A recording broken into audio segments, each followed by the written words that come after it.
was at that time. We don't know the lapse rate. Your model doesn't even account for the possibility that you can inflate your radius or your apparent radius by 2 orders of magnitude. Standard refraction doesn't even get you close to that. So in the because you're implying it wrong. The proper way to put the first premise of the black swan is to say that the apparent horizon can be no less than 1.2 miles from the observer. Explain it how. Explain it how. Explain that how, Brenda. Explain that exactly how. How? So, are we actually looking at a physical object or an apparition? Is it just he made a claim. He said that it should be smaller than 1.22. So tell us exactly why. I said the first premise is incorrect because it says that the apparent horizon can be no more than 1.2. That's wrong.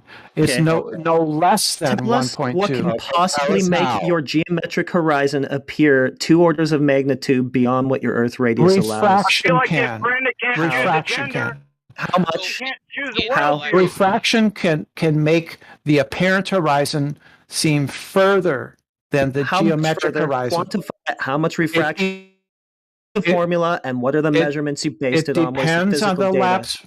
It depends on the lapse rate. Do you have measurements from reality here that can determine exactly how much refraction is being applied in that image?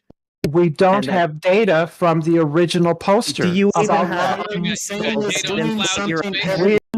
would need data from the original poster. Now stop it. Now, let me ask a question here. So you don't have data. You're making a claim with absolutely no basis then, according to you. Try to link what I post, Brenda, Narnia. All right, here's a quick question, Brenda. What? I'm kind of getting inundated by people requesting me to respond. Well, you don't even have a model that would inflate your apparent radius by that much. I just told you refraction. I just told you refraction can. No, you just keep squawking that word over and over again, but it's not actually an argument because there's no substance to it. Yes, there is. No, there isn't.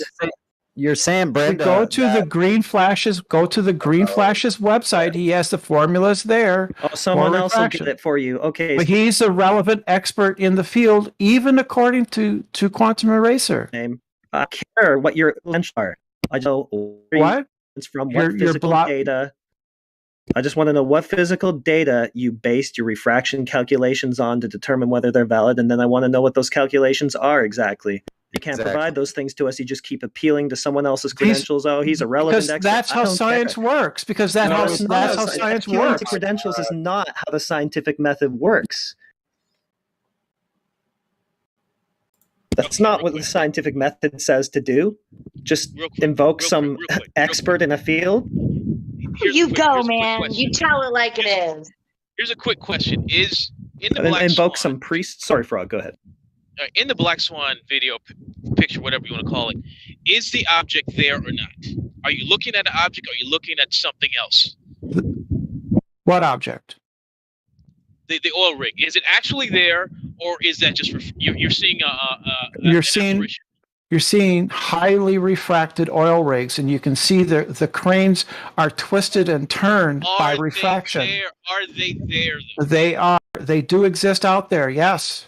But is that what you're looking at? That actual object? Yeah, I think you are. Okay, so if I threw a rock at it, if I could throw a rock that far, would I actually hit the object at that distance that I'm seeing? I don't know. You don't know? Yeah. So maybe they are displaced up or down or something. I don't know. Yeah, you don't have anything that says that it's doing that. But listen, you're saying that's doing something specific, Brenda. So specifically, I want to know exactly what. See, otherwise you can't just keep saying this thing refraction. Why not? Exactly. Because listen, the Black Swan, we have known distances, so you need to tell us specifically at those known distances how your refraction is working. Exactly, like by the inch. You should have this. Actually, all I have to do is show that the argument is fallacious. Okay, Okay, That's all I have to do. How is it fallacious? It Tell me commits a fallacy. It commits a fallacy of it. Go ahead. I was going to say it commits two fallacies: the fallacy of equivocation and a straw man fallacy. Also, equivocation. It equivocates between the geometric horizon and the apparent horizon. No, right? it does. Yes, it does. Yes, it does. Yes, it does. You can't show Yes, it geometric does. horizon. The apparent horizon is the only thing that even you can show us. Yeah. You don't have a geometric horizon. That's what it shows. So we don't. What are you talking about? You got to be out of your mind. No one says this bullcrap. That's what I'm saying. He's claiming a geometric horizon that he says can appear basically anywhere, making his claim unfalsifiable. And he's the one being right. fallacious. And it will always make it look exactly flat. How is that? How is it doing that? Exactly as flat would look. Just like we see it and measure it flat. Oh boy. Unbelievable.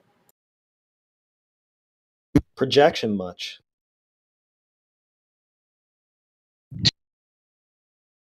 So we don't have any data on exactly how this refraction is working. We've never seen anything. We've never seen this model. Where is this? It doesn't exist. We have two horizons now, everybody. Mm-hmm. Well, and the one they're using is the one they're using is the one you can't see. Right. And at first he said that we can see it because boats go over it, and then he completely adjusted his claim after we showed him that boats don't go over any physical instruction. It's just totally dishonest. I wanted to ask a question when you guys were on the boat going over the horizon, because, okay, I'm on a ship and I zoom in, like, okay, there's a lighthouse at a certain distance, right? I can't see it, but I know the direction. So I zoom in and now I can see the lighthouse. Does that mean, Brenda, that the lighthouse hasn't moved beyond your geometric horizon yet? Let's put the observer on land, looking at a lighthouse. Is the lighthouse move further to get to your? It's stationary. How does it work then? You couldn't see it before, then you zoomed into it. I just want to point out that if refraction is true, let's take them at their word, right? Let's give them the benefit of the doubt. So refraction is true, and the horizon moves all over the place because of refraction, and allows us to see past the curve, and sometimes we can't see as far as the curve. Well, that means every time they're measuring, hold on. That means that every time they're measuring the horizon, they're only measuring the refractive horizon. So that still falsifies their horizon. They have no geometric horizon anymore because every horizon is refractive. Yeah, and if it isn't, you can't. But look, Hank, you can't trust your eyes now. So if I'm looking at binoculars and I see this oil rig out there, they're saying it's not really there. You're just seeing something that appears to be at that position, but it's not. It's behind the horizon. So if I wanted to shoot a bullet at it or run it, it's not there. It doesn't exist. It's not real. It's an apparition. It's just a mirage. Is what they're saying. That's fucking crazy. It's magic. Basically, you're telling, like, the education systems all over the world are telling kids to ignore reality and believe what they see on TV. I think it's child abuse. Yeah, so the mirages are moving location without you knowing where the demarcation is. Where's the demarcation? Where this mirage starts and ends? Because it should be your geometric horizon. There should be an easy way to delineate where this change is occurring. It should be happening right at your geometric horizon. So at 1 foot above the horizon, 1.22 miles, is where this should be occurring. Why aren't we seeing this phenomenon of this demarcation between reality and the mirage? Where is it? That's what they need to show. So another thing that Brenda said that was absolutely incorrect is that Huey's argument is wrong. Instead of it being the horizon can be no further than, Brenda said that it can be no closer than. So what about fog, Brenda? Would fog make it closer than? Are you straw manning fog? You never heard of fog, Brenda? because I've been in fog and so bad that I literally like pulled over on the side of the road because I knew at any minute there was going to be a pileup, and once there's a pileup, it grows. Like they keep piling up. Well, you must be wrong because the horizon can never appear closer than that. Yeah, so in Right. fog where I have only 1 mile visibility on, I'm off the coast 5 miles. And I have a radio direction finder. Maybe 5 miles isn't enough. It should be. Because a lot of jetties are only about 6 feet above sea level.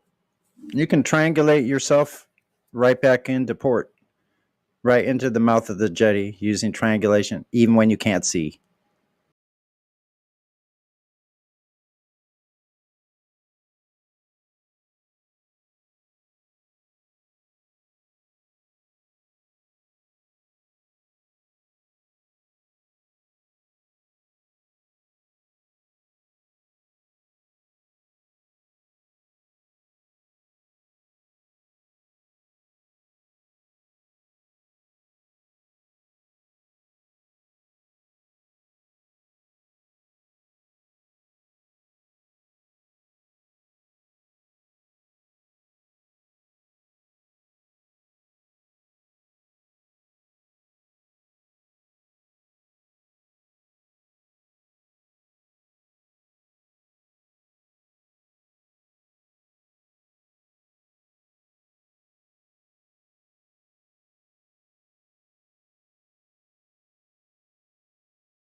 All right, good evening, everyone. This is Cathexis, and today with me, once again, I have Quantum Eraser. We're going to be doing another presentation this evening, and we're going to be taking the topics on of the vacuum of space and the sun. And, well, at least what the mainstream understanding of the sun is, what it is, how it works, etc. So before we get into that, how are you doing tonight, John? Doing just fine, sir. It was a unique day today. Actually, same here. Yeah, it was a good day for me too. But no, I'm glad we're going over this subject. This one is it's almost like the elegance is lost on some of the more scientism fanboys out there. So I'm glad we're going to be hitting this one hard. Now, I will want to go over just a couple, actually just one or two quick definitions, just so that we get a good understanding of what John's going to be going into. He's going to be speaking about a pressure measurement called torr. And really, it's just a unit of pressure used in measuring partial vacuums. Now, more information you need to know is it's equal to, one of them is equal to 133.32 pascals. Pascals is just another unit of pressure that is used. But don't get bogged down in that.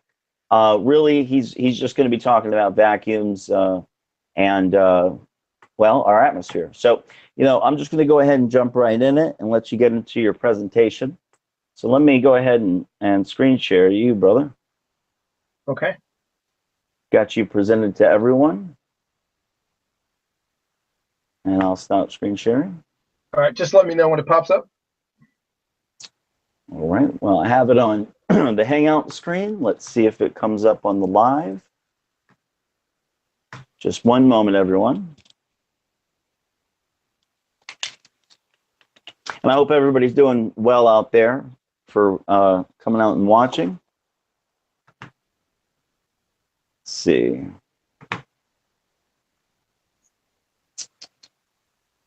There we go. Everything looks good on the main. So go ahead and get right into it, and then we'll have a little discussion afterwards. And let's hear it. All right, sir. Well, let's go to the vacuum of space. And this is a special one for me because this goes back to my roots. And they're young roots, because I think I've been in this, the flat Earth, for about 6 months now. I think it was 6 months, or it's coming up. So these are some young roots. And this was the first item that struck me when I was challenged. And I don't know, a lot of people say, they get challenged and they blow it off. It was a similar situation that happened with me, obviously. I was on one of the forums, I was doing my business, and somebody brought up the flat Earth. And I can remember a couple times, over the, just a couple times over like years. So it wasn't a big thing. It wasn't on my radar. But somebody brought it up, and they said, go ahead and debunk the flat Earth. And I, after I got done laughing, I said, yeah, no problem. Give me 5 minutes. Well, obviously that 5 minutes have come and gone. And it was almost immediately, I knew that my laughing position was laughing back at me. And it was absolutely untenable. And the reason why, it was the vacuum of space. This one hit me like a ton of bricks. And after a couple minutes, I said, you know what? I am not going to be able to debunk this. And couldn't. So I knew immediately that outer space in total, that's NASA, the moon landings, missions, satellites, Hubble, every single last space mission, big bangs, black holes, gravity, I call them gravy waves, cosmic microwave background radiation, and redshift was utter codswallop baloney. Now, these green ones, I knew many, many years before I got into this genre. But all the rest, all these guys, this is just preposterous. And Every pseudoscientist associated with their respective astrophysics, astronomy, and cosmology department were all lying psychopaths. I knew it, right? Immediately. Because of this. Here's the conundrum. How can you have a vacuum, space, attached to a non-vacuum, Earth, and still retain the properties of a vacuum and a non-vacuum in the same system simultaneously? In other words, how are you still breathing? It just stopped me right in my tracks. I said, this is over. I knew my life was changing rapidly. So the reason why is this is a stamp on the forehead. Second law, laws of entropy violation. That's it. It's done. The laws of entropy, unless it is hindered purposely. In nature, heat flows from hot to cold always. Energy concentrated to disperse always. High gas pressure to low gas pressure always. That's it. From the entropy site.edu, gas expansion into a vacuum, the mixing of ideal gases or liquids, diffusion, effusion, colligative effects, and osmosis. Each fundamentally involves an increase in entropy due to increased dispersion of energy, due to a greater number of microstates for the particular system involved. From Schneid and Chatterjee in the textbook of medical biochemistry. Thus, the diffusion of solute particles takes place down the concentration gradient, a pressure gradient with respect to partial pressure of gases, until what? Until uniform concentration is achieved. This is better known as equilibrium. So let's have a look at the concentration equilibrium problem. So at sea level, it equals about 760 torr. And interstellar deep space is 10 to the negative 17th torr. Now, listen, like Cathexis was talking about, these are units of measure for pressure. Now, we don't really have to use these because solute concentration and pressure are directly proportional. So it's sort of Mach's Nix. We don't really need those or any other ones, and I'm going to show you that here in a couple minutes. All we need are the numbers. Therefore, uniform concentration at sea level should be approximately 10 to the negative 17th torr. So let's say this little dot right here is the Earth. It's got 760 torr air pressure right near the surface. Everything in here is 10 to the negative 17 torr. I mean, this is a joke. Everything in here, and you got 70, 60 right on the surface on this little dot. I don't think so. But you know, I don't think you have an appreciation for the sheer exponential magnitude of this situation. Like I said, sea level is 760 torr, and interstellar space is 10 to the negative 17 torr. Now listen, I had a high school math teacher tell me that this wasn't that big of a deal because this number right here was so small. Now, I'll tell you what, I was absolutely speechless after he said this. I mean, I don't think I'd have been more shocked if Martians landed in the backyard sporting Ray-Bans, half tees, and eat at Joe's hats. Then started barbecuing ribs, jamming the ELO. So this is why I put this in here. Let me explain this to you. You're going to say, well, duh, John. Geez, oh man, why do you even have to go over this? All right. What I want to show you here is, you see, everything to the left or to the right of this decimal place is an exponential move, either this way or this way. I know everyone's got this.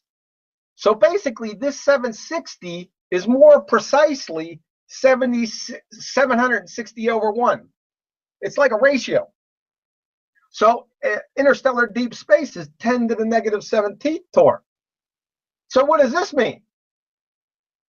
Well, this is more precisely 1 over 100 quadrillions. This 0 is in the 100 trillions place. This 1 is in the 100 quadrillions place. Just for scale, there are 1 trillion seconds in 31,709 years. Just to give you a feel for it.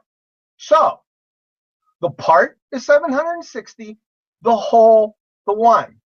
And the part, the 1, over the whole 100 quadrillions. So, 760 towards sea level is basically 760 over 1, or better said, 760 parts in 1 unit, no matter what that is. 1 unit of volume, whatever that is. Compared to 10 to the negative 17 torr at 1 part in 100 quadrillion. I mean, this number is mind-boggling right here. So maybe this will help. Therefore, if I had 2 boxes, I had a sea level box and a vacuum of space box, each having 100 quadrillion cubic centimeters volume. That sea level box would contain 7.6 sextillion particles compared to the vacuum of space box, which got what? 1 particle in the whole box. This is a massive gradient. I mean, it's mind-boggling. So again, uniform concentration. That's what we're looking for, right? Because remember what we said above. The diffusion of solute particles takes place down the concentration gradient. And that's a partial pressure gradient with the respect to partial pressure of gases until uniform concentration is achieved. So at sea level, it should be approximately 10 to the negative 17 torr. That's it. So why isn't it? Well, we all know the answer, right? Somebody give me the answer. Why aren't we at uniform concentration? Well, it's because of the savior, magical gravity.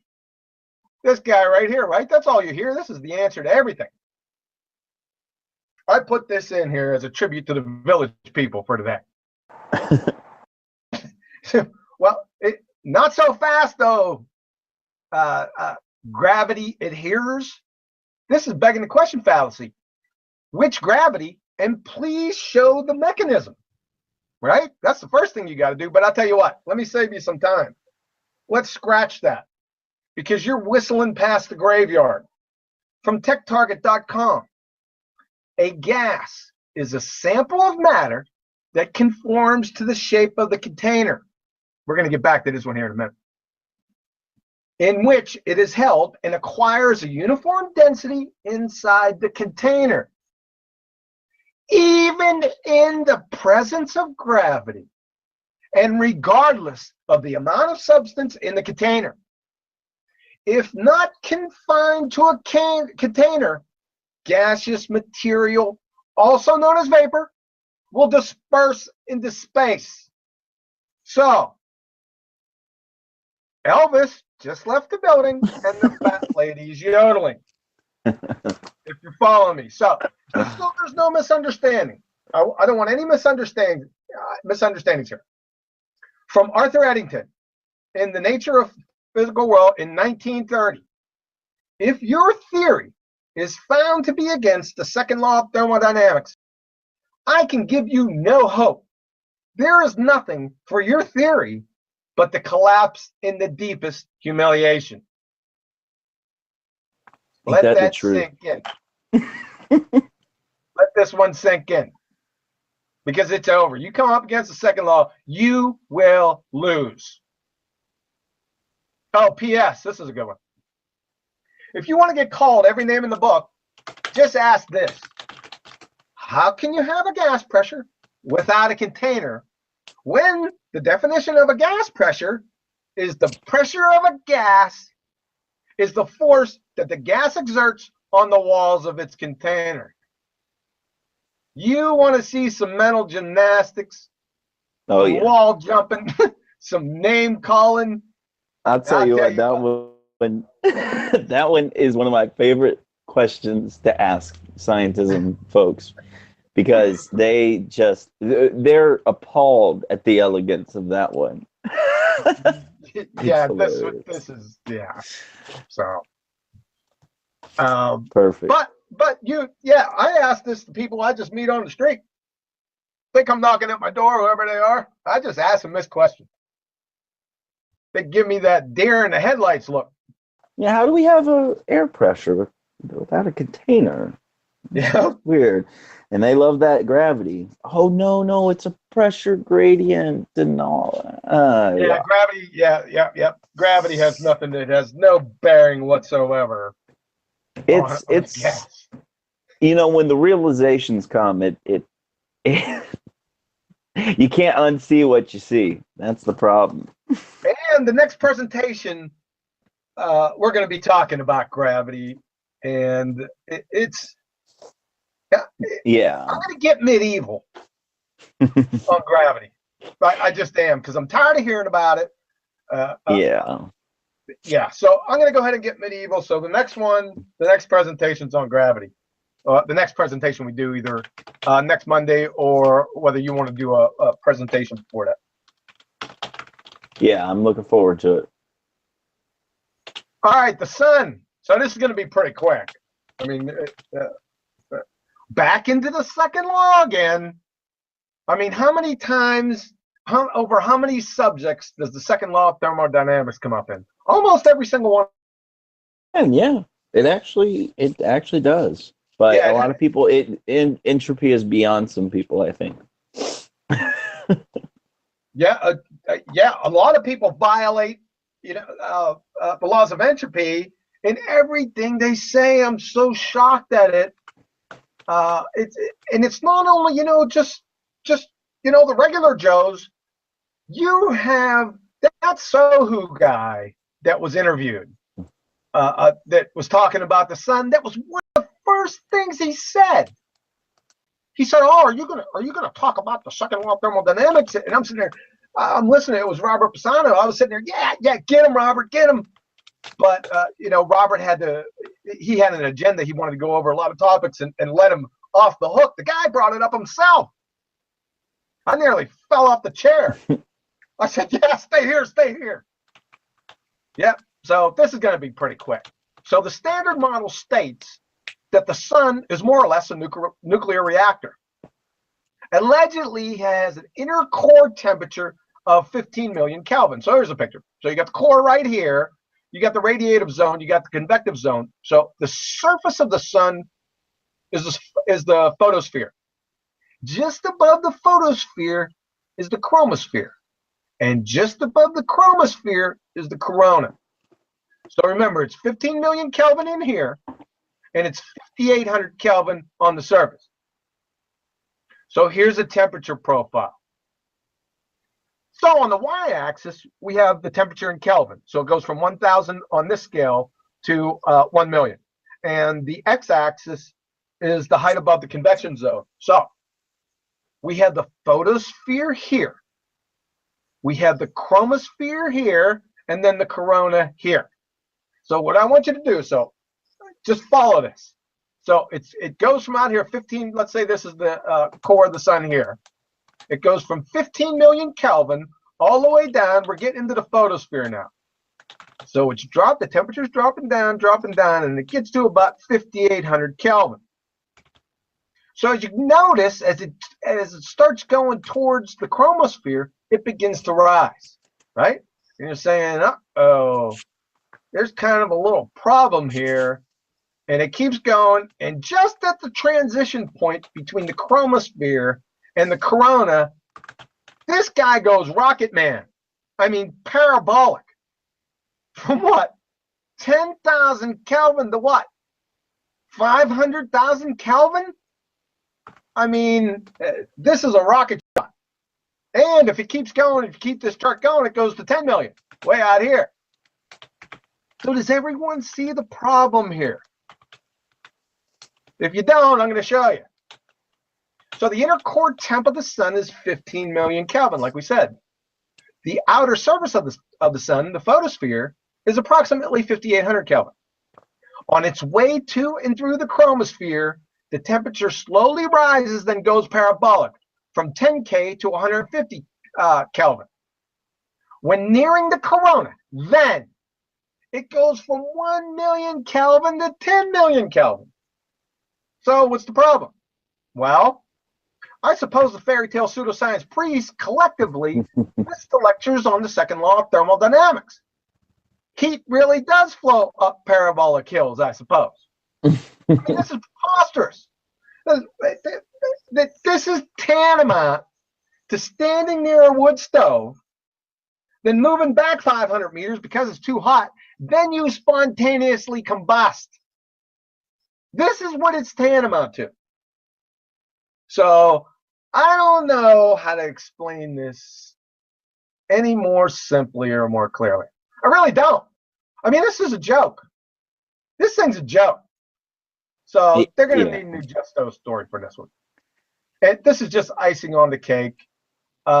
These are the solar winds and the speed of the ionized particles. This is hydrogen and oxygen. And as you can see, I don't know if you can see this. It's real blurry on mine too. This is 1 million miles per hour right here. And this is 2 million miles an hour here. So the bars on the left show the speed of the ionized particles, hydrogen and oxygen, beginning on the surface of the sun, not that fast at all. Then the Mercury right here, Venus, it's getting up to 1 million miles an hour here, and then the Earth. My question is, how is it speeding up?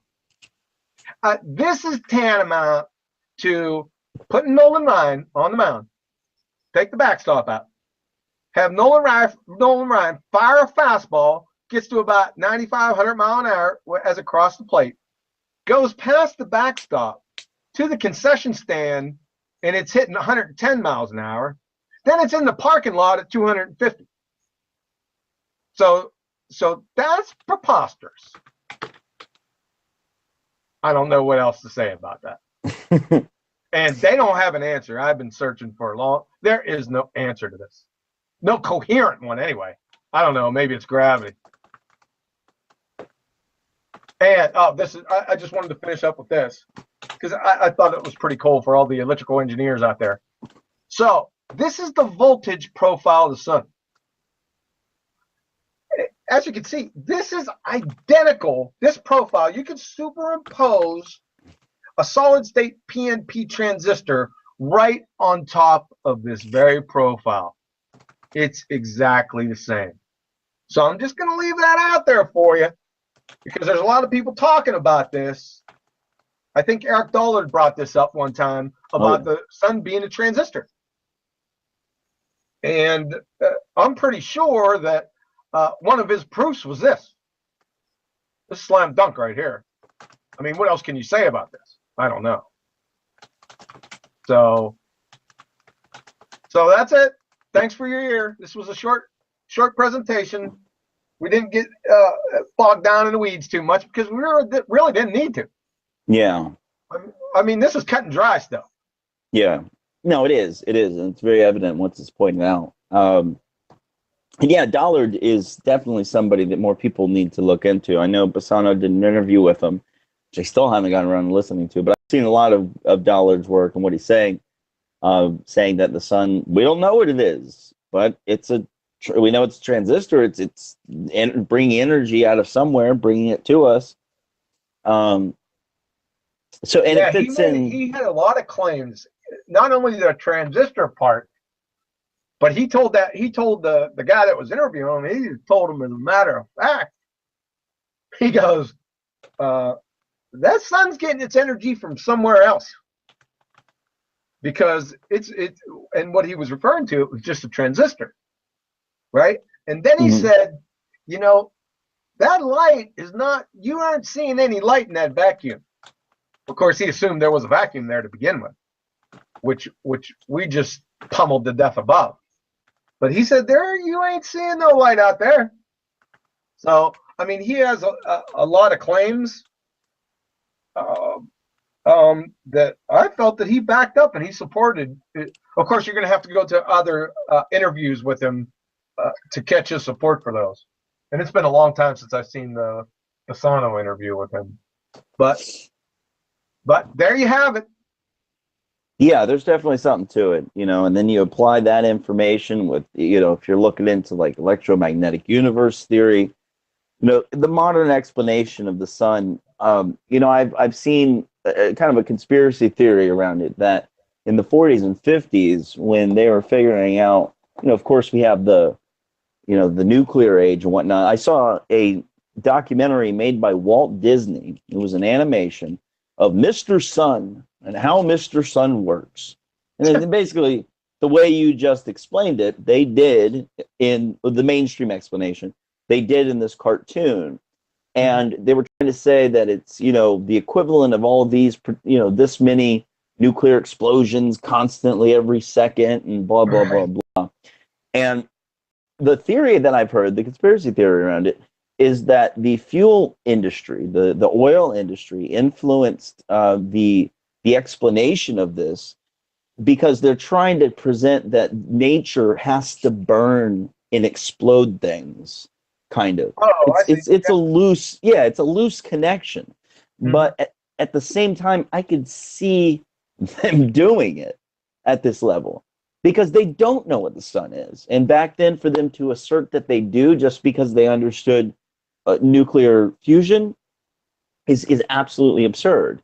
If this is projecting one idea into another just because it's there and that's the best idea at the time. But we still have this idea. It's the reigning idea.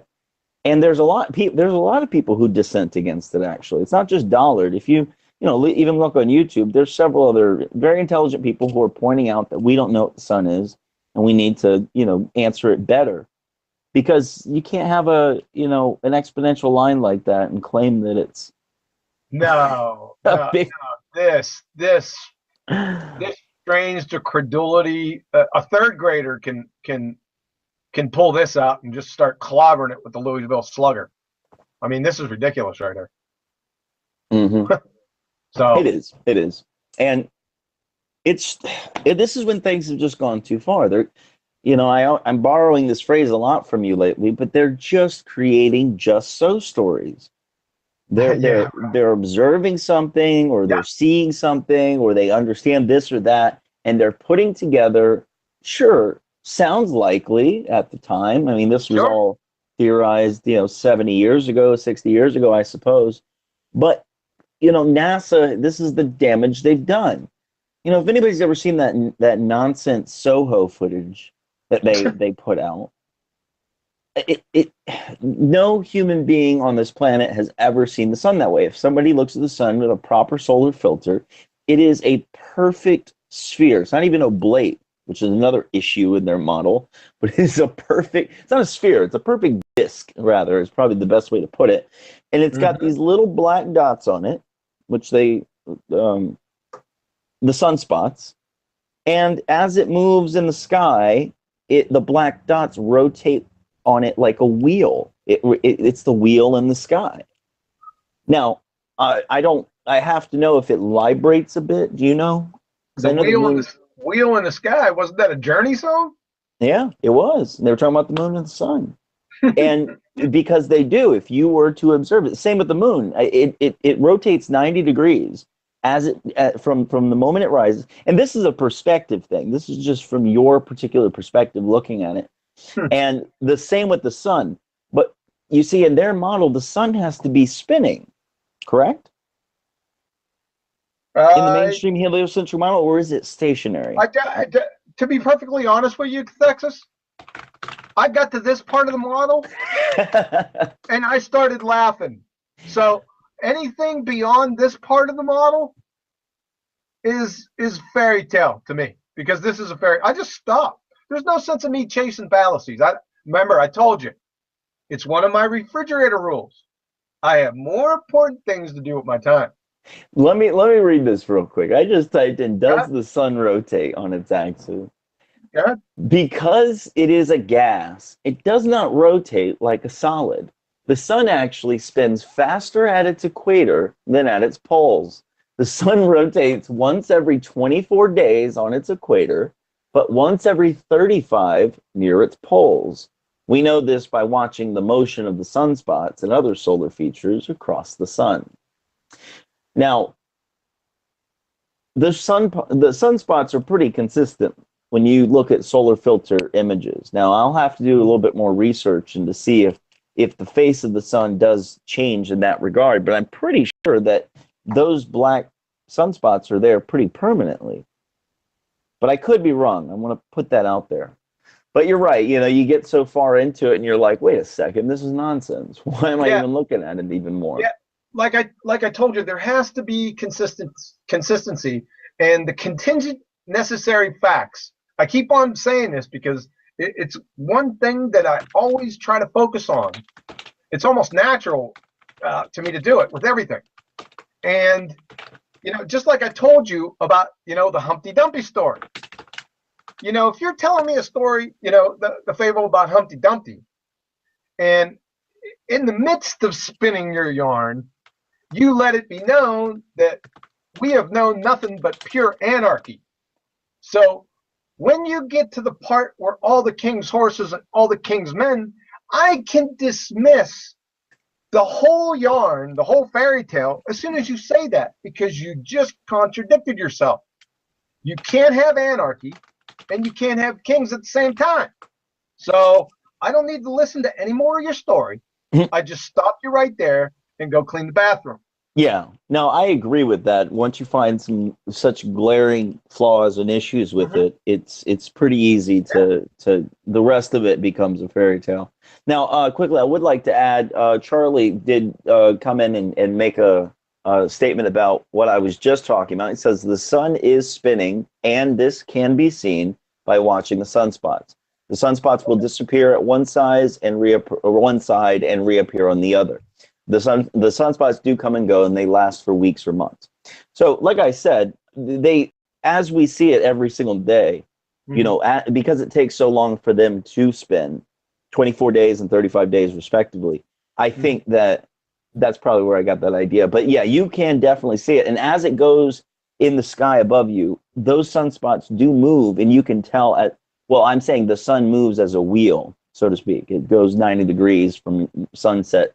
Hey, Sunrise that's what to Journey sunset. said, man. Yeah, Journey was right. They're telling us. Hey, he said the wheel in the sky keeps it turning. Yes, sir. Yes, sir. And what was the other one? Oh, it's a Beatles song, but it says the fool on the hill sees the sun going down, and in his eyes sees the world going round. That's such a good song. And then there was another one. Gosh, I can see for miles and miles and miles. Who was that one? The Who? The Who. They think they knew something was up too. Anyways, that's an old one, man. That's off Meaty, Beady, Big and Bouncy. That's one of the first albums I ever got. Hey, man, it's a fantastic song. Still. I'll tell you what, man. I'm dating myself big time here. You already know that, though. But yeah, it's you know, these are just things we all have to look into. You know, ask yourself, how in the hell can such a vacuum exist within the same, connected to an atmosphere such as ours? It just doesn't make any sense. Nope. And you would have to do more mental acrobatics and more, you know, explaining this away and explaining that away. And the modern explanations are not good enough to deny the second law of thermodynamics. And what was that quote you had in there? It was from Arthur Eddington. Yeah. That was back in the day, boy, 1930 or something. Said if your idea or theory goes against the second law of thermodynamics, and then it is, it will, let's see, collapse in the deepest humiliation. So yeah, you can't go against this. Any of your claims have to line up with the second law. That's it. Yeah, but you know, like I said, the elegance is lost on some folks. So, well, they're whistling past the graveyard, brother. Yeah, I mean, -17 torr is the vacuum of space connected to an atmosphere. Yeah, you can't. No, you can't. How are you we can't still do that. breathing? Yeah, you can't. You can't. Nope. So yeah, just think about it, folks. People who are out there, disagreeing or haven't thought about this before, really sit down and ask yourself, how could a vacuum of that power exist adjacent to a atmosphere of ours? So all you got is gravity, and that's not a very good answer, especially after next week when we will be going over which gravity. You want to say gravity for your answer all the time? Well, we'll go over and find out which gravity you might be talking about. So that'll get some name calling too. That one started some heavy name calling. People saying, "What? Why does it matter?" Oh my goodness. Okay. Yeah, they do that, and it is what it is. People, you're either going to think about this differently or you're not, folks. We can't hold your hands after a certain point. We're putting the information out there, and I think we've done a pretty decent job. I think John's done an excellent job at presenting these ideas. And we haven't. Have you had anybody take you up on these ideas yet in the comment section? No. I know Rhetoric and Discourse tried to make a video hit piece on it, and Well, have people go over there and then check out the message board. And for sure. And then you make the call yourself. Yeah, definitely. Yeah, check out Rhetoric and Discourse video. I like Rhetoric. He's a nice guy. We've had some conversations before. He's not a dick like most of those other guys are over there in discussions. Well, he's not as bad. It's a scale, I figure. But yeah, John took him to the woodshed. We'll just put it that way. Well, there was a bunch of people that went on there and decided to chime in. So yeah, I think we'll Charlie was over there too. We'll just who? Good old Charlie. He was in our chat. He's in our hangout tonight. He's in the chat. Charlie who? Just Charlie, the host Ray. Yeah. I know you guys have a little back and forth. Yeah. Okay. Well, I'm not going to say anything here. Hey guys, you got to give it to us. At least we're respectful to the dissenters. You know what I mean? Anyways, he has my last message. So here, let me ask you a quick question. Sure. A friend of mine, Spec out here, wants to know, because we brought up the word gravity. Just off the top of your head, he says, can you ask if how gravity started on Earth? Oh yeah, that was a good one. Somebody that's a good question. Now let me ask you another question. How did the air pressure start on Earth? It's a very good question. It's the same angle. Because how do you have pressure without a container? Because if you look at the definition, which you just showed, of air pressure, it says the physical force exerted on or against an object by something in contact with it. But if you look at air pressure, it specifically, it says, let me see.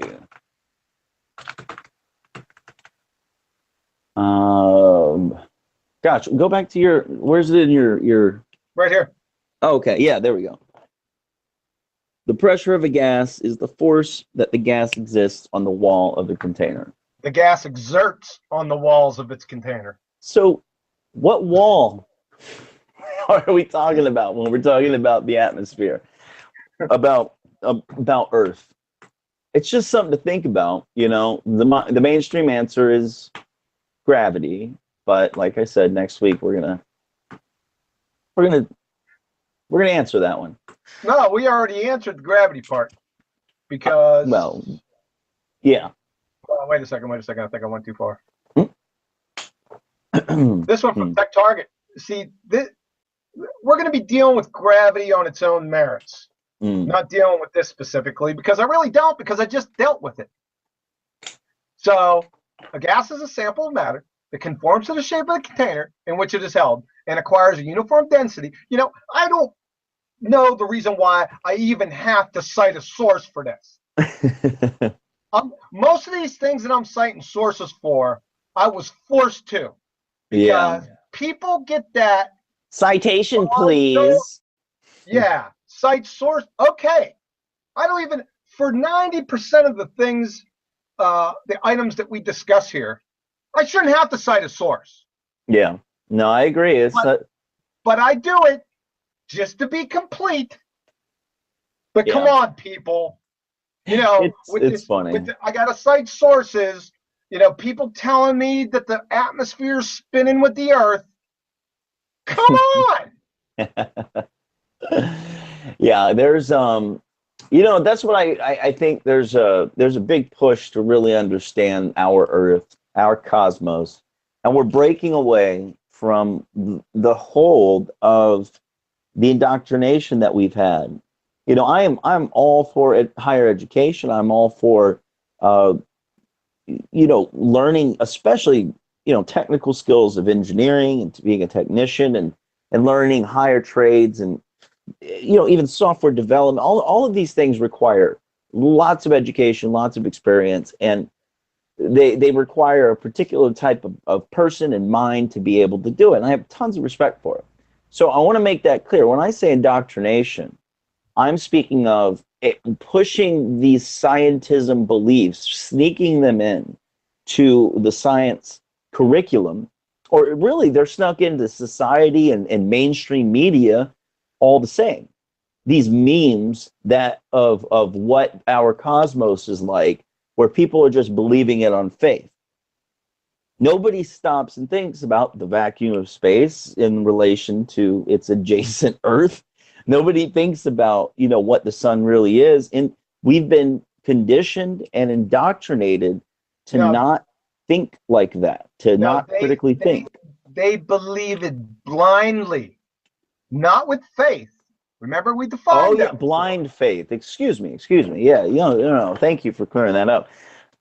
It's absolutely obvious that we have what we have on our hands. And, and I've talked about it before, but C.S. Lewis and Aldous Huxley, and these guys were warning us of this.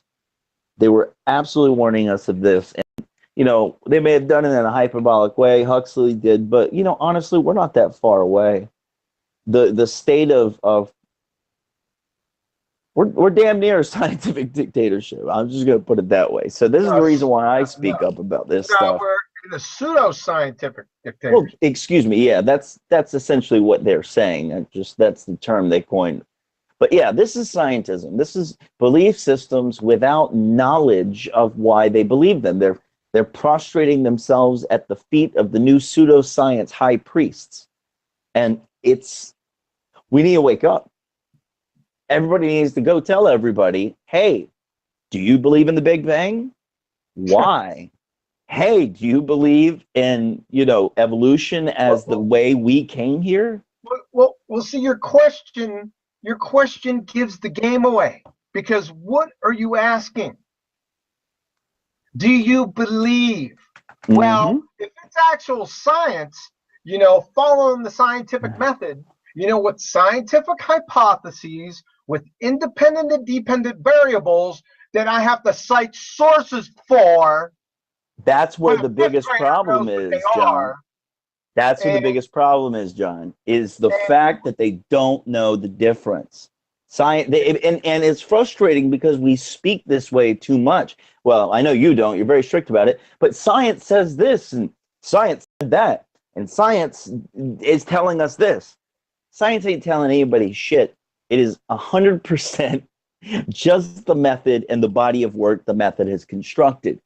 And people have turned it into, they've turned it into a noun. When it should be a verb, you should be sciencing, doing the scientific method. So most people have to be deprogrammed of that type of paradigm. They have to be able to question it and know the scientific method and how to look for, are they applying, a particular variable correctly? Are they coming up with a proper hypothesis? Are they doing a proper null hypothesis? But that we, it's funny. They say we lack scientific education, Who and does? well, no. I'm saying humanity in the West.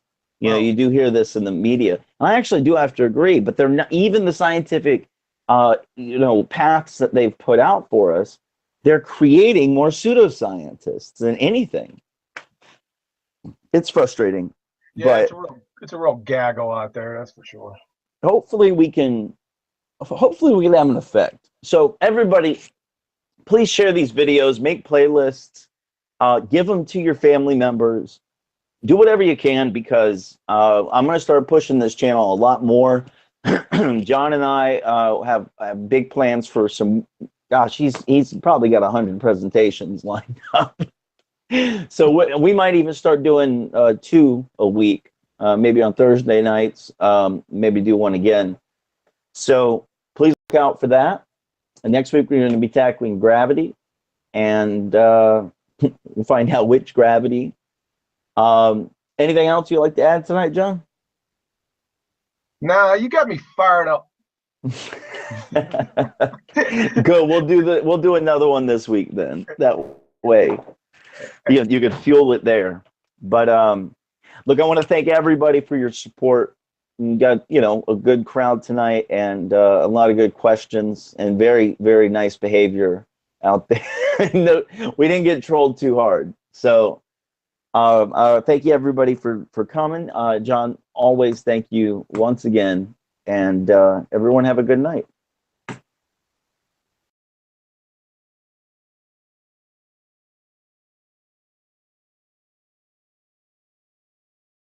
Yeah.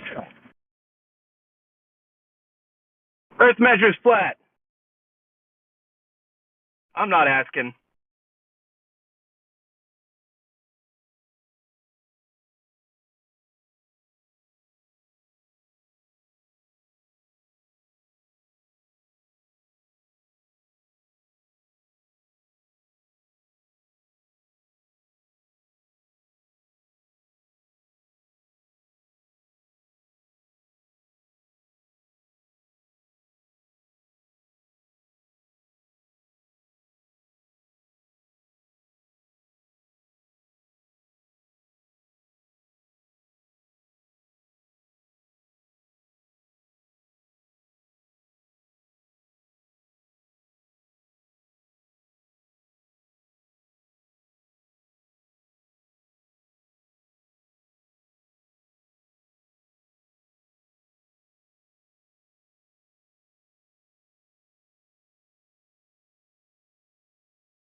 Well,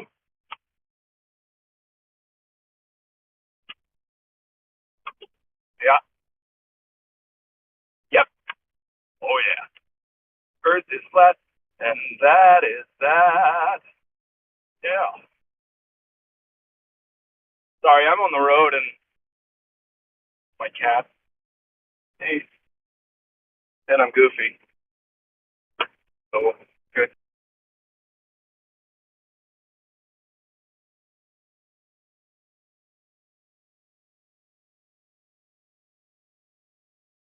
If you would like an actual discussion to happen on a specific topic, come on in. We'd love to have you.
Welcome Matthew No Arms back.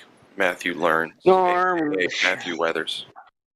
Welcome back, Matthew. Hey, happy long weekend to everybody. Matthew, what do you think about the fact that all the these top level physicists and astrophysicists openly admit that the heliocentric model is no more accurate or viable than the geocentric model, and they choose it simply based on philosophical grounds? Yeah, that sounds fine. It's the idea that the reference frame doesn't matter. He asked you, what do you think about that? How do you feel? He said, yeah, that's fine. I guess it's fine, yeah. Matthew, so I want to really get to this because I'm interested in the philosophical implications. So you know that the philosophical bias is summarized by the Copernican principle. You know what that is? I don't know what the Copernican principle is, no. Okay, so the Copernican principle simply is that the Earth does not occupy a special position in the quote-unquote universe.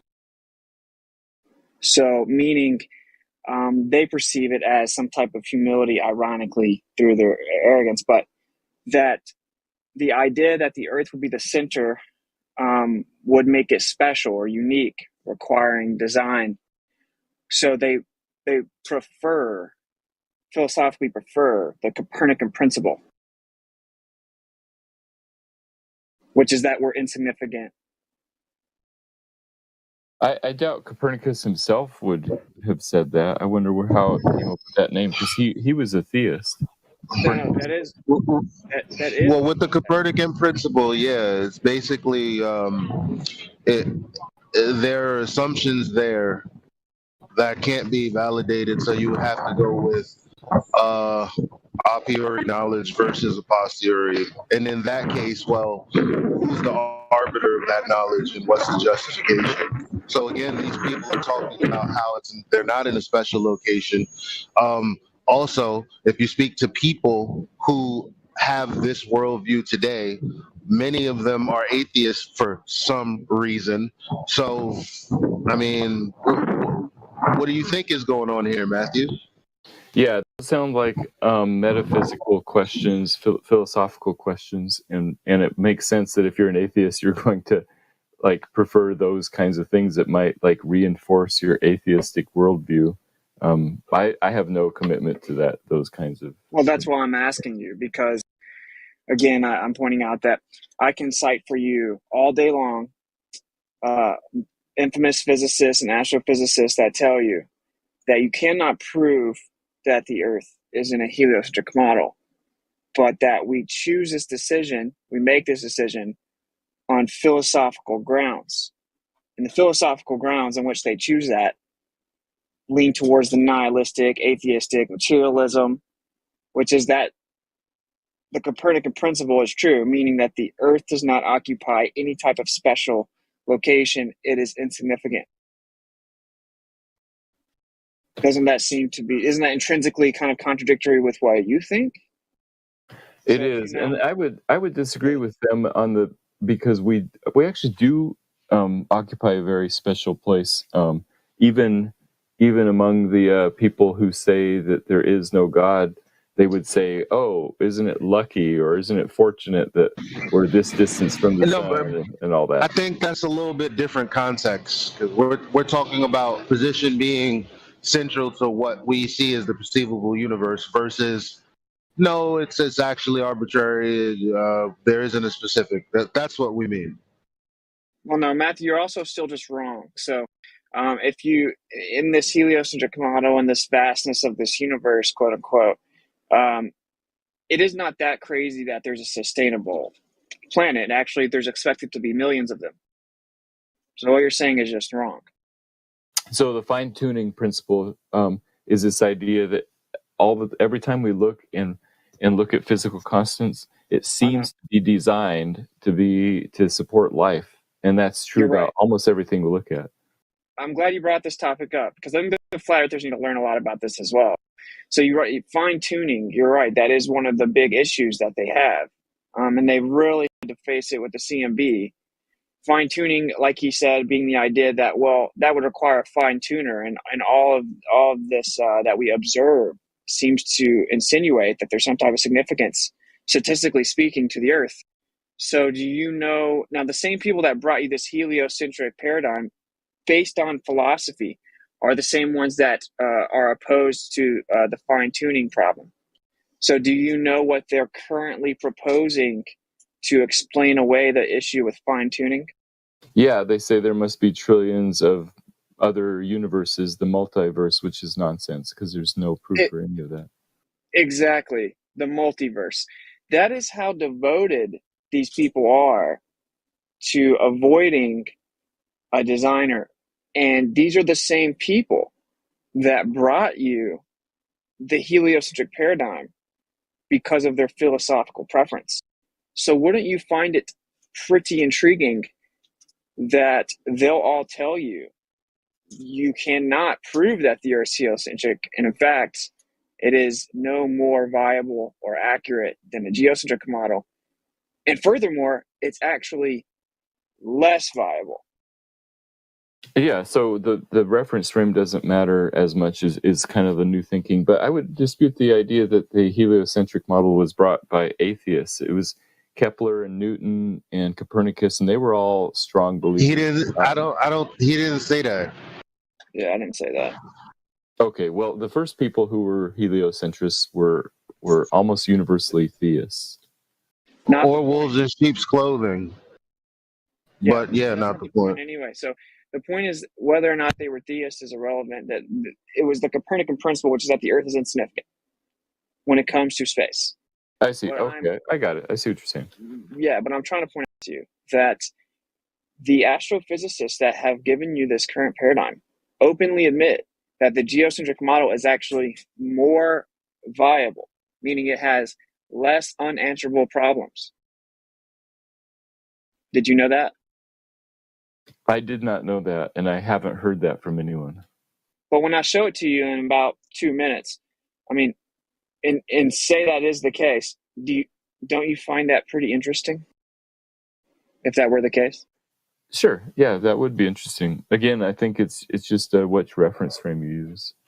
No, it's not just which reference frame you use, because if the Earth is in a heliocentric paradigm, we have the problem of dark matter and dark energy. Because in 1933, they found out that the galaxy only has about 1% of the mass, galaxies have about 1% of the mass needed to actually move as fast as they do. And they actually move 10 times too fast. And that's where you get the fact that they're off by the universe accelerating. It needs to accelerate 10 to the 120th power faster. Now, in a geocentric paradigm, you do not have that problem. So the geocentric model is objectively significantly more viable. Isn't that interesting? So I thought that geocentrism versus heliocentrism was just determining whether the Earth is at the center or the sun is at the center, and it didn't have anything at all to do with dark matter. Well, you're not. Yeah, you don't get it then. Right. See, I assume that geocentrism would have the same problem as dark matter. Here's the thing. One thing makes less assumptions to. I don't even know what assumptions geocentrism would make, actually, because I'm sure that whoever mapped out the sky, all they're doing is going off of those angles, and they're like, okay, yeah, here's a system. Now there are other people that are saying, well, these are bodies, this is how far they are, this is where we are in reference to that, and all this and that and the third. And now there might be dark matter because there's something wrong with that particular model. Here's an anomaly. Then you do that, and then, oh my God, here's another anomaly over there. And it's mounting and mounting and mounting when it comes to the heliocentric model. It's just fine if you just keep it geocentric.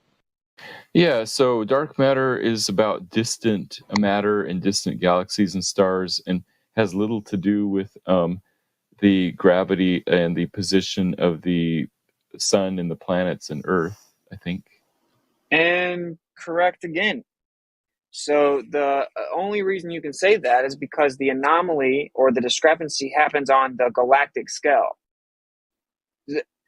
In your paradigm, our solar system isn't excluded from the galactic scale. It's just a minor portion of. So the problem with dark matter and dark energy still exists where we are in your paradigm because it exists everywhere. Okay, sure. 96% occupancy is unaccounted for. 96%.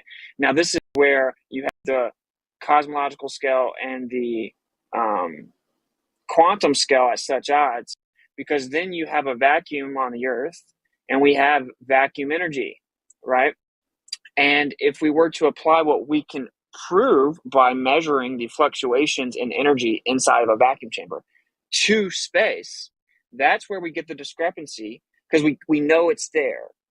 So when we apply it to space, assuming the relativistic application of the heliocentric model and quote-unquote gravity, that is relativity, that's where they get the number 10 to the 120th power, because the universe would have to be packed full of something that isn't actually there.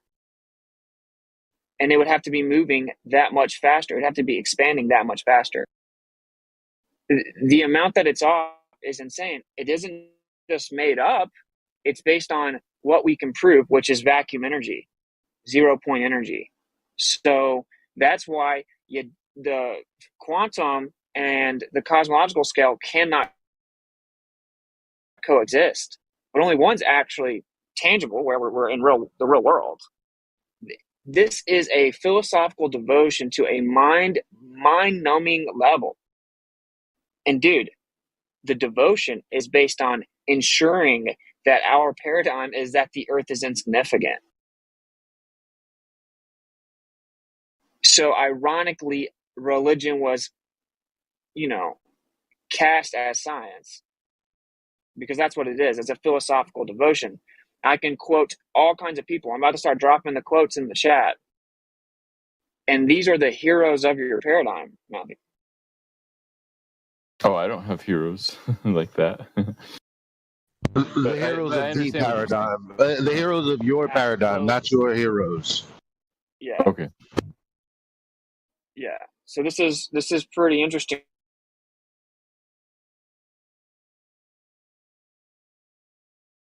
Yeah, I hear what you're saying, that if there's problems way out there in the galaxies, then that model itself would have the same problems here within the solar system or even on the Earth.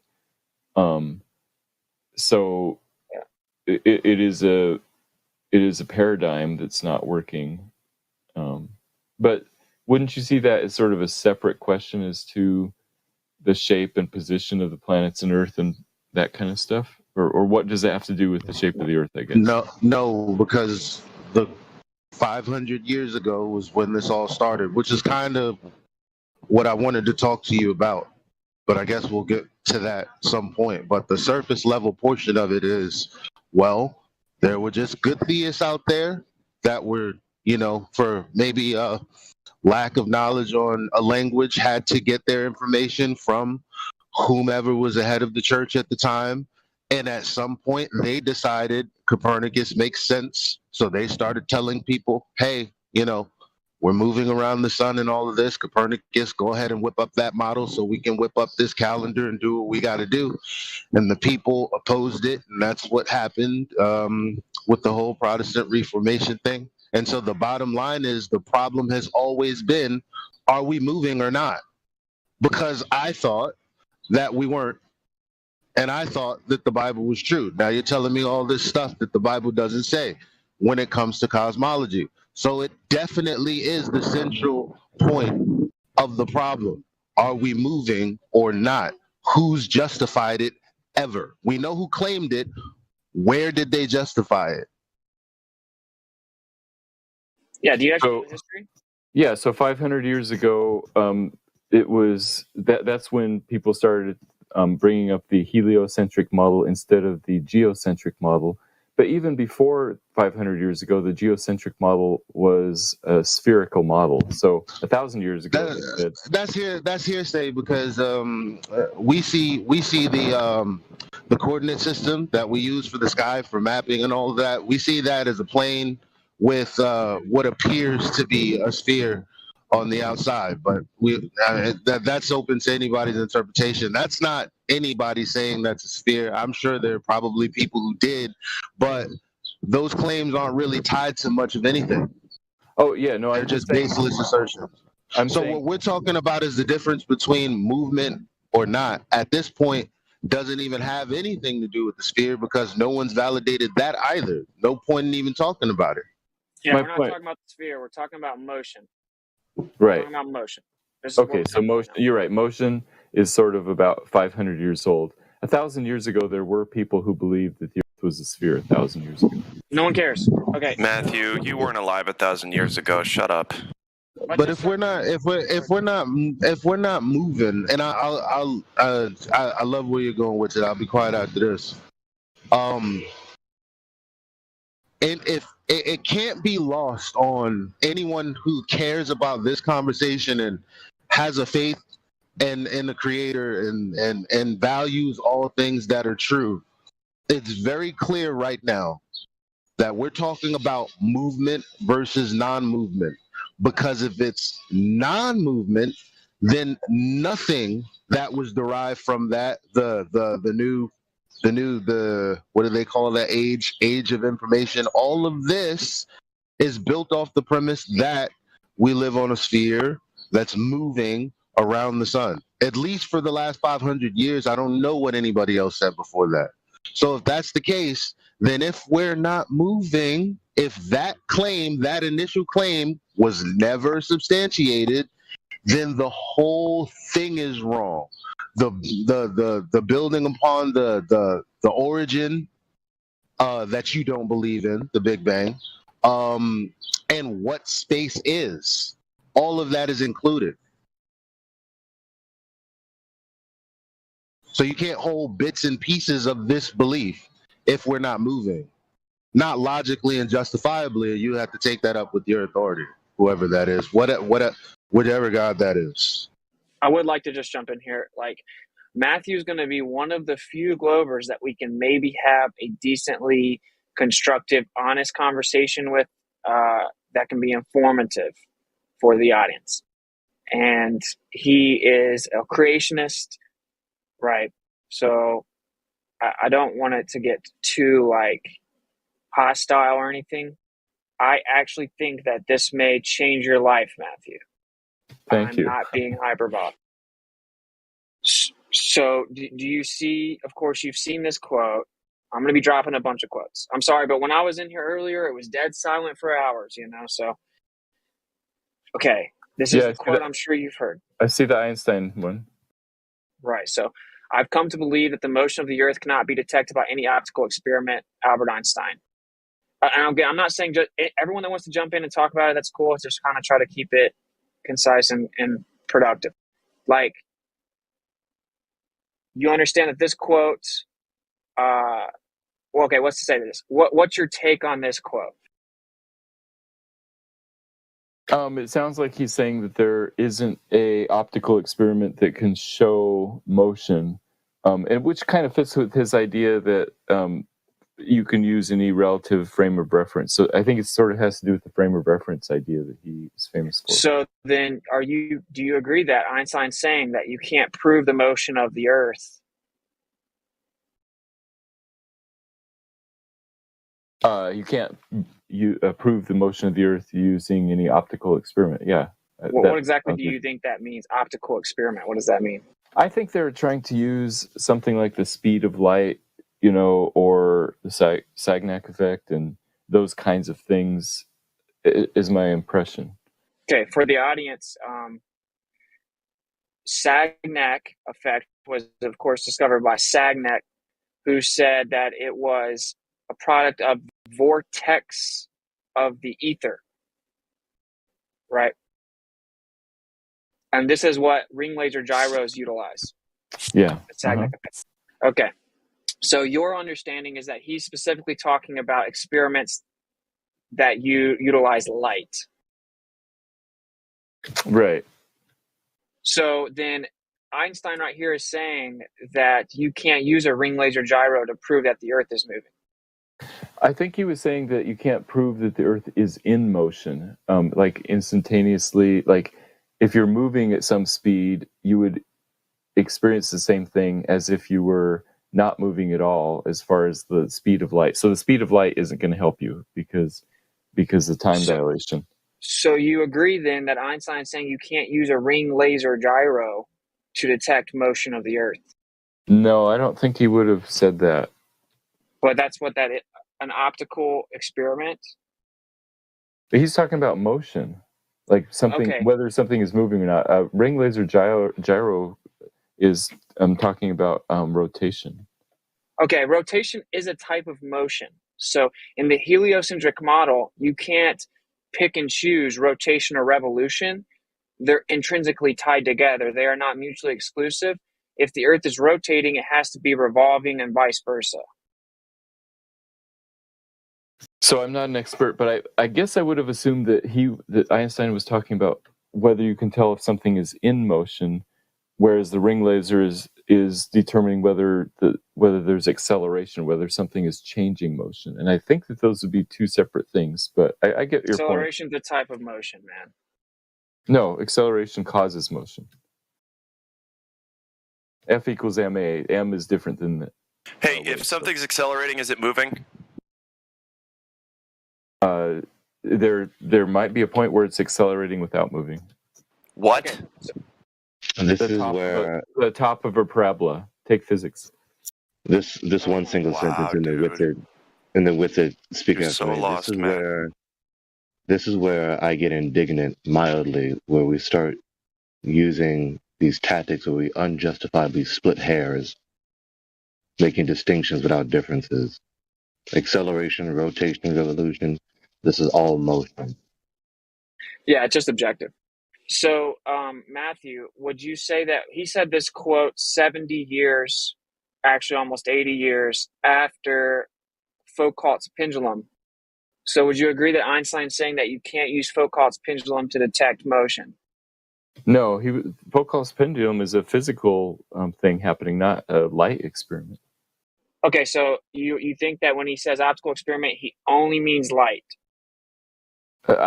I don't know exactly which experiment he was talking about, but I think he was talking about experiments that are like speed of light and those kinds of, yeah. So he wasn't talking about a swinging pendulum, which is a mass. Okay, perfect. Okay, so I'm doing this for all the flat earthers so they can learn, okay, how to defeat this argument. So that's right. He gave this speech in context of why he came up with relativity, and he was explaining that what started his journey was Michelson-Morley. And then he explains that he ultimately came to the conclusion that no optical experiment could ever detect the motion of the Earth. Now, here is another quote from Einstein. To the question whether or not the motion of the Earth in space can be made perceptible in terrestrial experiments, we have already remarked that all attempts of this nature led to a negative result.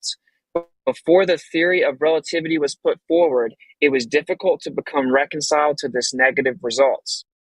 Now, here he does not say optical experiment. He says terrestrial experiment, meaning any experiment carried out on the Earth. So you think he was talking about every possible experiment, or what is the context? Was he talking about the Michelson-Morley experiment again? Now, this is actually from his writings on special and general theory of relativity. Couldn't get a much better source than that. And in the context, he's not talking exclusively about Michelson-Morley. He says Michelson-Morley and all the other experiments that attempted. He specifically says all the experiments. He specifically doesn't just say Michelson-Morley in context of special and general theory of relativity, which you couldn't get a better source from Einstein than what he's famous for, right? Yeah, that makes sense. Yeah, so he's saying that whether or not you can't detect the actual motion versus being stopped, and that fits with what he was saying. Like you were saying, the relativity, that being stopped is functionally the same as moving, and it's hard to tell the difference. So, okay. Are you fucking kidding me, dude? No, it's a relativity. That's just the basic idea of relativity. No, my laugh was rhetorical. Go ahead with it. That's Mach's principle. Okay, so anyway, you act like Einstein came up with the idea. No. It's called Mach's principle, long before Einstein. Einstein didn't actually come up with anything. But anyway, we'll cover that. He didn't come up with... He was not a genius that came up with new equations? I doubt he was a genius, but He was a paid shill by NASA, even though they didn't exist? See, don't spiral on me, Matthew. I was just straw manning for humoristic effect. Okay. All. He actually was a figurehead put up because they had to respond to Michelson-Morley, which debunked the claim that the Earth was in motion. So they had to come up with a theory that says, well, it had to make it unfalsifiable and say you could never tell. And Einstein was the guy pushed forward. He was a Zionist. And of course, he provably patched together tons of other people's work. That's just a fact. Henry Poincare did most of what is in relativity. He took the Lorentz transformation from Lorentz. Most of his work was not his own. Okay, so that's the point. Anyway, so I don't want to make this really take too long. So very simply, the Globers have always said, "Oh, it's just optical, you stupid flat earthers, just talking about light," which means they don't understand they're debunking their claim of ring laser gyros. But in addition, now what flat earthers normally say back is, no, optical means you can see it. So I actually have to correct the flat earthers here. He is talking in context of experiments with light, optical deduction via light, because he's specifically talking about Michelson-Morley. Now, it doesn't mean that he's not just saying just Michelson-Morley, he's saying any optical experiment. So anything with light cannot prove the motion of the Earth. The flat earthers should critique their approach. Now, I've found another quote from Einstein that goes in further detail and says terrestrial experiment. This is the main one that flat earthers should actually use, because it says anything on the Earth. Okay, so whenever you invoke the ring laser gyro invented in 1976, you say, oh, well, that happened long after Einstein. He didn't know about it, so he wouldn't have said this quote then. That's one of the best that the Glovers come up with. We'll address that in a second. We'll put that on the back burner. So you bring up Foucault's pendulum, 1851. This is 80 years after that. That means you think Einstein was wrong if you think Foucault's pendulum proves that the Earth is moving, okay? And the mechanical gyro was invented in 1909. So that was, again, 20 years before this quote. So he did not think either the mechanical gyro or the Foucault's pendulum would prove that the Earth is moving. And he understood this because of Mach's principle, and it could very easily be movement around the Earth. And if you're inside of a system that has motion on the outside, you would actually have motion trickle down to the interior aspect of, let's say, a hollow celestial sphere for intents and purposes, and you can replicate it. He wrote about all this, which is why it's so funny. It's just that the globe earth proponents do not know any of the history, but to be fair, a lot of the flat earthers don't as well. And that's why I'm going to stake my flag on this. It ruins the whole paradigm. Okay, so now that we've got that covered, that's just all objective. Okay, so do you have any rebuttal that you would like to say, or you want to move on? No, I see what you're saying. That it's hard to prove any type of motion using any optical experiment, using any optical devices, or even using swinging pendulums. I think none of those prove that there's motion happening.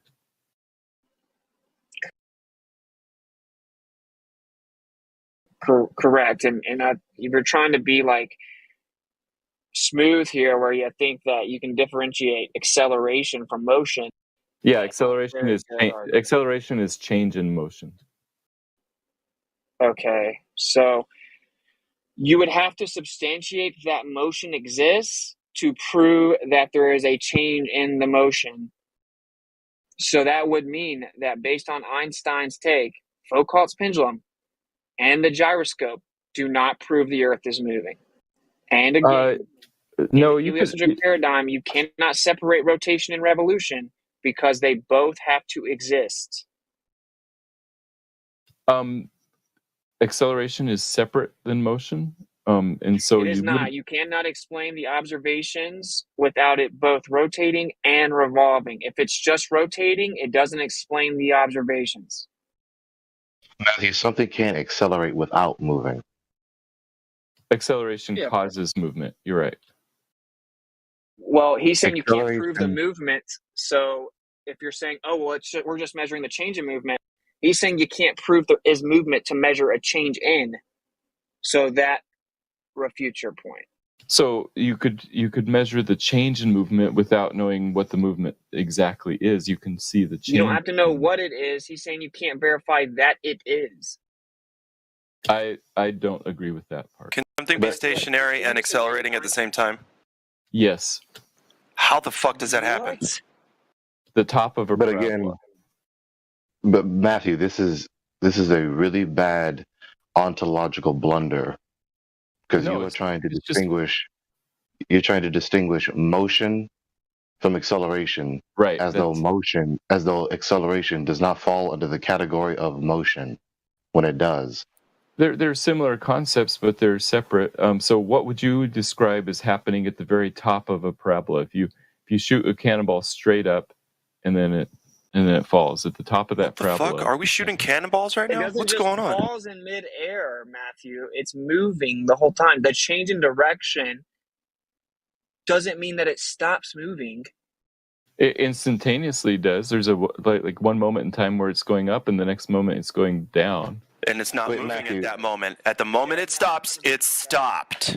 That's right. Jesus Christ. It's not moving. Exactly, dude. Ridiculous. But I just want to let you know, I understand that I have Stillman to your side. I can argue what you could say better, I think, because I've looked through all of this. I intellectually cornered you. There is no way out. No, you didn't. The only intellectually honest response you can have is to say, okay, well, we can't prove the Earth is moving, but I believe it is. We can't prove the Earth is moving, but I believe we can show acceleration exists. You can't show acceleration of the Earth if you can't show that the Earth is moving. Yes, you can. Matthew, let me ask you, were you taught this in school? No, this is common sense based on physics, what I know of physics. Oh, okay, Matthew, so you don't believe in Einstein? Yes. I believe that acceleration and motion are separate. Yeah. If the bullet stopped at the top of the arc and is stationary there, then you don't believe in Einstein and you're following Newtonian perceptions of the inertial reference frame, because they have different inertial reference frames. Slightly different, but on the scale of cannonballs. They're radically different. In Einstein's models, the falling object that's free falling at 9.8 meters per second is stationary. In Newton's perception of the world, when the object is stationary on the ground, that's when it's stationary. So you're completely divorcing Einstein. You realize that? I don't think Einstein has a concept of stationary, like a universal stationary. He says everything is relative. So you could use It's the a cop frame of out. reference. Everything is relative is a cop out. Real quick, Matthew, I just have a question, and it's rhetorical. Do you think the audience is buying any of what you're saying? Thanks. The smart ones are, sure, yeah. Okay, well, we're just gonna keep. Okay, so far, the best he's got is that you can measure acceleration without something being in movement, and acceleration is the change in movement. So you're just patently wrong. Okay, so we're gonna move on now. This is also Isaac Newton himself saying that the Earth could in fact be at rest and the center. He says, in order for the Earth to be at rest in the center of the system of the sun, planets, and comets, there is required both universal gravity and another force in addition that acts on all bodies equally according to the quantity of matter in each of them and is equal and opposite to the accelerative gravity with which the Earth tends to the sun, and thus celestial bodies can move around the Earth at rest. This is, of course, assuming the vastness of the distances and the vacuum itself, which is in contention, of course, from our side. The point is that Newton himself said that, yes, indeed, the Earth can be at rest and be in the center. So now what we're going to do is we're going to get into what really started all this, and that is Michelson-Morley. Michelson-Morley, they attempted to see, they assumed that there was an ether. They assumed that the Earth was spinning and revolving. And so they were going to detect a change based on different angles shooting with and against the ether. You'd be able to see a difference once the light patterns intersected. They would have a differentiation based on the motion and how long it took the light to get back. They found that there was just a very slight variation, but nowhere near what was needed for the Earth to be spinning. And this is why relativity had to be proposed, is to explain why you could not detect that. Okay, so here is physicist Henrik Lorentz discussing the Michelson-Morley. He said, briefly, everything occurs as if the Earth were at rest. Point blank here, and of course, he will come up in a second because they actually utilized his take to try to explain away the Michelson-Morley. Now, Matthew, are you familiar with Arthur Eddington? I've heard that name, but I don't remember in which context. Okay, so Arthur Eddington, go ahead. No, I just wanted to, am I wrong, or did what you just read, isn't that Matthew's position? What, that everything occurs as if the Earth were at rest? Yeah, like there's a specific point, like Matthew saying, like at the top of a parabola. No, that doesn't. There's a moment. That's not. Remember. No. Lorentz is saying that everything occurs as if the Earth were at rest. This was his response to Michelson-Morley because he was a genius, an actual genius, and he was one of the fatherheads of electrical field theory, and he knew there had to be an ether because there has to be a medium to sustain propagation. So he never even entertained the idea that there was no ether because he wasn't insane, and you can't have a medium or you can't have something propagating nothing. So this is just Lorentz responding, saying, clearly everything happens as if the Earth was stationary. So Arthur Eddington, Matthew, is the guy that allegedly helped to verify relativity with Einstein by looking or observing a star from behind an eclipse. Does that sound familiar to you? Yes, I've heard of this. They knew an eclipse was coming and they knew where the star should be, and they were going to see if there was any gravitational lensing. To this day, this is one of the only claimed evidences for relativity. But actually within your paradigm, they say that it's still based on refraction. Just that space and time bend and warp and cause the refraction. You realize that, right? No, I would say refraction is different than gravitational lensing. No, it's actually not. It's the same effect. You're just claiming a different cause, but it's the same effect of refraction. Oh, yeah. So, I got it. They would call them different things, but they work sort of the same way, but they're completely different processes that cause it. but exactly the same effect. You have to presuppose the cause. And so that doesn't actually prove it. That's correlation and causation. Like if I say, oh man, the sun rises every time the rooster crows, so the rooster crowing must make the sun rise, and then you remove the rooster and then the sun still rises. That's correlation and causation, right? So anyway, here is Arthur Eddington himself. Again, one of these are infamous people from your paradigm. Arthur Eddington, this is about Michelson-Morley. There was just one alternative. The Earth's true velocity through space might happen to have been nil. So when you hear the globe earther say, no, all Michelson-Morley did was debunk the ether, there was no other option. Then you say, no, they had the option of maintaining the ether, which was the actual foundation for all electromagnetic theory. Sorry, I got a call. From all electromagnetic theory, or so they were either throwing away the ether or throw away the assumption that the Earth spins and revolves. That was the paradigm. Do you agree with that? They had to make that decision. No, I see. This Michelson-Morley shows that if relativity doesn't exist, then it shows that the box that they did the experiment in was not in motion, because basically they're looking at the round trip speed of light at right angles to see if there's any difference, and they didn't find any difference. Okay, so yeah, my point is that the Glober's script that they say is, that didn't show that the Earth wasn't moving at all. It just proved that ether doesn't exist. They didn't detect anything. The truth is that they did detect something. It just wasn't nearly as much as was needed for the Earth to be spinning and revolving in a stationary ether, specifically. Okay, but my point is, here's Arthur Eddington telling you clearly we were faced. This was before relativity, right? Clearly, we are faced with a paradigm where the Earth could just be at rest. Okay, so I'm making a point here that the Globers just lie on the internet. That's what they do. They lie on the internet. So here's another one. This is another famous physicist Wolfgang Pauli. The failure of the many attempts to measure terrestrially any effects of the Earth's motion. He then goes on to say, to explain how the mathematics of relativity are used to explain away this inability to prove that the Earth's in motion. So this is another famous physicist telling you that you cannot measure any effect of the Earth's motion terrestrially. Any effect of the Earth's motion that would include acceleration, wouldn't it, Matthew? Acceleration is separate from motion. What do you mean any effect? I would say like the optical effect, or even like swinging pendulums.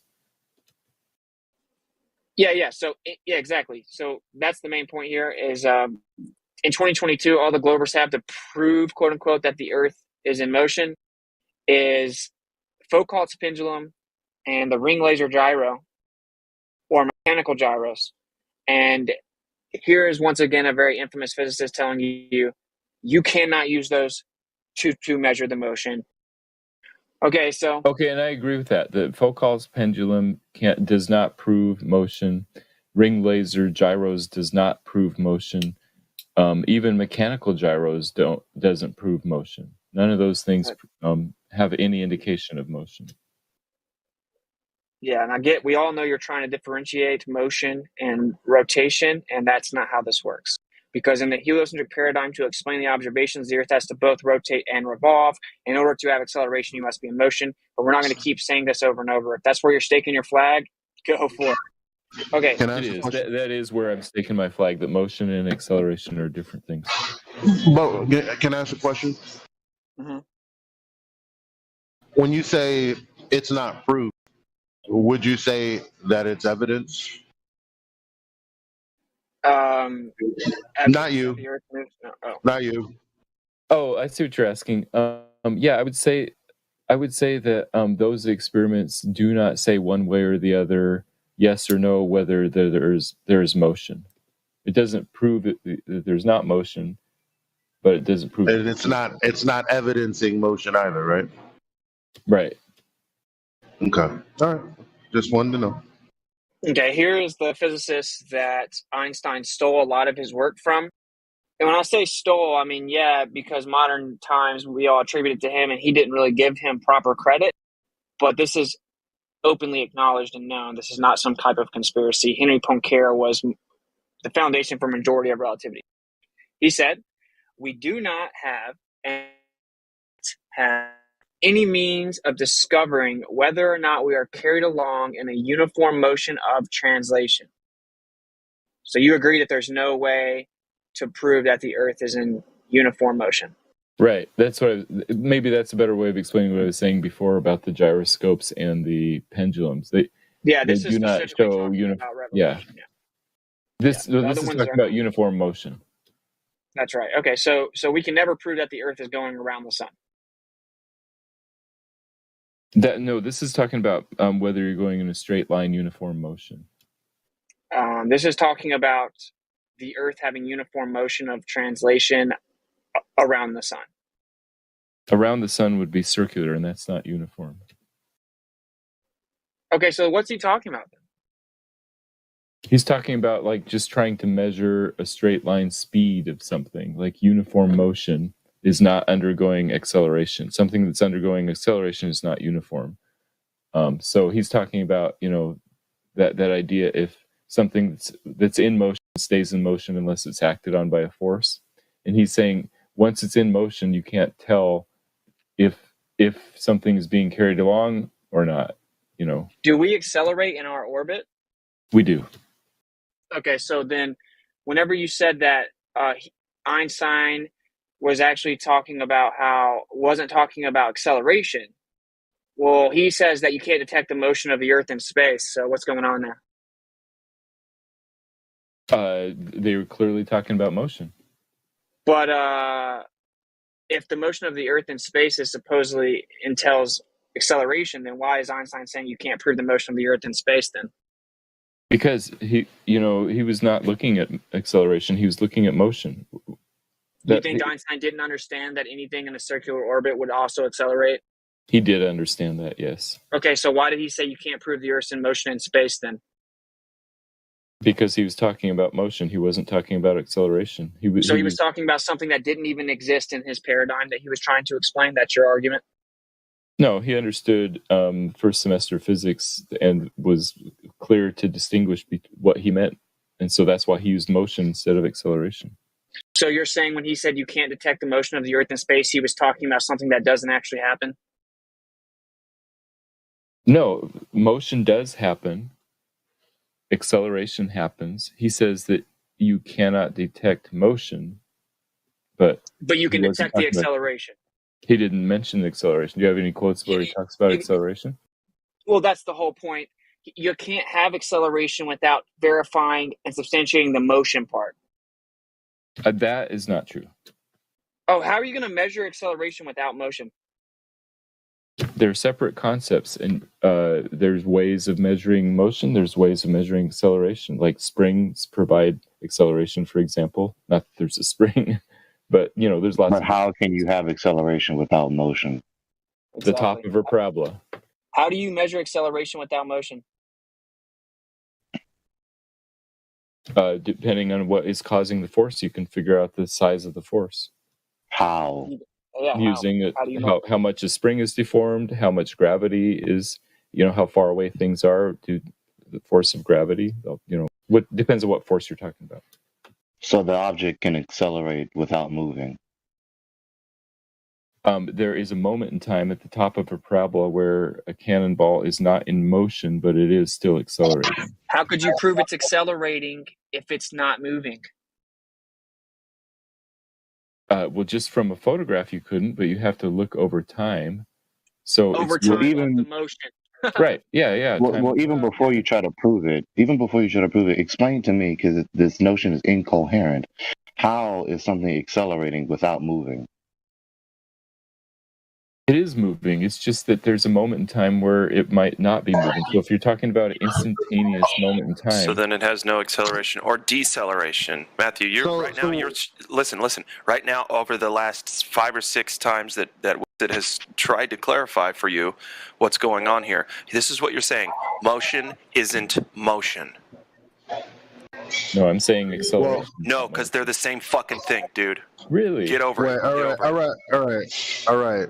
Well, Matthew, in your example, isn't it your point that it's actually not moving in that particular instance? So anything that, say you throw When it something reaches the straight up- nexus point, it's not moving. Is that your point? Yes or no? That's my point. Yes. Right. But So, no, not but. So no, in that was his me, not him. example, right. I'm saying that this is the thing. In your example, Matthew, you're picking a moment in which nothing is actually moving. Well, in that case, Right. it would just be not movement. Right. I'm using that to distinguish between acceleration, even though in that moment it's not moving. So in the sense that it's not moving in that moment, since this is your example, in the moment that it's not in the moment that it's not moving, how would you pick up a reading on it moving? Only in that moment that it's not moving, how would you validate that it's moving when it's not? Just in one moment, you can't. You'd have to look at time. So you're right. Just one moment. Like you take a snapshot, you can't tell if it's moving. Matthew, you're not paying attention to the reductio ad absurdum Elijah just told you. You're trying to appeal to a moment of no motion to try and argue the Earth is moving. No, to try and argue that motion and acceleration are separate concepts. That's all I meant. But that's your red herring in your attempt to defend the notion the Earth is moving. Exactly. It's also a I'm non doing this sequitur. so all the flat earthers can see. Just so you can see, this is where they have to go. Is either here or just hand wave dismissal. It's point blank absurdity. You can't have acceleration without motion. You can't measure acceleration without something moving. You can't validate the Earth is moving according to Einstein, Poincare, Arthur Eddington, and many more that we're going to bring up. These are people that quoted far after the gyro, the mechanical gyro, and Foucault's pendulum, which is to this day all the globe earthers have. Okay, so use their own paradigm against them. Make them say that Einstein was a genius, but he was also incompetent. So, Matthew, when something is not in motion, is it accelerating? Sometimes it is and sometimes not. Give an example. If you throw something up in the air, let's say that you launch it and it's up in the air for 4 seconds. It goes up and then for 2 seconds, then it slows down, turns around, and then falls down. That whole 4 seconds, it's undergoing acceleration. But if you shoot it straight up, that one moment halfway in between there at second 2, yeah, well, there's no motion, there's no acceleration. No motion. Yeah, no acceleration, so you debunked yourself. Do you realize that? During the whole 4 seconds, there is acceleration, including you're not one talking moment. about that. You're talking about the moment where there's no motion and then claiming there's acceleration there. That's retarded, Matthew. Do you realize that? That's why we should only give this a few more minutes, because Matthew, answer his question. Yes, I am saying that in that moment, at 2 seconds, there is no motion, but there is still acceleration happening. Can I rebut that? No, you can't. It's simple physics. Well, no. I mean, you said it, and I would like to rebut it, and then you can let whoever's listening. Sure, go ahead. Yeah. Okay. So you know how you are accelerating, and then you slow down, right? Like in a car, you're accelerating, but then you're decelerating at some point, right? Right. In physics, we don't. So if you're going to, but I'm talking about reality, and so in reality, when something slows down, it's decelerating. If you were to shoot something up, it would be accelerating, and then in reference to how much acceleration it had at its maximum, when it slows down, we would classify that as deceleration. Now, there's going to reach the point where you're saying there's no movement, which that acceleration is zero. Ergo, no acceleration. If Einstein was talking about how you can't measure the motion of the Earth, but it's supposedly always accelerating, then why would he even say that? Send speech makes everything. Because I mean, I don't know how many other ways to say that acceleration and motion are different, and you guys Why can would choose he not to believe me. be talking about motion though? Why Because you ignore they me? were curious about whether Why you could you see ignore how fast the Earth was moving, to Yo, understand like, come sort of a here, raw speed. Okay. So like to determine sort of a what? A raw speed according to some Do sort you of guys like even hear me? Do you guys universal even reference hear me? frame, something like that. You guys don't hear me. And they I want determined it's those not possible. No. Wait. Is there something different than a raw speed? Like it's either a speed or it's not a raw speed. Is there like Sort of a dressed up speed? a universal speed of the universe or something. No, man. No. That would Why be do you begging the ignore question. Is the I Earth am ever the not new accelerating? export camera. Can you No, give the Earth is always accelerating. So he would be trying to determine I something am that never happened. That's your claim. Give me big No, pics. he would be determined like trying to find Oh. the motion, the speed of the motion. Oh yeah, But that Wait, doesn't but I exist thought, according to you. So that's very funny, but give those. didn't he just defeat himself? Just wait. Yes. No, Yeah, like 4 No, times. because no, I mean, but there's also, I mean, because they like to compartmentalize all this stuff, but Yeah, 'cause that's how the actually, world works. no, because then the word nuance wouldn't exist. So that's not how the world works, Matthew. Right or wrong? Before I Right. continue. No, there is nuance. Right. Right. An amazing thing Okay. Matthew just said. Talk about atomism. The fuck up. But thank you though, Matthew. So damn, what was I about to say before? What was I saying when he interrupted? Because Go That's all I said. Damn, that's all I got to say. Are you supposed to be the smartest person in your family? No. Oh, my God. okay. What he said. Okay. So in response to acceleration. Now, isn't it that the argument is there is no acceleration and that's why we can't detect movement? No. No, I'm asking everyone else who's literally came here arguing that the reason that we can't detect movement is because it's not accelerating. Sort of like if you're going the same speed or the same velocity in a train. In fact, I'm pretty sure you've made that argument, but maybe in a plane. Jabba. Who are you addressing? I don't know, but I just fake spit out my tobacco like I made a good point. You did. And spit. Joke. Yeah, he did. Matthew, have you not argued that that a plane is traveling in a linear direction and therefore you don't feel any motion? Well, I like the example of the train, and that's what Galileo actually is an example of a boat. If it's nighttime and it's super dark outside and you're in a train, it's kind of hard to tell whether you're going 30 miles an hour or 60 miles an hour. We need helper. Yeah. Yo, TNT, what you doing here? You were talking to a bot. Very funny. Now those feedbacks. Give me those feedbacks right now. You do an Indian export scammer?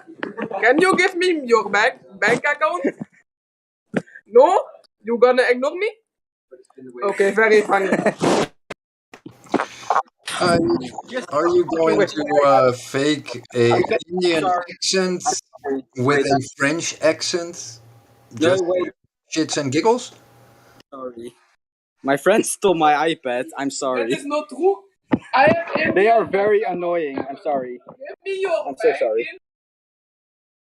Then maybe you should not be in the live stream with your friends. You know, just... They stole my iPad and went in this VC. I'm sorry. If you wanna, you know, stay unbanned, it's best to disconnect and listen to the live stream.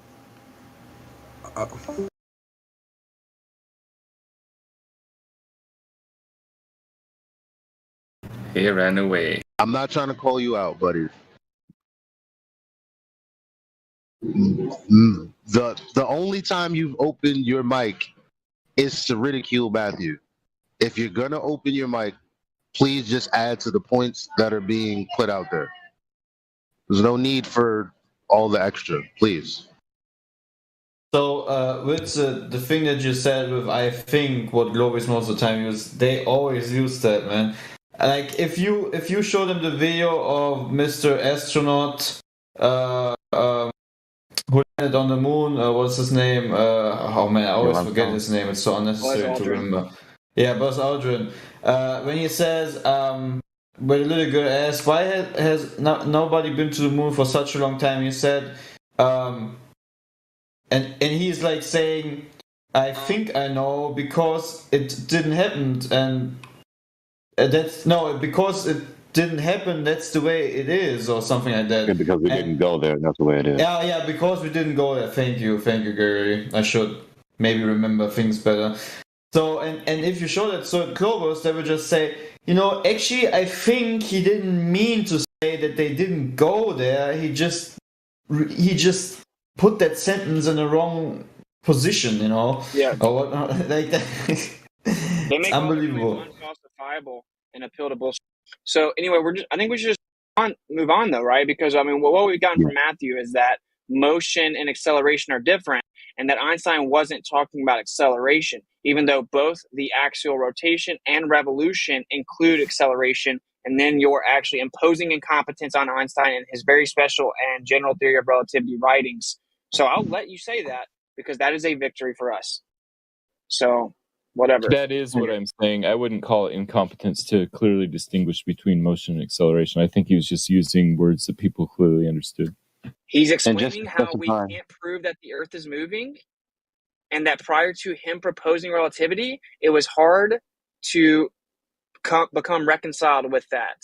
So you can try to spin it, pun intended, however you want. No, and just I agree with this particular remark in response to what Matthew said earlier about the peak of the parabola. The peak of the parabola in acceleration is not an instance of no motion, because if it was an instance of no motion, then the object would not continue to move, decelerating in its motion. The peak of the parabola is the beginning of the deceleration, not the beginning of not moving.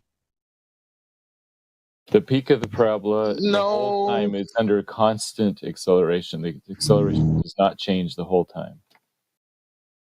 Well, yeah, my only critique, I don't know about that, Matthew. My only critique is that no, it begins to decelerate on its way up, and then at some point there's no more acceleration and no more movement, and then goes back down.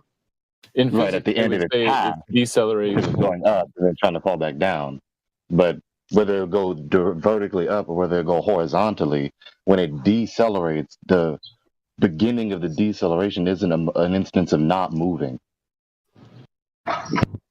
Okay, so in physics, the acceleration is constant the whole time. Like to give the example of the 4 seconds, if something is in motion for is flying up and then turns around and comes down for 4 seconds, the acceleration is the same the whole time. But we can move you on. You can't have acceleration without motion. Einstein said you can't prove the motion of the Earth. Oh my God. Those two are false statements, but go ahead. We can agree. I just quoted him. Everyone can see it. So here's Henry Poincaré. A great deal of research has been carried out concerning the influence of the Earth's movement. The results were always negative. Okay, so now we're going to move back on to Michelson. Here's Albert Michelson discussing his Michelson-Morley experiment. He said, this conclusion directly contradicts the explanation which presupposes that the Earth moves. Seems pretty straightforward there, doesn't it? Yes, that seems straightforward. Okay. We can't feel our motion through space, nor has any physical experiment ever proved that the Earth actually is in motion. Historian Lincoln Barnett wrote a very infamous book about Einstein, very revered historian. Right. Do you agree or disagree with this statement? No, I agree. So no physical experiment has ever proved that the Earth is actually in motion. Okay, great. That's what we and then you said And then you said earlier, what's this guy's name again? Was it Edwin Hubble in the early 1900s? Who was it? Yeah, it was. That said that that the idea that the Earth is not moving couldn't be disproved, right? Yeah, So, that's Edwin Hubble. Yeah. so this goes back to the most important question of the day, Matthew. And why did the head church figures depart from the cosmology of the Bible? They didn't. They did. That's what the whole beef was about. That's it. As a matter of fact, Edwin Hubble is the indictment of that. There were people that didn't believe that the earth moved, and then there's those people. So the question is, what was their justification for it? Oh, yeah, they use science and observation to correctly interpret the Bible. Okay. Well, they didn't use science. It's a philosophical decision. It's a philosophical decision. We've already covered that. So I think we should just keep going. I have a lot. I just want to breeze down. Yeah, go ahead. What's it? Okay, here's a physicist, Julian B. Barber. This is a physicist right now, very, very prominent and infamous physicist. He says, thus, even now, 3.5 centuries after Galileo, it is still remarkably difficult to say categorically whether the Earth moves. Physicist Julian Barber. So you agree? So is he? I don't know if he's talking about like a motion in terms of some reference frame, or I don't know what the context is. The context is whether or not the Earth could be geocentric or not. The heliocentric model proposes that the Earth is tilted on a 66.6 degree axis, wobbling. Nobody uses that number, 66.6. I know you guys don't use that number because you don't like to point out that it's just coincidentally Satan's number. I don't care. That's the number I'm using. Satan's number is 616. No, actually, only one text out of the thousands even claimed that. The earliest one, the earliest, most accurate. Oh, yeah. So all the other ones are wrong. Because they're based on the internet. Red herring, Matthew. Red herring, Matthew. No one cares. All of it's a red herring. Yeah, so we'll use it so you can't red herring. 23.4 degree tilted wobbling axis where it rotates and revolves. So the in the context of heliocentrism versus geocentrism, so heliocentrism entails both rotation and revolution. He is explaining that it is remarkably difficult to say categorically whether or not the Earth moves. This is a infamous physicist of today. Yeah, I don't know why he would say that, because I think it's fairly simple to do that. I mean, maybe if you're trying to prove it with experiments of light, like we were talking about before. So I don't know why. Why are you reading into what he's saying? No, he didn't say anything about that. He said it's remarkably difficult to say categorically whether or not the Earth moves. So if you're saying that he's incompetent in his field, okay, cool. Other than that, we don't need to hear your speculations about how he misspoke and what he should have said. This is a published work. It isn't like he got bombarded on the street and misspoke. This is something he published. Okay, so I guess in that case, I don't really know who Julian Barber is, but I would say I disagree with him. It's remarkably easy. Yeah, so how so? How's it remarkably easy? Oh, because the stars are far away and we see them rotate. Oh, so begging the question. So it's just because he's actually intelligent, he knows that begging the question isn't in any way admissible. So, okay, next question. Bernard Cohen, another very infamous physicist. There is no planetary observation by which on Earth can prove that the Earth is moving in an orbit around the sun. It doesn't get any more straightforward than that. But I wonder what the spin and flex will be. Yeah, let's hear it. I'll read it one more time. Oh, I disagree with him. There is no planetary observation by which we on Earth can prove that the Earth is moving in an orbit around the sun. Physicist I. Bernard Cohen. Yeah, I don't know why he would say that, but it seems like there are clear observations, so I don't know why he would say that. Perhaps he said that because they didn't observe this. Just a thought. all we're going to get is that it is a victory for them to say that all of the prominent physicists and astrophysicists of today are just wrong. That is a win, because their main talking point in the mainstream is that we're science deniers, that we are not in the know, we don't understand basic things. And so we're using the very mainstream argument of consensus that they use against us. We are flipping it back on them. It is only the anonymous, I guess Matthew's one of the rare people that aren't anonymous, the anonymous globe zealot anti-flat earthers on the internet who just run around claiming all this other stuff contrary to the actual paradigm that they believe and the people that brought it to them. But yet they will immediately turn around and say, oh, you think every scientist in the world is wrong. So let them bumble around the internet contradicting themselves, because I'm trying to formulate a sharpened argument for us to actually shift the paradigm away from heliocentrism over to the factual representation of the earth. I don't care about the anti-flat earthers, right? So if all he can do is throw all these infamous physicists and astrophysicists under the bus, it should be very eye-opening for anyone in the audience, and all the flat earthers should realize how valuable of an argument this is. Yeah, all those physicists and astrophysicists, if we ask them if the earth is flat or spherical and whether it's in motion around the sun or not, I'd be happy to go with whatever they say.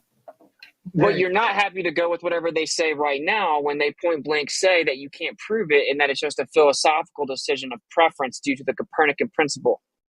The earth is flat. Right. That's weird. That's a weird way to put it. I don't know why they said it that way, but I think they all believe the earth is flat. But they believe that the earth is a ball that spins and revolves around the sun. That's right. To a philosophical preference, that they don't think it's logical to think the earth could be special because they're like across the board atheist. Okay. I mean, it's already over. It's already over. He already said he doesn't know why they said it and that he just disagrees. I mean, that's it. It was over when he said acceleration is not motion. It was over right then. I want all the flat earthers to save these quotes because I think they're very useful. I think you guys should stake this whole argument on the idea that acceleration is different. Is the same as motion. Shut the fuck up. No, it's not. No. Sorry. He didn't even say motion. He said that the earth moves. Yes, that's right. Water forms into a mountain. Again, if the earth is in a heliocentric model, it has to both rotate and revolve. The context of the quote is him writing about geocentrism, which is a stationary earth that is central, opposed to heliocentrism. You can try to spin it as however you want to. You're effectively lying. Okay. Thus, failure of Michelson-Morley to observe different speeds of light at different times of the year suggested that the Earth must be at rest. It was therefore the preferred frame for measuring absolute motion in space. Yet we have known since Galileo that the Earth is not the center of the universe. Why should it be at rest in space? Physicist Adolf Baker, explaining that Michelson-Morley contradicted the philosophical bias that they had, that the Earth is actually revolving around the sun, because the evidence showed that it wasn't moving. Okay. I mean, these are so damning. It's just sad. Okay, another very infamous physicist. The easiest explanation, so if we apply Occam's razor, that which requires the least assumption and the least complexity, right? Because the globers love to say, no, the heliocentric model can't explain things, though. And the heliocentric model has answers for everything. That's actually exactly the opposite, which means if they were to apply the logic that they were initially claiming, they would become geocentrists, but that would require intellectual honesty, and they cannot do that or think for themselves. So anyway, the easiest explanation was that the Earth was fixed in the ether and that everything else in the universe moved with respect to the Earth and the ether. Such an idea was not considered seriously, since it would mean in effect that our Earth occupied the omnipotent position in the universe, with all the other heavenly bodies paying homage by moving around it. Physicist James Coleman. So it was not considered seriously because it would mean the Earth was special. That's science, isn't it, Matthew? That's science. It was based on their prior presumptions of how things work, what the solar system looked like. So yeah, He's got an excuse for everything. Wait.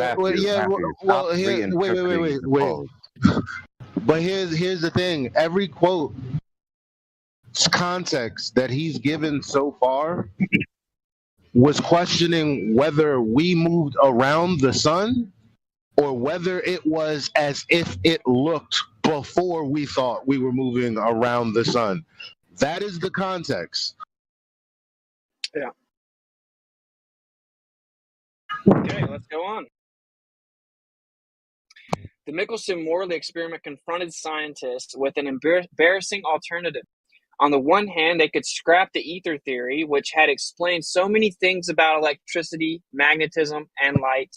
Or if they insisted on retaining the ether they had to abandon,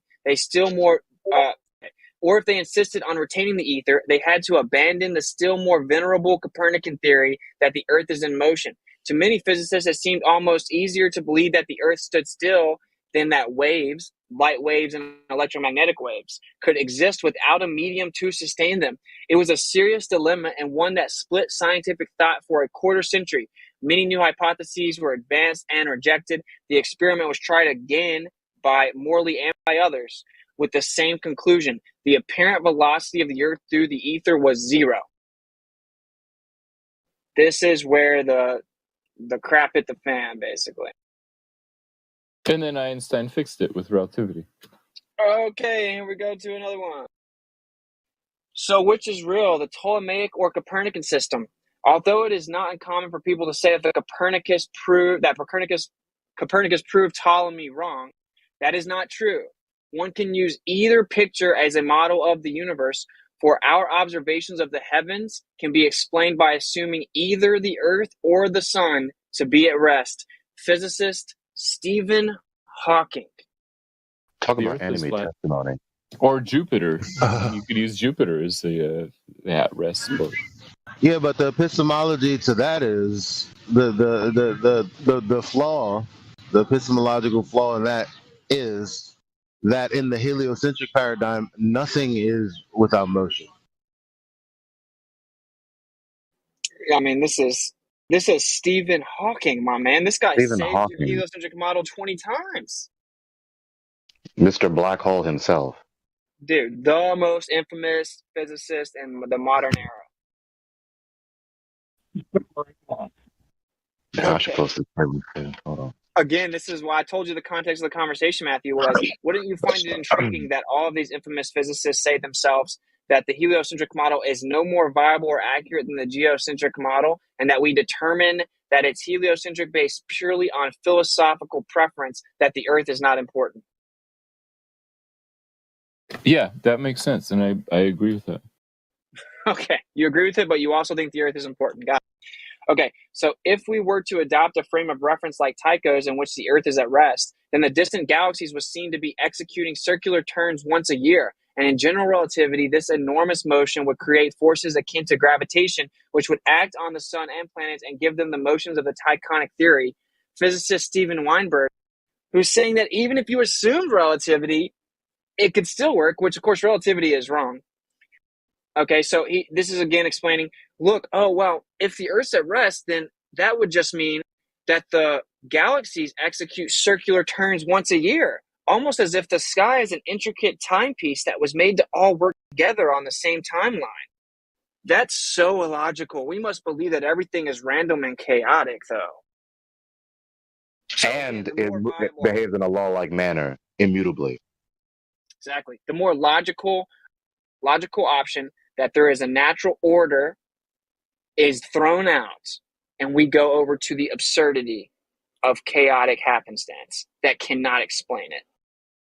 What a joke. Very infamous physicist. Okay, so here's another quote. This guy's name is Fred Hoyle. This is the astronomer that coined the term Big Bang. It's actually because he thought it was stupid, that's why he called it that, but very infamous astronomer. Again, coined the term Big Bang. Let it be understood at the outset that it makes no difference from the point of view of describing planetary motion, whether we take the Earth or the Sun as the center of the solar system. Since the issue is one of relative motion only, there are infinitely many exactly equivalent descriptions referred to different centers. In principle, any point will do, the moon, Jupiter. So the passions loosed on the world by the publication of Copernicus's book, De Revolutionibus Orbium Celestium Libri VI, were logically irrelevant. Astronomer Fred Hoyle. Yeah, that makes sense to me that you could arbitrarily pick any point as the center and do all the calculations. And that all observations work. Yeah. So if that's the case, and geocentrism preceded heliocentrism, again, what was the justification? The justification was probably because the sun was the biggest thing in the model, and so they said, "Oh, we should use that as the center and make the." So sun worshippers, huh? Yeah. No, not worshiping, just picking the biggest thing as seeing that as the center place. Idolizing it, yeah. I mean, because there's no reason.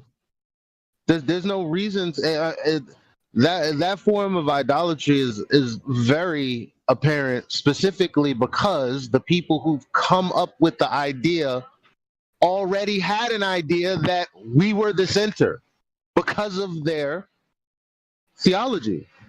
But wait, Matt, you realize that if the Earth is geocentric, then the sun isn't the biggest thing. So that was a textbook begging the question. No, I think the geocentrists even said that the sun was bigger than the Earth. Some of them did. No, you're wrong. No, you're wrong. You don't think the Greeks thought that the sun was bigger than the Earth?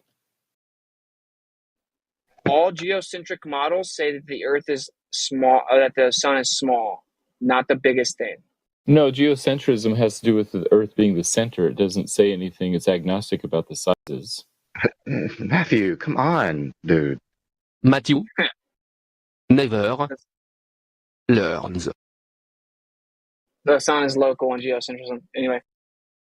So here's another one. We can take either the Earth or the sun, or any other point for that matter, as the center of the solar system. This is certainly so for the purely kinematical problems of describing the planetary motions. It is also possible to take any point as the center, even in dynamics, although recognition of this freedom of choice had to await the present century. I would hate to break it to Fred Hoyle, who would be turning in his grave. Actually, we do not have the freedom of this choice still to this day in 2022. Even the governments themselves have come out and actively censored, misrepresented, and strawmanned the geocentric position. And NASA has gone as far as to take all kinds of information off their website that actually supports geocentrism, retroactively eliminating the information so that people cannot have a fair decision or choice. Totally seems like a side I want to be on, huh, Matthew? I would dispute that characterization. That's interesting, the way to put it, though. They removed a ton of stuff off their website. You can prove it with the Wayback Machine. Oh yeah, So justify your dispute. Well, first of all, clarify what your dispute is, and then justify it. So you can choose any point as a frame of reference, either the sun or the moon or Jupiter or the Earth or whatever. And then it just makes more sense to choose the sun if it's no. I mean, what is the dispute with what was said? Don't just tell us how you feel. What was the dispute? In order to dispute something, you have to be speaking to something, which you were. You responding, right? And you said, "Well, I would dispute that." So what are you disputing and justify it? I dispute that NASA took off information from their website in order to keep people from believing the geocentric model. Okay, well, they removed information that is more, it works better with geocentrism. Probably coincidence. Yeah, not just NASA as well. It's also the European Space Agency. They used to have records of all of their balloon launches with the names of everything they sent up. We flat earthers started looking at all that stuff and publishing it and making videos about it, and they removed all that. Just a coincidence. It was easy to see the irregularities in there. Well, not even. I don't even know if you would call it that. It was easy to. Well, for lack of a better term right now, I can't think of. And all of their photos, so to speak, they removed them. Yeah, it showed that the Earth had a special position. So it used to be that you could get like the original picture or original information, and so now you just get a JPEG. Now you just get a copy. Yep. So that's like thousands of pictures, Matthew. Anyone that doesn't know, ESA, European Space Agency, that was actually the confirmation of the original findings from the WMAP team, which showed that the Earth was the center. And people were trying to say, "Oh, they just messed up." And then the Planck came back. The Planck data came back from the European Space Agency, which just further verified in greater detail with less noise in the imaging, and showed the very same thing, only stronger. So they could no longer handily dismiss it, although they've effectively still done that because, like you said, they just removed it once we started picking it up. So, and that's why they called it the axis of evil. They called it evil. Well, that's so much science there. I'm just overwhelmed. I'm drowning in science. They called it evil. Anyway. So here's an infamous science writer, Kitty Ferguson. It is possible to describe the entire universe using any chosen point as the unmoving center. The Earth will do very well, and no one can prove that choice is wrong. Scientists today prefer to picture everything in motion and nothing as being the center. If you haven't given much thought to the implications of the 20th century science, you may be chagrined to realize that because of the concept of relative motion, no one can prove that the Earth moves. Yet we have anti-flat earthers claiming unequivocally that they've proven it, and we are science deniers. Okay, next. I know they get kind of. No, I like what she said. I think what she said is kind of profound. That if you believe in relativity, you can just sort of arbitrarily pick any spot. And I think she's right. You could choose Earth as the center of the universe and go from there. Well, and if you do that, no one can prove that the Earth moves. No, but look, there's a problem epistemologically. Can anyone spot the problem?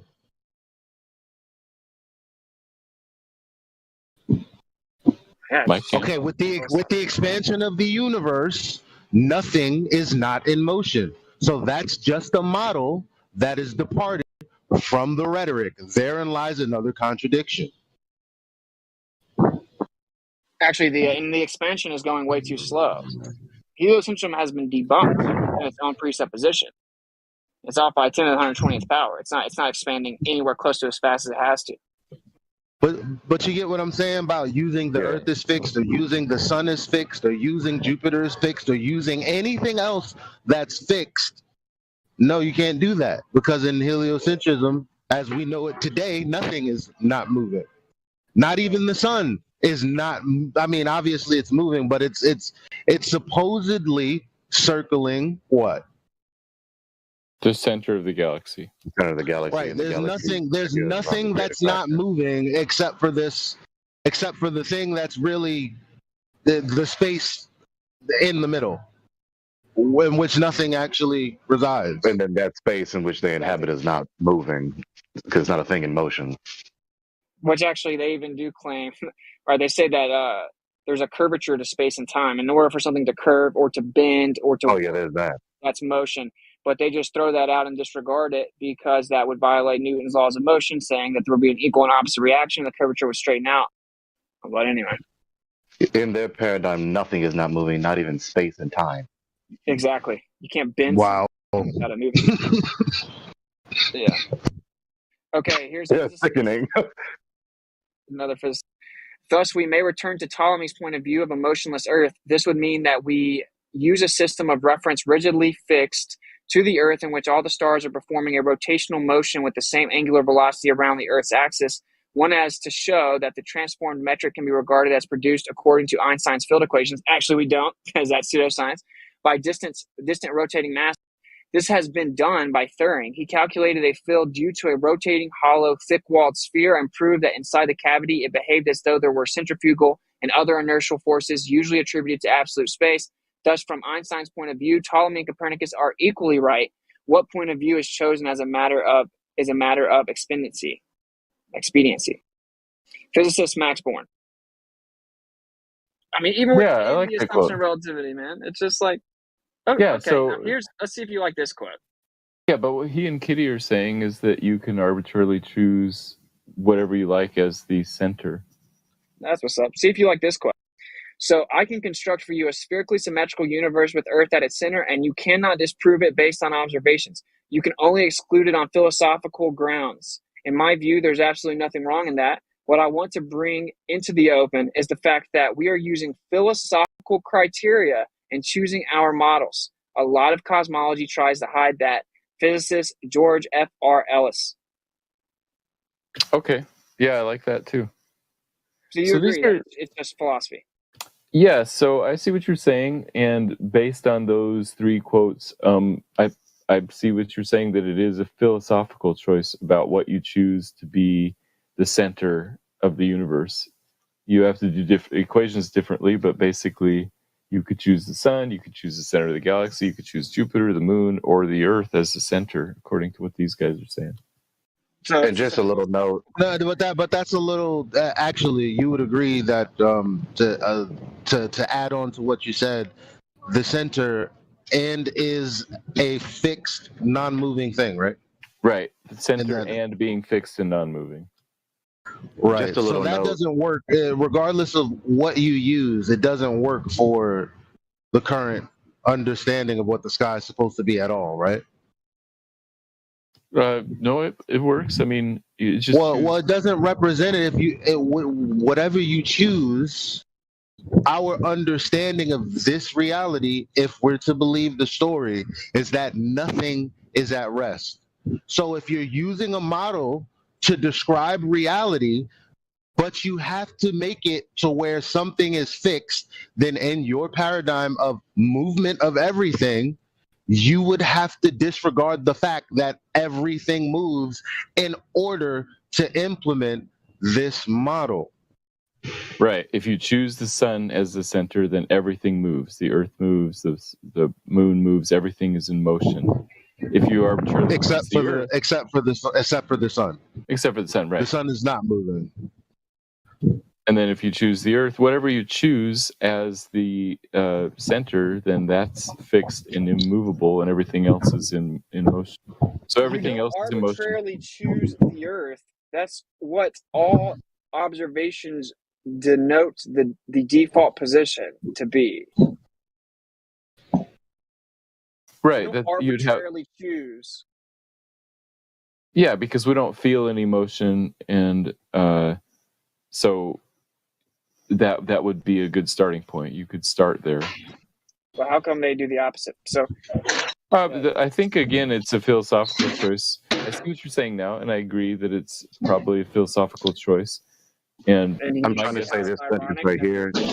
You see how ironic that their philosophical position is diametrically opposed to the crux of yours, being a creationist? No, because I think it kind of makes sense that the biggest thing God created in the solar system is the sun. That would make sense to use that as a good starting point, as the 0 point in the. You disregarded the point. So, in your paradigm, the Earth is special because the Creator made it so that we can live here. And the philosophical bias that has created the paradigm of heliocentrism to be misunderstood as if scientific and definitive is comprised of the exact opposite belief that the Earth is not special or significant and was not created. I don't think it means we're less special. And you can sidestep it. Hello? Yeah. No? Am I breaking up? No. You're good. Oh. And you guys can come to it later if this is gonna derail the point that you're making. But when you say that, when you made that statement about the sun being bigger than the Earth, and you definitely said something about the Creator. From what part of Scripture do you get that the sun is bigger than the Earth? Oh, not from the Scripture, not from God's word, but from God's. All right, no. Okay, no more. That's just all I wanted to know. That you just said that didn't really have anything to do with. So it's what. May I please say this? God is. He plays the role of God. No, God. I just want to say a quick note, real quick. I just want to say a quick note. just let us be careful with the way we use the term philosophy, because we're tossing around the term philosophy as though it's just unjustified, unsubstantiated speculation, when that's not necessarily true, especially when philosophy consists of epistemology trying to establish a valid method of knowing so that we can justifiably claim to know what we claim to know. Just that's it. So it's really unjustified, unsubstantiated speculation. That's when it's conflated to definitive science. That is the problem. So when they choose the sun or the great attractor at the middle of this void, aka space, there's no justification for that choice to claim to know that to be the case. Yeah. The ancient argument over whether the earth rotates or the heavens around it, as Aristotle taught, is seen to be no more than an argument over the simplest choice of a frame of reference. Obviously, the most convenient choice is the universe. Nothing except inconvenience prevents us from choosing the earth as a fixed frame of reference. If we choose to make the earth our fixed frame of reference, we do not even do violence to everyday speech. We say that the sun rises in the morning, sets in the evening, the Big Dipper revolves around the North Star. Which point of view is correct? Do the heavens revolve, or does the earth rotate? The question is meaningless. So, hey, Matthew, physicist Martin Gardner. Hey, Matthew, is that guy talking about rotation?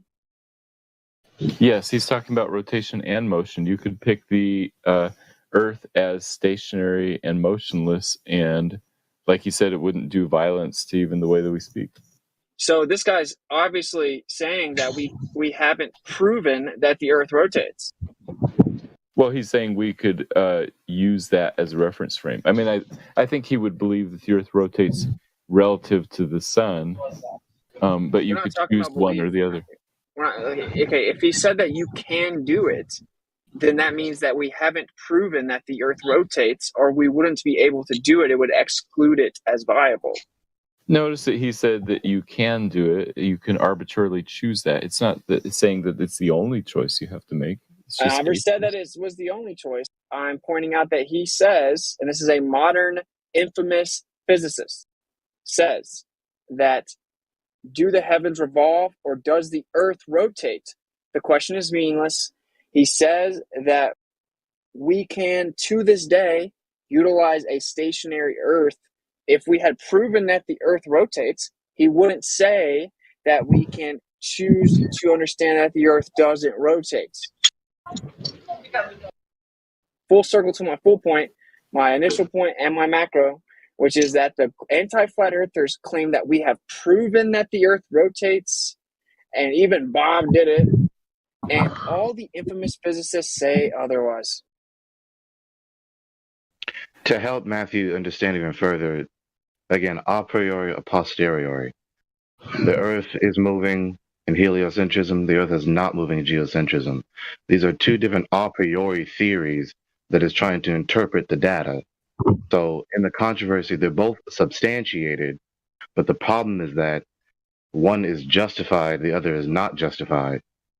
See, it may be consistent, and then again, it's more so consistent with geocentrism than heliocentrism.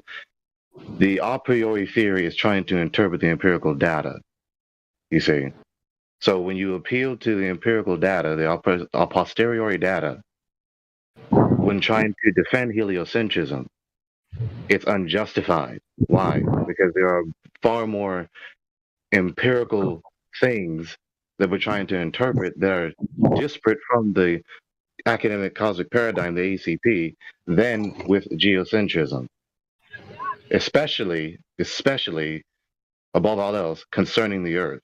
Heliocentrism says the Earth is moving. Geocentrism says the Earth is not moving.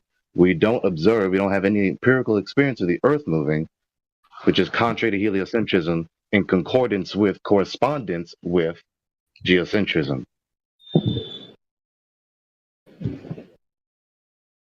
The Earth-centered system is in reality absolutely identical with the system of Copernicus, and all computation of the places of the planets are the same for the two systems. Astronomer J.L.E. Dreyer. I know it's redundant, guys. I'm sorry, but I just hope you guys save it. And, you can never have too many hostile witnesses. It is very important to acknowledge that the Copernican theory offers a very exact calculation of the apparent movements of the planets, even though it must be conceded that From the modern standpoint, practically identical results could be obtained by means of a somewhat revised Ptolemaic system. It makes no sense, accordingly, to speak of a difference in truth between Copernicus and Ptolemy. Both conceptions are equally permissible descriptions. What has been considered as the greatest discovery of Occidental wisdom, as opposed to that of antiquity, is questioned as to its truth value. Physicist Hans don't care. Reichenbach. Yeah, so he's not saying it's true or false one way or the other. He's saying that you can arbitrarily choose as a frame of reference one or the other. Matthew, when you say you can arbitrarily choose, you're saying that it's unjustified, like my point earlier. So when you choose heliocentrism as the a priori theory to interpret the a posteriori data, the empirical data, it's unjustified, especially because you don't have any empirical data of the Earth moving. Can I give an analogy for how I think about this? I know analogies aren't very popular around here, though. I might get muted. Why would you say that, Feisty today, Matthew. I think this might be getting to you a little bit. Yeah, why would you say, Matthew? Have I not used at least 40 with you? Oh yeah, in here, around here. I'm totally fine, and yes, you are allowed to use analogies. It's just that I am. What do you mean allowed? You just said that it's not used much around here, where I hang around. I mean, like when we Globers bring up analogies, it frequently gets shot down. Whatever. Okay, so here. Go ahead. Let's say that I'm on the freeway driving 60 miles an hour to the store. It probably makes sense to think of it as the store being stationary and I'm going 60 miles an hour. But technically, what all these physicists are saying is you could actually choose to say that the car is stationary and the store is moving towards me at 60 miles an hour. And the ground is moving 60 miles an hour underneath me and all that type of thing.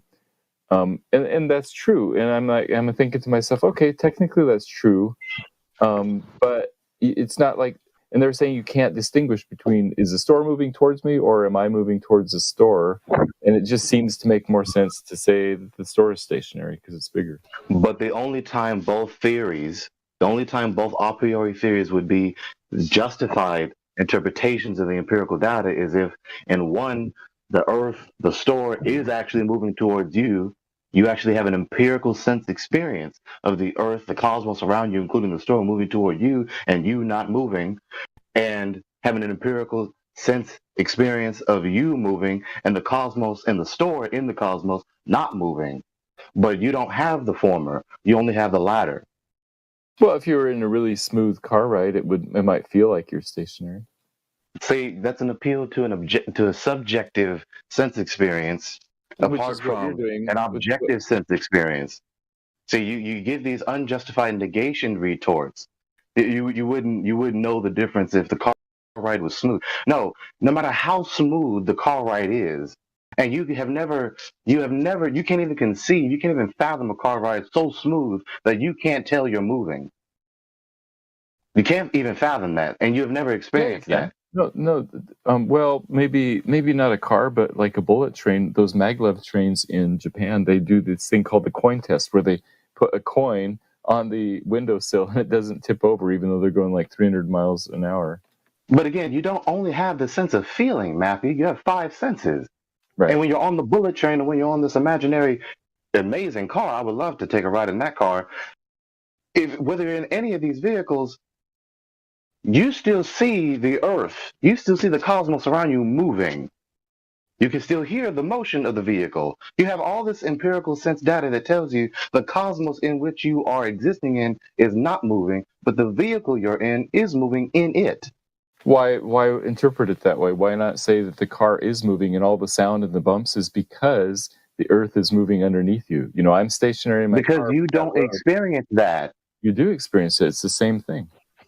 No, you don't experience it. You believe that you experience it. You have deceived yourself into believing you experience this because you have an unjustified faith commitment to that notion. Yeah, but but no matter how the point you were making about first having evidence of the latter but not the former.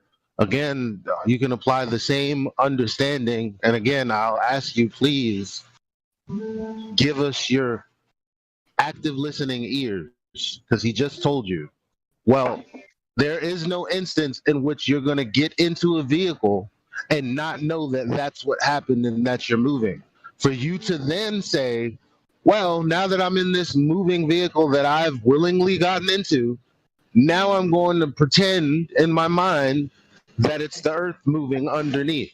That is the only ridiculous scenario in which you can put it.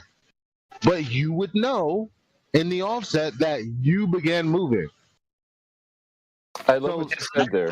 Especially Matthew, as a Bible believer, you should know better than to say such a thing, because the God has made the universe and he has made uniformity to the universe, and he has given us senses to experience empirical data that is trustworthy so that we can orient ourselves in this world. He would not build a world in which our entire sense experience faculties would be just antithetical to what is actually happening. Gregory, I agree, and that's one of the best reasons, I think, for saying that we can trust our senses. To go back to Elijah's point, that yes, I love how you said it, Elijah, that we would be pretending that the car is stationary and the freeway is moving underneath us. And I think that's exactly the point that Whitsitt was bringing up. All these physicists say that you can pretend any frame of reference. And Yeah, so they if do say that. if I'm riding in my car, I could sit there and pretend that my car is stationary, and there would be no way. I mean, they're saying it's not necessarily No. true. In all instances, the frame of reference is stationary. They're not pretending that one thing is moving. No, in those scenarios, in all of them, the thing that you're going to be censoring is not moving at all. Yeah, what they were saying is It's not that you can pretend. It's not that you can pretend that it's not moving, but it is. It's that it's a choice that you make. It's not based on sense experience. It's a choice that you use. Yeah, but that's non sequitur to the point.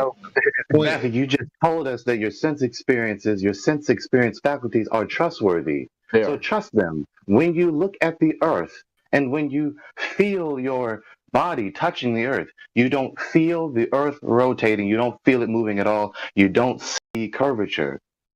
Right. Exactly. Thank you. Okay.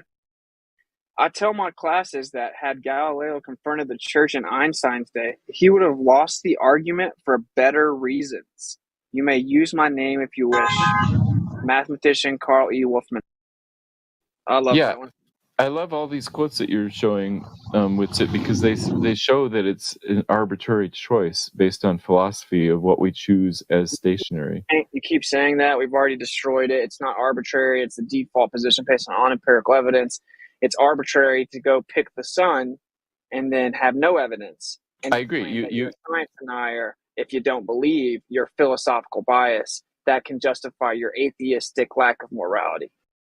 Wait, all these quotes that you did, they show that you can choose whatever you like, right? There's no way to prove one way or the other. And you're trying to prove one way? Yeah, but when you it's not, listen, movement, you keep on changing the argument, because there is no movement for the thing that's in the center. So whether you pick, it doesn't matter what you pick. The only argument is whether or not the things are moving about us, or if all of the things we see, including us, are moving about the sun. That is the only thing you should be focused on. Yeah, so Elijah, it sounds like you're trying to say that it is true that the Earth is stationary, but all of the quotes, including this physicist Hans Reichbach that Whitsitt just quoted, he said, "It makes no sense, accordingly, to speak of a difference in truth between Copernicus and Well, here's the thing. 24 after the hour. When we map the sky to use it as a coordinate system, right? Because they're talking about different systems, right? So we mapped it on Earth. That's what we did do, right? Okay. Nobody mapped it from the sun or anywhere else. So from here, we've mapped all that out. Then someone said, well, I mean, you can pretend that the Earth is the sun is perceivably fixed in the center, like what it perceivably looks like here on Earth. Anyway, the point is that Matthew said that you can prove that the Earth rotates, and he's wrong. So it's not just, you can keep trying to hand-wave dismiss it in this big basket, but that's the point. The Globers claim that you can prove the Earth is a movement, and that's patently false, and here are all of your priests telling you that's not true. Okay, There's no planetary observation. Go ahead.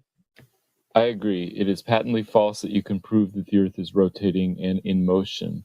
When we say that, we usually are saying it with the unspoken assumption that we're using the we're saying in relative to the sun or relative to the center of the solar system.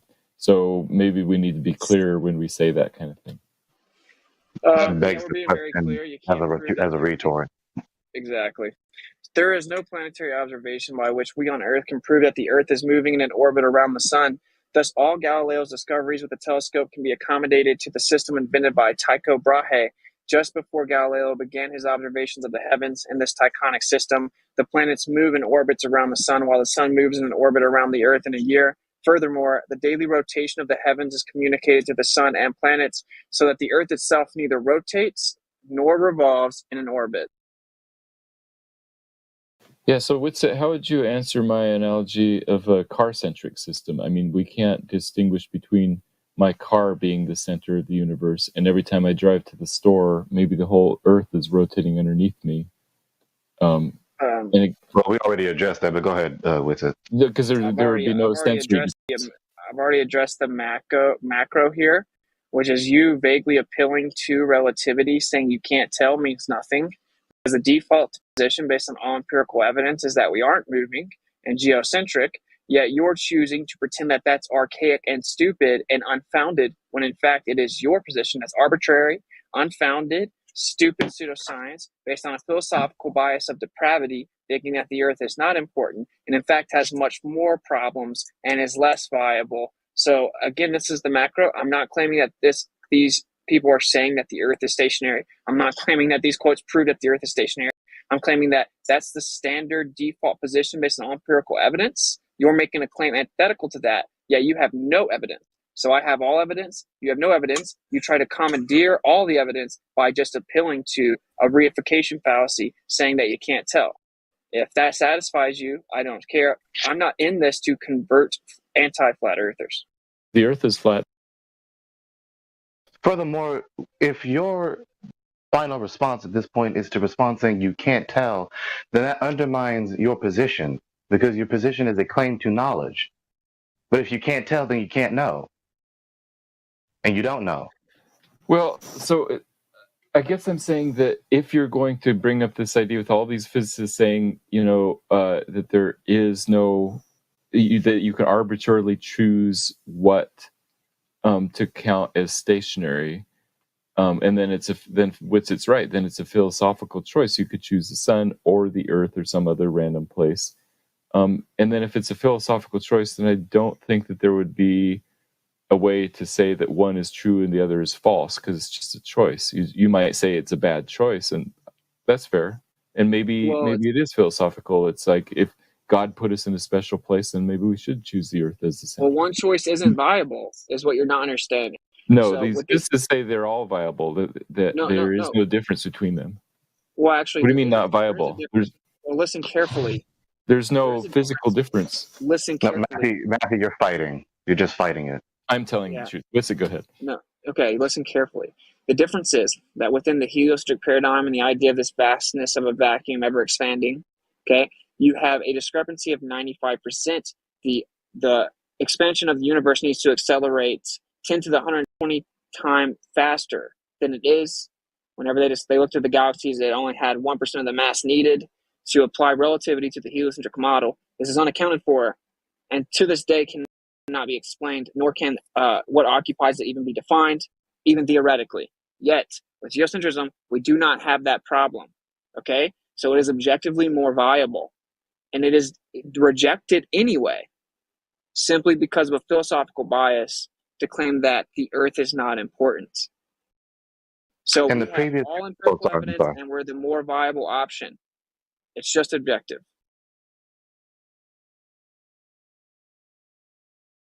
And the critique I just gave earlier, Matthew, you missed the point, and of course, you're probably just whistling past the point. My point was about your argument. At this point in the conversation, you are arguing you can't tell. In other words, you can't discern. In other words, you can't know. Your response to defend your position of a knowledge claim is to say you can't know. If you can't know, then you can't know your position is true. Yeah, You've undermined I your see own what you're position. saying. Yeah, I guess I was trying to say that if it's arbitrary that you choose what counts as stationary, then you cannot distinguish and you cannot know because it was an arbitrary choice. Exactly. But you're trying to ascribe the arbitrarity, the unjustified arbitrarity to all positions.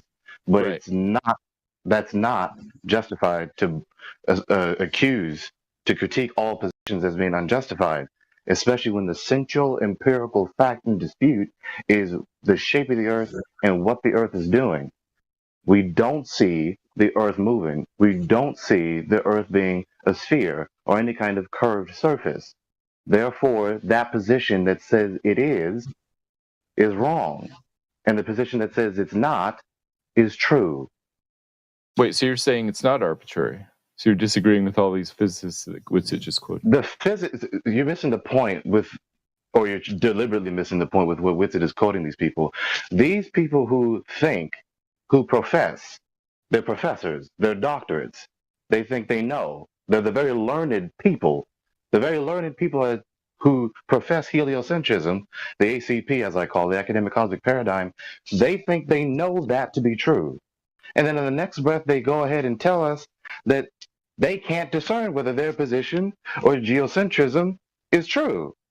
So in the first breath, they say they know, and how dare you defy us? And in the next breath, they say you can't discern the difference.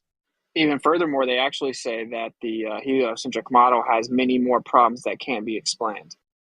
So when they say that, they're undermining their own position. When they say these quotes, they undermine their own position. They're contradicting themselves. And Witzit is quoting these men to expose this self-contradictory, self-defeating quotes. To expose the arbitrarity, the unjustified arbitrarity of the ACP. Contrary to the empirical data, especially as it concerns the Earth is not rotating, the Earth is not moving, the Earth is not a sphere. We know now that the difference between a heliocentric and a geocentric theory is one of motions only, and that such a difference has no physical significance. The Ptolemaic and Copernican views, when improved by adding terms involving the square and higher powers of the eccentricities of the planetary orbits, are physically equivalent to one another. Astronomer Fred Hoyle again coined the term Big Bang. None of these people are addressing the actual problem with dark matter and dark energy, Matthew, which is the point that I keep making to you, which is that heliocentrism is less viable, but we will get there in just a minute. And you have yet to address it because you can't. Because it makes no difference between the heliocentric and geocentric theory that Hoyle was talking about. It has nothing to do with dark matter. That's incorrect, actually, and I'm about to go to Edwin Hubble and debunk you, but I'm not going to go out of order, so you can just be patient and hold on to your grasp of straws the best that you can. Okay. What happened when the experiment was done in 1887? That's Michelson work. There was never in any orientation at any time of the year, any shift in the interference pattern. None. No shift, no fringe shift, nothing. What's the implication? Here was an experiment that was done to measure the speed of the Earth's motion through the ether. This was an experiment that was done 10 times more sensitive than it needed to be. It could have detected speeds as low as 2 miles a second instead of the known 2 MPS that the Earth as in its orbital motion around the sun. It didn't detect it. What's the conclusion from the Michelson-Morley experiment? The implications is that the Earth is not moving. So again, it's not just arbitrary, whichever one. No, the evidence shows that it's not moving. You have to reject it, turn your head to it due to a philosophical bias of atheism. I know this is tough for you to accept, but it's not my problem. What do you think would happen if they did the Michelson-Morley experiment on one of the moons of Jupiter? Well, they actually, if they went and did it on the moon, they could prove one way or the other, but they won't do that. Apparently, they went to the moon, but they won't carry out one of the most infamous experiments ever, which would prove one way or the other definitively. But they'll never do that. For one, of course, they can't go to the moon, and for two, it would debunk them definitively. So why would they not do that? They could finally prove that the Earth is moving by going and doing the test on Earth's moon. Okay, so speculation, obviously, but what would be your speculation if they did go to the moon and did the experiment up there? What do you think they would find? That there would be motion? They would find that the Earth is not moving. You can't go to the moon. No, I'm talking about the if they did the experiment on the moon, whatever it is. What do you mean? They would find that the Earth's not moving. They would find a difference in the patterns based on the. Okay, that's what I was asking. Yeah, would there be a difference? Because my speculation would be if they did the experiment on the moon, they would have the same exact results and find that the moon is not moving also. Well, that's what you would have to find. And if you could really go to the moon and you really wanted to prove it, you would go to it on the moon, but they'll never do it. And in fact, I watched an interview with an infamous physicist who pointed that out and said, and of course he believed in the moon landing, so he's pretty far behind. But he's like, yeah, but we all know they'll never actually try to do that. They'd rather just whistle in the dark and then mock the other side. And that's the current paradigm of quote unquote science. Well, yeah, so many people believe that they wouldn't find anything useful, that they're not going to spend the money to do it on the moon. Actually, they've been claiming that they want to go back for a long time. They just came out, so they had to push it back because they can't get the suits right. So, and it has one of the most valuable elements in the world in abundance, according to your paradigm. But I'm not going down your divergence. So this is another infamous physicist of the modern era. Michelson and Morley found shifts in the interference fringes, but they were very much smaller than the size of the effect expected from the known orbital motion of the Earth. Physicist John D. Norton.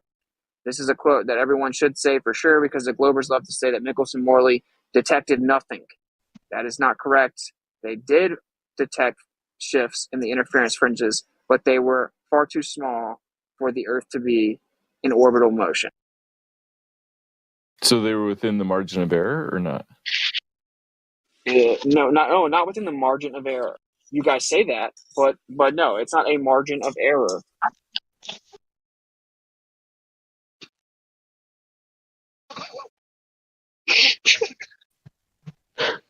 Do you practice your sophistry? No, I think Witsit is just naturally good at it. I'm talking about you, Matthew. Oh, you're asking me? No, I haven't been practicing sophistry. I'm just telling the truth. Yeah, Witsit isn't using sophistry, so do not try to project onto him your own bad behavior.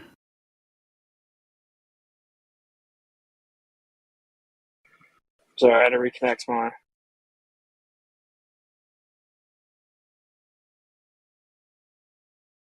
Projecting as sophistry is him using sophistry again. Touche. That is correct. All right. I guess we'll continue. Sorry, I didn't really hear all that, but maybe it was meant to be. Okay. All this evidence that the universe looks the same whichever direction we look might seem to suggest there's something special about our place in the universe. In particular, it might seem that if we observe all other galaxies to be moving away from us, then we must be at the center of the universe. There is, however, an alternative explanation. The universe might look the same in every direction as seen from any other galaxy too. This is, as we have seen, was Friedman's second assumption. We have no scientific evidence for or against this assumption. We believe it only on grounds of modesty. It would be the most remarkable if the universe looked the same in every direction around us, but not around other points in the universe. Physicist Stephen Hawking. Yeah, and I'm being a theist. I'm open to the idea that we do live in a special point in the universe that looks, it looks like we're at the center because we are in the center, and I'm okay with that. Nice. We're getting you over there. You're gonna wake up one day, Matthew. Oh no, I fully woke up. I understand God's creation pretty well, I think. No, you don't. Kai thinks that you're a closet flat earther. Well, I heard that you've been to multiple flat Earth meetings. Oh, you're here. Oh yeah, I went last Saturday before last. And I think that's great. I just feel like most Globers probably wouldn't go to multiple flat Earth meetups and be peaceful, That's probably your laugh is psychotic, just like your behavior. I do think that most flat earthers are sort of on a ticking timeline of how long they'll be able to maintain that belief. Because most flat earthers I've met have not believed it for more than 10 years.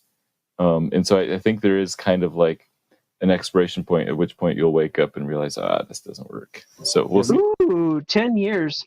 What a peculiar number to choose. Do you know anybody? How many people do you know that have believed the Earth is flat? When was flat Earth more popularized on the internet? Oh, I don't know. Probably 2015. Yeah. So how many years ago was 2015? 7 years ago. Not 10 or more. Not 10 or more, right? What a peculiar number to choose. No, I mean that's probably why most people who are flat earthers are flat earthers because of 2015. No, we're flat earthers because you can't convince us to not be. Yeah, Wait, hold on. Didn't you say a second ago, Matthew? A second ago, did you say that you know of flat earthers that became flat earthers more than 10 years ago, and since then have not been? I was saying I don't know that many flat earthers who have believed the Earth is flat for more than 10 years. Well, wouldn't the answer be none? Not many. Wouldn't the answer be none? No, I mean I know. Well, there's some. Yeah, I mean I know some that have been flat Earth for 28 years and longer. So. No. I mean him personally. Do you know of anyone that has known that the Earth is flat for more than 10 years, Matthew? No, I don't. Yeah. So what was the point of even so then saying what that? you just said is totally meaningless. No, that was the whole point. It's like I don't know anybody who's believed it for more than 10 years. We get your point. We get it. His point is that he thinks that once we reach the 10-year mark, all of a sudden, physical measurement of curvature will just pop out in abundance. It was such. I predict in the year 2035, those of us who are listening right here, who are still alive in the year 2035, that hardly any of you will still believe the Earth is flat. Okay, well that's a cool story, bro. Cool story. Yeah, and just because you think nobody's thinks the Earth is flat for longer than 10 years doesn't mean there isn't. There's people that were born being told the truth. Yep. There's In still Brazil, flat I earthers, think. so your hypothesis, Matthew, is proven wrong. Not to mention the vast majority of human history of humans throughout all the history of the Earth, a majority of them were flat earthers. Yeah, besides, it's so irrational because how in the hell is that going to work? It would mean that I would have to lose my memory at that moment and then be re-indoctrinated. That's the only possible solution because you would have to erase all of my experiences. Well, not even that. People can suppress the knowledge of the truth and unrighteousness, so people can Or just come up with a refuse better the truth and choose the lie. A better explanation why we don't see the curve? So Matthew, do you think someone's going to eventually actually directly measure an arc segment of the curvature, which you admitted a week or so ago that no one ever has measured an arc segment of the globe Earth? So are you predicting that someone's going to actually do that, and then all of us flat earthers are going to be like, oh, okay, there's the curvature. Couldn't see it before. No one measured it before, but somebody finally did, and it's a ball after all. Is that what you're thinking is going to happen? No, you're right. I don't think that anybody is going to directly measure the curvature of the Earth. I do suspect that you may come to realize that calculating it based on reason and logic might be good enough convincing. No, you need to calculate it based on curvature measurements, not your so-called reason and logic. Yeah, all our physical measurements are the opposite. They show a flat Earth. Yeah, and please do not do logic and reason disservice by calling things logic and reasons which are not. We just pointed out for the last hour you have no logical consistency whatsoever. What's your Someone latest can quote? show me calculations that shows the Earth is a cube, but that doesn't mean I'm going to believe the calculations. So my latest quote is, but when you look at the CMB map, which is the cosmic microwave background map, you also see that the structure that is observed is in fact, in a weird way, correlated with the plane of the Earth around the sun. Is this Copernicus coming back to haunt us? That's crazy. We're looking out at the whole universe. That would say we are truly the center of the universe. Physicist Lawrence Krauss, who has won a Nobel Prize in physics. For what? What did he do? He proposed that the energy density of the universe was dominated by the energy of empty space. Blah blah blah. Supposedly, it was confirmed. I want to say 13 years later or something like that. 2011. He's also famous for being a very angry atheist. He is a very angry atheist, and that is why he is so staunchly opposed to the objectivity that the Earth is geocentric. So, like many other award academies, a fraction of it is just self-congratulation without any real justification. Correct. There's a reification of the model, and then they say, well, there has to be an energy to explain all this matter, and we can't understand how it works or what it is because we're not expanding near fast enough. We're off by 10 to the 120th power. Yeah, here's a 13-minute clip, Matthew, you can watch on that exact pseudoscientist, where he brings a bunch of other experts on gravity to try to discuss what is gravity and how to try to solve the crisis in cosmology that you think are not a crisis. Yeah. Oh, I've never said it's not a crisis. I admit it's a crisis in cosmology, but I think it's a crisis that's sort of like out there beyond our solar system. No, you keep telling us how gravity works while mixing and matching Newton and Einstein, whereas the experts of your religion are saying that doesn't work. They need the new gravity because it doesn't function. Yep. This is how this whole thing is going. This is well, disagree with just you, because somebody can't explain it doesn't mean it doesn't exist. Doesn't mean it does exist either, does it? No, it doesn't. Because we don't have to explain whether or not it exists if the Earth's not a sphere, and the only reason that we need gravity is to explain omnidirectionality. I mean, the difference between what you just said, Matthew, is there is something that exists first, but you don't know how to explain it, as opposed to something that does not exist, that is supposedly existing, and don't know how to explain it. Like, nobody has to explain to me that unicorns are not real. Or we don't know what it is, but we can explain what it does. Yeah, but what is man. it? Yeah, but here, concepts spin in Oh, no. So I'm really just a flat earther, Matthew, because globe proponents like yourself can't give me any good reason not to be. So my expiration date will be right here this very minute if you can change that. Yeah, it's called education. I mean, it's a long process. Yeah, that's just a word that you say. What is it that you're going to educate me on? Where's the curvature measurement that you're going to show me? A physics class would be a good start. No, you still say the Earth could be geocentric, so. Yeah, but what am I going to learn, Matthew? You said that you've learned that the Earth is a globe, presumably in a physics class, because that's what you just told me to do. So just tell me what it is you learned in physics class that I'm missing here, and I'll just go with you right now. For one, there's a difference between acceleration and motion.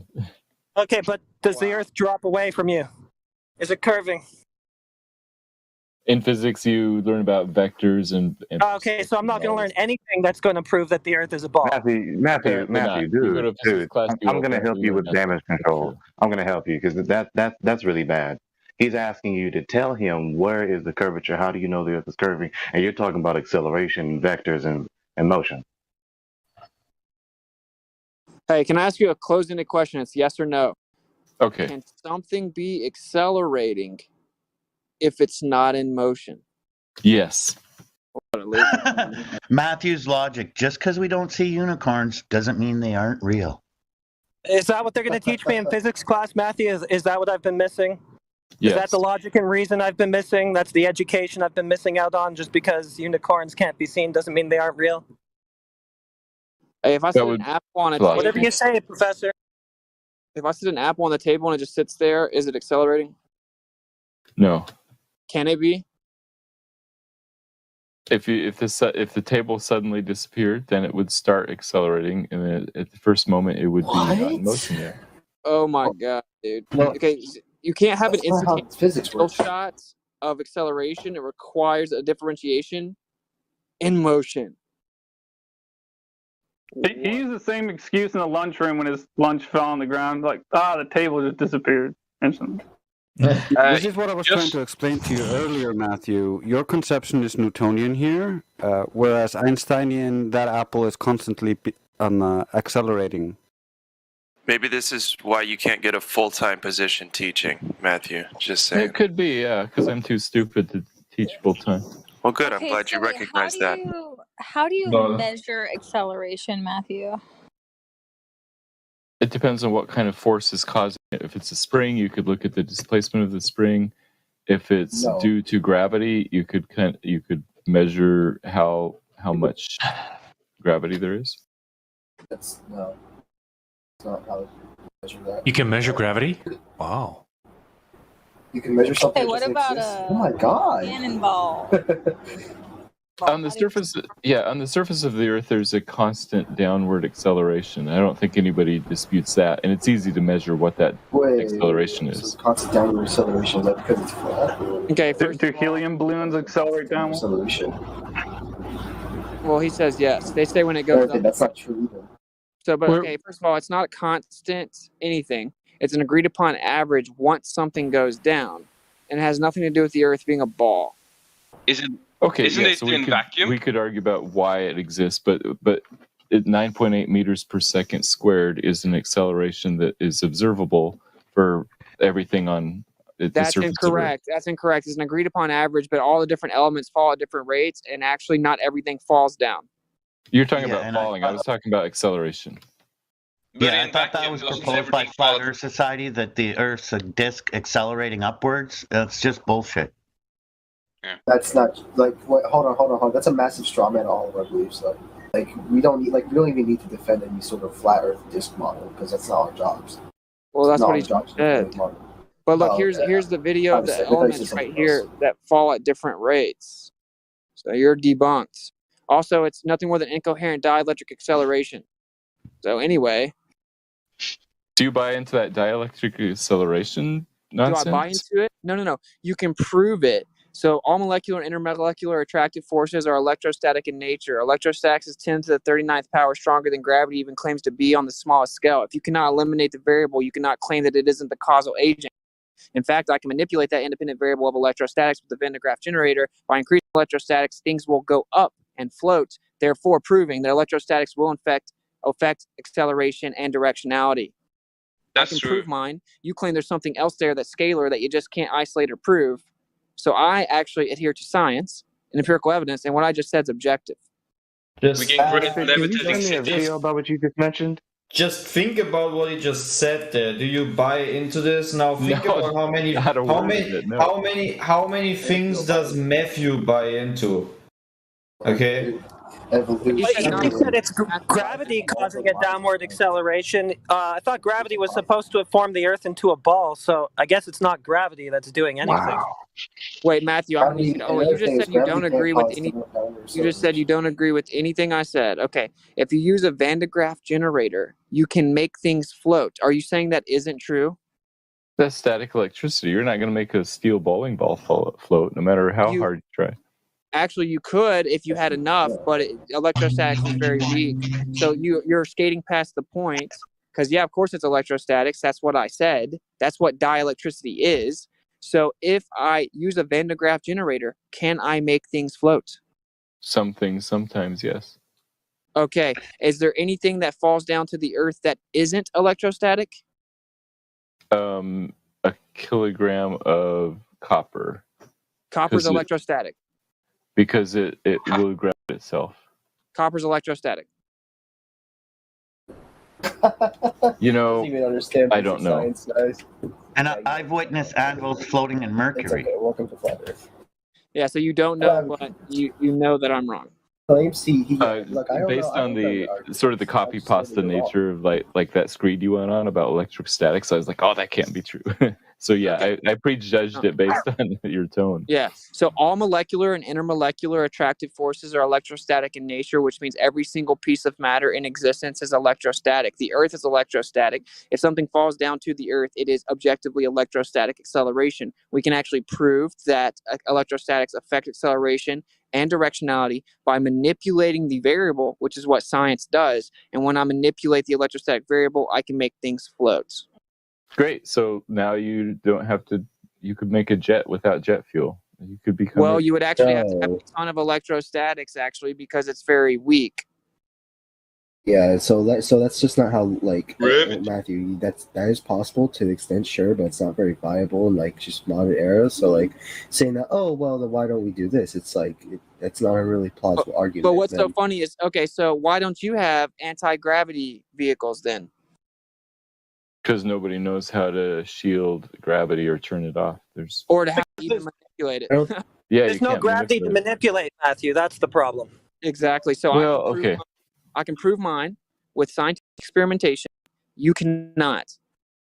Yeah, this is why I wanted you to watch the video I posted earlier, because Lawrence Krauss and the other guys were talking about anti-gravity and showcasing it using hot air balloons and submarines. Matthew. That would be interesting. I'll go watch it. What supposedly causes space-time curvature? Matter. So matter just existing causes space and time to curve.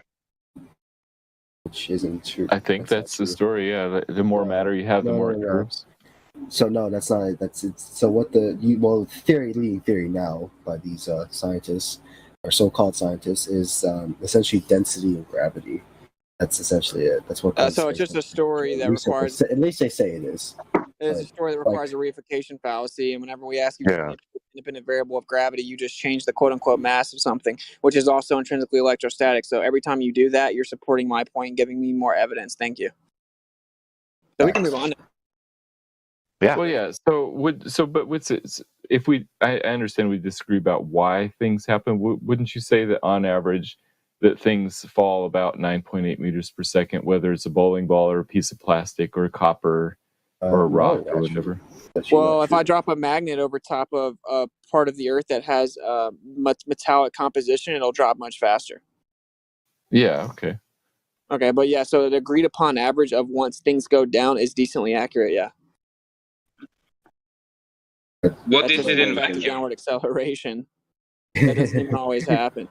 But when we assume it's going down, also. And so that acceleration is fairly constant, right?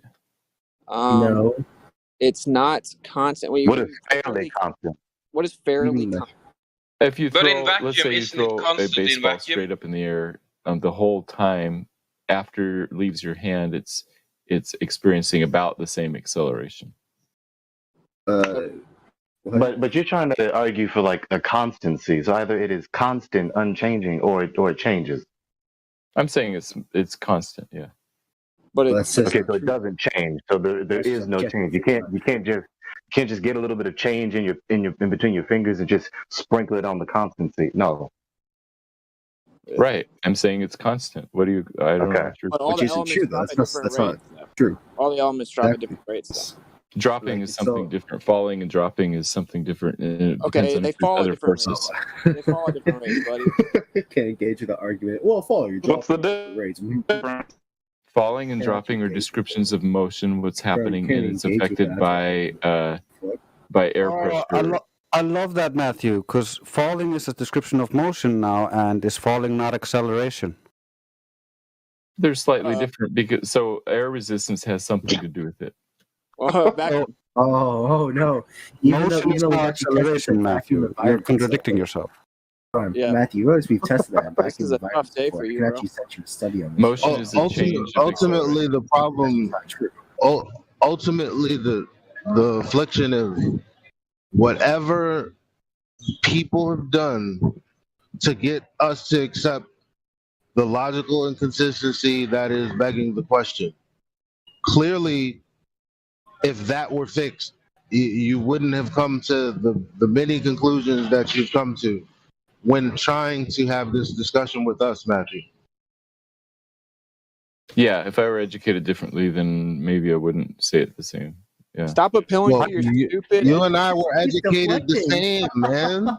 I had to educate you for the last hour, Matthew. I just had to educate you about electrostatics. You hand wave dismissed it and then got intellectually eviscerated. We're talking about education. You should pay me. $ What's it gets it on Cash App. Yeah, Matthew, we went Matthew, through education, same as you. Difference is we also continue to educate ourselves on things like logic and reasoning, things that you do not have. We also do experiments ourselves too. We don't just blatantly follow the scientists that or supposed scientists that blatantly contradict themselves like every single year upon every single theory. So, yeah, Salty Dog, describe one experiment you did. One experiment, specific on what in what case? Like in any experiments? Yes. Well, I mean, sure, to test, I guess, like back in like first grade, I did like science fair or whatever, to test how weight affects the speed of a car or something like that. And we put weights on toy cars. So that's one experiment right there that I've done way back in the sandbox days. So cool. I did an experiment, Matthew. I took a balloon, I rubbed it on my hair, then I stuck it to the wall, and it didn't fall down.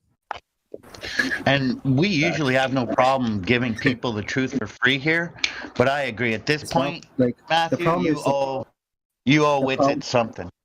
The problem is it's like we have no problem educating people upon things like that are out of the norm, right? Not a lot, like it's like we're like not a lot of people believe in flat Earth because it's just been the lie has been spread like a virus, right? Not believe. So we have no problem educating you or like even like telling you like is that like laying out or debating and such stuff like that. The problem arises when you decide to just like hold on to your belief firmly and like start like just rejecting every single thing that we give you, right? And you just, what are you doing? What are you that's doing? The problem there, right? And that's where we get. What are you doing right now? Guy's got something to say to you, Matthew. Hey, the problem is that he thinks indoctrination and education are the same thing. Facts. No. The problem is he thinks indoctrination and critical thinking are the same thing. And I thought the problem was that he was thick as a brick. All kinds of problems. Yeah, we don't need to belabor this epistemological point any further. Let's continue. Well, what's so funny is Matthew's putting himself on this like scholarly pedestal, but you just said not long ago. I think that's when someone was asking you about what causes the bending and warping of space-time, and you said it was mass or matter. I can't remember. But He said matter. It said matter, yeah. Matter, but you literally said, I think that's how the story goes. Right, because I don't understand that story very well. I'm not like an expert. This is why I say that what you're talking about is indoctrination, not education. Yeah, that's the way you say it implies. Did you hear yourself? Yeah. I just reject your evidence and substitute my own reality. So, Matthew, would you say what you're doing here is critical thinking? Are you saying that you're any good at that, Matthew? Critical thinking? Yeah, I'm really good at Oh, what? The word story. Why did you use that's contrary. Kai is right. It's a story because it's kind of a coherent list of assumptions and stories and explanations that go together, and I trust the people who describe it because I have to trust them. Instead, I mean, I don't know. I haven't studied it myself, so then I have the choice whether to trust them or not, and I generally trust them. You don't have to trust Do them. you think in the scientific community they use the word stories a lot interchangeably? Oh, they do sometimes. Story, like not too much. very scholarly. Seems almost. Yeah, here's a cool scientific story. And I have to correct you, Matthew. You do not have to trust the word of man. No, I agree with that. I meant, yeah, I should have explained that better. So what does the Bible say? What does the Bible say about the Earth? Decide that scientists are the experts upon this, even though they're not. What reasoning do you have behind that? Hey, Salty Dog, can you like speak up a little bit? I can barely hear you. I'll come close to my mic. I'm sitting back. Can you hear me better now? There you go. So why do you trust scientists to tell you this kind of stuff? Like, why do you trust them? Good point. In general, because the explanations that they have given seem to match reality. They're internally consistent. Okay. They have predictive power. They have the advantage of having lots of people who've looked at it and agreed with it. And so those types of things. Hold on. So hold on. Let me respond to all this. One thing at a time. One, mass exception it doesn't mean anything. Just because a mass amount of people accept something doesn't mean that it's correct. For example, a massive amount of people can believe that 2 + 2 = 22. We can objectively look at it and say no. This means 2. Just because a mass amount of people look at it and think it's true does not mean that it's true, right? Another thing, saying that like they can predict reality doesn't really have too much bearing, right? Now, sure, in some fields, like I think like biology is one of those few fields. In some fields, sure, I guess you can like predictive power. It could match, like could give you value to your theory, right? But specifically with something like globe Earth, that's just not the case, right? Just like simply I guess you would have to bring up an example of this, right? But one example of Thomas has used a lot of people like to use is like to prove gravity, and essentially like saying, look, if I drop this somehow proves gravity, right? That's just not the case. So all the explanations for it right there is that. I forgot what your first point was. All right, I can't remember your first point. I got to explain. They said it was internally consistent and had predictive capabilities. That's patently false. I've already explained it 10 times. You keep skating past it. Your prediction actually is off by 10 to the 120th power. A minor prediction that has to do with cosmology, and you can do science and engineering and satellites and GPS without all of that. That's not a minor prediction. Matthew, 10 to the 120th power. How is that minor in your mind? Matthew, you wear Velcro running shoes. You can't do any of that stuff. It has to do with cosmology way out by the galaxies, so it's not affecting GPS systems. Matthew, it's off by a quantity that you cannot pronounce. It has to do with every part of the universe. You're just wrong again. This is why begging the question is single-handedly his problem.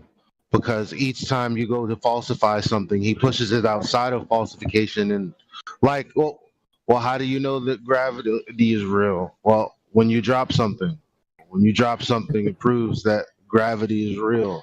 It's like, no, we've already had the experience of dropping things.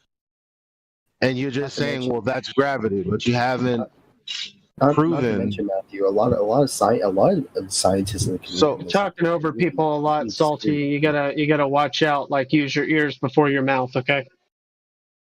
So in the same sense, when we say, well, they're talking about movement or non-movement, you're like, yeah, but it could mean it either way.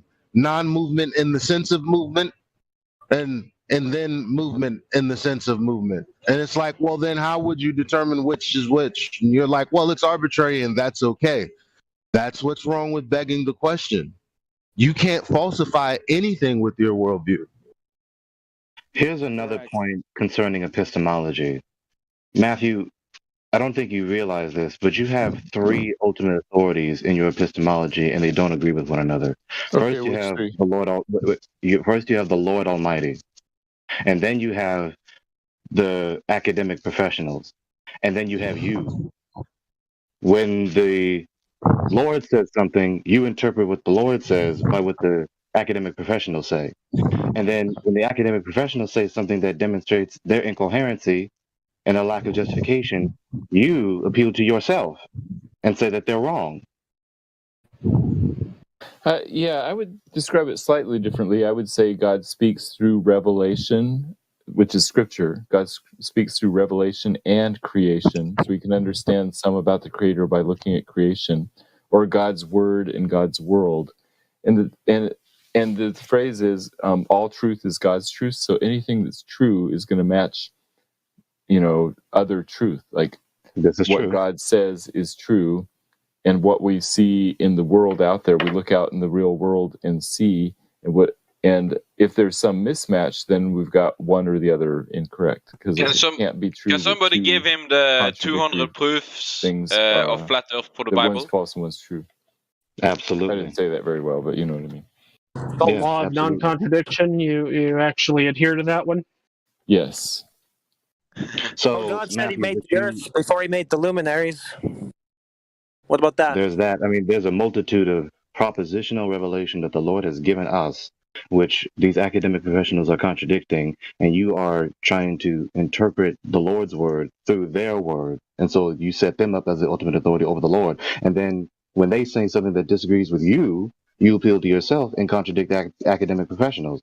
You have three different ultimate authorities in your epistemology, and they don't agree with one another. This is incoherent. Well, so here's an example.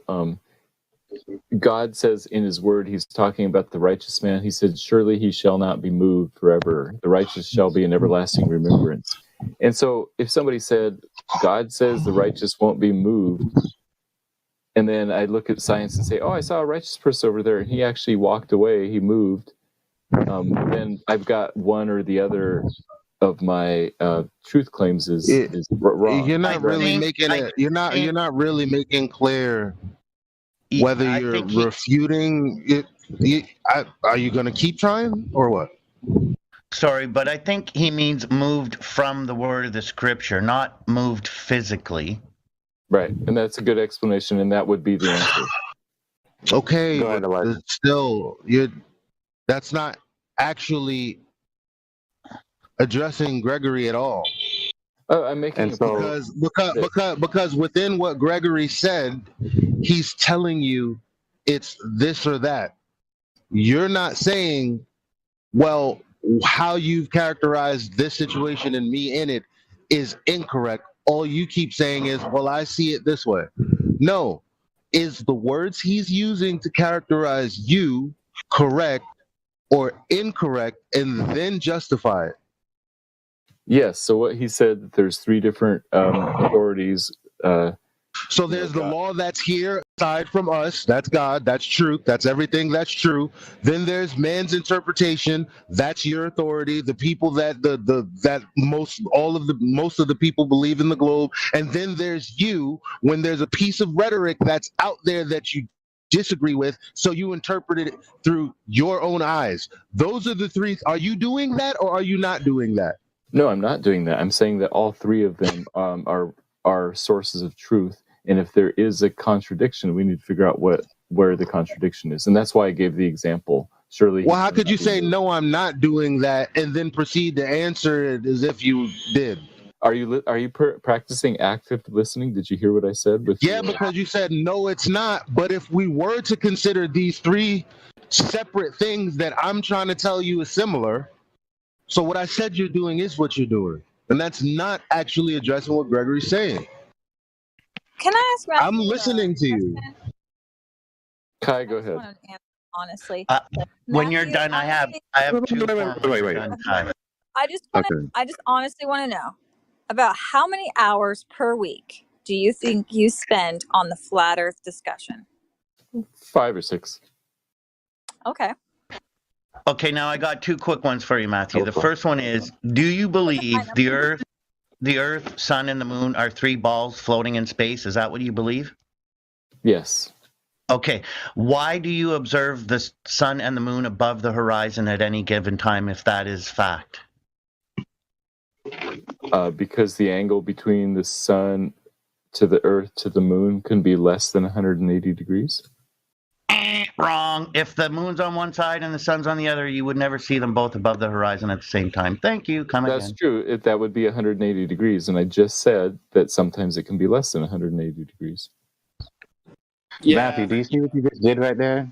You see how he just made a point? No. He just made a point, and you just responded with a red herring retort. It sounded like he was saying that you should never be able to see the sun and the moon in the sky at the same time. And that's true if that line is 180 degrees from the sun to the moon to the sun to the earth to the moon. And my response was a description of why that's not true, because sometimes it can be less than 180. So it was a perfect answer to his question. No, you see, he never said you would never see them. He said sometimes you would not see them. Could you repeat your question? Given your model. I thought his question was, why do you see them in the sky at the same time? Flat man. So you question. Yeah, exactly. I would never see the sun and the moon in the sky at the same time if one was on one side of the ball and one was on the other side of the ball. And I wouldn't see them both at the same time. No, he's right. If they made 180 degrees, you would not see them at the same time. And that's true with a full moon. Like full moon, you go outside, the full moon is at night and the sun, so you don't see a full moon in the sky. Matthew, I've seen the moon in various stages in the sky during the day. Yeah, and that's when it's not full, when it's less than 180 degrees. No, full, quarter, a sliver. Yeah, a quarter moon, you'd see, it'd be making 90 degrees. I said full, a quarter, a sliver, a half moon. I've observed all different moon phases in the sky during the day with the sun above the horizon. Nobody's ever seen a full moon in the middle of the day. Okay. I'm talking about nobody. It's never happened. I have. I've seen it, but I guess it's never happened. Not at 12, but not at 12, but it shouldn't be possible like at 10 either. And that's possible. Not at 1 o'clock in the afternoon or anything like that, but right. But nobody's arguing. But nobody's arguing that though. So why are you taking it to that point of absurdity to refute it when that's not like? I thought Flatman Can was implying that you could never see any phase of the moon in the sky. No. Matthew, do you agree you shouldn't be able to see the new moon at night? A brand new moon you can't see for like a day or two. It depends on how new you mean. Yeah, like a crescent moon. Crescent moon is gonna, you'll never see a crescent moon at like midnight, for example. Yeah, so if I see a crescent moon at midnight, it debunks your model, right? It does. Okay. What is that true? Is that true? Yeah, I mean, if you go out at midnight and see a crescent moon, then that's completely against the. I actually think I'll see that time. Unless you're I suppose if you're way far north in the northern latitudes or southern latitudes, and the sun it's like gone. No. Nah, man. I'm really. Go ahead, Glenn. Trying to orient yourself in the idea. You know what debunks his model? Water. Okay. Oh my God. Let's get back to the topic, maybe. Jesus. Yeah, so a brand new. You guys don't want to keep doing it. I understand. We have covered a lot of quotes, so I don't care. A new moon. Keep going with it. A new moon is not that many degrees separated from the sun. A brand new moon is not that separate. A crescent moon is not that many degrees separated from the sun. So that's why you wouldn't see it at midnight, unless it's like the night of the midnight sun or whatever. How many degrees separated is it? It depends on how new it is. Maybe 20 degrees, within 20 degrees. I'm trying to imagine this in my mind because someone has the mind to imagine this, and they're orienting this humongous sun and the earth and the moon and their different positions around the earth. And look,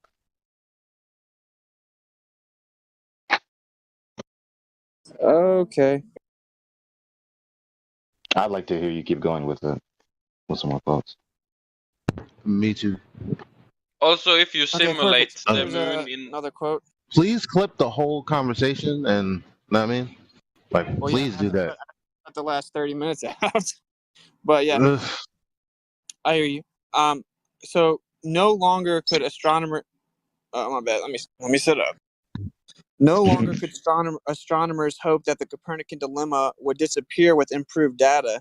The data were in hand, and their implication inescapable. We are at the center of a spherically symmetric distribution of gamma ray burst sources, and this distribution has an outer edge. Astrophysicist Jonathan Katz, in regard to the CMB data. No take, Matthew? Yeah, so it appears we're at the center of the universe from the CMB data. That's right. And there's still no answer. Why is the solar system cosmically aligned? Astrophysicist Dragenhuterer. Maybe there's a German person that could say it right, but anyway, this is also in response to the CMB. These are modern era prominent astrophysicists. So how is it again that heliocentrism is more viable? What am I missing? So yes, why is the solar system aligned? Because it was designed that way. My answer. Yeah, but that would mean the Earth's in the center. I think I'd be okay with the solar system being in the center of the universe. I don't know if I would go so far as to say the Earth is the center. But in your model, as you mentioned 100 times with the other quotes, you can arbitrarily choose what to use as the center. Okay, so the apparent alignment of the cosmic microwave background in one particular direction through space is called evil because it undermines our ideas about the standard cosmological model. The Copernican principle seems to be in jeopardy. Astrophysicist Ashok Singhal. Yeah, I haven't heard that quote there. I don't know why he would call it evil. That doesn't make sense. Because they call it the axis of evil. They call it, there's an equator alignment with the equinox and equator based on the CMB with the Earth, central to the Earth. So they call it the axis of evil. You tell me why they say that. Because it's philosophy, it's religion. That's why they call it evil. That has nothing to do with science. Yeah, probably so. It's starting to become pretty undeniable. So here's another one. Looking into this anomaly more deeply, we will find that it remains robust throughout all 7 years of published WMAP data, and furthermore that it is very difficult to explain within the context of the canonical inflationary lambda cold dark matter of cosmology, also known as the Big Bang. The observations disagree markedly with the predictions of the theory. Astrophysicists Glenn D. Starkman, Craig Copey, Dragenhuterer, and Dominic Schwarz. Yeah, so they have some work to do with cosmology. Oh yeah, this has been like a decade and they still can't figure it out. All right. One of the most surprising findings is that the fluctuations of the cosmic microwave background temperatures at large angular scales do not match those predicted by the standard Big Bang model. The European Space Agency Planck Probe 2013.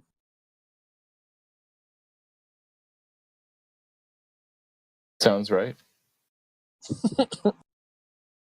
Okay. It is both amusing and instructive to speculate on what might have happened if such an experiment could have been performed in the 16th or 17th centuries when men were debating the rival merits of the Copernican and Ptolemaic system. The results would have surely have been interpreted as conclusive evidence for the immobility of the Earth, and therefore as a triumphant vindication of the Ptolemaic system, an irrefutable falsification of the Copernican hypothesis. Physicist G.J. Whitrow. This is referring to Michelson Morley. Yeah, I think he's right. They would have seen that as evidence that the Earth isn't moving. Yeah, well, that's what it is. Okay, I have two things to say that might surprise you. First, geocentrism is a valid frame of reference. And second, heliocentrism is not any more or less correct. Astronomer Phil Plait. That sounds good too. However, I thought that you were trying to say that it is less correct. Well, it is, yeah, because of the, again, the dark matter and dark energy problem. So Phil Plait is wrong when he says it's not any more or less correct. You can't. He's specifically talking about the frame of reference, a valid frame of reference. He's not talking about dark matter and dark energy. They just ignore that part. So it's valid to use as a frame of reference either geocentrism or heliocentrism. Yes, mathematically, but we have a problem with everything else. That's the point. Okay. Yeah, I'm happy to be able to choose which one I want to use. Yeah, in particular, ignore that you're off by 10 to the 120th power. The 10 to the 20th power isn't going to be fixed by geocentrism versus heliocentrism. That's wrong, dude. You don't understand. See, no, if you the Earth is geocentric, then the bodies, the sizes changes, the relative distance changes. If you then interpret the redshift differently as opposed to velocity shift, and it's the Doppler effect, then it would create the paradigm that everything is much more local and a much more dense medium, and it's closed, and the Earth is very young. So that's geocentrism plus a bunch of other stuff. So if you add all that other stuff, there is a huge difference. But just the raw difference of where you choose the frame of reference that Phil Plait is talking about isn't going to make that much difference. No, you're wrong. You still don't understand. So if everything's expanding equally out from the Earth, then we don't have a problem with the dark matter, dark energy.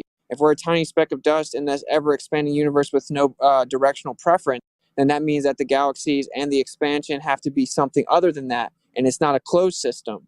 So in the geocentric closed system, we have no problem with the dispersion of space. Within the heliocentric paradigm, you have to have a certain speed, and you don't have it. So they are fundamentally different. So based on your definition of geocentrism, then okay, they're different if you add all that stuff, yes. No, it's not all that stuff. Geocentrism is that the Earth is the center and everything is evenly distributed relative to that central point. Heliocentrism is that everything is chaotically expanding in all directions and there's no preference central to the Earth. In that latter scenario, you have to explain dark matter and dark energy. More so, you have to invoke it to explain why the speeds are so wrong. They're fundamentally different. I disagree, but we can go ahead. This is just subjective. Okay, so this assumption is made because it is believed to be unreasonable that we should be near the center of the universe. Physicist George F.R. Ellis. Again, this is just philosophy because people claim there's no way. It's unreasonable to think that Earth is special. I agree with you. Terrible excuse for science. I agree with you in this case that he is making a philosophical statement, and this is an example of scientism where scientists think that they have the corner on philosophy just because they can make pronouncements like this. But they're wrong. They're making statements of philosophy, not science in that case. That's correct. Metaphysics, ontological premise. Okay. In the effort to explain the Michelson-Morley experiment, the thought was advanced that the Earth might be stationary. Such an idea was not considered seriously, since it would mean in effect that our Earth occupied the omnipotent position in the universe with all the other heavenly bodies paying homage by revolving around it. Arthur S. Otis, Light, Velocity, and Relativity, page 58. That's again, they just throw it out because it would mean that the Earth is important. So the evidence shows that the Earth is at rest and that the Earth is geocentric, but they just throw it out. And the only reason to justify throwing it out is because they prefer philosophically that it's not important. That does not mean that there's an adequate explanation for both sides. What that means is that they were intellectually dishonest. They were dishonest intellectually. Well, I would say that they throw it out specifically because their forefathers built off of the premise that the Earth was moving around the sun. And so what they're saying is they can't go against that. That's right. I've actually seen an interview with Lawrence Krauss where he basically says that. And also Michio Kaku.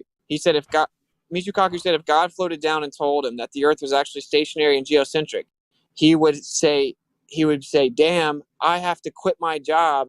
Everything I've ever done was useless. So he just straight up explains it. Also, Lawrence Krauss says the same thing. That if they were to find it, his entire career would be in vain. So they do not entertain it because of pride. They're stuck in the sunken cost fallacy. Which is a terrible place to be because dogma slaughters knowledge. While also being stuck in sin, suppressing the knowledge of the truth and unrighteousness, preferring the lie. Yep, to justify your immorality, immoral materialism. Effectively. Okay, I've already known. Sorry. Just real quick for Matthew, you see how Whitsitt is quoting one quote after another, and it is blatantly, unmistakably contradicting the Lord Almighty. So I would say that they are doing philosophy, not science, when they're saying those things. It's not philosophy either. This is why I kept mentioning that point earlier. This isn't philosophy because philosophia, the seeking of wisdom, if you are seeking knowledge, then you have a valid epistemology, especially which includes an ultimate authority that makes knowledge possible. But they're contradicting the ultimate authority, which is the Lord Almighty. They set themselves up as the Lord Almighty and contradict the word of the Lord Almighty. And then when you disagree with them, you set yourself up as Lord over them, becoming the God of God. Exactly. Seeking truth requires the removal of bias, and they are blatantly doing the opposite. Yeah, so like the George F. Ellis quote that saying it's unreasonable to think that we're at the center of the universe. That's straight up a philosophical claim, and I think that's false. Unjustified, right? But then I thought Utterly unjustified. Matthew said that he trusts science. I do. Yeah, I trust science generally. Not when they're making stupid philosophical statements, though. Like Yeah, well, but here's the thing. Not just George Ellis again. Edwin Hubble, the one that was paramount to building the newest or the latest understanding of what people call the cosmos. So people's understanding about expansion, movement, the background medium, and redshift, blue shift, all of this, right? Everything that everyone could potentially think of about space as it is known today or thought about today comes from a guy, starts with a guy who says, well, we don't really know whether or not the ancients were wrong about this thing. So then what was the justification 500 years ago? I keep telling you, and you keep saying science, but give me specifics. Fun fact, this notion that Ellis is a prominent figure in promulgating cosmic pluralism. You know, if all this stayed in the philosophical or hypothetical realm, that'd be one thing. But when they take it to the material world and claim that there's something physical on Mars they're controlling from here and stealing tons of loot, it puts it on a whole nother level. Yeah. Continue with it. It's a different level. Go ahead, Wissam. He's making coffee right now. But I was gonna say,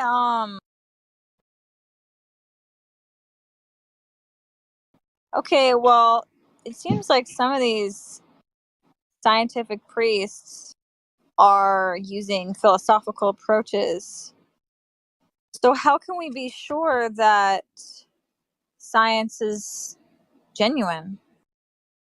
Yeah, that's a good question, because they are, like, when they say things like, oh, we know that God doesn't exist because of this, or we know that we can't be at the center of the universe because of this, then they're making philosophical claims, and we should not give them the authority to do that. If they're talking about, oh, here's the chemical... Which leads back to my question that still isn't answered, even though we keep making the same point. So, since it was a philosophical acceptance 500 years ago, that's what it appears to be. That's what all the predecessors appear to be saying. What was the justification for the premise in the first place? Simplifying the math and the realization that the sun is large. Well, the simplified math is the geocentric model, isn't it? No, it's simpler if you use the heliocentric. Like the equations for the ellipses are simpler. Let's say that. Let's say that. Even if it is a simplified, unjustified claim to knowledge, is still an unjustified claim to knowledge. It's not simpler, though. Can I ask a question? Is it going to have anything to do with what we're talking about right now? Because I'm still trying to get the answer to this question, and the only answer was it's simpler. Witt's answer was it's not simpler, and Gregory's answer was actually that still doesn't justify the claim to knowledge. I want to focus on that because I want this question asked. If you are against the philosophy of these people, that's actually all you have. Yeah, it's unless you can justify the claim. Unless they've justified the claim. Where is the claim justified? Well said. Which claim? The claim that it's simpler to calculate? Oh my God. Matthew, his question is, if you are so opposed to their fundamental philosophy, then you have now turned around and only had their philosophy to stand on, though. Unjustifiably. I'm opposed to parts of their philosophy, yeah, but not all of it. Okay. Here's an let's use an example. How about the motion of the universe that is predicated on the belief in the Big Bang? How about that one, Matthew?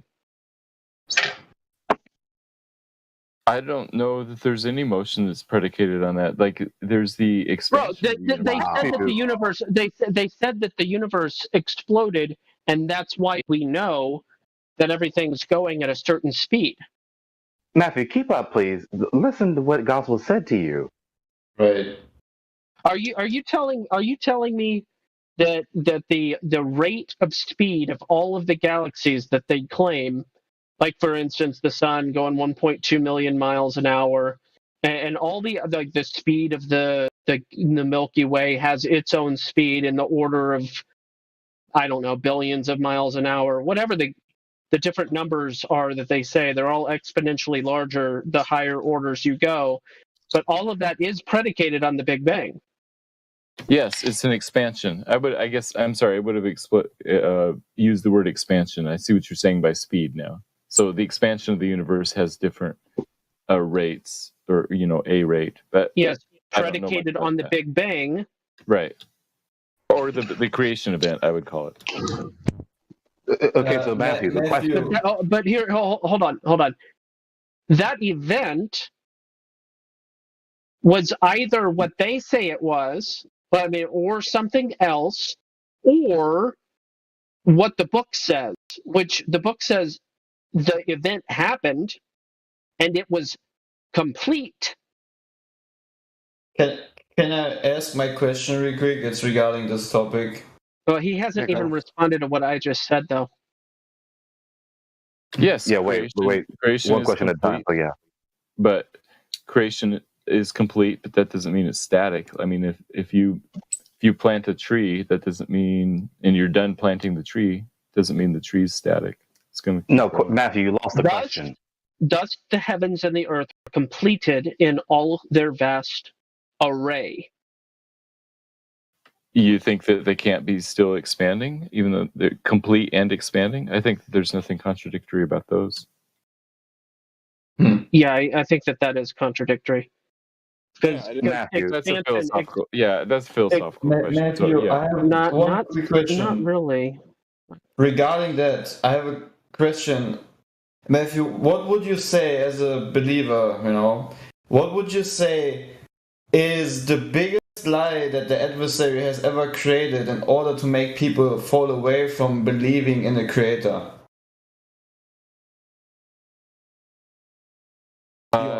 I think it's consumerism, that you deserve to be happy and that you should buy whatever you like, and that you are in charge of your life, and owe allegiance only to your own happiness. So consumerism / happiness, and that's sort of the American sin. It's been different. It's probably that God doesn't exist. Well, no, he was. That obviously that one, but he was saying, what do they do in order to say that God doesn't exist? I'll do you one better. When they say God doesn't exist, that's synonymous with saying the God is not the God, I'm the God. Yeah, and in American culture, or maybe Western culture more generally, it's consumerism / personal happiness. I think in other eras, it's been different things that people have been. Money and power has always been, Satan's. Well, lust of the flesh, lust of the eyes, lust of, those things have been around forever. So, pride of life. And now the question, like what the gospel was trying to touch with, again, the question was, what about the Big Bang? The reason we asked that is because you have said that I do not approve of unjustified philosophical claims to knowledge, especially including cosmology. Cosmology being a topic within metaphysics, metaphysics being a subdivision of philosophy. So what about the Big Bang? Is that the Big Bang theory, the primeval atom, before it was nicknamed the Big Bang theory? Is this an unjustified cosmological claim to knowledge? Some versions of it are, for sure, especially the ones that appeal to methodological naturalism, which is specifically the philosophy that everything that happened was due only to natural processes. But the Big Bang itself must have had a cause, and in fact, it includes all of these cosmological constants that are finely tuned, and that's a major problem for cosmologists who are not theists right now. They're like, wait, how did it come to be that everything is so finely balanced to allow for the Earth to exist? And so yes, but I'm sorry, go ahead. So yes, the Big Bang said that way, I completely disagree with. I think there's ample evidence for design. Now, that doesn't mean that God couldn't. I mean, I'm not going to say how God did do the creation. Maybe he did start, with something that looked like a Big Bang. He's powerful enough to do that. I'm not going to limit God and limit how he chose to do things. Matthew, it's not about limiting the creator. It is about understanding the first page of his book, which tells you exactly how he made it. Okay? I don't understand how you can interpret a Big Bang into this, especially how they... The Big Bang is what limits God. That's the irony of what you just said. God must fit within the confinement of the heliocentric paradigm. Thus, he had to do a Big Bang.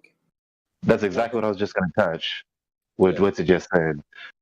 Why even evoke the notion of Big Bang, quote unquote, and whatever is meant by Big Bang?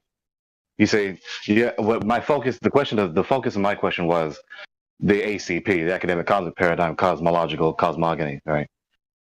Supposedly a primeval atom in the midst of nothing, with everything in it, including space. That's what I'm referring to. Now, is there justification to that, Matthew? Yeah, I think that there's scientific evidence for that, and I think that it fits well with the Genesis account. I think there's ways of putting them you're together. gonna have to, yeah, but you would have to appeal to only 100 years ago. You would have nowhere else to appeal to for this idea, because it was built on by Hubble and Lamont. Well, yeah, this is true. What Elijah just said, but don't jump the gun. This is why I try to go through the process. Matthew, what is the evidence for the primeval atom, aka Big Bang? The expansion of the universe, the cosmic microwave background radiation. But you don't believe in that. How could you say there's evidence for that? I don't believe if you in don't, it. CMB is antithetical to the expansion of the universe, though. There isn't evidence for the expansion of the universe, though, because the expansion would have to be much faster, though. So your appeal to the expansion rate in CMB does not work. So that's not evidence for the primeval atom.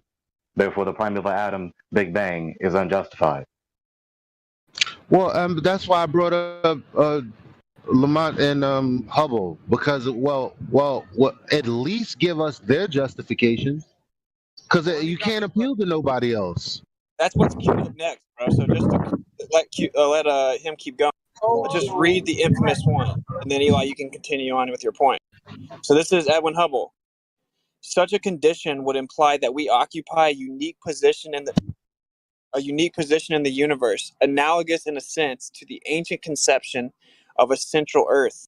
This hypothesis cannot be disproved, but it is unwelcome and would only be accepted as a last resort in order to save the phenomena.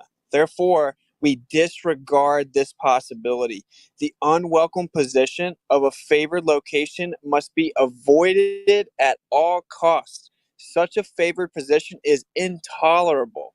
Therefore, in order to restore homogeneity and to escape the horror of a unique position, must be compensated by spatial curvature. There seems to be no other escape. Edwin Hubble. Yeah, so he's making a philosophical claim, which in my view is unjustified, that we cannot, that we should not say that we're the center of the universe because we cannot. And I'm totally fine saying we are the center, because if we are God's special creation, which I think we are, then it would make sense that we're in the center. Now, I'm also okay if it turns out that we're not in the center, because I think philosophically, we are the spiritual center of God's creation, the highest thing in God's creation. But when we say center, we talk about the center of what we observe and use to build our coordinate system. And then there are people who say, well, you can look at it as the sun, as if you were standing on the sun, then you could use the sky exactly the same. Obviously, nobody can justify that. What we do use is the sky on Earth, though. All right. So when Hubble, it's called Hubble's law, also known as the Hubble-Lemaitre law or the Lemaitre law, is the observation in physical cosmology that galaxies, which galaxies are birthed by him as well, because before that we just had one, okay, are moving away from the Earth at speeds proportional to their distance. In other words, the farther they are, the faster they are moving away from Earth. So what is to justify that, especially in the face of the Big Bang and the cosmic background, radiation, and everything else? The sub-question to the initial question is why the notion of a Big Bang, of an explosion, as the beginning of the cosmogony of the cosmos in the first place. Justify that notion as the beginning moment of the history of the universe. Yeah, so if there is an expansion going on, and they looked and assume, based on some assumptions, I recognize their assumptions and all that. Hubble said, okay, everything's moving away. And then if you just wind that backwards, it looks like everything started from a single point. And I would say, oh, well, I'm okay calling that single point. That's the creation event that God did. And in fact, for many hundreds of years, it was the atheists who said the universe is a static whole thing. And that was their way around the idea of there being a creation. And so the idea of the Big Bang was actually first posited by a Catholic priest, I think he was. All right. That whole logic sequence depends on the first premise being justified, but the first premise is false. Therefore, the concluding premise in this entire logic sequence is false. Hey, Matthew, stars bigger than the Earth or smaller than the Earth? Much, much bigger than the Earth. And you know this for a fact? It fits the explanations. I mean, the star that's when they fall to the Earth, how will that happen? Metaphor. I don't know. It must be figurative. Metaphor. Yeah, that's called compromise. It's called using God's creation to interpret God's revelation. No. It's God's word and God's world. Yeah, it is eisegetical. Eisegesis of an a priori theory contrary to his word. Yeah, it's called using man's word. Yeah, it's sad, man. Yeah, which we do all the time, right? I would also like you, Matthew, to also tell us which appears bigger to you, the Earth or the stars? The Earth appears much bigger. Okay, so that's our starting axiom. Yes, but I think the law of perspective is reasonable. So what? Hold on. So what informs you that the stars are bigger? Because you said the explanation seemed to line up with what you already believe. Right, so supposedly you have coherency. Where's the correspondency in the empirical data to substantiate the notion, to justify it? I've seen the stars through telescopes. It doesn't seem like they're close by. The internally consistent heliocentric model predicts that they're far away, and it seems to match.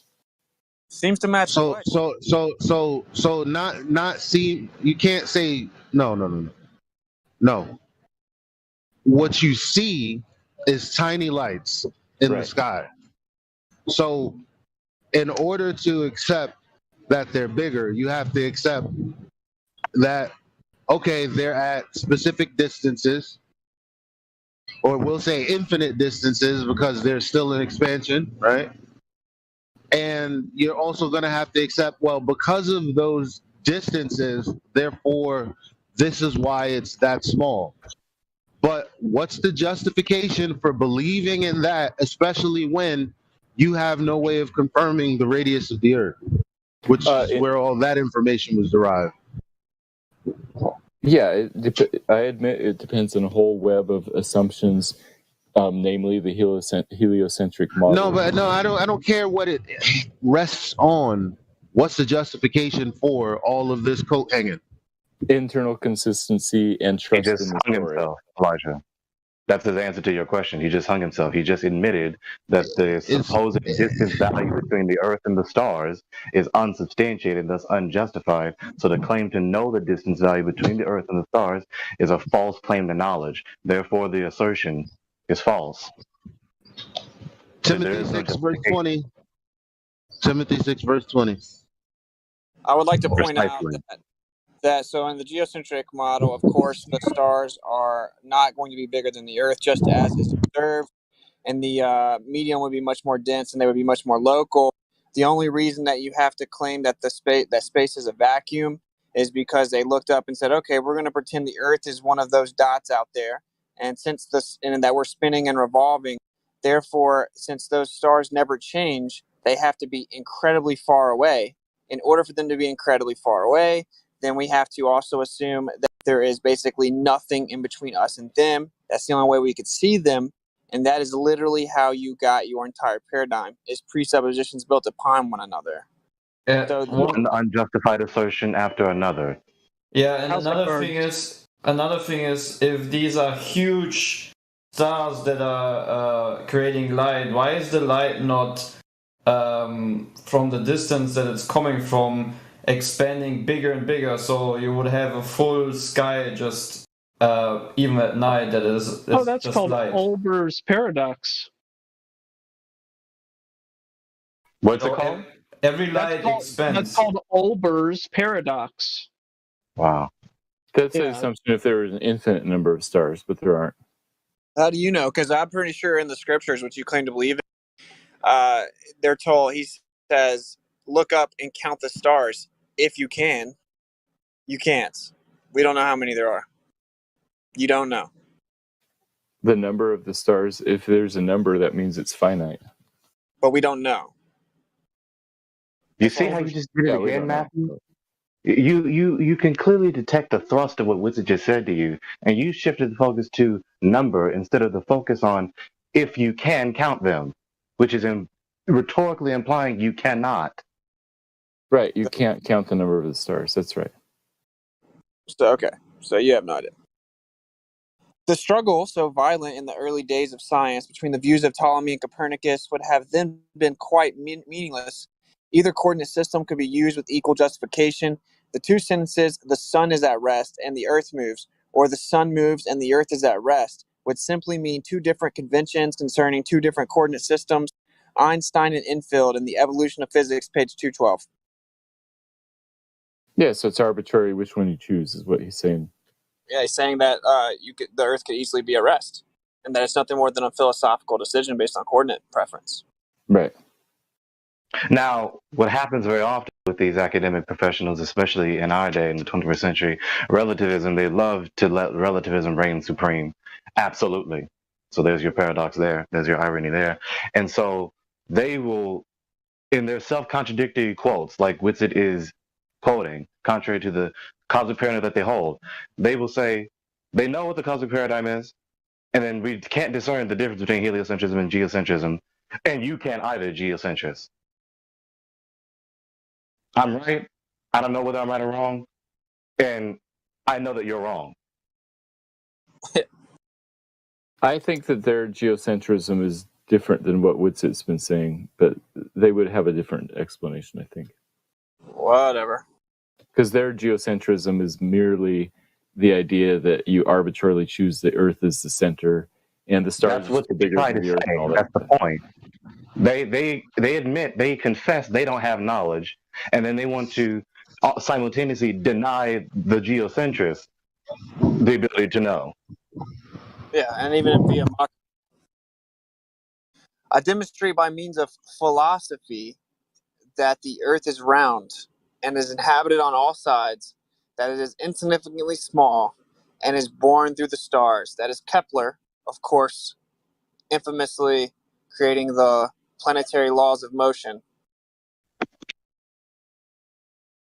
Yeah, that's the old usage of the word philosophy, meaning natural philosophy. So I think that I think he would have a different definition now in modern days.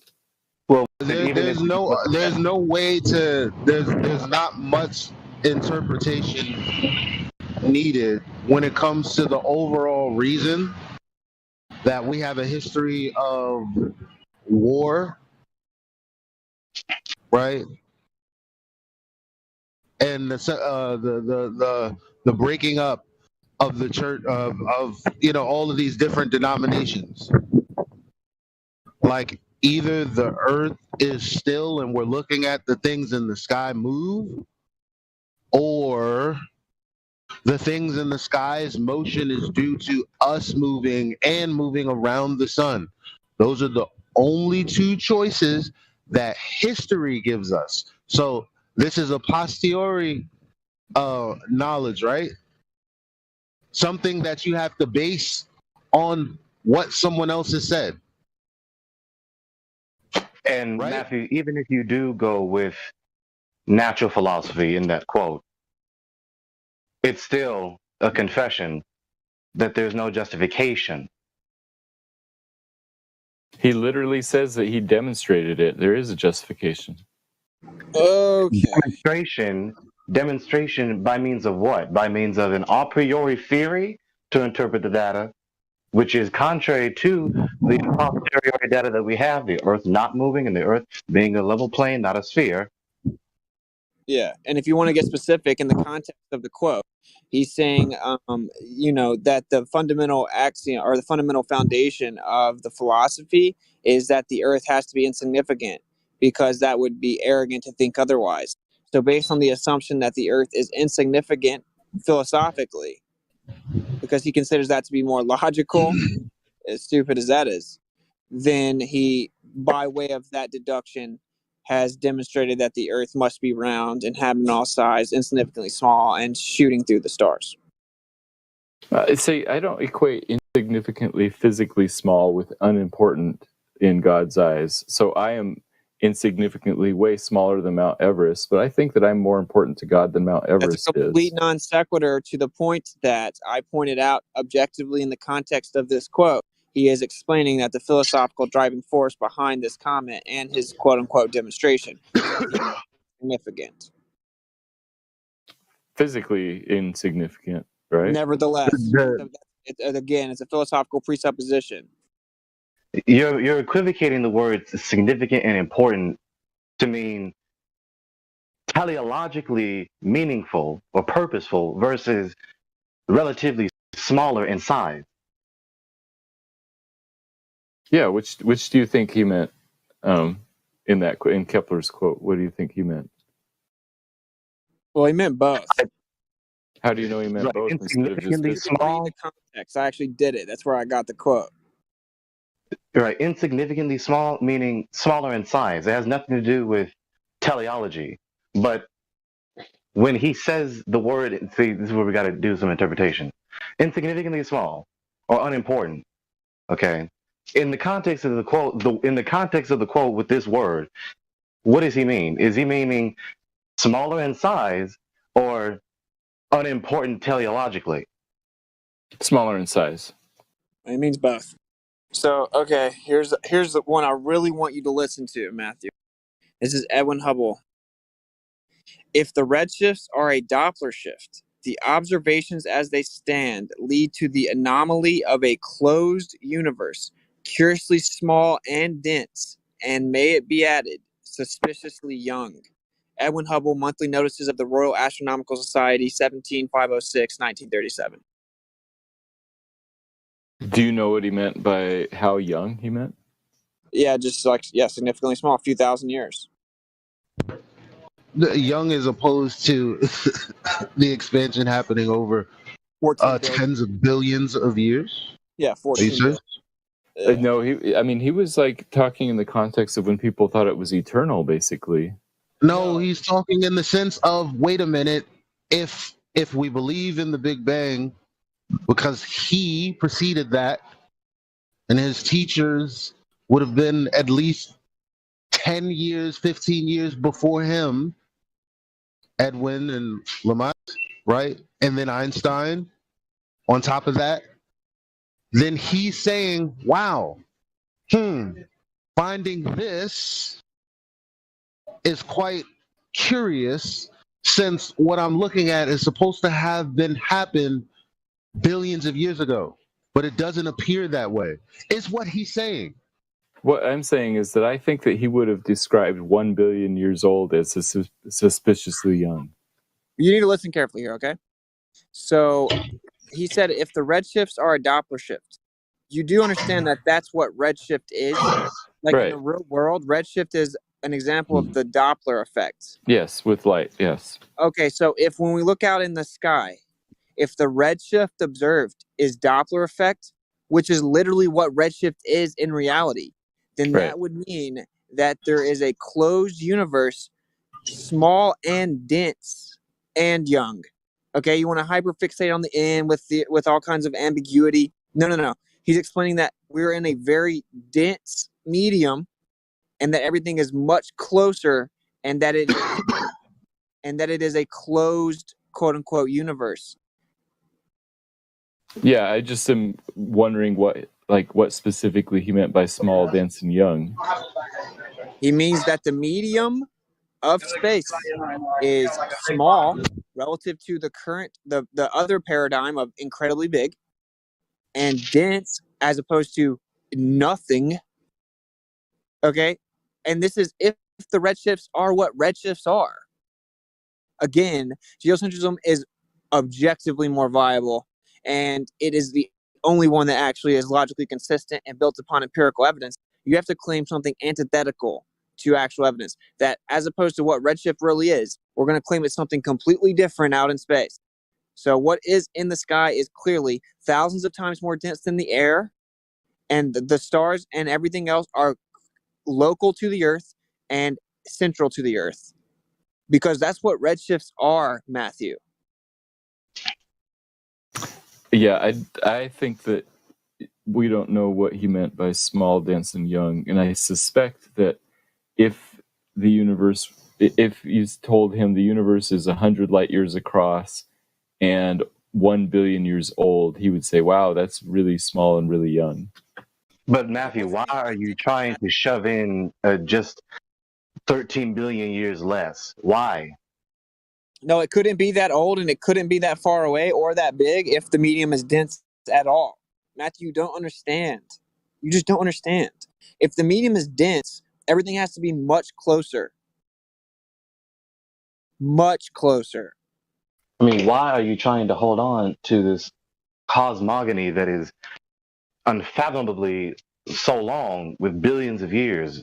Why are you trying to hold on to a cosmogony that is more than the history of the cosmos that is given in the scriptures?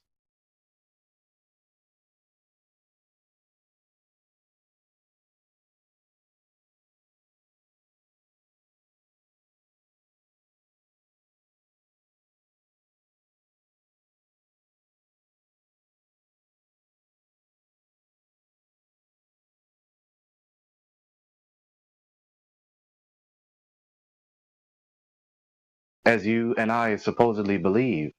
Why are you trying to hold on to that?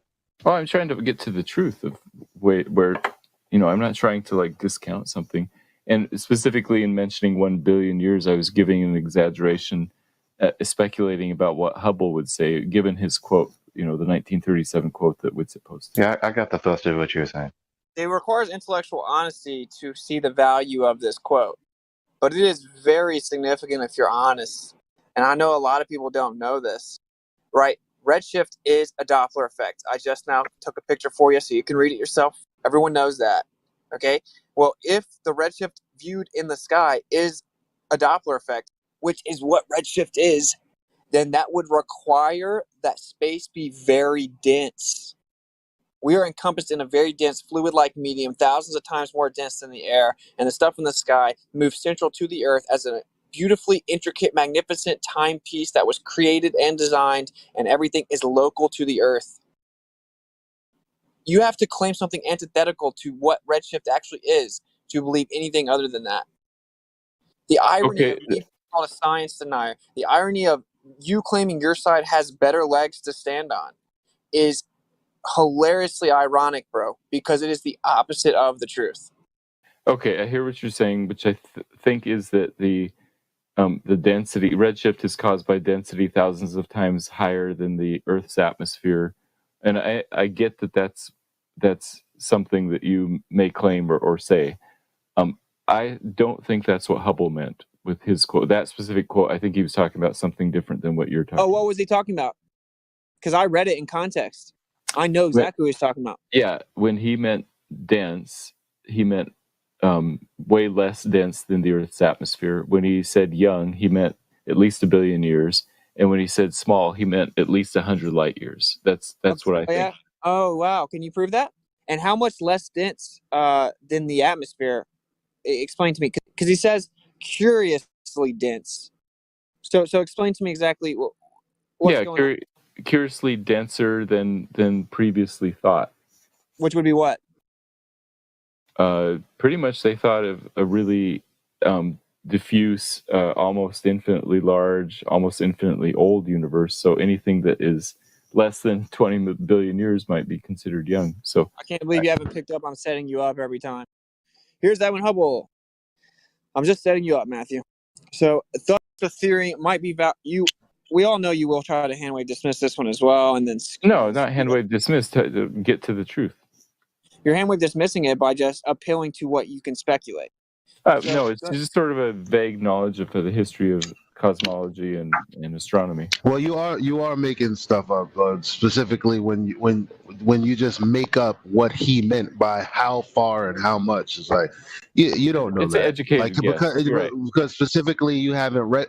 So like this information is coming from the authority that you're tapping into right now, which isn't even them.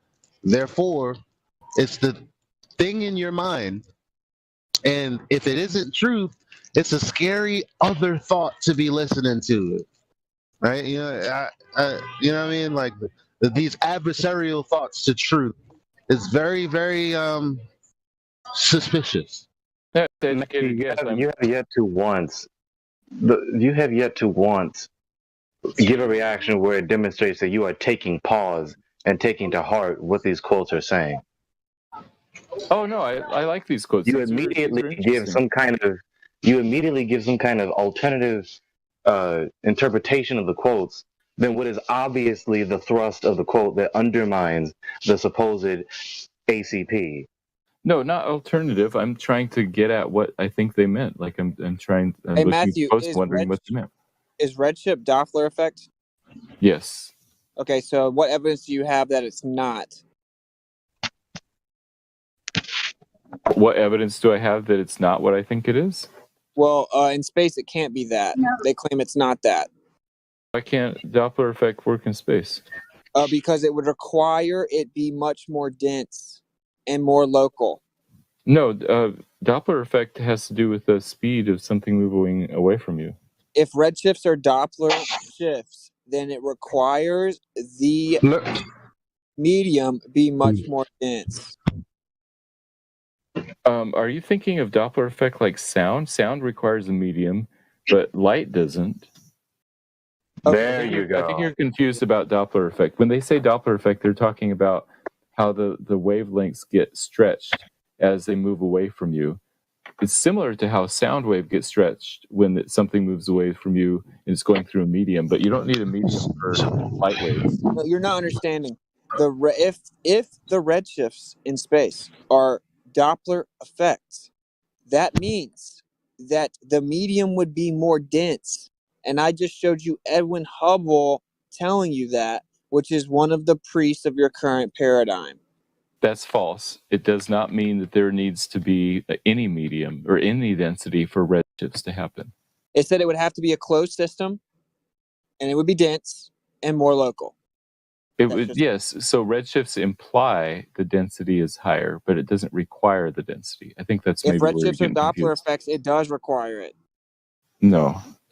Okay. Well, here's the central dispute right now with the medium. Matthew, is light a wave? It can be seen as a wave, so sure. Does a wave need a medium to propagate through? No. So what is waving? Electromagnetic waves can go through a vacuum. Hold on. A wave is propagating through what? A vacuum. So nothing is waving.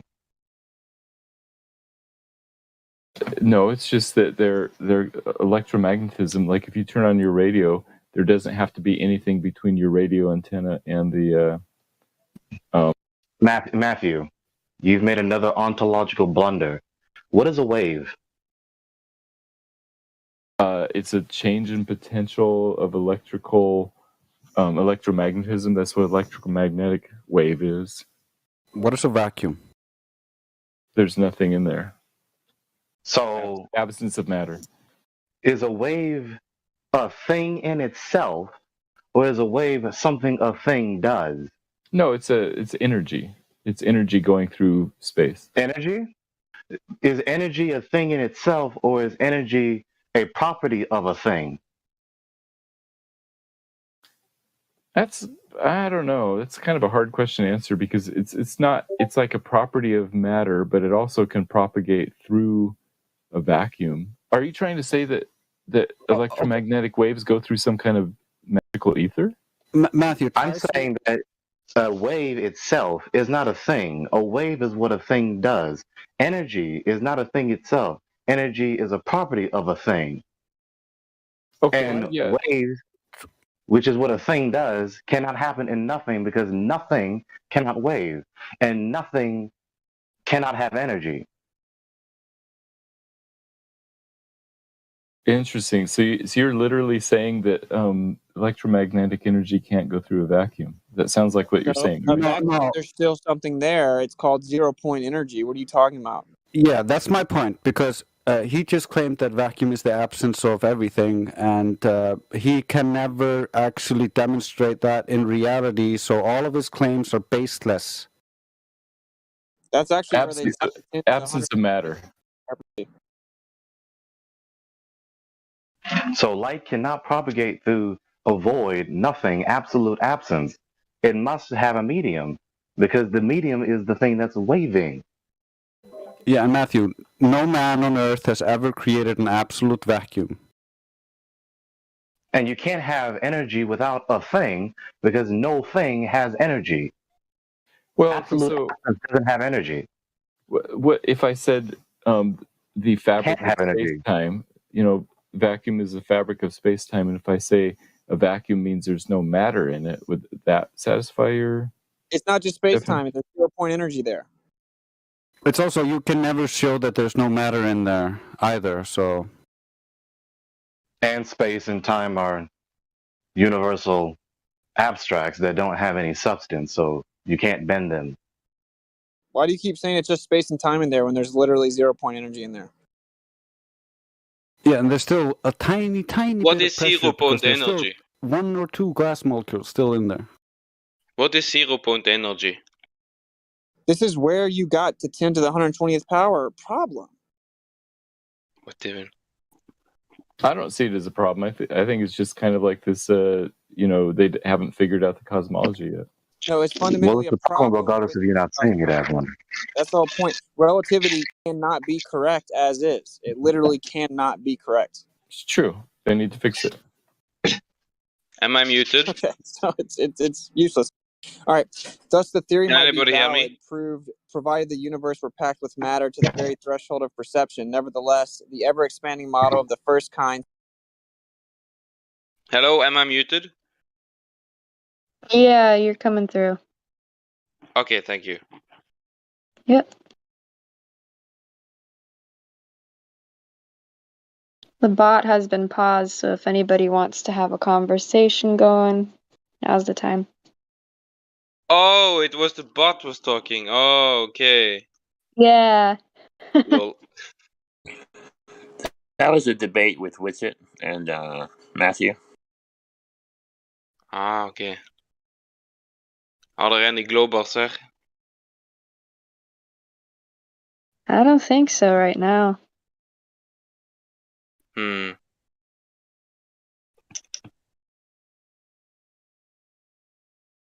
Wanna discuss something? What's on your mind? That was what I was meaning to ask you. I don't know.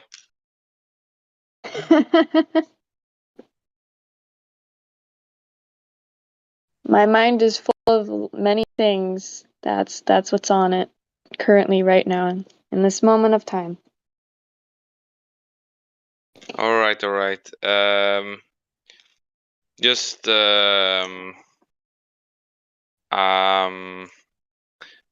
wanna discuss governments? No, we mostly gotta keep it flat Earth in this part of the server because we're live streamed on YouTube. So, Oh yeah. well, and also yeah. the guidelines for Discord. Anyway. All right.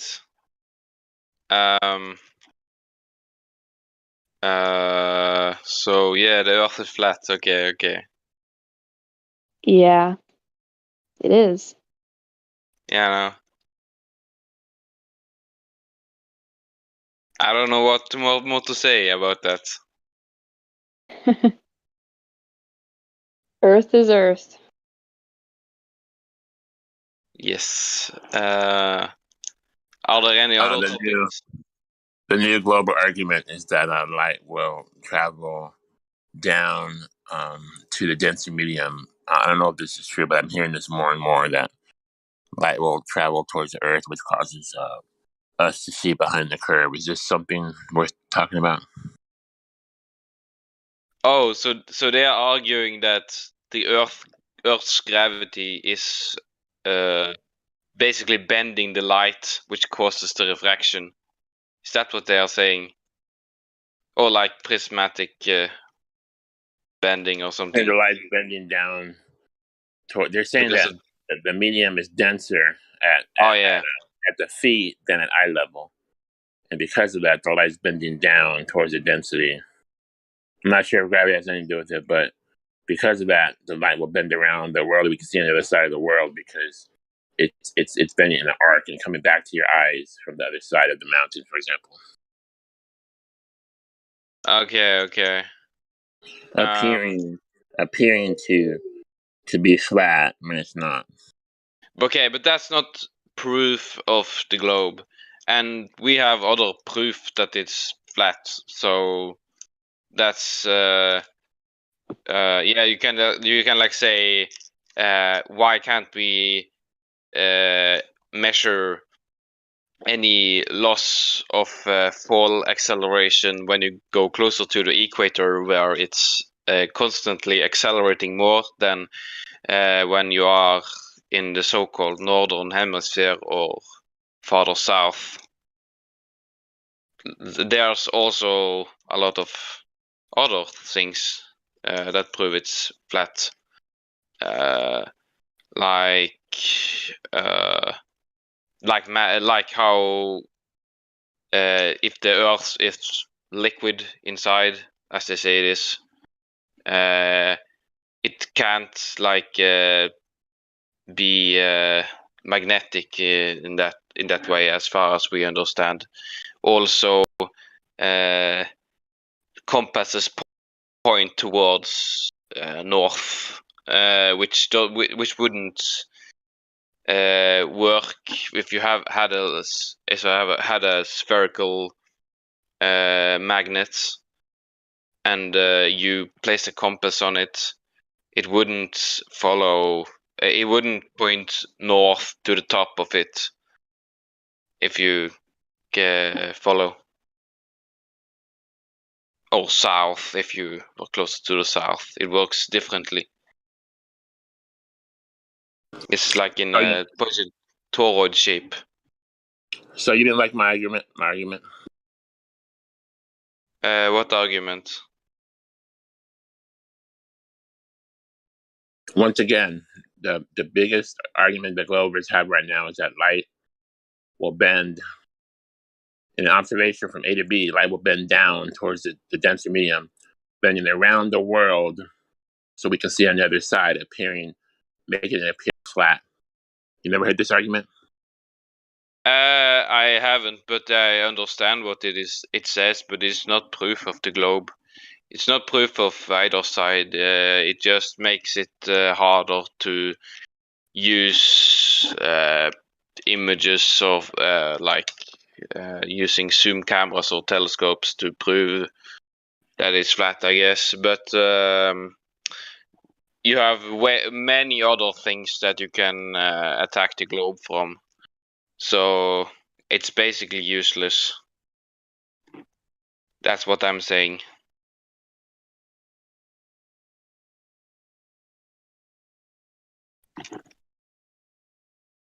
Also, okay, I thought it was the best argument they had. That's what I thought. Okay, yeah, that's true. Also, you have one other good one, which is that we haven't actually disproven that it is a globe. We have disproven the radius. Maybe the radius is like nearly infinite or something. But I'm pretty sure it's flat, but it's still we should maybe like consider maybe that it is very big radius, or that is something completely different. I don't think it's like gravity haven't been proven and stuff. So if it's that what it makes it like spherical, then yeah, I don't know. It's probably flat.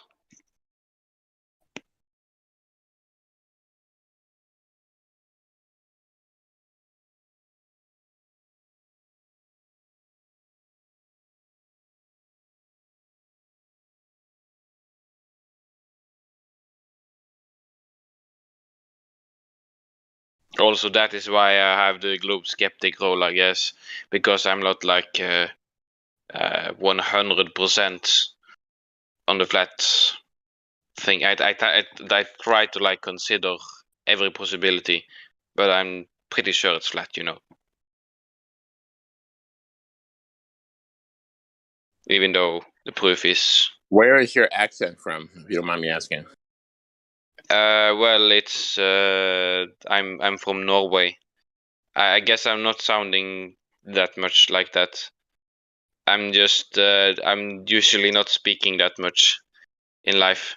I listen to a lot of English, and I understand English very well. But yeah, I'm not good at speaking.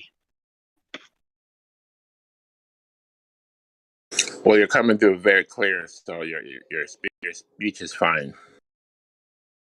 That's good. I heard an accent I wasn't familiar with. Yeah, yeah.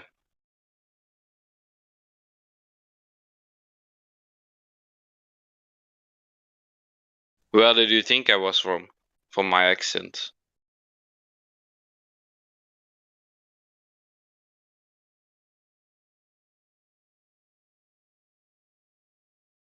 I would say somewhere exotic, like I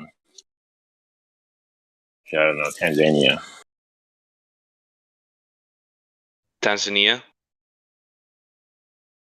No, I'm sorry. They say wrong. I meant Tasmania. Tasmania. Okay. That's south in Australia, right? I thought that was off of Chile down there. Tasmania is. I'm pretty sure it's the 6th or 7th state of Australia. It's that island far south, Tasmania. Well, I'm wrong then. You know the Tasmanian devil? Where did he come from? It's come from south in Australia, the island, right south. Okay, well, if you're from Norway, then that's fine. Do you sound like people from Norway? When I'm speaking Norwegian or when I'm speaking English? I guess English. Well, when I'm speaking English, I don't think I sound very Norwegian. Sometimes I may, but yeah. Also, when I'm speaking Norwegian, I'm usually mixing up English words with the Norwegian because I don't speak a lot of Norwegian as well, actually. So sometimes I may sound like a foreigner in my own country. It's kind of sad. Not really. I don't really care, but yeah, some people may think that.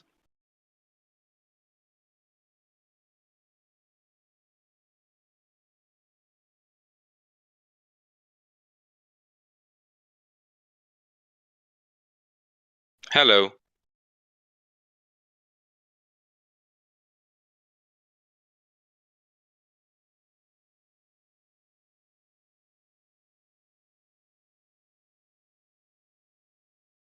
How are you in this Discord voice chat and you're invisible or offline? Thank you. I had to move my location. Okay, I'm back with you. How am I in this? Magic. Am I in this Discord? I was talking to that AI guy. Oh, they. Oh, I don't know about AI. I was trying to get a discussion going. Have you debated with any of these Glovers? I think You had a I debate? have, yeah. Yeah, probably have had that, yeah. On Odyssey a lot, and maybe sometimes on YouTube comments. They follow the theocentric Glover beliefs. Gravity keeps everything on the ground, keeps it from floating into space. Oh, what are you saying? Gravity keeps everything on the ground, so you don't float into space. Proof of gravity. Oh yeah, well, do you ask me if I use those questions or arguments? Or Well, did you believe that before? By the way, when did you come to the flat Earth? What time did you? yesteryear, about exactly 1 year ago. Okay. Can you tell me about that? How that happened? Well, so I was watching High Impact flicks, and then he had an interview with a Rockefeller funded flat Earth guy. It was pretty interesting. He had some very interesting stuff. I immediately got it from him, which is interesting because he's a Rockefeller funded guy. But but I later found a lot of other flat Earth channels. It wasn't hard to like convert to flat Earth like logic and stuff, but it was very interesting. A lot of other concepts I found after that. After that, I was into the Tartaria myth type thing, and now I'm more trying to like figure out what it actually was and stuff, because like Tartaria gets a lot of views on YouTube and it doesn't get censored and stuff, and also it's just speculation a lot, but that's another topic. That's not flat earth, I guess. Yeah, I heard Mark Sargent, and right away. And did you feel when you heard about it? Did you feel like afraid that now we're in the conspiracy, or that No, these forces are against you? Are we talking about when I discovered flat Earth? Yeah. No, I wasn't at all. I was super happy. It was very surreal. Like in the 24 hours after that, I was like in total bliss. It was very, very nice to know that. But how do you feel that they lied to us in school and education and books. Yeah, like it's it was very interesting to like think about and speculate what could be out there outside of Antarctica and stuff, and what is in the North Pole, and what other stuff I might not know, because when I didn't believe in the globe anymore, like anything could be possible. So I like was completely agnostic into researching anything after that. Before that, I was like kind of in a mind trap about firstly the globe, and secondly like religion and stuff. I was in religion too before, but now I'm completely agnostic, and it's awesome because I can research whatever I want without like feeling that I'm Religion like, is sin. yeah, something like that. Yeah, so I can research freely. I could before too, but I didn't feel like it. You're in a mind trap, and you think that the whole world's probably in a mind trap. That's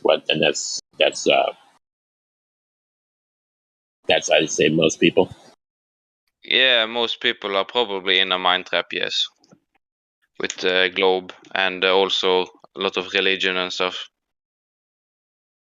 I do think much of the religions have maybe some history and stuff, but especially the flood. The flood has like 500 different accounts, like saying almost the exact same story of some people in an ark and surviving a giant flood. So yeah, that's that I think is correct and stuff. I think the New Testament is like false. I don't remember all the arguments, but if you watch Allegedly Dave, he has some good points about that. Have you watched him? He's a flat earther. Yeah, I know Dave Murphy. Yeah, it's pretty interesting. So were you Catholic before? I didn't hear you. Were you Catholic religion before Flutter? No, I was Protestant Christian because my parents were. I was that for 18 years from when I was born. Now it's like 2 years after that. So you don't believe in God anymore?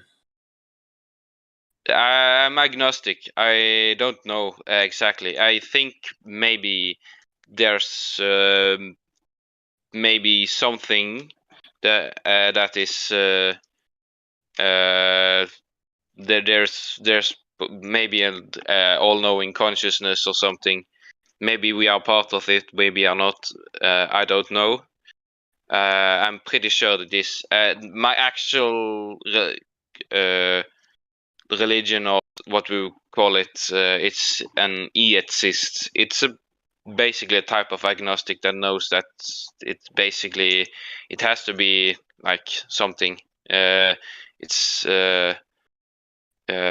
because of all the evidence, like, or proof, because of like people who have experienced basically reincarnation, because they have memories of their past. If you watch Eric Dubay, he has a good video on that. Also other stuff. So like the world isn't like material only. So there must be something else, because of the proof. Right. So maybe it is one god or something. I don't think maybe he sits on a throne or something, but I'm not sure. That's all I can say. I want proof. I don't like to just believe, but I do on some things. But I always try to like find proof. Okay, good. So how do you sit on evolution and dinosaurs? Well, regarding dinosaurs, I have watched Eric Dubay a lot when it comes to that, and it seems to be mostly or all fake with the dinosaurs. Also, evolution. That I have yet to see any good proof of that, to be honest. I'm not really into that. I have not really been into the evolution debate that much, but yeah, you could. What is your stance on that? I'm creationist, which is not does not believe in evolution. But I think I am too, in a way. Maybe maybe the universe just has always existed, and that is like the God, because it always existed. Instead of creating a new step, to like explain why this way, just create like a God. Not that it was necessarily humans who created the concept, but maybe it was. I don't know, but that instead of doing that, you can just say like an hypothesis or null hypothesis or whatever you want to call it, like the universe always was. The universe, by that I mean a flat Earth. I think it is an infinite flat plane. I don't know.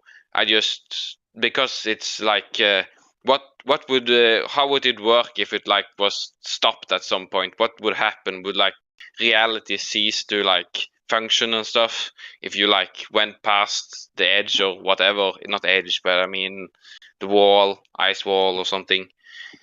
But I don't know. I have not seen any evidence that it's like must be a stop to it or something. So what I think it is, it's probably like infinite, but I don't know. Yeah, I think it's probably indefinite, the flat plane to just go out there. We don't know but where like it stops. what would but what would happen if it stopped? What would happen if you went through it? What material is it made of? If it made? Well, there probably is a firmament dome of some kind.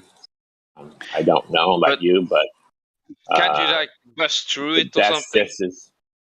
That's just as logical as that it's indefinite or it goes on. That we don't know how far it goes on. It's like saying where's the end of space? Is there end of space? Like when you break out, is there something else out there? But like nobody in like the truth community, as far as I know, has like went past like Antarctica, like very far south, to like touch the wall. So all we can say is that we don't know.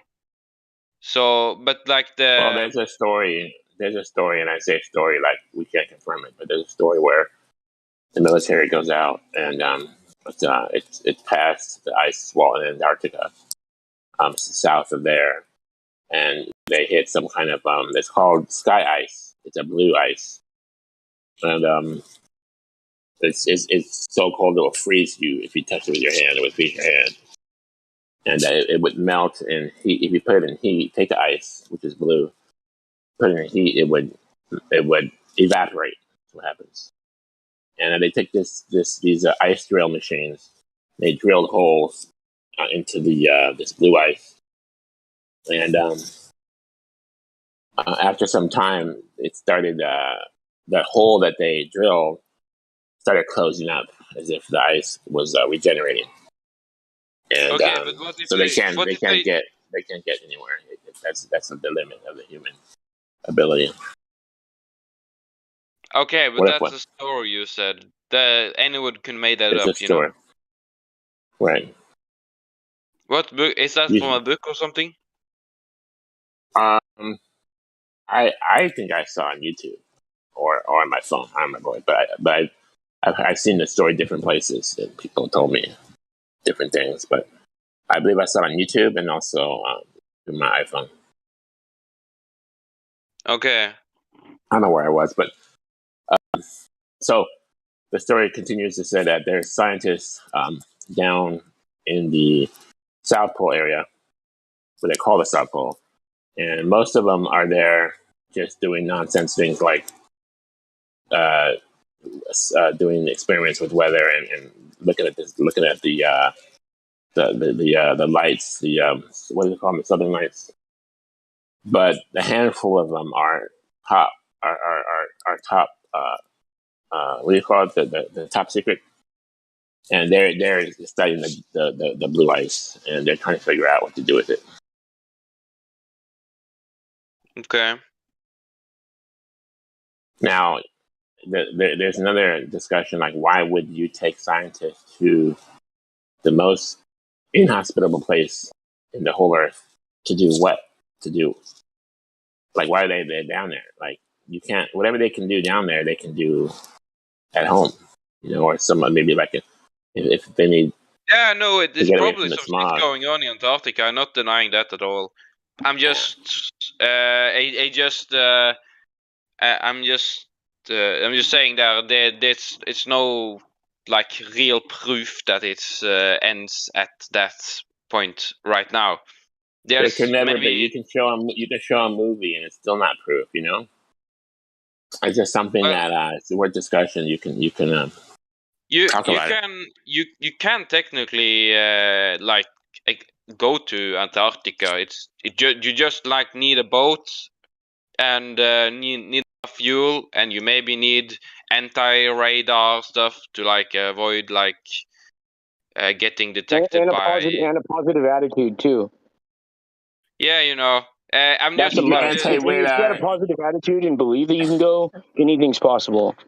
Like anti-radar, like if you're like driving your car, you need anti-radar so the cops don't get you. The cops don't get you when you cross. What about the go-go gadget copter? If you somehow get a like fighter jet with anti-radar and is basically invisible, you could maybe. Can we get a stereo system in it? Stealth plane. Look, you get a stealth plane. Just go straight south, man. See how far you can go. That's what you need to do. Now, if you don't come back, well, okay, you can only make stories. But maybe if you can live stream it, make sure the stream goes through somehow, connect it with the cell tower, something, record it. I don't know what. I wouldn't live stream it. They would probably stream snipe me. They would probably the CIA would probably stream snipe me. If you don't live stream it, you could Deadpool it. How does that work? Get it, Deadpool. But I would watch that. Sorry. The Antarctic Treaty is it's a beast. Yes. It's suspicious that other countries would agree to work together. Meanwhile, they're fighting a war, in the rest of the world, but they agree to whatever they share information in the South Pole where they're fighting each other in the other territory. So that's strange.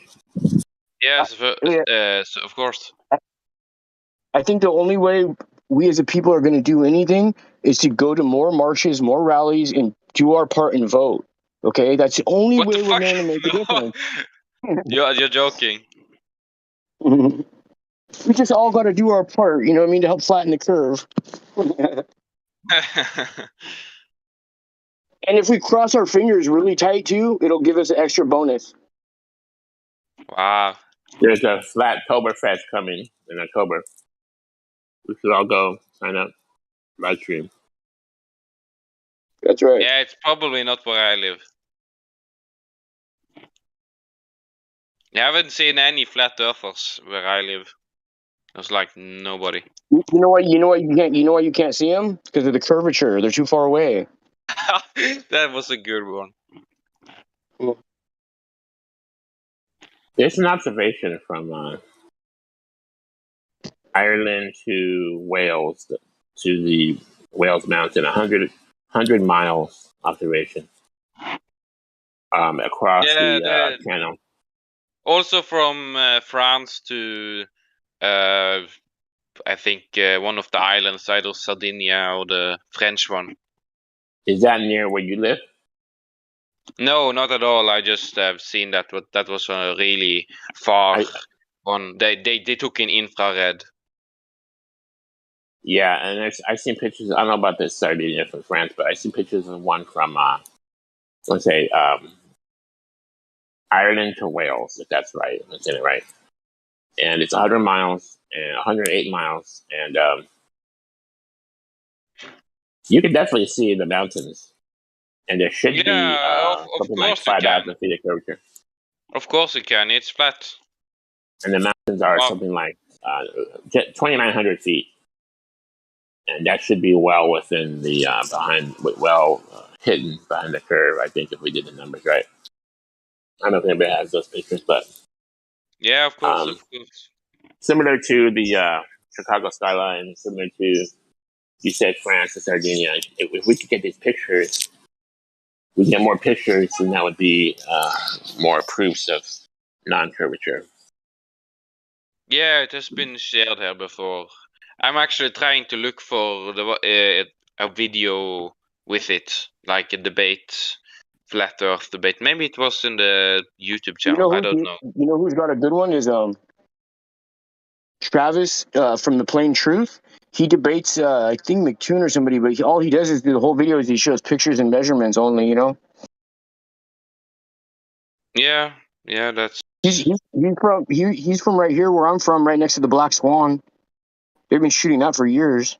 He has hundreds of different videos of it. Oh, can you? What was his name? You said. Can you share it in the chat? Yeah, let me. I'll put Travis's link in the. Hold on, I'm gonna go to YouTube and get his link. All right, I'll come right back. Yep.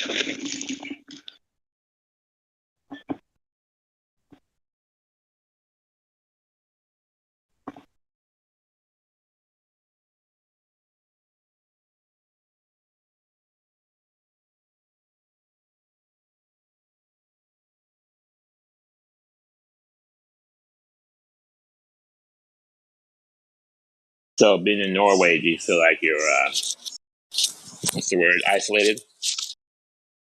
I posted it.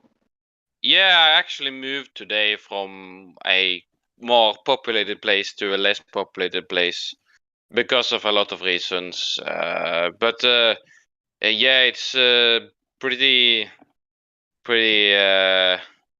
isolated here. I live in a small town with only 300 people right now. So do you feel like you should put up a table and then sit down in the chair and then put a little flat map and say, hey, the Earth is flat, prove me wrong. Put on the corner. Put a busy sit there with a hat, you know. That would be cool, I guess, but like I probably would people wouldn't like me, I think.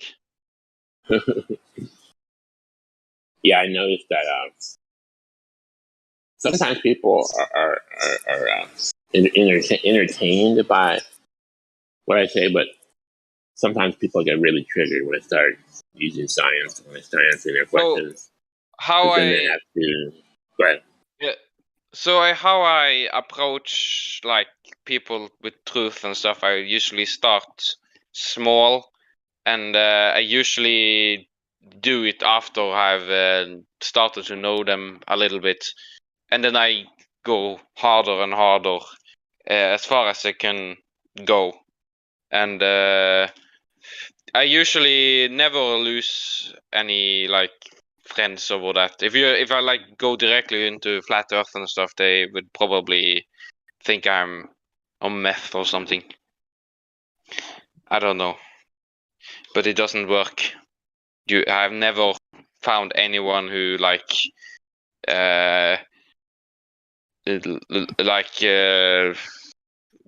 not been angry at me if I start with flat Earth. You haven't convinced anyone. I haven't really. My dad, I've like made him kind of open to it. He's too. He actually is one of the reasons, kind of, why I bought why I like got the flat Earth so easily, because he introduced to me something called the electric universe, like 3 years ago or something. And when I like found out about the flat Earth, it maybe made it easier for me to accept it or something. Maybe I still would like accept the facts and the proof, but yeah, maybe it helped. So he kind of still debates me with flat Earth stuff sometimes. He kind of doesn't seem to like it that much, but he doesn't have that much problem with it either, because he is not mainstream too. Yeah, as you can tell What from. do you think about simulation theory? That might be simulation. I have no idea. I have I can't. I hear a lot of people talk about it, but I have like they don't really have any proof of what they're saying. They're saying pretty nice stuff that makes sense, but like I would like some cold hard evidence and stuff. I don't think you could prove it either. Maybe you could. I don't know, but Look, this is what you do. This is what you do. When it comes to speculation and stuff, I love speculation. That was why I was like into Tartaria for a bit. Not really now. I mostly watch Static Can you hear me? Idiotic. Yeah, I can hear you. This is what you do. You at one point, say you're sitting down, you have your clothes on, you're having a meal.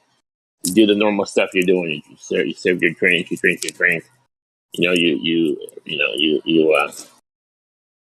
you're just eating like dinner or something, and then strip off all your clothes, get naked, run outside, run around the house, you know. And you can break out of this simulation, because the simulation's not gonna know what you're doing. You do something that you never did before, you know, and then when you break out, you'll see these ones and zeros like in the Matrix. You know, then you broke out of it. You're just joking. I probably assume. Yeah, but if you were going to break out of the Matrix, you'd have to do something like that. You have to do something that you would never imagine you would do. But why? Why would it have to be that way? Because the simulation wouldn't know what to do, because it doesn't understand what you're doing. No, what the fuck? It would cease to be. Do you know how a computer program works? Tell me. You can't if you create a computer program and you have like you're simulating people in the Sims 4 or something, they like everything they do is predictable based on logic, and they couldn't do something that's unpredictable. Yeah, but how could we do something that is unpredictable if we are part of the simulation? That doesn't make any sense at all. So, like, you know how if you have a wall, right, and you're on one side of the wall, the computer doesn't draw what's on the other side because it doesn't exist.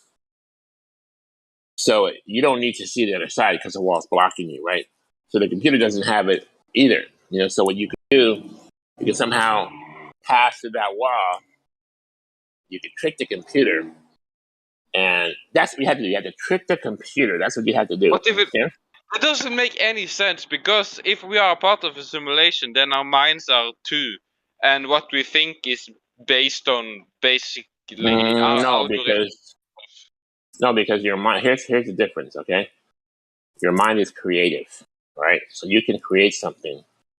In theory, you can create something that's never happened before, and in that way, you can trick the simulation that you're in. In a sense, you can be.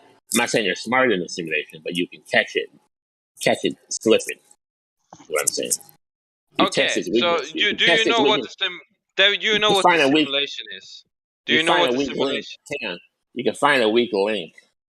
You can test and kind of break through that link, and you can kind of break up that way, or at least you can find out that it is. Do you know what the simulation is? Well, why don't you tell all of us, so I know what you think it is, and I'll go from there. Yeah, it's you're simulating something, and if you are simulating something, like everything is predictable, you know, because it's a simulation. computer program. It behaves after logic, and we can think that we are breaking. We can think that we can trick the simulation or something. Maybe like Sims characters can do that too, I guess, or something. But like they still will operate, but within the logic of the simulation, the parameters of the simulation, because that's how simulations work.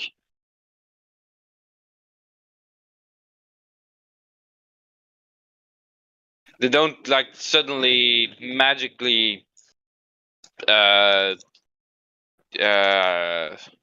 like trick the simulation. A part of the simulation can't like trick the simulation because it's a part of the simulation, you know.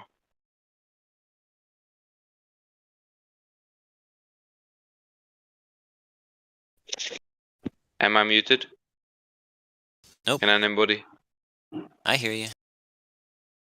All right. Was it you that just? I heard you. But there's this movie. I don't know the name of it, but it has the guy. It's like game.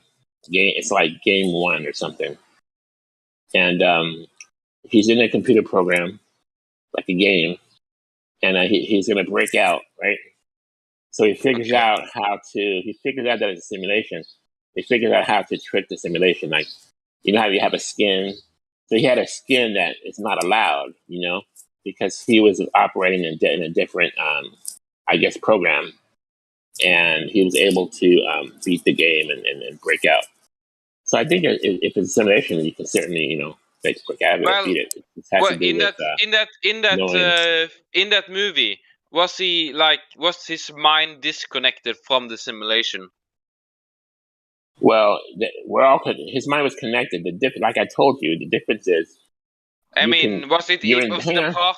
Was it a part of the simulation? Was it a part of the simulation? I mean, it's all in the simulation, but if you have an independent program, it can do independent stuff. Example, it can create something. It can be inventive. It can find a hole. It can find a loophole. It's a part of the program. The program is a part of the simulation, and if you have a computer, you would have control over that stuff because you made it. No, because a programmer can make something, and the program can beat the programmer. For example, let's say chess. You make a chess game, and the program can beat you because it's smarter than you, or it's playing chess better. That's why we make computers. That's why we make computers, to make complicated tasks easier, to break them down into simpler mathematical instructions, and then make it lightning speed fast to repeat those processes in order to basically make it a lot smarter.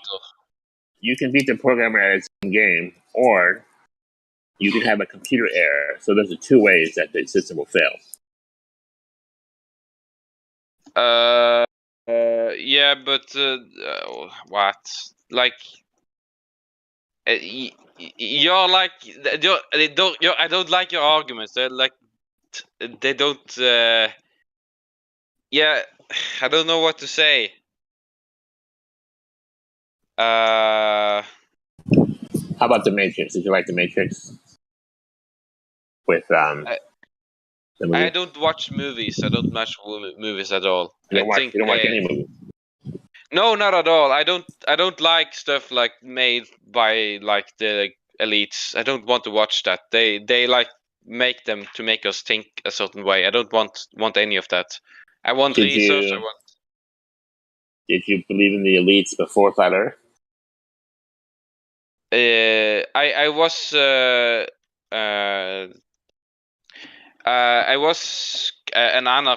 a voluntarist and stuff, and I was anti-government a long time, not a long time, but some years before I was a flat earther.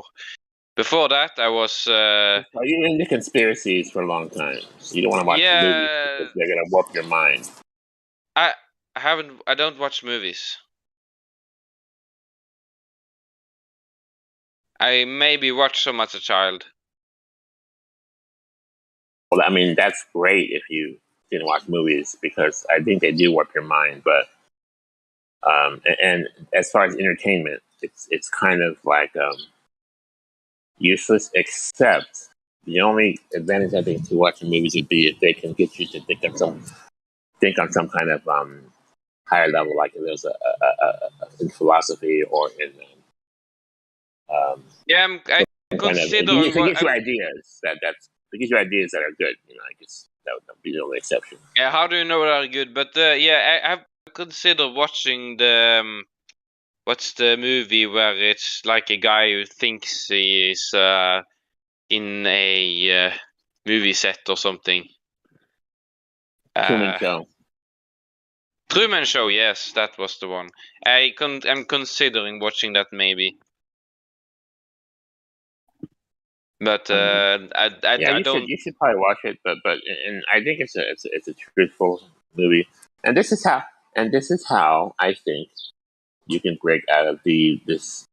I mean, if it was a Matrix of some kind, but this is just all discussion. It's not really reality. It's just a hypothetical, right? Also, I don't think it's if it is something like a simulation. I don't think it is a simulation. I think it's something else that maybe behaves similar to what you think is a simulation. I think it's I don't, because a simulation it works according to logic. As you know from when you say a simulation works according to logic, what does that mean? Yeah, good point. It's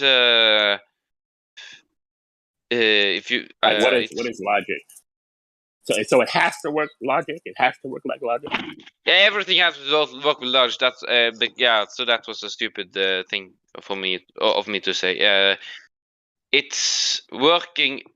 Everything in the simulation works within the parameters of the simulation, and the simulation is built probably. Every simulation has different programs within it. That's how basically all simulations work.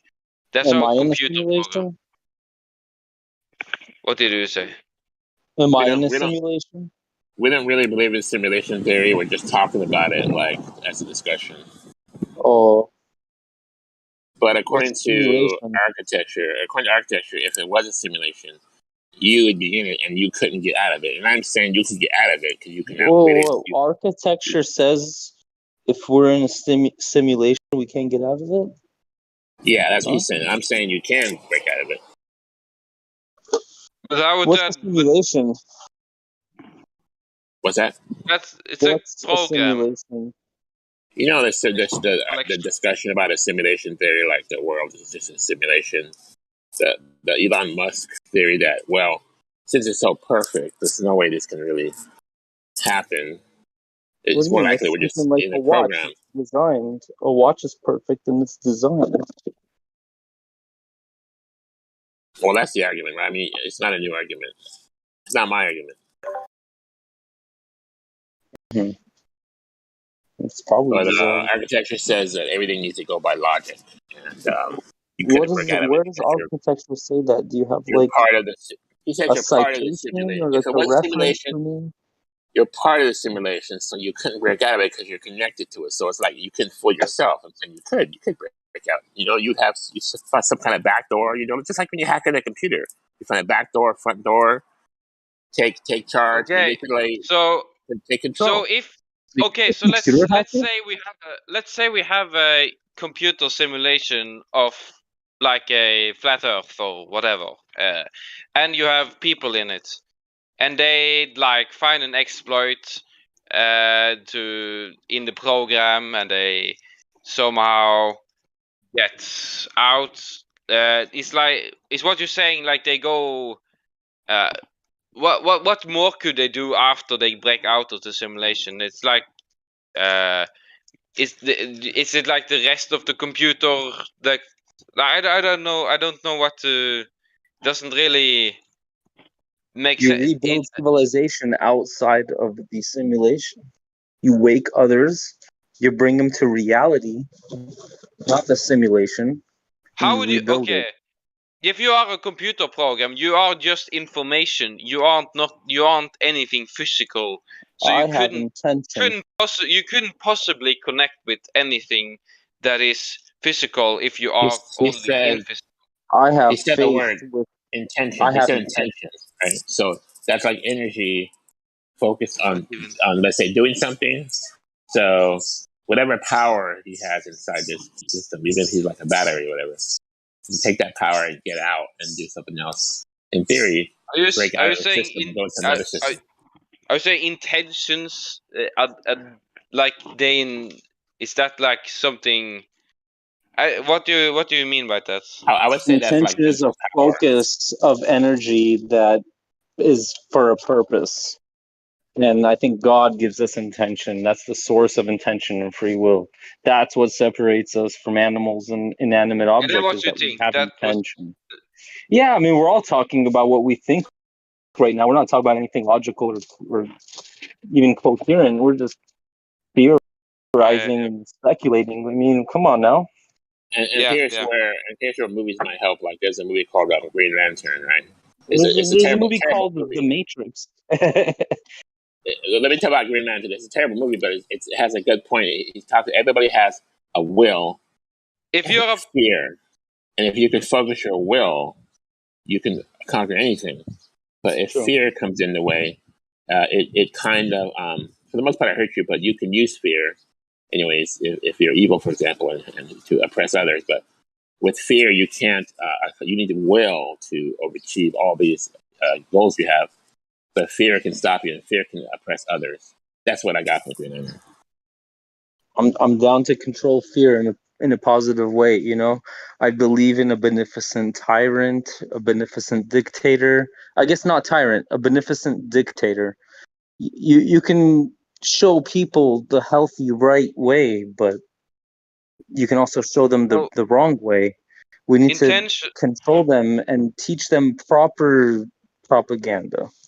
It all comes down to education. You teach kids how to think properly, how to critically think. What's a fucking fallacy? What's a fucking bias?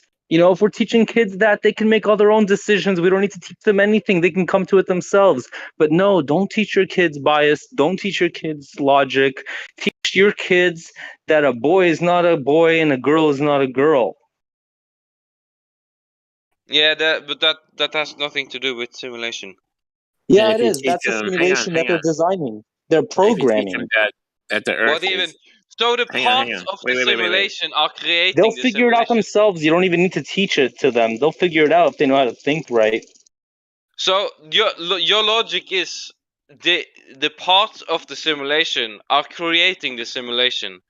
That doesn't make any sense at all. I don't know who's programming. Someone has to program a simulation. It's a simulation. What the fuck? Who's programming it? Yeah, I don't know. I don't think exactly. Well, either way, if it is or it isn't, there's people programming. It's called social engineering, whatever. Oh yeah, okay, but that's not a simulation. That's just like manipulating other humans. That's That's what's happening. Whether it's a simulation or not, that's the question that needs to be answered and dealt with. Yeah. And I think it comes down to critical thinking. And if our kid learns critical thinking and logic from an early age, they'd be able to deal with that. Yeah. Also, somebody were talking about intentions or something. Well, you said that was like something special. Look, thoughts are things. Okay, it's an energy source. How is it an energy source? It just makes you do stuff. It's like a program in your head. Something happening. It's the onset of something happening. If you want to build, if you want to cut down a tree, you have to have intention to start to cut down that tree. You have to find an axe, find a tree, start chopping. Whatever you want to create, you have to start with intention. That's going to drive you to the and goal. it's a reason why you have that intention too, right? Well, what if you can create your own intention? What if you create it independent of others, independent of a system? Yeah, and according to simulation theory, everything's part of the bigger simulation, you know. So like everything has a reason, you know. I don't believe that. So, If you're independent, yeah, you're independent. That means you're not dependent. At least not 100%. Okay. So you're a program that like is a little more disconnected from the rest of the simulation, but still is a part of the simulation. You're unique, but you're still connected to the world, right? But you're unique in yourself. You can do something that nobody else has done and nobody else is doing, except you. Yeah. Okay. Like if you write a book and no one's ever read that book, no one's ever had those ideas, new ideas, and you create something new and unique. So in that way, it's independent. It's a new creation. Okay. It's not written. It's not This written in the conversation is matrix. going nowhere. It's a new idea. It's a new thing. It's not written in the matrix. You didn't copy it from somebody else. Yeah, you can do that with a program too. With like, if you have an algorithm for a, let's say, artificial intelligence, then you can basically do the same thing. It's not like written in the code or something, but it's a result of the code iterating itself. I mean, it doing iterations on itself. It's like a function, mathematical function applied on itself many times. Like if you let's say, Are you saying like AI? Like AI? Yeah, that was an example. Computers, they can Yeah, do. If an AI that's can really learn and be independent, then that would. I don't think it will do anything because it's a computer program. It can probably like seem like it's like with the new Google thing being so-called sentient.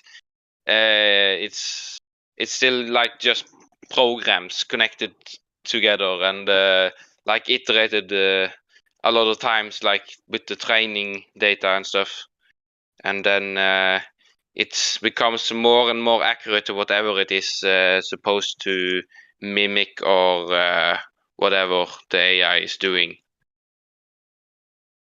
Supposed to do, yeah. The same with if you have like the game of life, that's like the program is really simple, but if you like start with like some certain points on the pixel map and you place them in a way, you can create like machines like the create themselves, like not to create themselves, I mean they like move by themselves and stuff, and they all follow the same very simple logic. You can search it up on YouTube or something. Game of life, just a program, and it's like for every iteration, it's just like you can make it like it seems like it's evolving and stuff, but it's just doing everything according to logic. I don't know where I'm going with this anymore. We can maybe shift topic or something. Have you played The Sims? No. Do you play any games at all? Programs? Well, maybe I play some free software programs or something. Maybe I played some Tux cards and well, I also emulate some games with free and open source emulators like Dolphin. I like to play Melee, Smash Melee.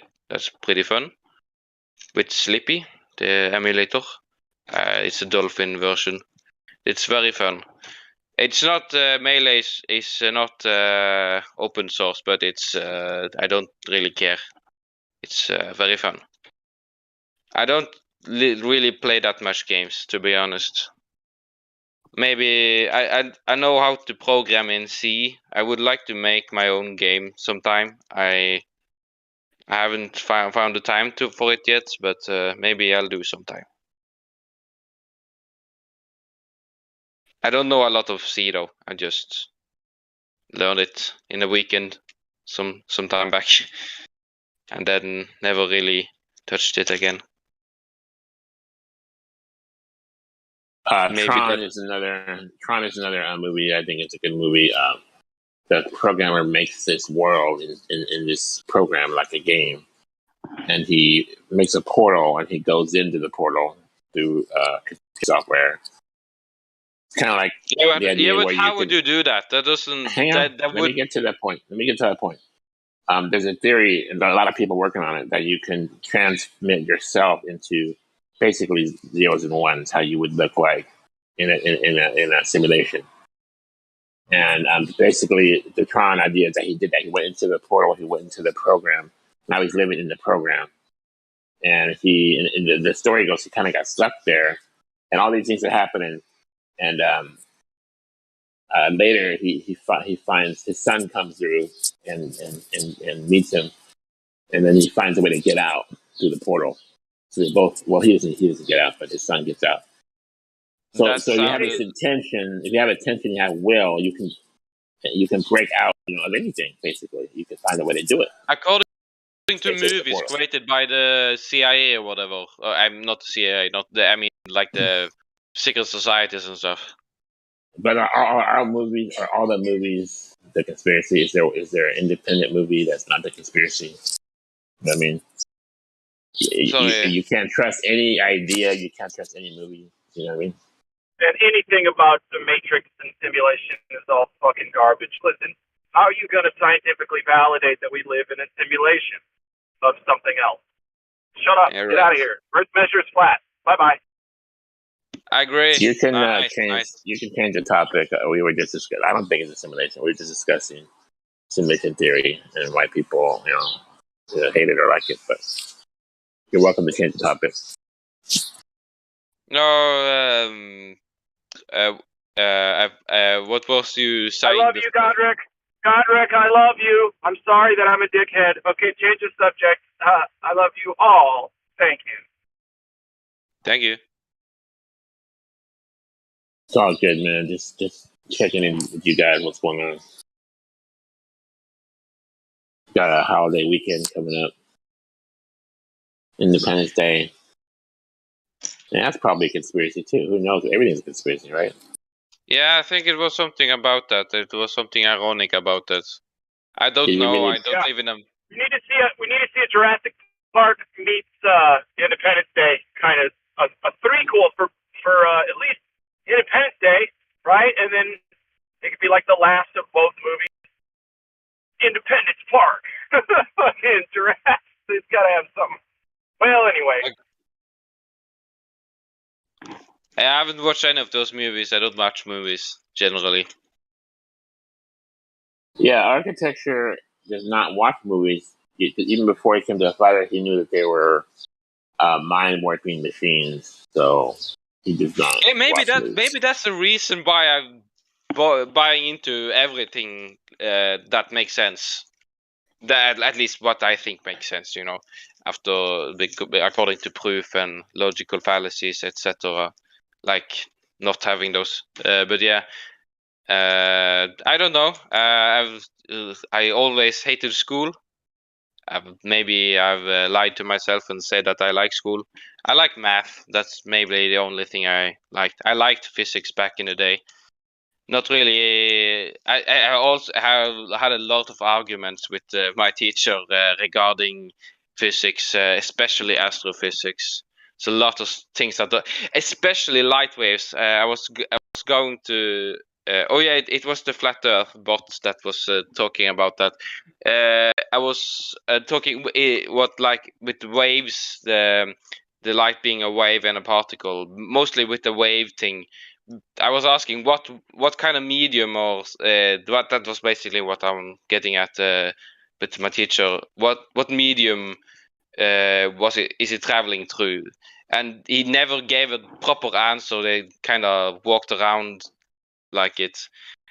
Also a lot of other stuff, and we all at some point we had like an entire day with physics where we talked about where we basically were where the teacher was ridiculing flat Earth and showing stuff about it, and I was the only one who was like maybe I said maybe or something about it, and like they laughed at me and stuff, and that was kind of this is before you came to Flat Earth. This was way before I was in Flat Earth. It was like 2 years. You were questioning your science teacher. Yeah, I was kind of rocket. It felt like a straw man. I didn't know about the word straw man at the time, but everything felt like a straw man, because like they said they believed there was an edge and stuff, and I said if people thought it was flat, I wouldn't think like it was like an edge and stuff, because nobody has seen that, and I doesn't. Yeah, it doesn't feel right. If I was a flat earther, maybe I thought that time I would think it was like flat or all the way or something. But I don't remember exactly how everything was, how that day was. But yeah, I had some questions. It didn't seem right what they was what they were doing. Look, you're not supposed to think. You're just supposed to read the book and put it in the test. That's all. Memorize it. Also also there was like saying they was trolling and stuff. So I was like asking, why are we covering this if they were like trolling and stuff, and why are like you seeming a little bit serious about it and stuff, and teaching it to us if it's like something dumb. That was also a question I had, paraphrasing, of course. That's correct. I remember when I was in second grade, they showed us pictures in the book of an ocean, and the boat was going off the edge, and then over the edge there's like dragons down there and sea creatures, and the whole point was like, this boat doesn't go off the edge. There's no water. There's no edge in the water. You must be stupid if you think the Earth's flat, because this is what you believe in. Like the boat will go off the edge. That's a straw man. And I already knew like it's conditioning. It's conditioning. That was wrong. Yeah, I already knew that was wrong. You're conditioned against an idea of a flat plane. Yeah, of course. That's what they want, of course. And I already felt that was the wrong way to put it, or wrong way of showing it. If you are trying to be, what's the word? Forgot. Hey kids, good thing for gravity. Without gravity, we'd go floating off into space. And yeah, I believe that with no proof. They told us that with no proof. Yeah, I was I maybe didn't like realize this, but I was everything like that that I could like prove to myself and like interact with myself, like everything just boiled down to density and lack of density, which made things fall or rise. But I didn't really question that. I was very deep in. I actually at some point I really liked physics and quantum physics and reading about that stuff.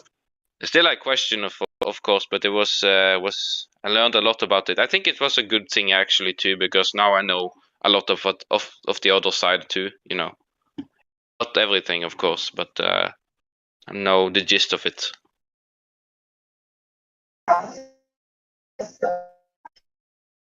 Can the world exist with the gas pressure against the vacuum of space around it? Can that work in your scientific theory? Yeah, I didn't when I didn't really think about that much. I thought about like the gas. What I was like imagining in my head was like the air molecules had like some kind of force that pushed them away or something. Because what they taught us, there was the air molecules were like flying at blistering speeds in the room. That doesn't really match up with what I feel, but that was what they told me, and I maybe bought it, maybe sort of believed it or something. So I was thinking, like, when they were closer to the Earth, they had like a lot of molecules above them, air molecules or whatever, was pushing them down, which made them more compressed than the ones higher above, and then it was a gradient, and I didn't think or consider that it at the point where it ended and stuff. What I thought was like the more outer ones were like almost flying out or something, but I didn't really think that much about it. And how about now? Do you think the gradient goes to 0 and then we have a vacuum? Yeah, it doesn't really make sense for my understanding now. It's like all the experiments. Actually, when you go higher up, the density gets less. That's a proven fact, I think. I'm pretty sure. Am I correct or am I incorrect here? Well, you're correct, but we don't know how high it goes, and we don't know if I think at infinity, we can't prove space. If the air is made out of particles, which I don't actually know. I don't know if it is made of particles. Electron microscopes are kind of I don't really understand them, so I can't like really talk So maybe if there is no ceiling, which I do think there is actually, because there was some rocket they tested, some amateur experiment. Maybe it's a psyop, I don't know. It doesn't seem like it, but they like crashed in something. It said bonk, it said. But anyways, if vacuum could exist against air, it would air would have to have been made of particles and stuff. So that when you get at a certain point, there could be vacuum next to air, but I don't know. I'm not saying that much right now. I'm just talking.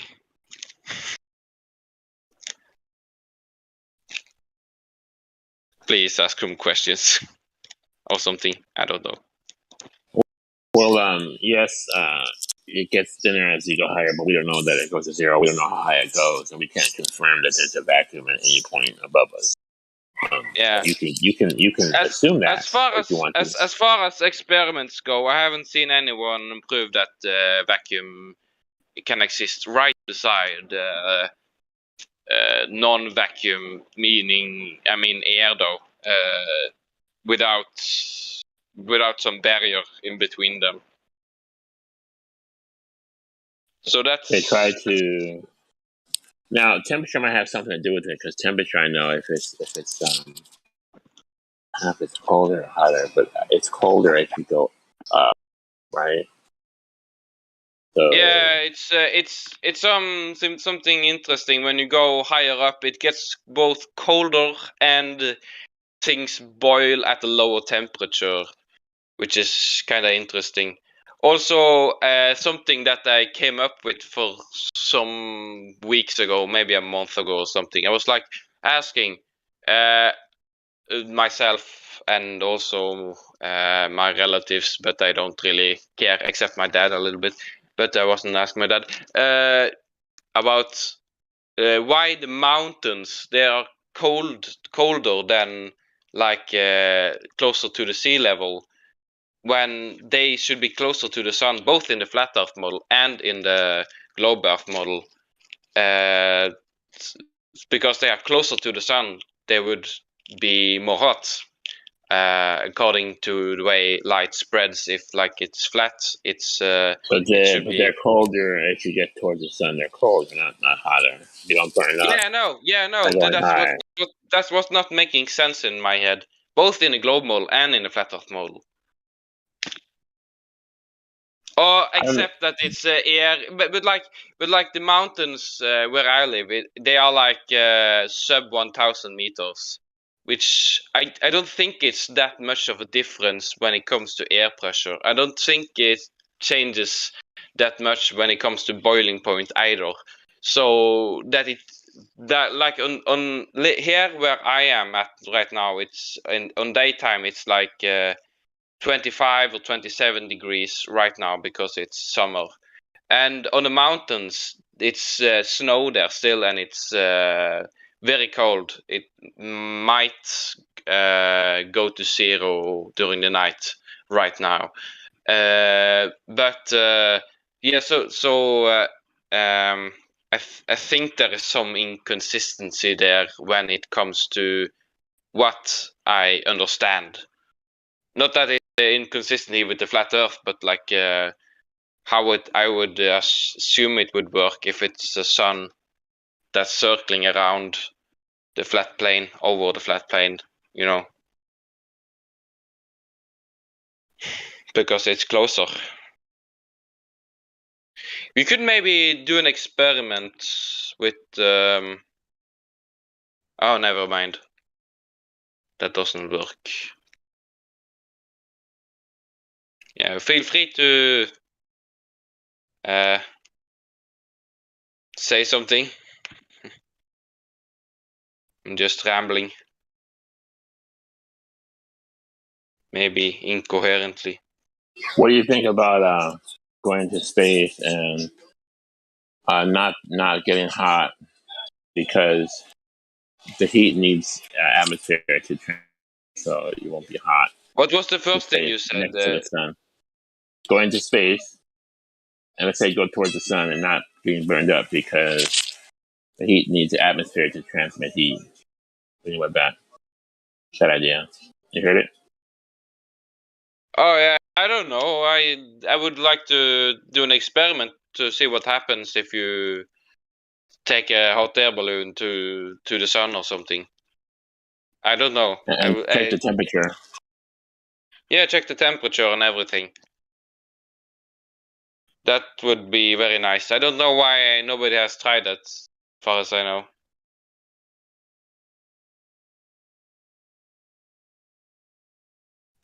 Also, can hot air balloons, can they like rise forever if you have enough low density type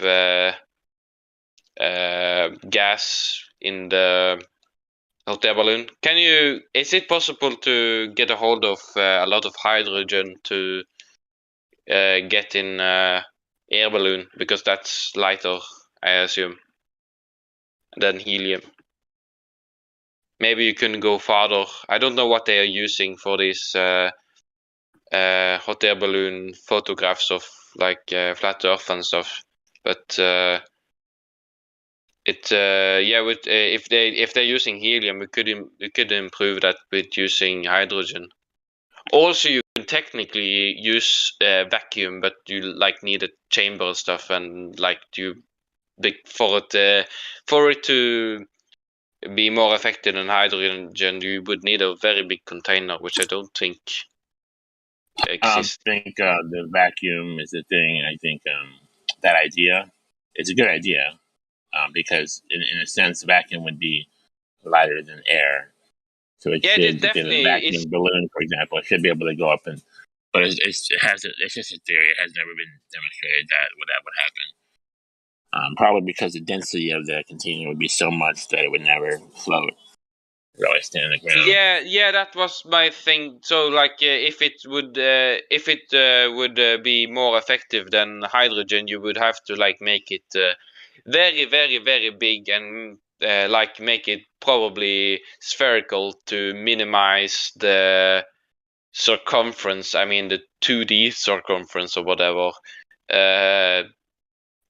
And you will have to make it very big, and I don't think there is that big vacuum tanks or whatever. I don't know. Yeah, actually, I've seen some trucks actually on some video that was pure vacuum, but it didn't float because probably it was made of metal, which is, I mean, iron.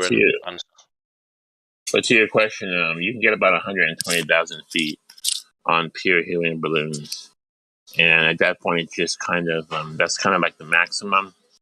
Yeah, because so you could use that. hydrogen. Hydrogen should be lighter, as far as I know about chemistry and stuff. Yeah, hydrogen. I know would it's be more lighter than flat. helium. It's not a lot lighter, but it is lighter. It's not like twice as light or nothing, but it is a degree lighter. Though, yeah, I think it's lighter the higher up you go, bro. Like if you go up to a mountain, it weighs a lot less. You know what I mean? Just like things weigh a lot less in airplanes, you know. Also, an idea I've had: you could take a rocket and you could place it on a balloon and maximize the height, and from there you can start the rocket to make it easier to go higher and put a camera on the rocket. Would that work? You're saying make the rocket lighter with hydrogen? Forget about the hydrogen part for right now.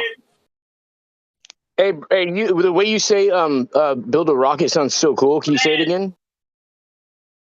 Yeah, you could maybe make a balloon with helium or hydrogen, whatever, but which is light, and then attach a rocket to it with a camera, and not use the rocket until the helium balloon has maxed out its height with the rocket, and then you fire turn the off rocket on, and then the rocket will go higher.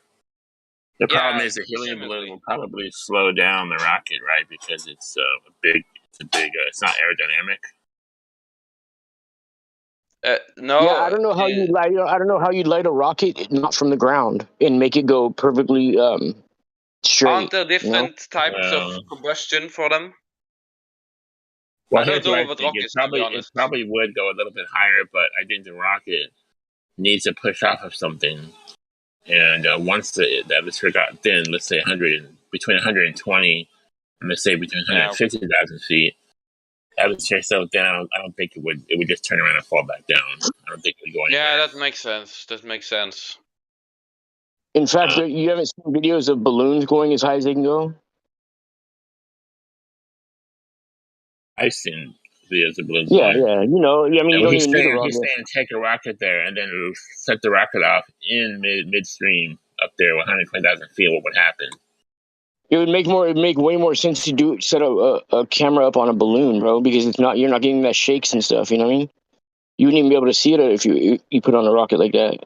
Like the screen would be so distorted. But with live cam, live cam. Yeah, but you even can use still, a gyro. Actually, you can use a gyro. You know what the rocket does. You've seen what the rocket does. The rocket spins. You know what I mean? And you can't really see anything except the ground spinning.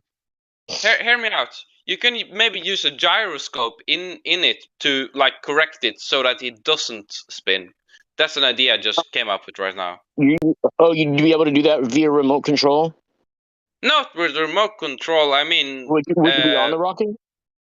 Yeah, but like it would constantly spin like at a very high rotation per second or something. Yeah. I don't know about that, bro. Yeah, but I'm pretty sure they. Also, you could probably use an automated system for it if it requires that. If you had a gyroscope, it shouldn't rotate that much. If you have like one on the x-axis, one on the. You have a gyroscope? I've had some, mechanical ones, not something industrial. I'm just talking theory craft. I'm just theory crafting how to like make the camera stable.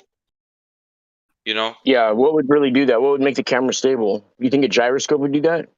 I think a gyroscope for the entire rocket to make it go straight up without any rotation at all.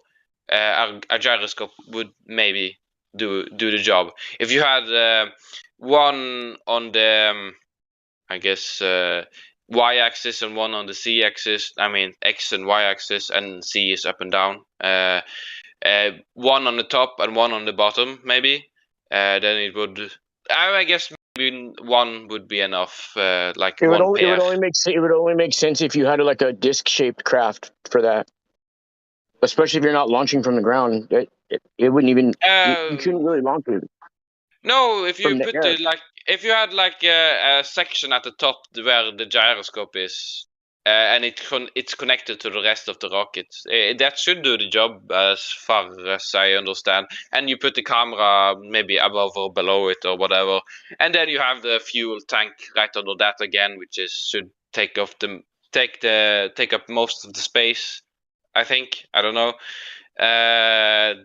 Then you could maybe make the camera stable. I don't know. That sounds logical to me. Does that sound logical to you? I don't really know much about that, bro. You know what I mean? No, I can't say not one me. way or the Not other. me. Me too. I don't really know much about that either. But from what I understand, that would work. I think. I don't know. Well, It would probably need a. The words you're forming in a sentence make sense to me. Like I understand the context of what you're saying, but as far as like the meat of what you're saying, like I don't understand that. Okay, I should probably talk to a amateur rocket scientist. Yeah, talk to one of the flat Earth rocket scientists. Yeah, that would be nice. Yeah. You just wait Where and they'll come are on. they? I don't know, but eventually they'll come on. Yeah. I can talk to you about the weather. Weather? Yeah, what the what weather. about the weather? Whether or not the Earth is flat. It's definitely flat. How long have you been a flat earther for? 1 year. Almost. Okay. How long have you been on Discord for? For like 3 or 4 months or something. I don't know. Probably start of the year. Did you change? You kept the same name but changed your icon, huh? I've had different names. Oh no, you didn't. No, I've never seen you before. My bad. I may have seen you under a different name, but I've never seen you under architecture with the symbol you have. All right. Wanna discuss Something that? like that? Huh? Wanna discuss that? What I was just talking about? Yeah, I mean profile picture and whatever. Oh, I mean, if you want to, it's up to you. You know, you could tell me to F off. Oh no. I mean, yeah, we can discuss that if you want to. I mean, I don't care either way, bro. Those are just symbols to me. Those are just things that man created. That's what I believe. Yes. I mean, I don't know. Who am I to judge about anything, you know? I'm the least, bro. Yeah. Yeah. Also, I'm not. To be honest, I'm not like 100%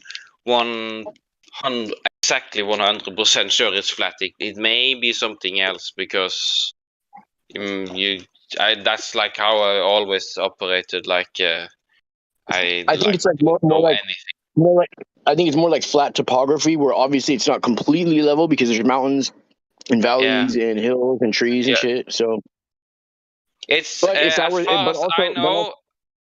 I know that's As far as I know, it seems to be a completely topographically flat. It might be like a gigantic radius, but then you would have gravity. Maybe not. Maybe you can use like the dielectric I don't know what theory gravity for that is, actually. It's a unproven theory. Gravity is observed. You could observe gravity. If the radius, I've never seen anyone observe gravity. If the radius was 10 times bigger. That's a double entendre. You've never seen anybody observe gravity. That's a nice double entendre, bro. Yeah. Anyways, it's but I'm just saying and considering the possibility that it might be, for example, a gigantic sphere, but like it seems Right now, very it's flat. right now it's 2 minutes past the hour. We got 6 o'clock Pacific Standard Time. Go on. Yeah. It might be a gigantic spheroid or something, and that Like a giant unicorn too. You never know. You know what I mean? Or like a giant triangle. yeah, you don't have to be mean about it. I'm sorry, I wasn't trying to be mean. Or I mean, yeah, but like that's I mean, as far as we can observe and see, it's flat. But like, if the radius is like 1 million or billion kilometers in radius. Hey, let me just say something real quick. So, how was I being rude? So even though both of us agreed that we observed that the Earth is flat, right? But yes. Then you go and say a shape like a sphere that's not observable to people. But then when I say a shape that's not observable to people, how am I being rude? Do you see what I'm saying? If that were the case, then you were rude first by saying the Earth is something that's not observable. Because all I did was the same thing as you did, bro. You know what I mean? I just made a speculation. So how is your speculation any You better or said it worse was than a mine, or any less triangle, rude? so that could be considered making fun. You said triangle. Yeah, but Meaning he that, said sphere. Meaning that he's You know what I mean? he's goofy to think that it's a But triangle. I said unicorn, and I thought you were ridiculing what I was saying or something. No. Well, the thing is that you said the Earth, it could be a shape that we don't observe. So therefore, I said it could be a shape also that we don't observe. We just said different shapes. I said unicorn or triangle shape, and you said spherical shape. Either way, what difference does it make that we're both making speculation? So how is what I said rude compared to what you said first? Never mind. Never mind. It probably wasn't. Okay. Maybe a misinterpretation or something. I don't know. Not that. I mean, I just was a logical fallacy. I guess. The sphere would also be then. Yes. So you're saying a sphere is equal to a unicorn? The only reason why I'm bringing that up, actually, not the only, but the other only reason is because of I'm watching a guy on YouTube called God Give Lamste. He's just speculating about some stuff. I guess it's actually a little confusing, but he has his own theory about how the Earth is, and he's thinking that's a part of it. But anyways, you know what's weird, bro, is I've never met another flat earther, especially somebody who's been a flat earther for a year, who speculates and thinks that the Earth could still be a sphere. I'm just saying, though, I'm not saying nothing. I'm saying I've never seen one before. So you're a black swan. I can also say it's like an inverted sphere, like we are on the inside circumference of a sphere, like in a infinite, like maybe volume. You could also say it's a unicorn shape too, and it's a small unicorn shape. Yeah, but that's like very oddly specific, You know. Oh man, hey, I like those. I like those mint shakes you get at Dairy Queen now. You get the mint Girl Scout mint cookie Oreo shake. I'll tell you what, guys, might as well fucking be that we live on. Earth measures flat. Let's try to talk about that. No, he brought it up. Concave. So I want to ask him now. So if you shoot a rocket from, let's say, Chile, and it goes straight up, it will hit China on the other side of the world. I'm just being clear. Is that what would happen on a concave Earth? You shot a rocket from Not China, really. would Chile? No. That wouldn't work at all, because we can see that it would at least have a gigantic radius if it had any. I think it's flat, you know. So maybe like we are like a little dot on that sphere, like entirety of America and Afro-Eurasia is. There's no fucking way that's possible, brother. So listen, it either measures flat or it doesn't. So far, it's not a sphere because there's no curvature. So that's kind of the point. It can't be curved. Well, the thing is, well, not really, because listen, you can't really disprove I that. was not asking. Here, you're adorable. I was not asking, Precious. I was just letting you know. Okay. Thank you. No, if you take the limit to infinity, I mean, like if the radius was infinite, it would actually technically be flat too, actually, because my aunt had balls, she'd be my uncle, dog. You know what I mean? Sorry. If my aunt had balls, she'd be my uncle. You know? If your aunt had balls, it would be your uncle? Correct.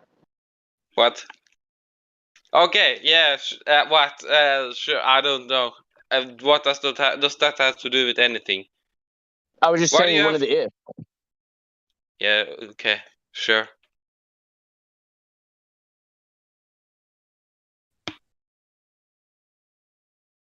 I like to try to exercise imagination, you know. You have the right to. You have the right to exercise your imagination, bro. Everybody has that right. You know. Fun. It's a lot of fun, but so listen, in here, we try to keep it. It's very bad audio. I can't really hear you. We try to keep it 100. Sorry about that. I had chocolate stuck in my teeth. I've been eating chocolate all day. Can you tell? Anyway. Yeah. So the deal is, how many other servers and channels are there on Discord? Countless, right? I mean, I'm sure there's a finite number, but it's maybe millions, certainly hundreds of thousands. And in every single one of those, you can talk about whatever the hell you want.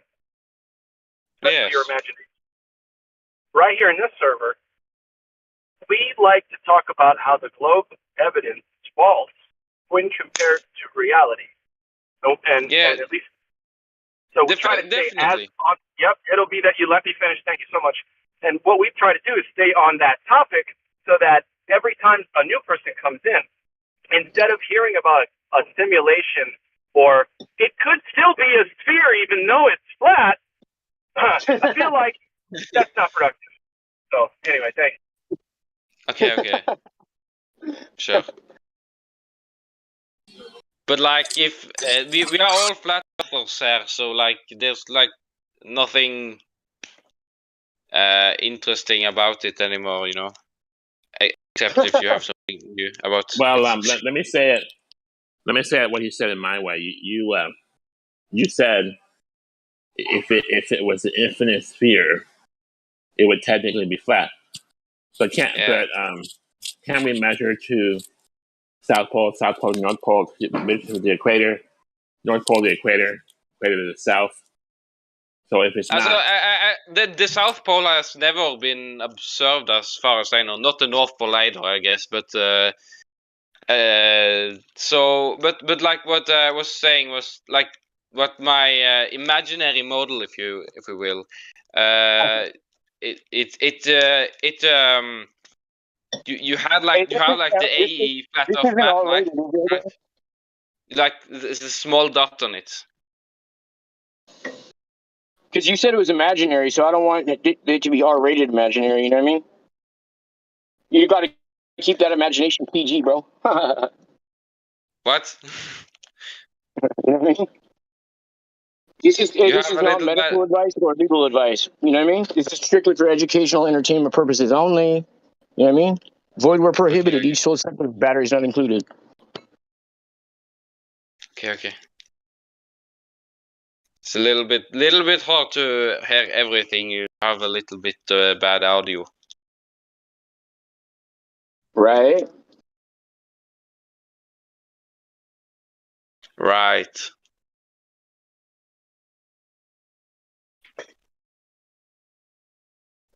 But yeah, I'm just trying to come up with random models right now about things that you cannot. I think you cannot like disprove it's pointless. I know. Let me give you the best advice when it comes to models, bro. My ex-girlfriend was a model, and you know what? It's better to just get a chick who's not that good looking. They cook and clean. They're nicer. You don't want to get a model. I suggest you stop searching for a model. I mean, they're just going to bring you heartache. In the end, it's not worth that look. You know what I mean? That's just my advice. You can do whatever you want. Yeah, totally. I'm just saying though, keep the halo over the head. Okay. Yes. Okay. I mean, have you ever actually had a model? No, I have never had a girlfriend actually. You've only seen them in magazines, huh? And on TV, huh? The models. No, I don't watch porn. Sorry. Oh, I wasn't talking about porn. I was just talking about a model.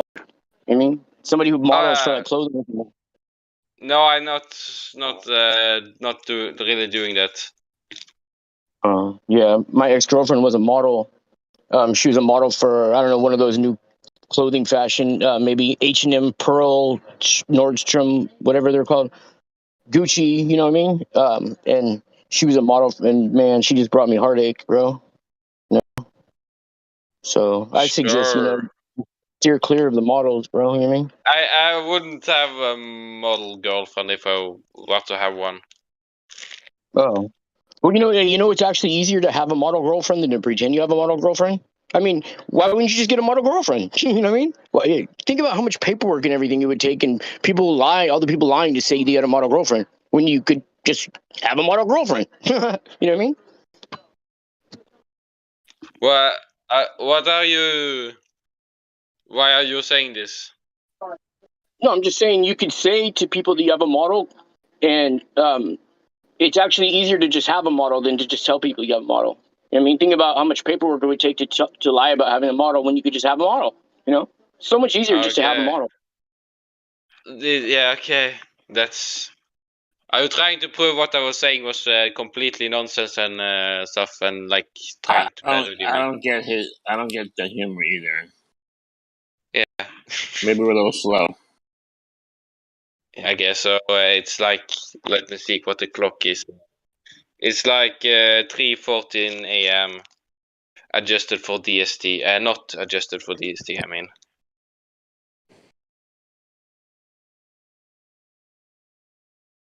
Yeah, he's being a bit absurd because your claims are a bit absurd about this infinite ball and any stuff like that.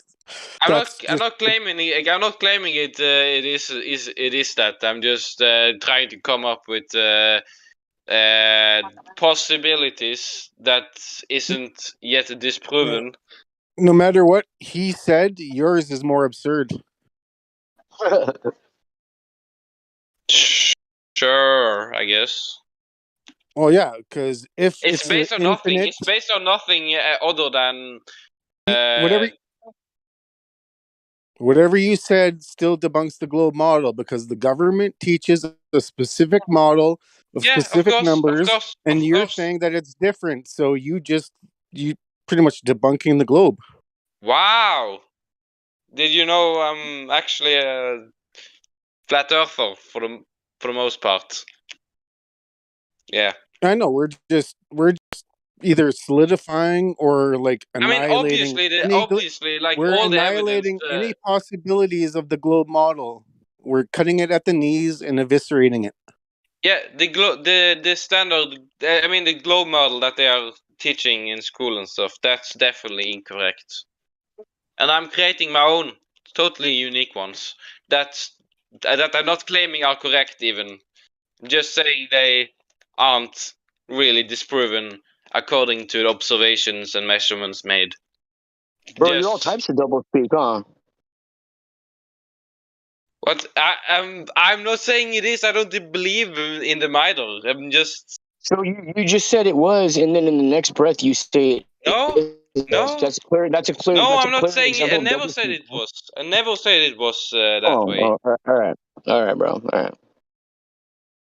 Just saying it technically could be according to observations. All we have to do, bro. We just have to debunk the 3959 model. We don't have to debunk this infinite globe or 100,000 mile radius. We debunk what the government tells us. You don't have to debunk anything, actually, when you think about it. No, you don't have to, but it's nice to, especially when people lie to you your whole life about really big things. It's nice to be able to. And if you I choose don't not to, create that's on you. this. I don't create these to make you debunk them. Actually, for the opposite reason. Oh, so you make them so just they can be debunked. Just imagination exercise. Anyways, I mean, that's we don't need to talk about this anymore. With your imagination. All right. Well, you keep bringing it up. You know what I mean? So I just wanted to solidify my point. Yeah, I understand your point. I guess. The way I hear it is like you said, you're a flat earther mostly, but you have some doubts. So what we're doing? Really, I don't really have any doubts. I know it's flat. Like it's what we observe. Bro, you can barely say the word flat, bro. You could barely utter the word flat. No. I was trying to come up with some a more creative word for flat. No, I mean,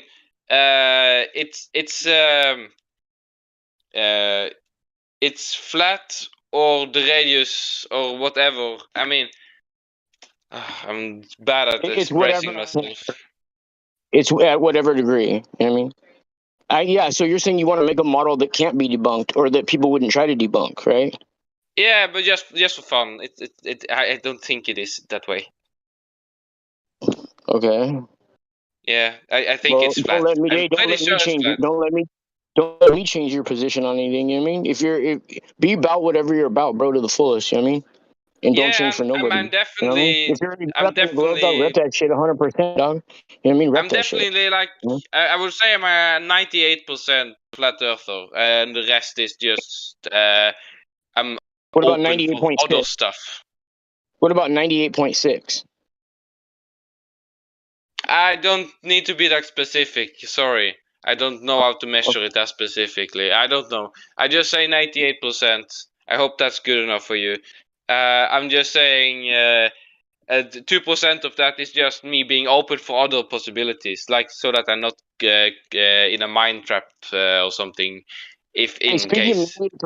98% of internet and communications comes from your C cable. Is it 99%? Oh, maybe it is 99%. Yeah, I have seen that. Yeah. You see it every time you use the internet. Nice. Not really, actually. You can have internet connection peer to peer with somebody else via broadband. Hey, bud. Hey, real quick, can you agree with anything we say? Just once? Anything at all? Agree with what? Anything. Like this whole time you've been in here, have you agreed with one thing? And if so, had you been vocal about it? Proof that basically the globe model is fake. Okay. Yeah. Okay, so you agree with us on that then? Yes, 100%. Okay.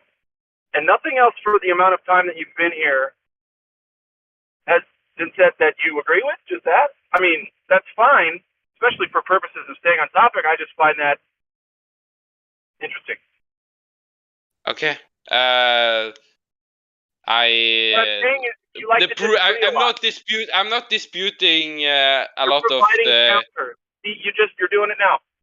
So you're providing counters. This is what's called being a contrarian, for the sake of it, not for the sake of progress in an argument, but just for the sake of it. Probably because you're having a good time, you're bored. I don't care what it is. You don't do that. Yeah, that's probably it. Why else would you use Discord? Let's test this out, and then I'll give you back to the room. What color is a banana, a ripe banana? What color is that? Depends on whether it's ripe or not. You know, it can be green, can be yellow. Glad you're spot on. And it can be black too, actually. Right. So spot on. ripe is green, and ready to eat is not. Okay. So So that's. I like green bananas actually. They're actually. Okay. I mean, So yellow apple is green different bananas. than green when we're talking about bananas. Okay, now I have to go see shit. Now we got to start back with apples. Let me try. Hang on. What color is a red delicious apple? Is it red? Red. That's red because you said it was red. Then it is red. You know. No. It's because it is red, not because I said so. So the apple, the red delicious apple, is red, correct? Yes, because it's in the title. Doesn't matter why. The yes is what we got, and thank you so much for your honesty there. Okay, so we've got red delicious apples are red, folks. Wherever you want to go from that, take it away. Let me try. What color is orange? Are you talking about the fruit or are you talking about the color? The fruit. What color is an orange fruit? I would say mostly orange. Mostly orange, definitely. So the color orange would be different than the fruit, or would they both be orange? I mean, you could probably bruise it or something, and it would maybe be a little bit darker or something. I mean, if you took a picture of it and you took the hex value, it would probably not. I mean, if you took a picture of it and you took the hex value of it, it would probably not be exactly orange or whatever. But oh my God, close. In his defense, I think he's just a shades of gray kind of person.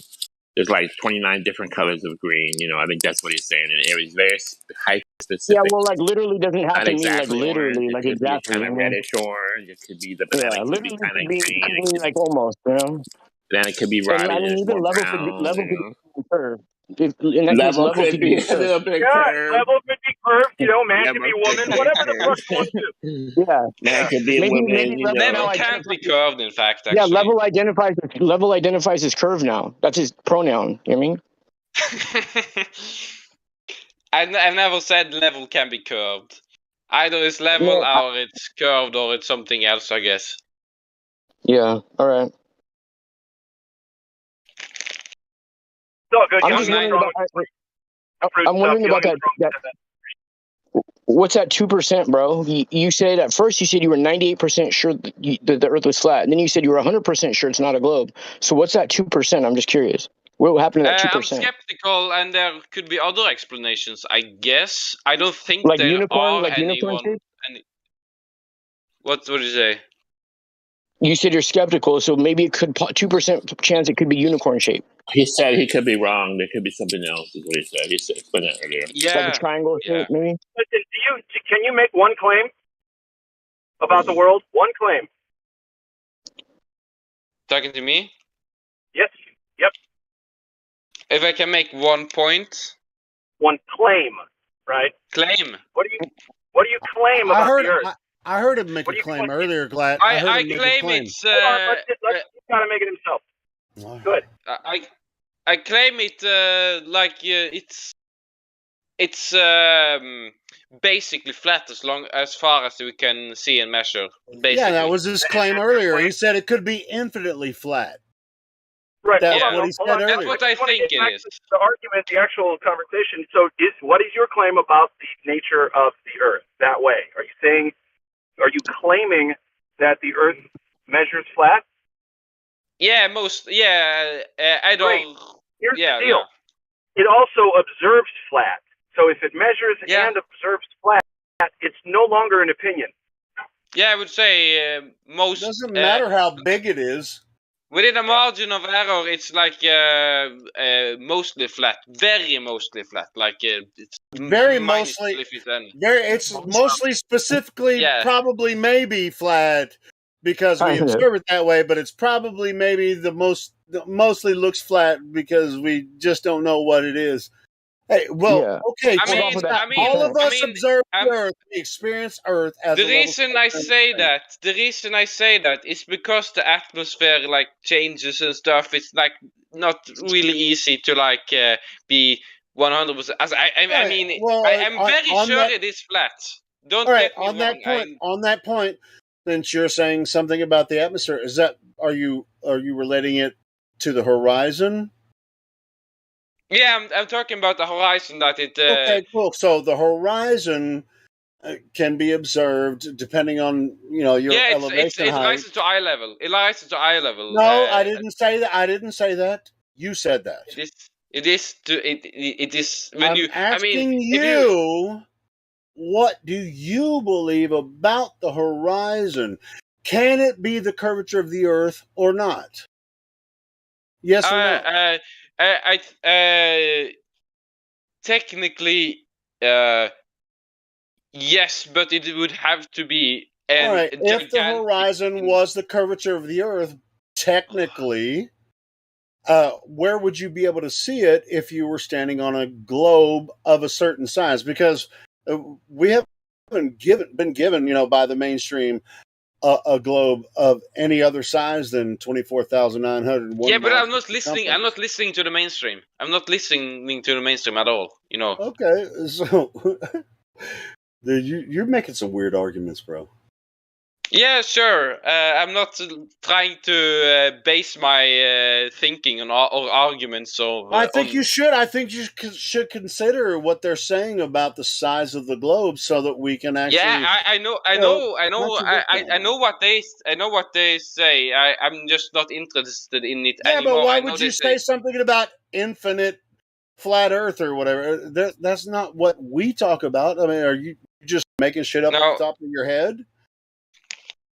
I was like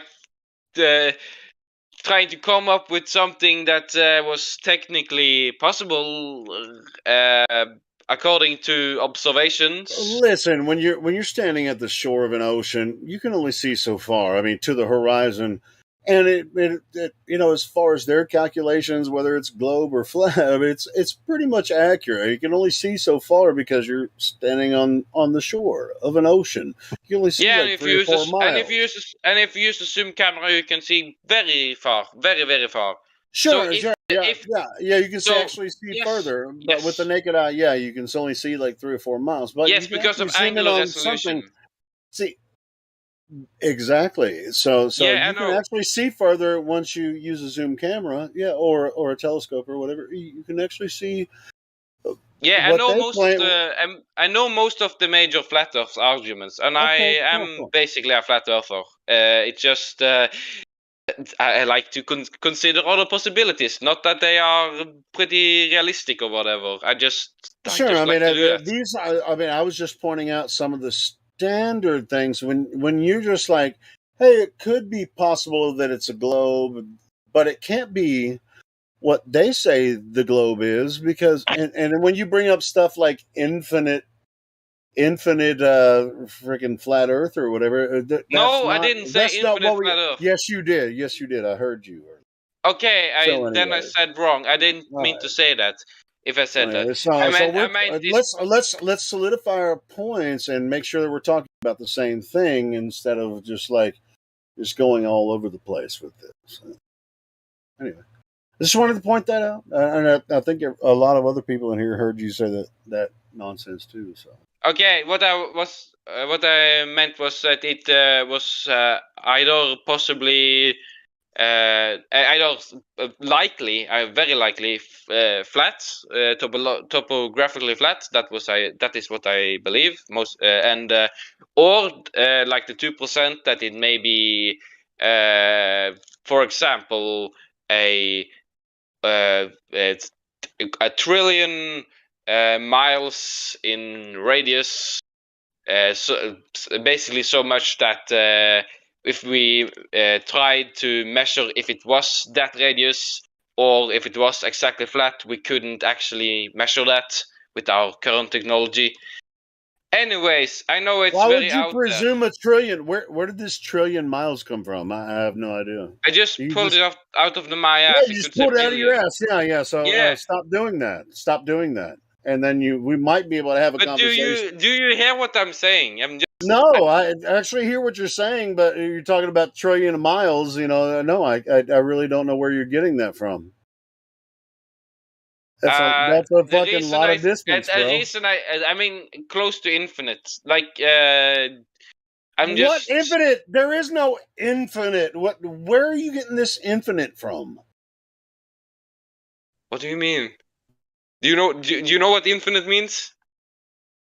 Yes, yes, I know Yeah, what it's not infinite means. finite. Not finite. It's basically. Oh yeah, it's the opposite of finite. Yes, of course. Yeah, but why are you bringing it up when it comes to what we know about Earth? I mean, are you talking about infinite Earth? Are you talking about something you can't know about Earth?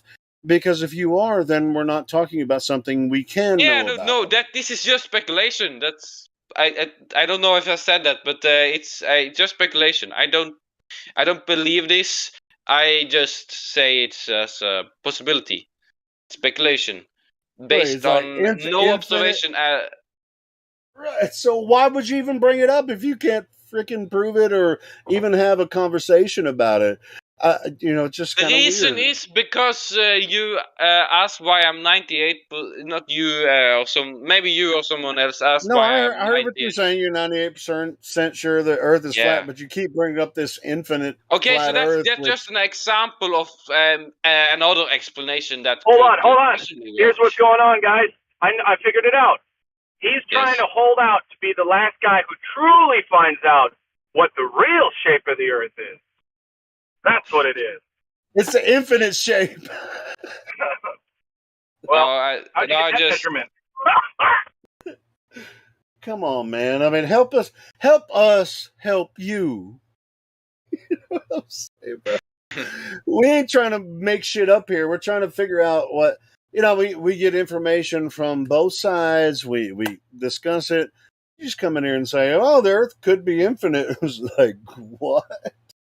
Could it? Maybe. I don't know. I don't know who created it. Forget about the infinite part. I mean, just if the radius was. I'm asking you to forget about the infinite part and talk about what we're talking about, and not about that. Okay. Yeah, I forgot about it. All right, forget about it. Yes, forget about it. I ain't even from Jersey or whatever. Forget about it. Yeah, I forgot about it. All right, forget about that. Let's talk about what they say about the globe, and then let's compare and contrast what we observe here on Earth. And this is what we talk about 24 hours a day. So that's what we. Yeah, that's what this channel is about. Actually, yes, I know. But like, there's no globers in here, so there's like little reason other than I guess we could improve our skills in. No, I get that. I have speculations in my mind that I don't talk about on here. I ain't gonna lie, but yeah, I mean, as far as like the speech in here, let's try to keep it on the science and the discussion. Yes, it was kind of off topic what I was talking about. All good, brother, man. I just wanted to point that out. All good. All right. Appreciate you being here, man. I ain't trying to call you out or nothing, but I want to keep everybody on the same page. It's all good. Yeah, I'm pretty much on the same page. All right, cool. So where were we? I think I'm actually going to sleep. Actually, it's pretty late right now. Are you in Europe? Yeah, I'm in Europe. So it's like. All right. It's about. Good night. Freaking 2 p.m. for you, 2-3. It's 3:35 a.m. It's DST, so I guess it's 2:35 actually. If you know what DST is. Yeah, daylight saving time. Yeah. Yes. All right. Good night. All right, brother. I didn't mean to run you off or anything. I just wanted to clarify some points. No, I'm just sleepy and I have to sleep. All right. Good night. All right, brother.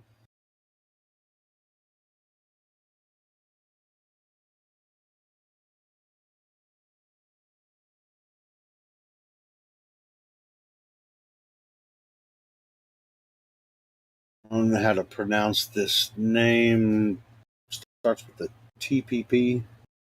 You guys seeing this guy in the chat? Wondering why you can't post. Saying we're a very narcissistic community.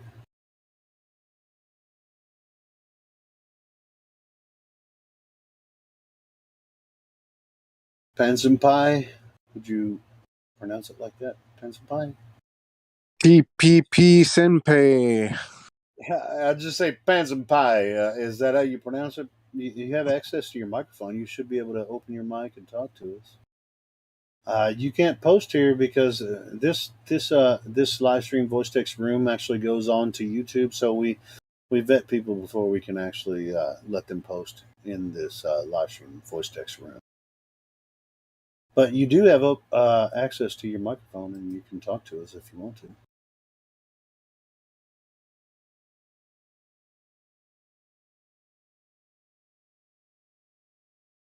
Yeah, I do. I know. I was just curious about it. Yeah, that's why. I mean, we do have a. Do we get Helio? You're mad quiet, bro. Really? At least for me, and that could also be my fault. Yeah, well, check your volume from it. Am I No, now quiet? it's good. Now it's good. Oh, okay, because yeah, I'm always like when I listen back, I think I'm too loud for everybody, so I turn my gain down. Yeah, we all know that you've got a really sexy, leathery, sultry, velvety, deep, loud voice. Got it. Got it. No, I'm just saying. I mean, when I listen back, sometimes it's like, oh shit, man, I sound like motherfuckers breaking microphones over here. Twice as loud as everybody else. But yeah, I mean, I want to be, I want to be right at the same. Now level. I can't hear you, bro. Your microphone must be either unidirectional or I need to get. I mean, I can change the settings, or I can get really close and make it really sexy.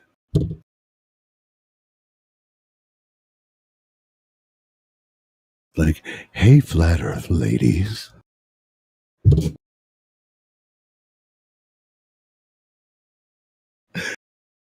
Anyway.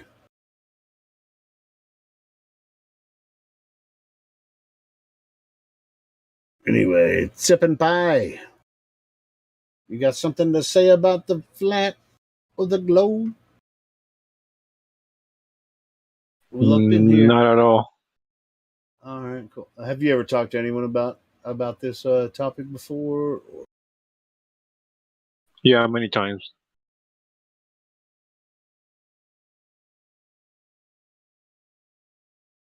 All right, cool.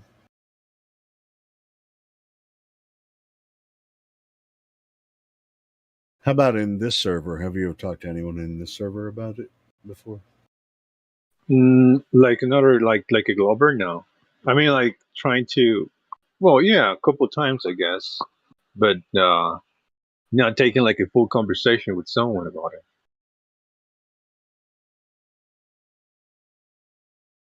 Like, have you talked to anyone in public about it? Like, people you went to school with, or like family members, or whatever? Has it come up?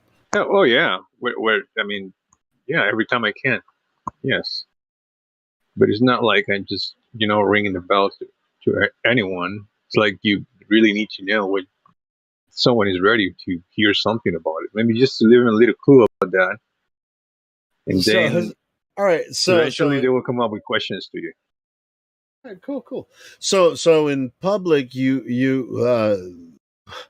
for the most part in public when I'm out, I mean, people don't want to talk about it. They know I'm a flat earther, but they won't bring it up, And I'm cool with that. It's like, hey, we got other stuff to talk about. Which they don't want to bring politics up either, because I got some opinions about that too. So when does it come up in any of your social interactions, whether it's through physical or online? How's that work out? I mean, well, it happens with just a friend of mine. It was just asking, just talking about everything there, and we bring up this impossibility to be, in space, like asking. You have a lot of thinking friends about that are all about the space stuff. Yeah, I mean, pretty much, I guess every person that they somehow they like hear about stuff on the sun and the moon and galaxies and all that. So sometimes, it's a perfect timing for saying, hey, have you ever think about this? That maybe probably it's not really that easy to get. Um, I mean, what's the atmosphere is doing? Do you really think that's possible? Like, have you ever think about that? Like, what's going on up there on the air? Do you think Sure. that's possible? And Sure. I mean, they just like, this sounds pretty interesting to me. I never thought about that. But maybe right, for I'll the look most into part, the general. Do you know what I mean when I say the general public? Right, they'll see a news program, say, "Hey, SpaceX or NASA sent a rocket, and they're connecting with the space station, or they're putting a satellite in orbit and all that kind." This is it's just general news, and they generally just they don't really care about the mathematics of it and all that kind of stuff, which we go through here quite often, and we can go over all of the logistics of that. But isn't it, it's just like, hey, once you figure out that they actually can't put satellites in orbit and nobody's going to the space station, there's nobody on the space station, it's completely fake. That I'm not saying you believe that. I just that's what what I've come across after several years of study in orbital mechanics and on all of the social media construct and everything. That's really, it's just kind of like a slow burn for a lot of people, and so, Senpai, I mean, is that something that you've considered, or is it it's just like, I don't know, maybe they are putting satellites up there? No, I'm not. I mean, since 2017, I don't really care what people thinks about me. So, um, since I realized that it was no way we can put a freaking satellite out there because we cannot prove that median actually exists. So yeah, on my daily. I mean, I'm not saying to anyone, "Hey, here, I'm a flat earther." Here's my. I'm not going with a flag on the street, and But what I do is just when I have a chance, I try to put a doubt in people's mind. You know, maybe just think about this. Do you really think that this may be possible? And so And some of your yeah. close friends know this about you, right? Oh yeah, some of my closest friends, they know for sure. But they don't really come up with questions all the time. But They as don't soon want as I to. They can, don't. I just go. No, they don't want They to don't want to know. wake up. They don't want to wake up. They just yeah. Even though you're. I mean, I'm being honest with them. Just honest questions. Just maybe just a good question for someone. Well, you Like don't. yeah. Go ahead. No, no, no. Go, like what? What else? I want you to continue. I want to hear your story, bro. No, I mean, just think about what Copernicus did. I mean, that was a win. There's a win for everybody. He's telling, hey, you guys are not the center of this creation. No, you're in a spinning ball, and you guys are not important. That's I mean, that's awful. Um, then this other guy came and he's saying, hey, you know what? You're just not the center of this creation. You're just another animal. You come up with the evolution. You're just another animal. So yeah, you're just not the center of the universe. You're just another animal. So you don't even think about it. And I can go on. I mean, there's so many wounds people may have. Sure. I mean, we're Eh, so eh, affected, I think, by social media and propaganda through mainstream media and everything. Now, how it affects you and how you might be affected by it. It you as a human being, whether a man or a woman, and I'm going to say it, man or a woman, you can choose your own path. What you do with the information you're submitted with, even if you come across this Discord, just like you have, you can just say, "Hey, you guys are full of shit. I want to go on my own way." You can go your own way. Anyway, so bro, I mean, this is we all choose our path here. We're actually we're a free speech platform, at least in this server, as much as we can be. And I think that we meet a lot of people like you that are young, that are just like, I can't understand why my family doesn't see what I see. That's pretty cool, man. When you say something like that, it's but it really takes a lot of guts to actually to just kind of like stand on your merit and say, "Hey, man, this is how they're manipulating you." Yeah, I mean, I don't even know how to pronounce your web.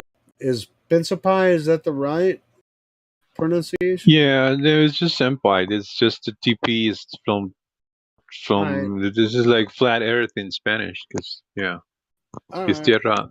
tierra plana. So yeah, I thought it was. TP and it's senpai. I thought flat Earth in Spanish was La Tierra es plana.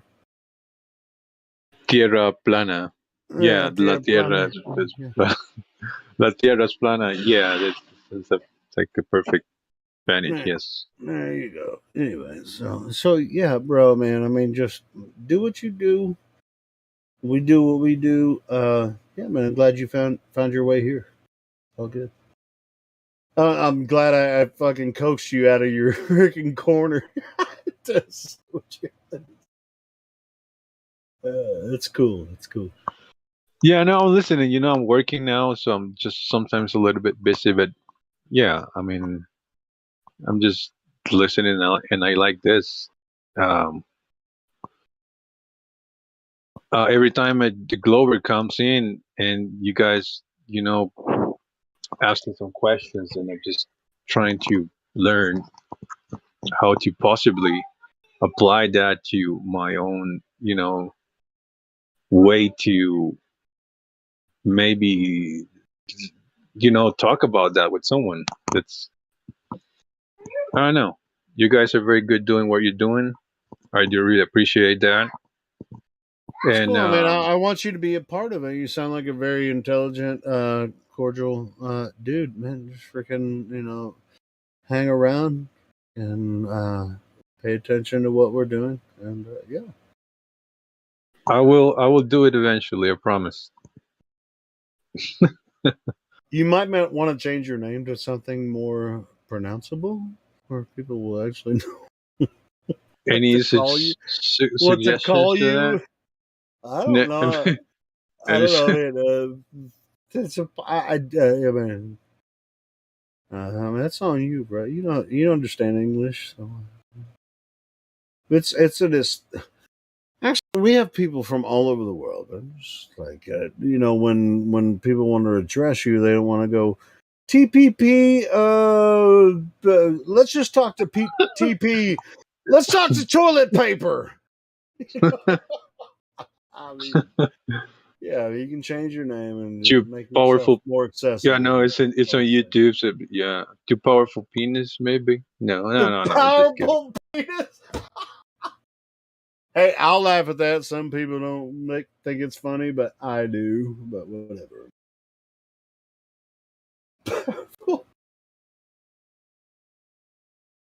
But yeah, bro. I will think about it. No, but as far as what goes on in this room, it's for the most part flat Earth, but everything else is involved. I mean, because we came across this information through many different avenues. And I'll be honest, they don't want this place to exist. They want us to lose our shit and turn ourselves into freaking like a place where people just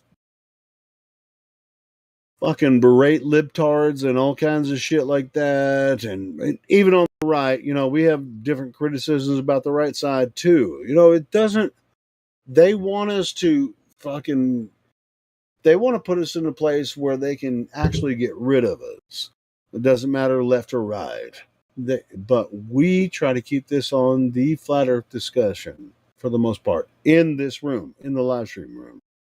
So that's where we're at. And people can come in here from different platforms, and you can go to other discords or different platforms and talk about whatever the hell you want to talk about. But in this room, we keep it on the science of flat earth for the sake of the server and the channel, the channels that we have broadcasting the live stream. So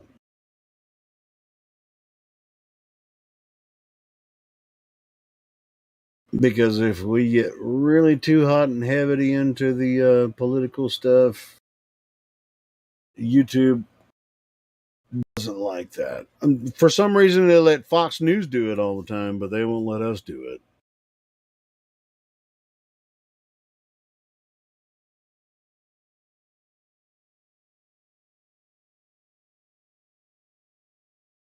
Hey, Helio, don't you dare talk about current events that everybody knows about. Don't you dare. Nope. If it's the biggest conversation happening, don't talk about it, okay? Because for some reason, you're not supposed to know about it, even though everybody knows about it. It's weird. Okay, bye. I know, glad you already know, bro. If we start really going rock hard on all the mainstream freaking shit here, they'll shut this channel down in a fucking heartbeat.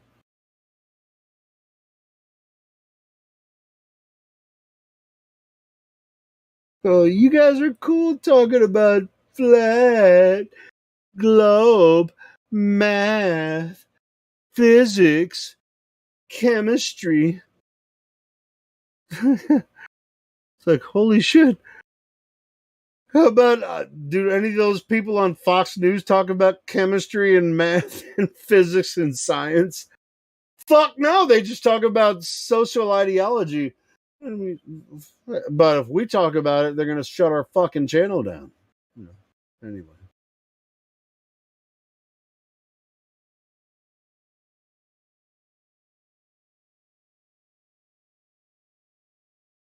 Hey, but I don't mind talking about flat Earth 24 hours a day because it really leads kind of like when people figure out that they've been lied to about every goddamn thing, including the place they live, you're never going to go anywhere else from there.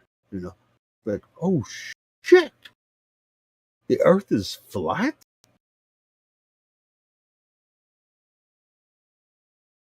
Well, it's funny. I complain about the censorship and all that, but then right away I'm like, well, hang on a second. That actually helps weed out a lot of the wheat from the chaff regarding the topics. Yeah, because if we actually had to go through all that bullshit all day, Glatt, man, oh my god, it would be a waste of time. Yeah. So, I mean, everything's a blessing and a curse. Yeah. I don't even know if I like the word curse. Everything's either, and blessings suck. Check this out. Here's the thing. I'm never going to unhear this, so prepare yourself. The word blessing, it's be blessed. Be less. Be less than you are. Blessed. It's so bad. Because I don't think that that's actually real. But now I can't unhear it. And it's pissing me off. Mm-hmm. Be less. Sucks. But anyway, everything's a blessing. I don't like the C word. I'm going to try not to use it. How about everything's good and bad all at once? How about that? Okay, bye. Yeah, we're gonna do the best we can with what we have to work with here. Because if we just turn this into a political channel, then it's never going to work. That's why we keep it on this argument for the most part. Yes, sir.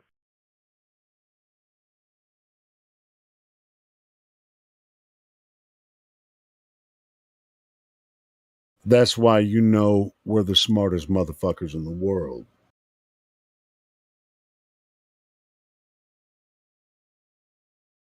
Because if you start turning to politics, it's a never-ending argument. Never ending. Never ending.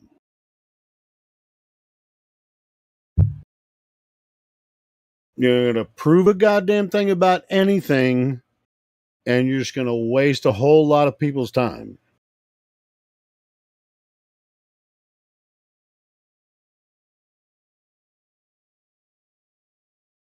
Yeah, I agree with what you last said, because we have supposed college teachers and PhDs, and they don't even know what a triangle is. They say level is curved. So if these PhDs and teachers are saying this dumb stuff, we are obviously levels and far ahead of them.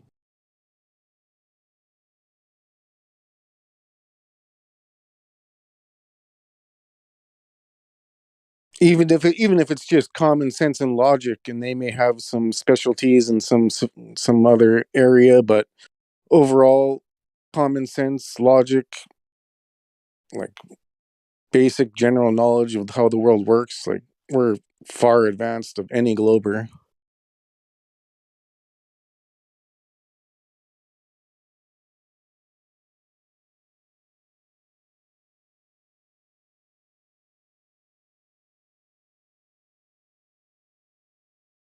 Even the globers who come in here, they think it's just flat earth versus globe, but they don't know about all the other conspiracies that we've looked into, the thousands of hours research we put in. So like, yeah, they can't even compete on any level. Well, I guess in their mind, like, well, I've done my research, I've done my studies in collegiate atmosphere or university. Is there a difference between collegiate and university? Do you think there's a difference between the two? Like college and university, is there a difference between the two? I think there used to be, but I don't think there is anymore. But I think a lot of colleges are smaller, at least where I live. The colleges are smaller, and like the universities are more prestigious and more privileged and more expensive. And sure. You have the community college, right? It's like, oh, you went to community college, right? Yeah. What did you learn there? It's like I went to university and I freaking dropped out after the first year. And I knew I was never going to pass the English class. That was my hardcore. I'm never going to be able to write a paper or anything like that. But I had a full tuition scholarship for music. But I was never going to get through university because I'm not an academic. But I can sing my ass off. Even like school, like I was always there just to hang out, and it was more of a social environment. And I didn't tell you that, or I didn't put it together that good grades, career. I was just there for having fun and like being whatever. Like, yeah, I was kind of like that too. Yeah, me too. So, but also, it's deeper than that. Like, I knew inherently that like this is wrong. Like, why am I in school? Like, I'm going to be a slave. Like, it was just like factory, like a robot. So, like, even though I didn't know the conspiracies or flat Earth or anything, like deep down, I knew like this isn't right. It's like a slave factory or slave plantation, or preparing you for 40 years of slavery. I was kind of like that too. It's just like kind of why I dropped out my first year of college, and because I only went to my choir classes. That was what was important to me, learning music, and instead of like all the other shit. It's like, hey, you can graduate. I don't think I can, and I don't want to. So. Even a lot of schools deceiving too, because like if you have a really good memory, you can read it once and it's locked in your brain, and you can pull it out at the tests and you get 90s and higher. But if you can't remember everything, then like that's so it's not. It can be that you're Well, smart, but if it you was have a just really good like memory, it helps.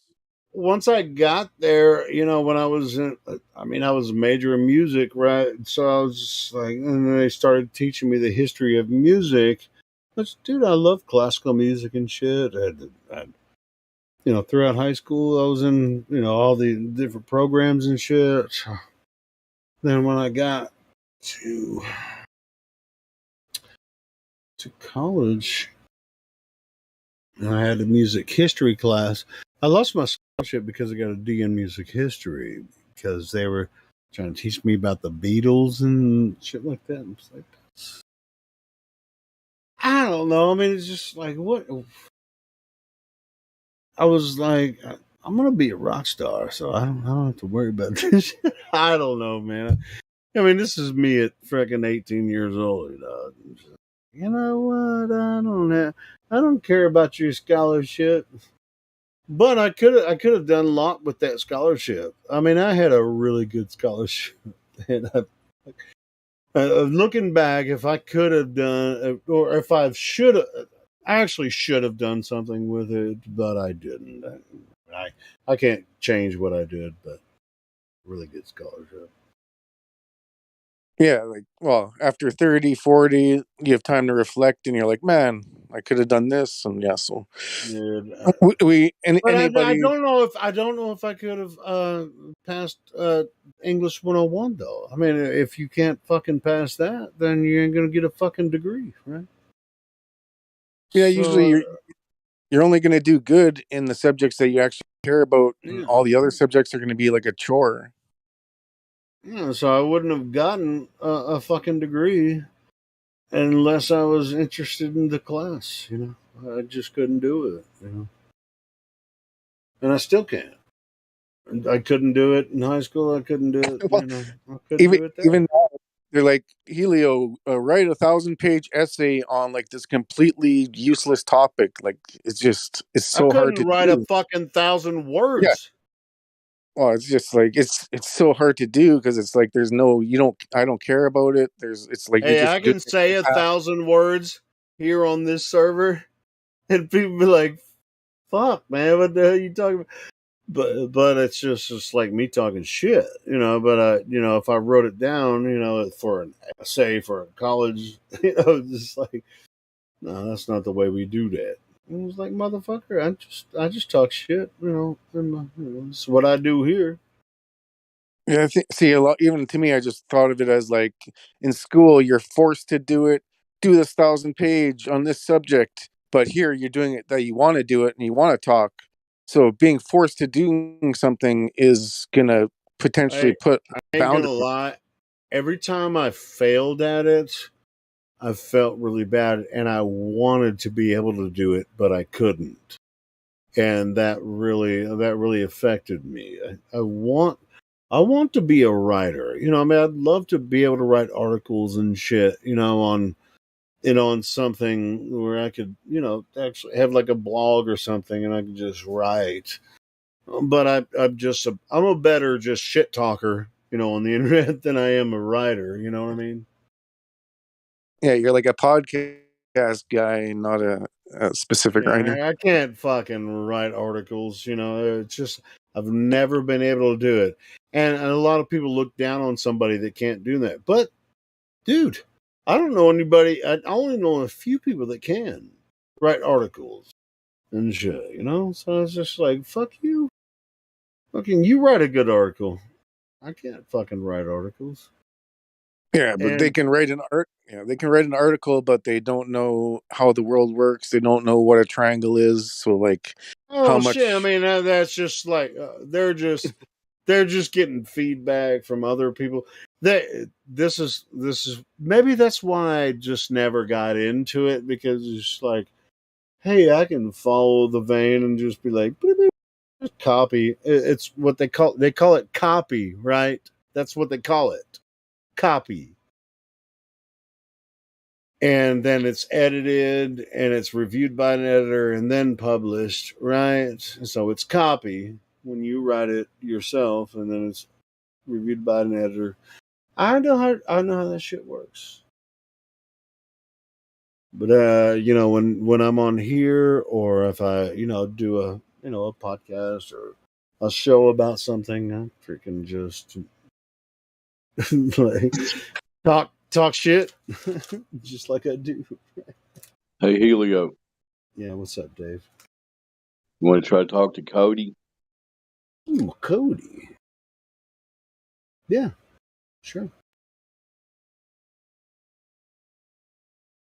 Oh, Cody. Cody, you have access to your microphone here and live stream voice text on 24/7 Ladder Discord. You want to talk to us, Cody? How'd you find your way here? Helio, you are quiet. Damn, I'm quiet. I'm gonna have to turn the gain back up on my microphone. Yeah, I hear Helio fine. Must be hearing. You'll do it. You'll fix it I can right speak now. now. Yeah, right. I was able to speak before. Hello. Anyway, hello guys. Hello, Cody. Welcome. What brings you by? Hello. Hi. Damn, Blackfoot. What the hell's going on with your mic? How you guys doing? I'm done. Go ahead. I love you. Bye.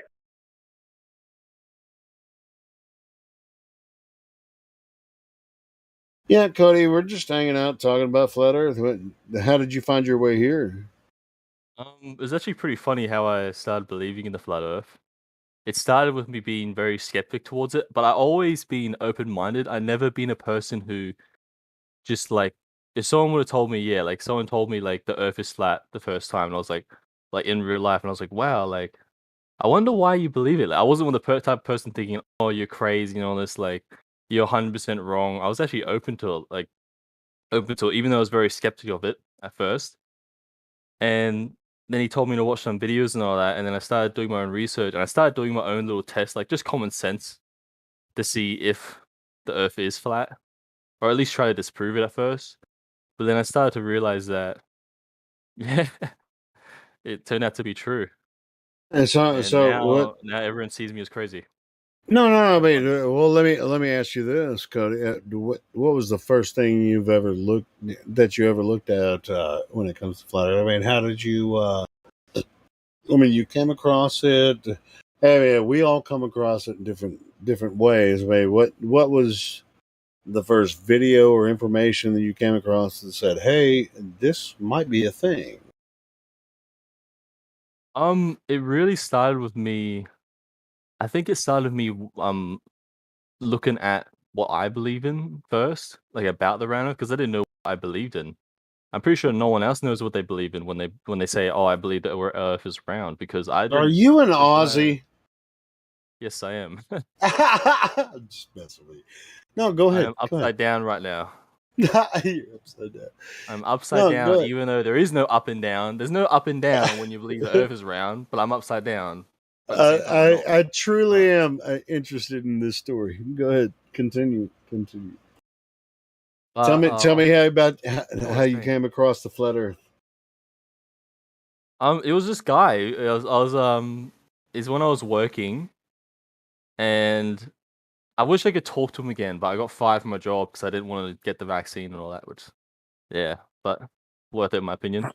Anyway, yeah, it was a really funny guy. Like everyone at the whole workplace said he was crazy and all that because he believed the Earth was round, not round, flat. And I was the only one that actually really liked the guy. Like he was very interesting, the stuff he believed in. And yeah, he just made me look into it.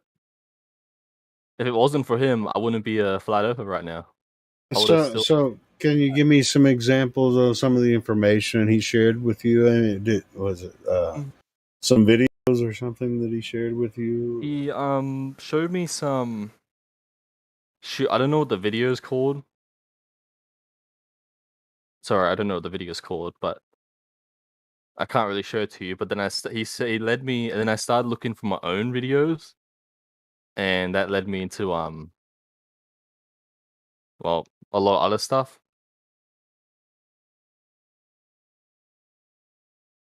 Was it anything? I mean, I guess since you can't remember, I mean, is it Eric Dubay or freaking ODD or in some of our videos or whatever? I'm still new to all this kind of. Like was this like a few months ago? Was this a few months ago? I'm also new to being a Christian. It was a couple. It was It was like at the beginning of this year, I think. I think it was like at the beginning of the year. So you're several months in, and you've seen some, horizon videos where curvature. Seen a lot of like information kind of stuff, like saying like how gravity isn't real and this is how it works instead, which makes a lot more sense because they say gravity is a constant force, but that makes no sense if it is. And what else? There's I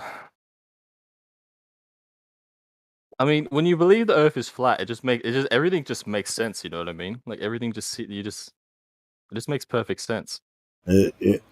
Everything adds to up. me, it kind of solidifies. You don't necessarily have to understand everything, but if you meet some of these anti-flat earthers and which we do on a daily basis, that's what we talk about. So if you want to defend your flat Earth quote unquote belief, which there is no belief involved, it's just like Earth is Earth, always has been, always will be. It's Earth, where we live. I used to think the Earth was a globe, and it was very confusing for me for a long time. But yeah, if you're kind of new to this, bro, man, welcome to the realm of Earth that you never saw before. So your friend was right if he showed you that, hey, take a look at this, and you did. I did. Yeah. I'm surprised that I now believe the Earth is flat because I remember when my sister, she said the Earth was flat. Like everyone in the whole family's like, and then when I say the Earth is flat, it's just so funny how like I don't know. Your family's flat earthers too. No, only one of them, but they're your not sister. Christian or anything. Sadly, like I mean, that doesn't matter. I mean, not all flat earthers are Christians either. I'm so surprised because don't like worry about that. it surprises me because like if you're a flat earther, like you think you'll be a Christian because like the Bible goes into so much detail about the Earth being flat and all this, so you think just for a second, maybe. But all right, but that's a family different discussion crazy. too. Yeah. Like I talk to people on VR chat because I love. It's just so funny sometimes. There's so much porn in the game though. I don't like that. Geesh. There's a lot of so much people. Basically, everyone has mental disorders on that game, but it's still interesting. No, there's bro, it's not only in the gamer servers, man. We get people that come in here with all kinds of crazy shit. They think they can just like spam us with all kinds of weirdness. It's like, hey man, we're just here talking about Earth as it presents itself. That's. I mean, we're not trying to prove flat Earth or globe. Like, how do you experience? The thing is, you don't need to prove the Earth is flat. It's more so them trying to prove the Earth is round. Like, yeah, bro. Dude, really Cody, it sounds like you're kind of new, bro. Man, just stick around for a little bit. Let me. What we do since you're new here, what we do, we usually check people in what's called the VC check-in room. before they can actually join the live stream. But you seem pretty cool. You're an Aussie. Yep. What I can do is I want to give you what's called the VC check-in role. Oh, okay. Thank you. Or Is VC that gonna allow me verified. to? VC verified role. Allow you. All right. The VC verified role means that you've talked to moderators here, and we think you're cool. So. Thank you. Now, the more you participate, you'll get other roles. Like if you are a flat earther, which we can't tell within 10 minutes, because we get a lot of trolls here and stuff. So. Wish there was a way I could convince other people to see the truth, because I don't know why, but when you try to tell someone else that the Earth is flat, their reactions always just disgusted. They're just hate it. They don't even want to think about it for a second. Bro, keep at it. Keep at it, bro. We've been doing this for years, bro. We've been doing it for years. Just keep at it. Just be patient. Be patient. I don't know why it's why me and you, why we didn't think like that. For a second, didn't just disregard it. You know what I mean? Why we instead believe it? Well, because we were indoctrinated through the education system. Don't worry about that. We already figured that out. They fucking broke us like fucking Brokeback Mountain, freaking camels and shit. You break cattle, through the education system. I think Drace just posted a video in the live stream voice text telling you how you've been broken through the education system. Do you see that? So much people are broken. Not just Hey, Cody. When we're talking in this room, do you know what the live stream voice text? Do you see that? Live stream voice. Yeah, you're in this Discord. I'll click on that. Yeah, you see that video that Drace posted, and how that the education is pumped into you. You really don't have a choice. Yeah, you don't, and your family have been indoctrinated in the same thing. The cycle repeats itself, basically. Yeah. So anyway, watch that video. I mean, it's really a short video, a short link, but yeah, I mean, this is kind of the way it works. You don't have a choice. If your parents don't have a choice, they grew up in the same type of education system, government system, monetary system, all that kind of shit. I mean, they're really kind of like, I'm doing the best for you, my child. It's like, Mama, they fucked us up, but then you can't tell them that. It's just like, you're like, Mom, I don't want to tell you, Mom. I don't want to tell you. Mom, the Earth is flat. She's like, you're crazy, get out of my. Yeah, I know, right? You're like, Mom, just listen to me for a second. Just look, the truth for a second. Look, I got answers right. And they're like, nah, I don't want to hear it. Don't want to hear it. Yeah. Anyway, so Cody, hey, hang out with us for a couple days, and if you're truly a flat earther, which we have a lot of Australian flat earthers here. The other flat. I was in the other flat Earth Discord. It led me to this one here. This one here is a lot better. Because the last one was, to be honest, it wasn't even a flat Earth Discord. It's more so a round Earth Discord because, sheesh, oh man, the moderators and what is it? The guy and the high up would actually. Wait, which you're gonna have to name? What was the name of the Discord you're talking about? It was this other flat Earth Discord, but it wasn't nearly as good as this one though. It was an official flat Earth. You're gonna have to tell me the name of it because we're quite aware of all of the other ones. You don't have to. Probably. What? Said the name twice. You were talking over. Say the name again. Is it Debate Flat Earth and More? It's official Flat Earth Discord. That's the one I was in. Oh yeah. I think. Yeah, it wasn't Debate Flat Earth. That's right, but doesn't necessarily matter because they know about us, we know about them. Hey, and we collaborate sometimes, and we go over there and we can. I don't know about official Flat Earth Discord. Is that a thing? I think as a matter of fact, I think I'm a member of that one too. But this is the best one.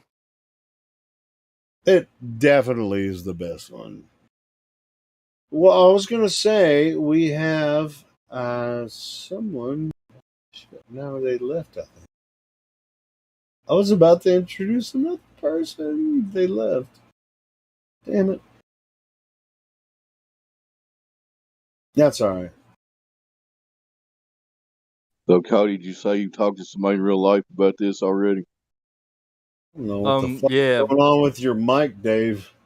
Do you say, did I talk to someone about it? Like the Earth being flat? In real life, not just online. Yeah, My mic fucked up. I'll shut up. Everyone just thinks I'm crazy. It's kind of funny. It's funny because you know you're right, and yet they just laugh at you anyway. So, Cody, is this like a new thing to you, or is it something just like, hey, I mean, we have a lot of people from Australia here, you know, from Sydney, freaking Brisbane, freaking Perth. We have a lot of people in here, you know, from different parts of Australia. So, is this something you just came across, or is it something you? Well, I came across the flat Earth. Well, I would say if I had to say what my level in flat Earth would be, I would say like I fully believe in the flat Earth without a doubt, but I don't know how to like debate someone. If that makes sense. Yeah, I was gonna ask you that you said that like people will say that you're crazy. You talk to them, oh, you're crazy, you're crazy. Okay, I walk up to you on the street and I talk to you. What are you telling them? Like, what is your flat Earth proofs? Like, what is your angle? Like, how are you approaching it? Before you answer that, is it just me, or does his microphone sound like? What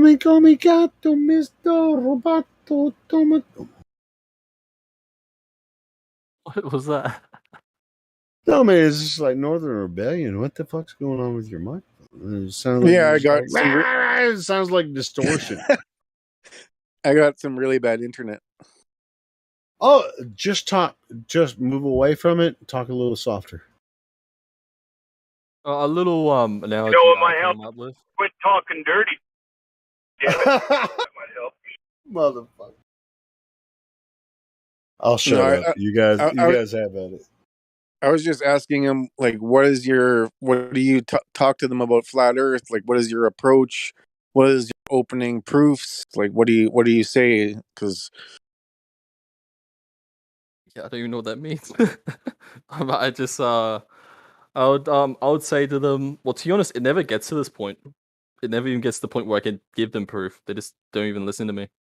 Yeah, I'll tell you. A lot of Australians, either they're complete obstinate fucking dickheads, pardon my French, or they're actually supportive of everything that we're doing here, because there are a lot of Australians that are part of the server here and completely support what we do. And there is some weird obstinance with some Australians or even New Zealanders that are just like, they just have some weird attitude. It's just like, it just really hits me wrong. You know what I mean? It's like, oh, you're racist. Well, fuck yeah. I fucking don't like the New Zealanders that fucking are dickheads. Yeah. Call me a racist. Oh, it's white against white. You know, fuck you. That's, you call it racism, whatever. But some of those New Zealanders that really just freaking go really against what we do here. I ain't gonna lie. I'm just gonna say it right now. They hate us because they ain't us, or whatever the fuck they do. I mean, they just have they have a weird attitude, and it's like, oh, why? Well, it's just like, where's the racism coming? It's like, I'm white. This motherfucker's white. I mean, is that racism? Or is he just a fucking asshole? Helio, what the hell are you talking about, man? We're getting to Cody's You need to know what to tell people when you first approach them about this subject. My mic's still bad. Yeah, it's bad. Yeah, It's bad. yeah, yeah. When I Yeah. asked him, he said nobody listens. They say he's crazy, but I'm listening. And say you do Yeah, get past the. now I've Wait, got is it my microphone or everybody else's? I'm the only one with a shitty mic, according to you. Does anybody else hear me? I'll jump I out can and still come hear back you, in. I'll Dave. jump It out, come back. doesn't sound that bad though. Like I can still hear you in that. Well, the other guy that was asking you the question, go ahead. I'll mute. Yep. Yeah, I'll go ahead. like I said, I asked you. Like you said, you talk to people. They say you're crazy. They don't let you get the couple They words actually out. think I'm crazy. Like they're not just. It's not just like a normal like, oh, you're crazy. Like my family actually think I'm full blown crazy. What And is that's your crazy. approach? So, are you just like going there and yelling "Earth's flat, Earth's flat"? Like, what is your approach? Like, what are you saying to them? Earth's flat. Earth's flat. No, I'm Like, not what? doing that. No, what are you saying to them? Why would they think you're crazy when, like, how are you coming at it? What the fuck is going I on come with at your it. microphone, Northern Rebellion, man? What I hear Northern Rebellion fine, Helio. You must have something on your end. Go ahead, Cody. Anyway, yeah, I try to go at it as calm approach. That's what I try and do. Because I think No, when you but just what? start yelling and all that, it just makes things No, worse. So I no, try to go no. in a calm approach. What do you tell them? What do you What do I tell them? Yeah, what are your evidences? Like, what is your approach? Is it anti-government? Is it NASA? Is it no curvature? Like, what is your My what are your approach. proofs? Yeah, what My is approach your isn't. approach?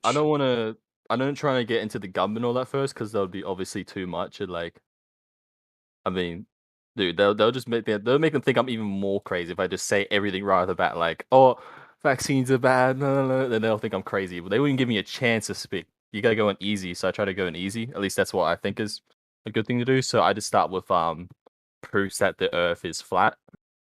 And then if they do start believing me, then I'll start going to other stuff like the government and all that. You know what I mean? And they Yeah, bring up which questions.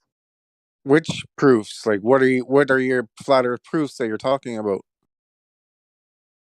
To be honest, I haven't talked to someone in a long time, so I don't know really any. But one that I just thought up with, like my own little thing I thought up with was this own little thing I thought that if the Earth is moving, if the ground's moving, then if you go inside a room where the air to interrupt or anything like that, and you get a helium balloon which is lighter than air, the lightest thing basically, and you tie it to a rock, then if the ground's moving, then that balloon should look like it's being pushed, but it's not because the ground isn't moving. There should be any movement, but there isn't. That's just one thing I thought up with. Well, yeah, you could throw up a ball, and if Earth doesn't rotate underneath the ball, the Earth's not spinning. Like there's Yeah, a thousand flat Earth proofs. Like you could and they're gonna say whatever lie they say. But if if Earth is spinning under a bullet or an airplane, it's spinning under every single thing that you throw. And also, I heard them say stuff like, "Oh, the atmosphere keeps it in place." If I go listen to the live stream and I hear is what I'm hearing on my headphones right now. So what you just said, it sounded like major distortion. I'll disconnect and see if it's me then. No. I'll come. It may be on I'm my hearing end because everybody I just fine. restarted my Discord. It I'm might hearing be on my everybody end. fine. I'm just saying. I hear everybody fine. Oh, it must be on my end. That's what I'm saying. Nobody restart. It must be on my end because I just restarted Discord. Holy shit, this is insane. I can hear Cody fine, but Dave and Northern Rebellion sound like they're just like in major distortion mode. It's fucking Wonder crazy. why? That sounds weird. You're the only one hearing that, Helio, I think. Yeah, dude, Dave, you sound like just like. I would have figured it out. Anyway, Cody, you don't have to be a flat earther to be here. If you're new to this, you don't know. If you don't know about Well, this yeah, subject, I know that, but I'm just saying that I am a flat earther. Well, you can believe whatever you want. Do you know it's not a spinning globe? I do. Yeah, no, it is not a spinning globe. I got to the point where, like, So how at do you first know I it's had not a doubts spinning about it, globe? but now it's like whenever I look up at the sky, I think, wow, like that's water. Let me give you an Oh, I example believe. how I know how when I first got into this subject back in 2015. I did a few months of research and I went to a lake over 8.5 mile stretch and I had the sunlight flash off of a mirror at water level. And I proved to myself that the globe is impossible at that point. Do you understand what I'm saying? No, I don't understand what you're saying. Can you repeat that? So what'd you do? I'm talking about how I've established that I know it's not a globe. Is my mic working okay? Yeah, I just Yeah, didn't. I hear you. Yeah. Yeah. So what'd you do? You use a mirror. Oh, me and a buddy went to a lake over 8.5 mile stretch and I flashed sunlight off a mirror across the water level. And I saw the mirror flash. I knew there was not a hump of water between me and that 8 mile stretch, A to B, right? Okay, yeah, I So get it now. right there, the globe ended in my mind. So I created my icon that day, and I've had it for 7 years, and I've got no reason to change it. So if you're new to this, you don't know any of the information, it's okay. It's what I'm trying to tell you. Northern Yeah, I don't know Rebellion, you all want the to go ahead? information. I just know that the Earth is flat. Yeah, Like like when I there's guess when I realized that the ground wasn't moving, that's when I really kicked into me, thinking, "Wow, like the Earth's flat. The ground isn't moving. We're not moving." And then I started thinking more about the Earth being round. Like, hey, they say the Earth tilts every single day, but we don't feel the tilt. They say we constantly spin. Well, that's true. Then certain parts of the Earth would just have winds going in only one direction. What else?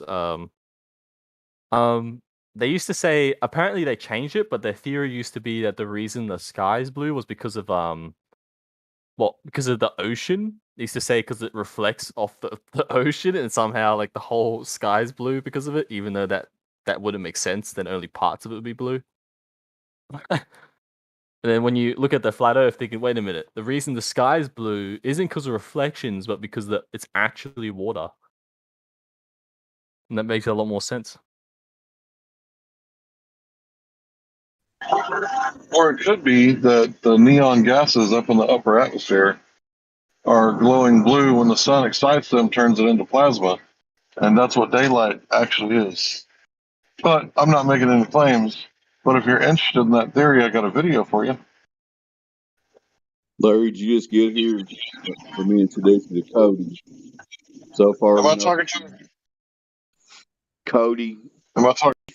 Sorry? He's from Australia. He's been in this subject for a few months. He's claiming he's a flat earther, but he needs to learn a lot of information, it sounds like. Go ahead. Oh, you scared me there for a second, Dave. I thought I was talking to a recording again. No, you there, Cody? Talk to Larry here. What? He knows everything there is to know about the globe being bullshit, don't you, Larry? Yeah, can you send me the video? Yeah, a little bit. Get a little time on my hands, and I'll send you the video. But I can't do it right this second. But yeah, so the globe, right, is just a model, right? Yep. So models aren't the real things, just like the map isn't the terrain, right?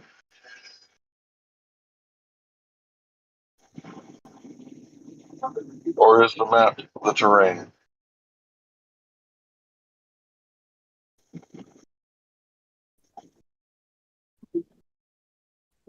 Do I get a connection or something? You might cut out for a second. Can you repeat that? So the globe is a model, but the model isn't the Earth, just like the map isn't the terrain, right? Okay. Okay, so are you a flat earther? Yes. And what's the three best evidences that the Earth is flat and stationary? Well, the best evidence for me, well, really the one that kicked me from the start would be the fact that the Earth isn't moving, the ground. That's one I found. Shoot. I'm trying to remember the other evidences. It's a long time. I haven't really thought about it. Okay. I really just gone to the point where I just fully believe it, so I don't really look into it anymore. Even though Wait a I minute. should. Wait a minute. Didn't you say you started looking at this in January this year? Did I hear that right? What'd you say, Dave? You started looking at this subject seriously like 6 months ago, or did I hear that wrong? Yeah. 6 months ago. Okay. Go ahead, Larry. Yeah, sounds like you're a religious person. So you believe that the Earth is flat? You ever went and checked it out to see if it was correct or not? What, to see if the Earth is flat? Check it out. Yeah. You did what you do. It was I don't know if you hear earlier, but it was the balloon one, like seeing that the ground was moving, doing the helium balloon, because like if it's super light, so any movement at all would move it. And yeah, because there's no movement, then you conclude that the Earth isn't spinning and the ground isn't moving. That's just one that I thought up on my own. Well, you may be a flat earther, but you're definitely not one seeking high quality evidence. It's a simple one, but to me it works really well.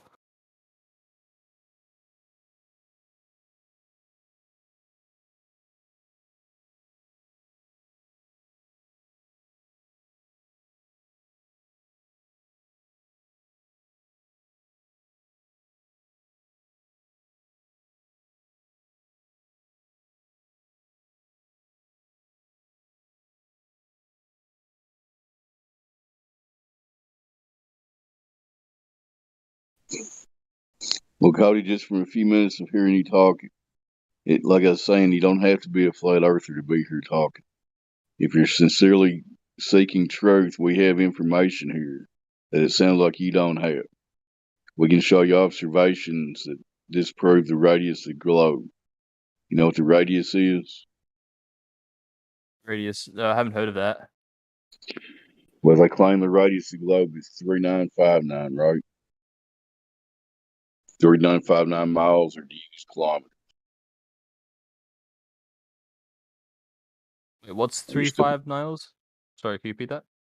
The claimed radius for the ball globe is 3,959 miles. Okay. So using that number, we can do some math. And there's something called the Earth Curve Calculator. It'll do the math for you. All you gotta do is look it up. Just type in Earth Curve Calculator. And the Earth should drop away as you gain distance. You know what I mean? Like when I did my 8 mile test, there should have been like almost 60 feet of drop between point A on one side of the lake and point B on the other side. But when I use flashed like that, all the what was it? All the detail stuff. I just believe the Earth is flat because of the simple stuff, like stuff that. And so that's the problem. We ask you for your proofs, and you don't really have one. Besides, That was enough. Believe it or not, that was enough to make me believe the Earth is really flat. Believing so you keep saying that the ground wasn't moving. Keep saying you that was believe enough for it. me. Go ahead, Larry. See, the thing is, we've had a lot of people in the past 2 years come in here and pretend to be flat earthers. And if there's one thing that a flat earther hates, it's someone who's not. Pretending. Okay. Yeah, if there's one thing a flat earther hates, it's someone pretending to be a flat earther to make flat earthers look bad. So if you're a flat earther, that's fine. If you're not a flat earther, that's fine. But you can't be both. Obviously, that doesn't make any sense. So here's the thing. If you call yourself a flat earther, that's fine. You can't tell me what you call yourself, right? But I would probably not talk to anybody about it until you've done like an absolute research. So how are you looking into this information? Also, your mic sounds very disoriented. I don't know why. By the way, Larry. You robot. Thanks, I appreciate that. You robot a little bit, Hank. Might want to repeat. He's just trying to tell you if you're serious about this information. We have some here. Like I was trying to tell you I about am. the radio. Would you want to see? I didn't know people actually faked being flat earthers in the Discord. That's new to me. You think we're fake flat earthers? I definitely don't think you're fake earthers. I should say flat earthers, not just earthers.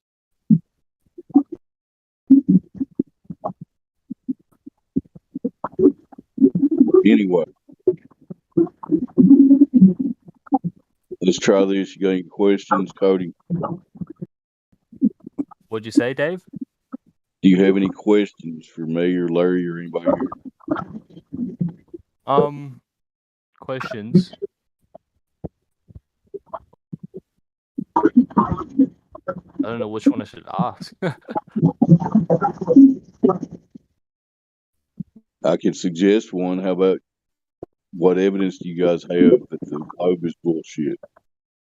Would you want to see one? I was thinking of saying that one, but you said you were going to send me videos and all that, so I was thinking like, yeah. But I was also thinking of other questions like what do you guys believe in? Like, for example, like do you believe in like ghosts, or do you believe in like religions, or do you believe vaccinations and all that? I was thinking of asking them kind of questions as well. I got to cut you short on that question. We're not here to talk about beliefs. That's not the main thing we talk about in this room. Live stream to YouTube. We stick to the subject. So the subject right now is that the globe does not exist in reality. Do you want to know that? If that's a fact, what I just said, would you want to know that? Well, no, what? Sorry, you like? I don't know why, but you sound a bit disoriented as well. Globe. Is my mic fucking up? No, somebody's hot micing. It was earlier. So who's hot micing? Was it someone else? Larry, are you hot micing, man? Rejoin. Anyway, Cody, if the globe does not exist in reality, and that is a fact, a cold, hard fact, it's just objective, would you want to know that? Would I want to know the globe doesn't exist? Yes. Correct. It's just a made-up model that men made up. And they did all the math, and they looked at shit in the sky and made shit up. That's all it is. It does not exist in reality. Would you want to know that fact? I just told you. It's up to you. You can lead a person to flat water, but you cannot make them think. See, look at my icon right now. See that water on that globe? It's in a big curve, right? You think the Pacific Ocean is really doing that right now? Come on, man.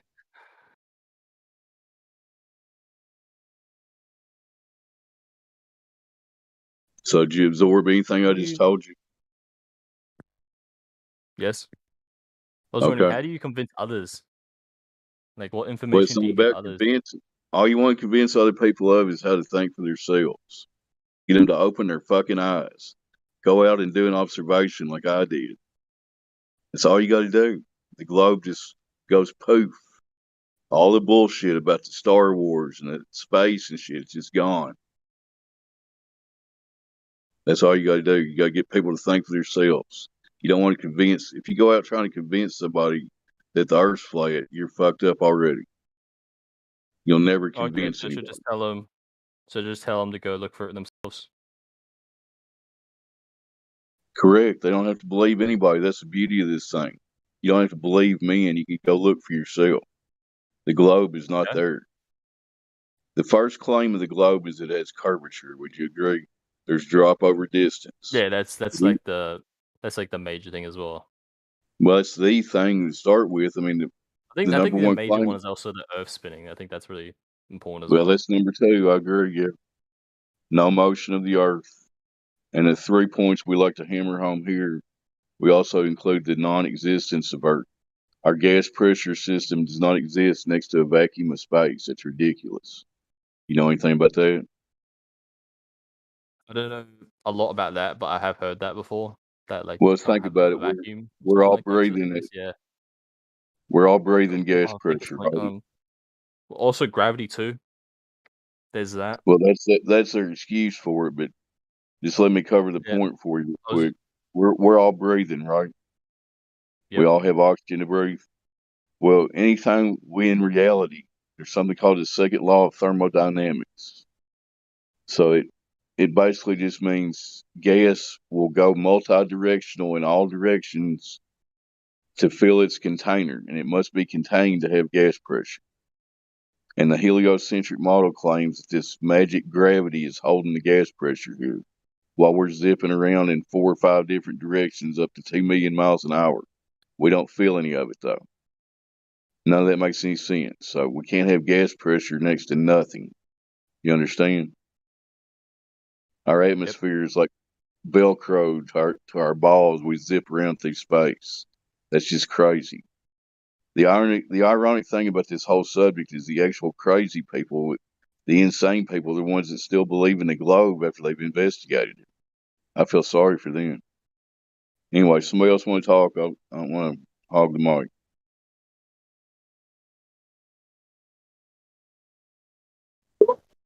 Yeah, I'll say hello. So yeah, this isn't a religion, right? Like you said earlier, you try to get other people believe, right? Our arguments aren't convinced to make people believe in the flat Earth. That's not what's going on here. Our arguments are designed to make you curious enough to go outside and check for yourself, because they tell us boats over the horizon. They've been telling us this for 500 years, and if that's true, we should be able to verify things. So what are we going to do?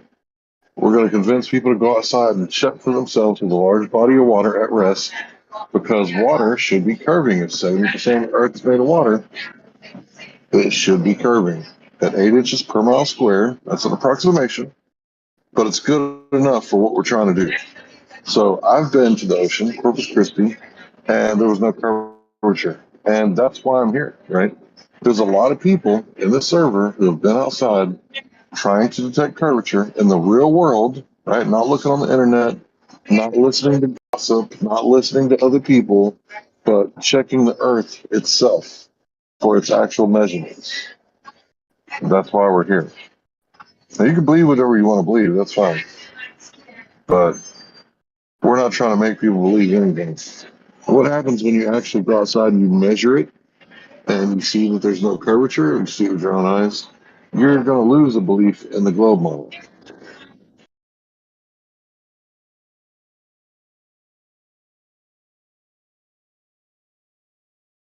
Yeah, you're probably not going to convince anybody. You can try to drop seeds and plant seeds or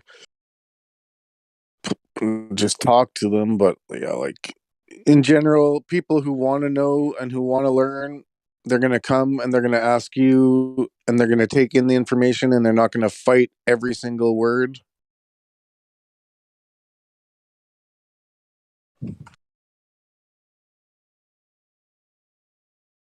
But it's understandable when you find out this truth, you want to tell everybody Earth's flat, and a lot of us thought that a lot more people would jump on board and accept the truth, but then we realized that we are the minority because for whatever reason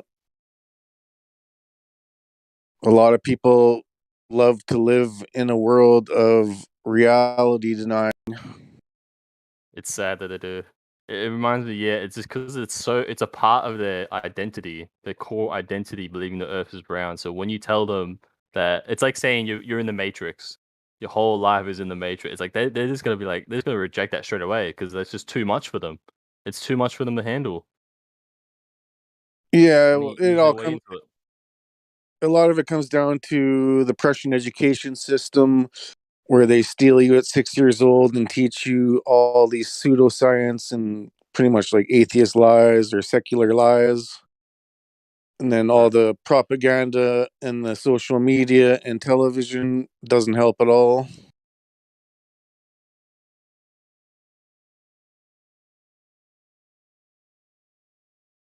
It just sucks that everyone believes the same lie. You know what I mean? I just wish they could just see the truth. Wish indoctrination wasn't so powerful. Yeah, well, there's a lot of deeper stuff going on. It's not really the topic of this live stream, but a lot of us believe or we know that there's a lot of things going on the spiritual and the physical. So it's not just what we see in this material world. And I agree with that. So I would just think that you were privileged, you were chosen, you have common sense, you can see the truth, whatever level you're at, you can do more research, and then you can hone your debate skills and you can use your knowledge for positive. I think you meant to say rare sense, because common sense is pretty rare now. Cody, can I ask how old are you generally? 18. Okay, got your whole life. Turning 19 this year. Wouldn't you rather actually be able to look at the world the way it is instead of what some man told you? Just do your own research, and if you got any questions, that's fine. I just wanted to mention there's a couple other new people on here, unless you got any more questions here, Cody.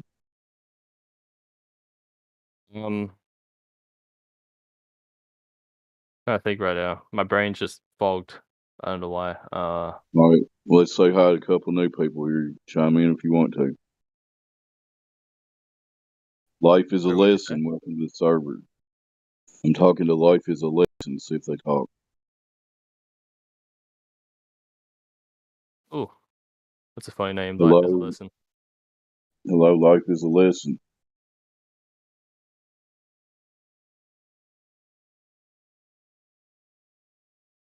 Open your mic. I don't hear anything though. If you're talking, I don't hear you.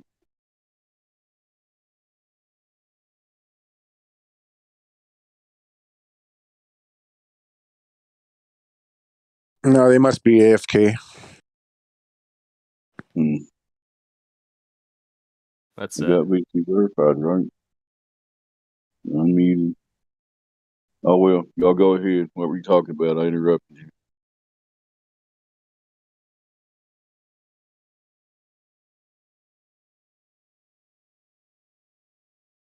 Also, still we can't got get it out of my mind that people actually fake being flat earthers on this Discord. That's just crazy to me. We have people do it all the time. I don't know we also why. You have to get inside their brain, and we can't divine people's motivations. We just take them at face value, you know. All we hope for is people will actually honestly take a step back and start thinking for themselves, you know. That's all we want people to do. Here's the information. Do with it what you will. Don't have to believe shit. We also got Jack Whispers in here. You want to join the conversation, Jack Whispers?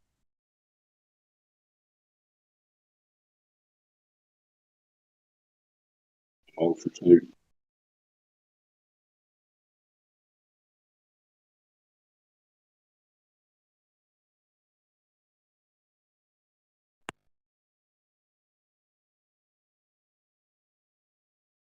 But y'all go ahead if I interrupted anything you all were talking about. Or did I? Pardon me? I just tried to say hi to new people. So if y'all had something you were talking about, if you got any questions, Cody, go ahead. Trying to think if I have any questions.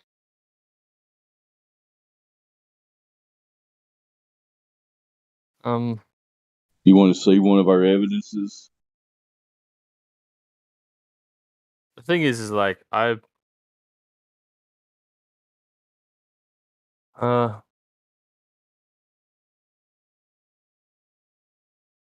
yeah, just tell me all your evidence is. I mean, I already believe the Earth is flat, but I was just wondering. I think it might be able to help me if someone asks me one day. Can you see the live Like, stream if someone voice asks text? me, "Hey, pardon?" Can you see the live stream voice text? Yeah, I'm in the live stream voice text. Hopefully, there's somebody that's listening right now that's going to post the Black Swan in there real quick. Well, hopefully, you can help me convince others. If someone ever asks me for evidence, I gotta be able to help them and share the You got to information get out with of them. that mindset. It ain't about convincing people. You want them to think for themselves. I'm just saying. All right. You see what Northern Rebellion just posted? Yep. Okay. That's a picture off the coast of California that you could go and do yourself and repeat. It's in reality, is what I'm trying to say, okay? And remember when I told you the radius was 3959? Well, the math boils down to at a 1 foot observer height, the horizon should be 1.2 miles away and no further than that. It can't be. It's impossible. If it's a globe with the edge, the physical edge of the globe has to be 1.2 miles away. You understand what I'm saying? Yep, I understand it. So in that picture, where is the horizon? Is it before the oil rigs, between the oil rigs, or past the oil rigs? What's oil rigs? What's that?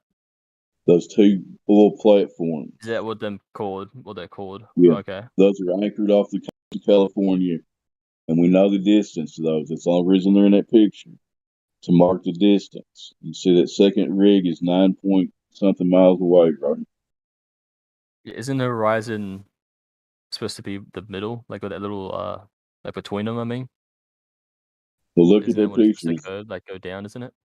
You see water behind the second platform? The second platform. Yeah, I see The one water on, behind it. okay, so that means the horizon is further than that second platform. Would you agree? Yep. Okay. That's a repeatable picture off the coast of California. You can do that anywhere in the world. You can find yourself a body of water and go do it yourself if you got a decent camera, or you just go as cheap as I did, just sunlight off a mirror. But that right there, that picture alone is showing you, if you actually absorb it, the globe is bullshit. It does not exist. So their horizon should be at 1.2 miles, and it's 10 times further. You understand how important that is? It nullifies the globe radius. It's gone. The globe is done at that point. Any questions? I don't have any questions. I'll like Cody, have you ever heard that boats go over the horizon? Oh yeah, I heard of that, but yeah, it's actually not. They actually don't go over it. It's because of perception, like how if you get a binocular, you can actually still see it, just because your sight. Yeah, I was just asking if you heard of it, but of course they do not go over the horizon because the horizon is an apparent position where the sky appears to meet the ground, and in reality, the horizon moves depending on the conditions of the atmo. So the globe requires a physical geometric curve, yet the horizon moves, and a lot of globers will claim that the horizon is Earth curvature. So pretty much they debunk their own model at that point. I also seen God rays before, which also made me believe more that the Earth is flat because like the only way they can be really God rays is if its sun's really close. You mean crepuscular rays, like Is that what they're the called? I call them God rays. divergent rays? Like it looks like a Like triangle from the it's sun. like I seen the sun. I only seen it 2 times in my life. Like it's so beautiful though. Like the sun was in the sky, and there was clouds around it, and you could see like the rays coming out, like literally all around in all directions, like where the sun was. So like I see one going straight down. I can see one going to the left, one going to the right. So were they parallel or divergent? Divergent, I think. Yeah, divergent is like coming from one source and a triangular pattern out of it. And they're going like out of all directions, you know. Looking for a picture. Yeah, like looking stream like Yeah, like that. That looks a lot more pretty though. So yeah, on the globe model, it requires parallel lines, parallel light rays. Obviously, the globers will have an excuse for any argument. The thing that's amazing with the flat Earth is that the truth is right in front of you the whole time. When you stop when you just get rid of all their lies for a second and just like clear your head and start looking at the world as you know nothing, you realize, wait, the truth's right in front of me the whole time. Funny thing. Yeah, the strategy of the government and the people in charge is to pretty much teach you the opposite or the inversion of the truth.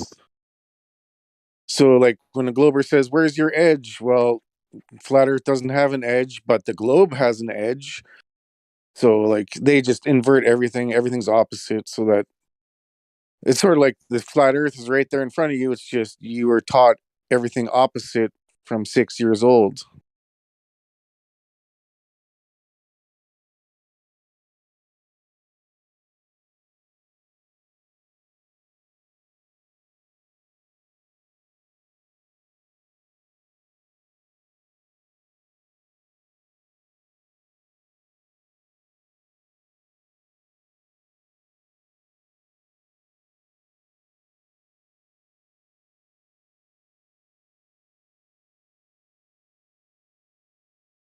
How many people believe the Earth is flat? You say how many? You can't measure it. You can't count it. It's uncountable. What's your You would guess? be asking for total speculation, but I would guess there's allegedly like a 10 or 11 million in Brazil alone.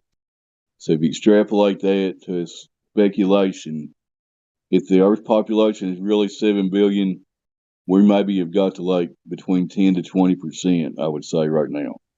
But I could be wrong. It's total speculation. There's more and more people. Once you actually come to this truth and realize it 100% for real, you're not going back to the fantasy globe. So it's not like we're losing people. I'll say that. I don't think you can lose people. Yeah, I was thinking that too. Yeah, I would challenge any glober to name 5 flat earthers who went back to the globe. And yeah, it doesn't happen. There's supposedly 3 or 5 that are on the circuit, but they all have baggage and they're all suspicious. So, like, in reality, they can't name 5. They can't even name 1. The Globers' best hope, all they do is they come here and try to trick on the fencers and try to plant that tiny seed of doubt in anybody on the fence, because no flat earther is ever going to go back to the globe.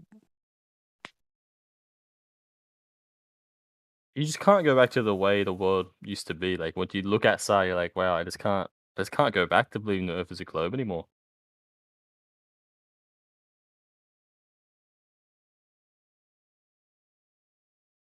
Yeah, for me, it's a lot deeper. Like I was a truther long before flat Earth, so like I had a massive distrust in government before I found flat Earth, and when I found flat Earth, like it was just so obvious. Like the government lies, they lie about everything else, and yeah. So to me, it was like seamless.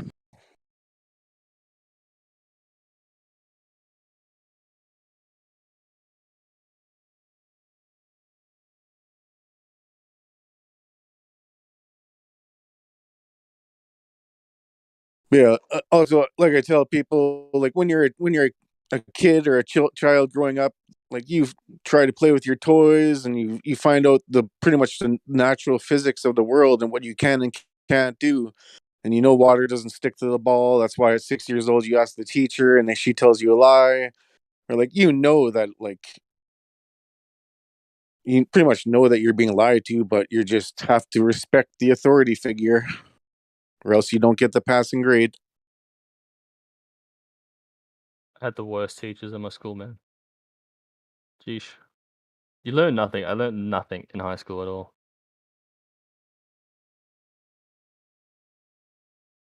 Some people are built for school, some people aren't. Like you're not meant to be indoors for 8 hours a day when you're like 10 years old and being like programmed with lies, and it's not what life's about. So a lot of people reject it because that's not what life is supposed to be like. crazy because back then it actually used to be they used to never had schools. I think it's like in the past 100 years that they started doing schools.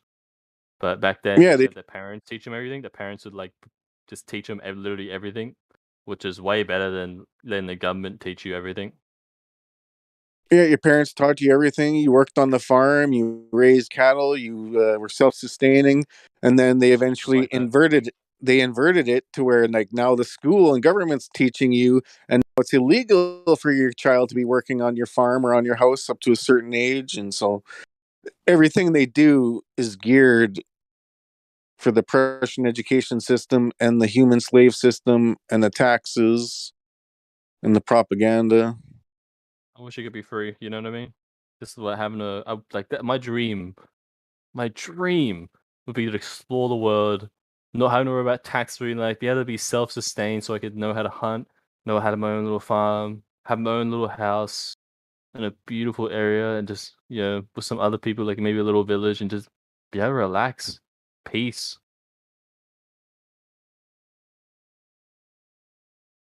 Yeah, it's good to be positive and hope, but now you have the You gotta be knowledge. realistic. You're going to be You gotta be gaining more realistic. knowledge, and this knowledge is helpful in making your future life decisions because the decisions you make now obviously impact everything in your future. So, like, if you get the wrong job, or if you do the wrong thing, then obviously could set you back 10 years or 20 years.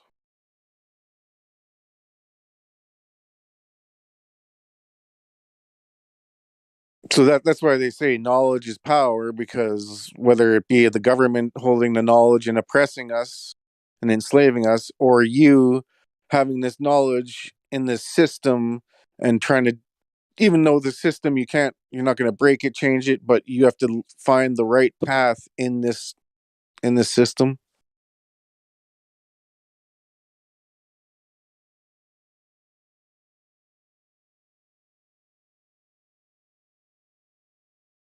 So yeah, like I'm talking about whether it be telling the truth or good intent or your job, career, and all those other decisions. Like,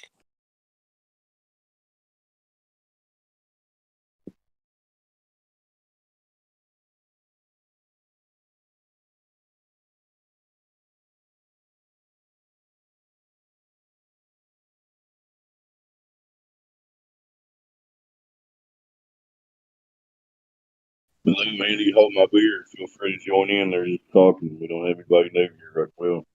We got Cody that studies the flat earth, but he doesn't know much about it. He's been Well, yeah, listening. it actually didn't take that much for me to turn to a flat earther. It took me, the thing that made me become a flat earther was realizing the ground wasn't moving. Hearing some other stuff like about the horizon, but the main ones for me will have to be the gravity, and also, what was it? I said it before. The ground not moving, realizing the ground's not moving, Talk to Andy. and also You just want to talk to Andy? watching, and also when I was watching some like, what was it, flat Earth debunking, but then I was watching it, and this time with some knowledge in my head, I realized, wait a minute, that guy's lying.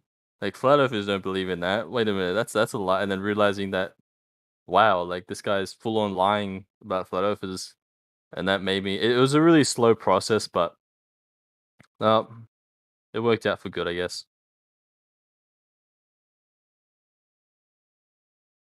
I'm also a Christian. I also recently became a Christian just before that, and the Bible also talks about it as well, the Earth being flat. So that made me believe it more. And also, it just makes sense to me. It also makes a lot of sense to me because I'm a Christian, and like when you believe the Earth is round, it makes you feel insignificant and all that. I ain't got much to say, to be honest, except this person's an Australian Americans. Yeah, we already admitted he's from Austin. Can you tell the difference between his accent and mine? Oh yeah, he's 18. He's got his whole life ahead of him, man. He's gonna get votes for him. Just think to yourself. It does. Yeah, exactly. It does make me laugh though that Americans can't hear. How many times I've heard that? Oh, he's Australian. Oh, he's English. They always get it wrong way around, and it's just funny. It's funny to me. A lot of people said I sounded American and British. No, One not even at said all. I sounded German. I was like, what? Oh yeah, 40k's away, mate. 9. Which bit of Australia are you from then? Which part? Queensland. Oh, I'd like to go to Australia actually. Oh, the other thing they can't do as well is pronounce Aussie. They say Aussie. I've noticed. It's also quite funny. Yeah, I was just in a Twitch chat and I was just reading. Surprise. Yeah, I was just reading comments and well, let's just say somebody were talking about something we can't really talk about here. Something where you'd have to wear a mask, for instance. And it occurred to me, this is the only place I can actually come and have an actual, somewhat serious conversation. And I mean that sincerely, like, because this is where people actually think for themselves. oh, right, I can be and I can be civil with zombies, for lack of a better term, but that's all. That's it. A lot of people do not think for themselves, and not just that, but a lot of people. This is something I realized, but a lot of people are like cookie cutters of other people. They're all like the same. It's like, oh, what kind of music do you like? Oh, you like the same. Oh, yeah. Let me guess, you like this music. Yep, you're the same as everyone else.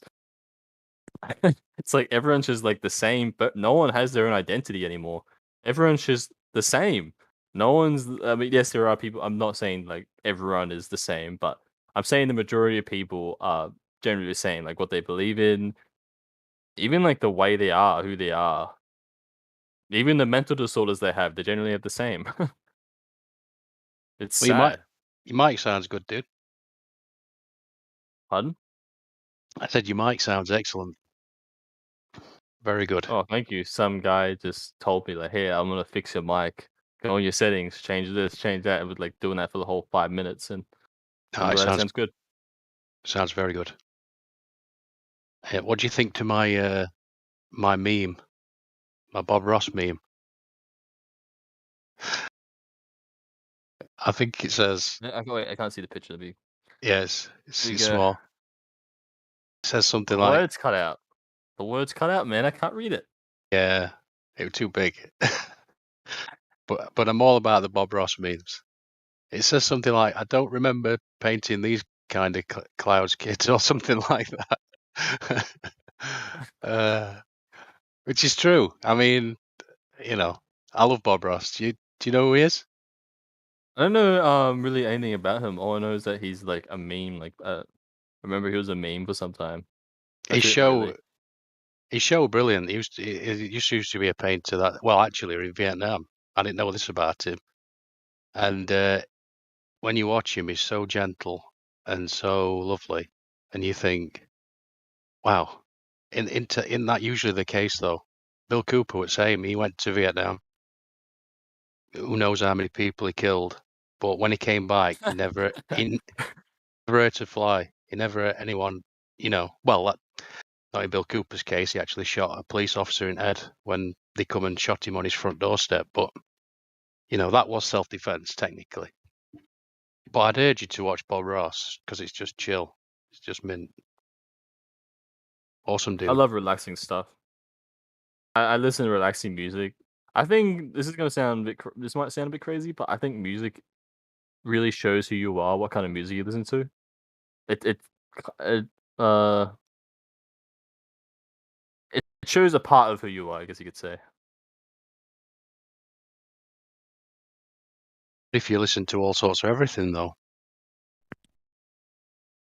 Well, I kind of do, but I'd say generally, because the reason I believe that it shows who you are is because the music I used to listen to was like a stage of who I was.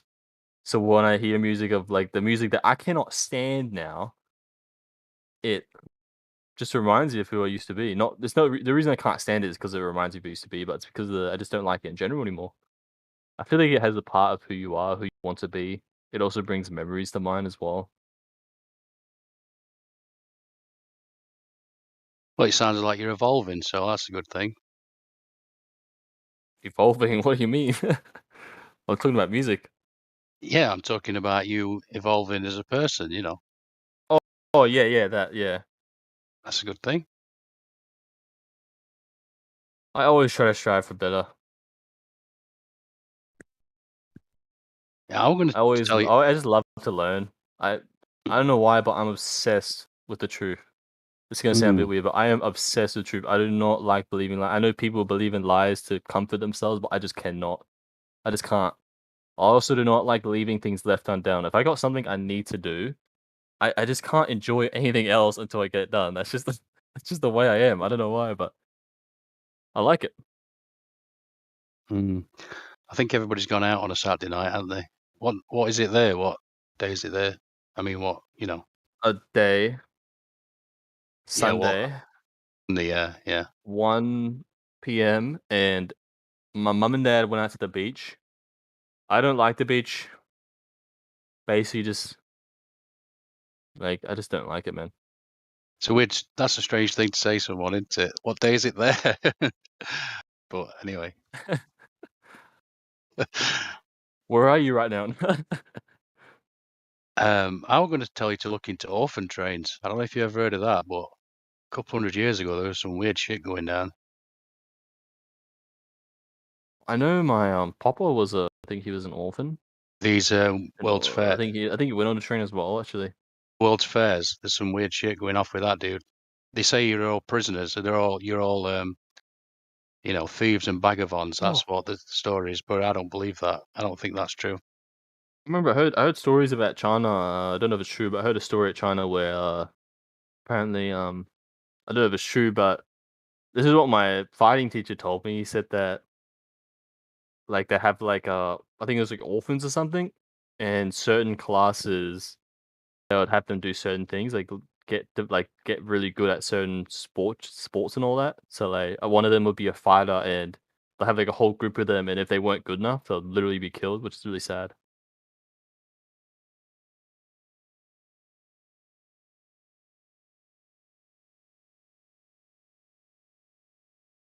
So how old are you, dude?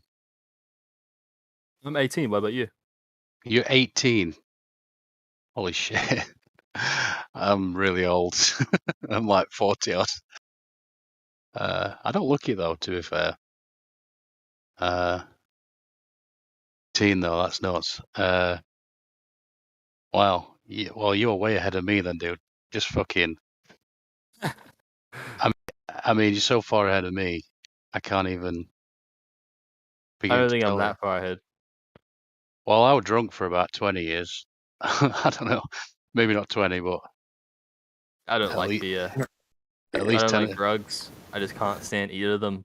Just don't want to be near them. Yeah. Yeah, I wouldn't say he's ahead, but he has the potential to be ahead because I was a truther at 31 and a flat earther at 35. So if you're a truther at 18 and a flat earther at 18, then like the sky's the limit or whatever. I would say I accomplished that much because when I look at my life, I think I wasted my life on games. I don't think I mean, yes, I do know the truth, not all of it, but I know like the Earth is flat and all that stuff. But at the same time, I think to myself, I'm glad I know it, but at the same time, I I don't know any valuable skills in my life, so I can't say I really accomplished anything compared to what people did way back then. Like back then, like people my age would be able to build a house, go hunting for food and all that, which I want to do, like learn all the stuff they did. But I wasted my life on games. Like all I know is how to play games. You I don't know can't. any valuable skills, and that's why I think no, I'm not ahead in Hello. life. You can't say you've wasted your life at 18. You're 18. You've got all your life in front of My you. years back then, the 18 years I lived, I wasted. I mean, dude, I can't even begin to tell you what I was doing at 18. The fact that I didn't end up in prison or dead is miraculous. Bro, I was drunk every hour God sends when I was a kid. And, dude, you're way ahead of me, despite what this guy says, at 18, anyway. You certainly can't. I mean, saying you haven't wasted shit, dude. You've got your whole life ahead on you, dude. That's what I'd say. still think I wasted. They're just thinking like I could have done. Literally, if I just read 5 minutes a day of reading a book, like whenever I was gonna play a game, I'd read 5 minutes. I would have developed a lot more at least, and that's just a small change.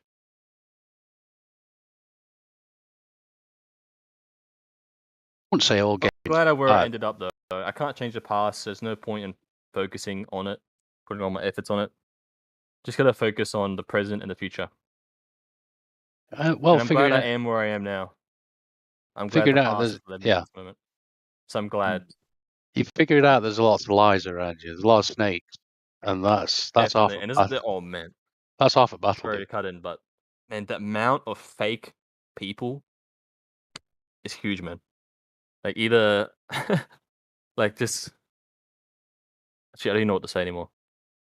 My brain just turned off.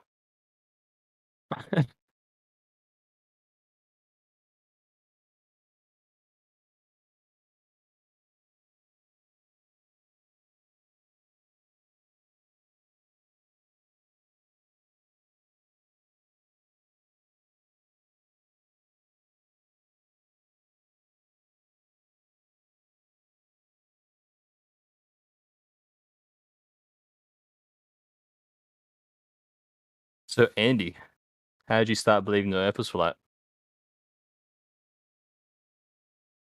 My brother told me, and I was like, no, I ain't. And it was showing me like memes and stuff. You know, you might have seen the one with the tennis ball spinning with the water flying off it. Yeah, I've seen that one. I was like, that's a tennis ball. You can't compare a tennis ball to the globe, like you can't compare a puddle to the ocean, because at some unknown size, gravity kicks in. The gravity. I was going through a lot myself back then, to be honest. So I just hand waved it away for first few years. Probably about 2017, maybe, I don't know, before that even. But I was like, no, this is no. But most of us probably did that until you really looked. But now the internet's just been wiped, I reckon, and it's all been swayed a certain direction. So it's going to be even more it's going to be even more difficult for the next people. You're already labeled as crazy as soon as you say you believe the Earth is flat. It didn't used to be like that. I promise you, YouTube weren't either. You typed it in 2017 or whatever, and you got a pretty even discussion. It wasn't like it is now, where you can't just even talk to people who believe the Earth is round. You just can't. They just all, go crazy. They just just go all crazy. ridicule, yeah. Like, and then you're sitting there, you're like, oh man, like, I think it has to do with pride. I think it has to do with pride because when you're prideful, you don't want to admit that you're wrong on that. So if you're a prideful person, which most people are, and you realize your whole life you've been lied to, you're gonna realize, wow, I'm stupid, and you don't want to think that if you're prideful. So I guess you just kick in the third year and go, no, you're wrong. Yeah, I think a big thing to say, I think, is I don't know. I don't know is a wonderful place to start with anything, because you can really look at it then, can't you? Yeah.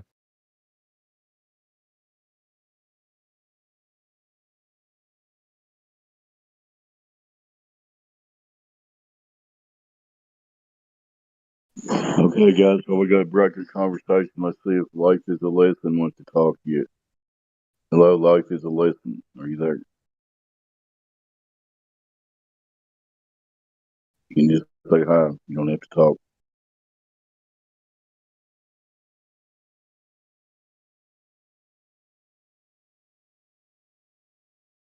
All right, I guess they don't want to talk. There's very few people here right now, and that was the only new one I see. So. Anybody on the panel got anything else? Go ahead. This has been Dead Air Dave from Kentucky, USA. It is 4:25. Should really make a bio. Yeah, it's 4:25 in the morning here, dude. So I won't be saying It's 4 us. in the morning for you? So I'm going to be going to sleep very soon, all right? Yeah, I it's don't pretty know late. how, like, unless you got a night shift job or something. But, man, how do you stay up so early?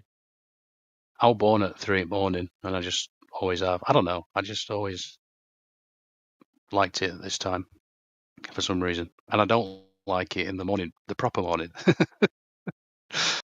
So, yeah, I always used to try and get like 4 till 12 or something like that, but that never works out. So 5 till 1, 6 till 2. I'm on American time, usually. So it's not good. But I got to keep, I don't know. I sleep well, though. Aren't you like a day behind us? Yeah. It's annoying because when a game's coming out, I'm thinking, oh man, it comes out tomorrow. Wait, no, it comes out 2 days because Americans behind its time. Yeah, and all that. the Oh my all voice. Oh, sheesh. the servers as well. The servers, that's a big, with ping. That's a big issue in Australia as well, isn't it? Yep.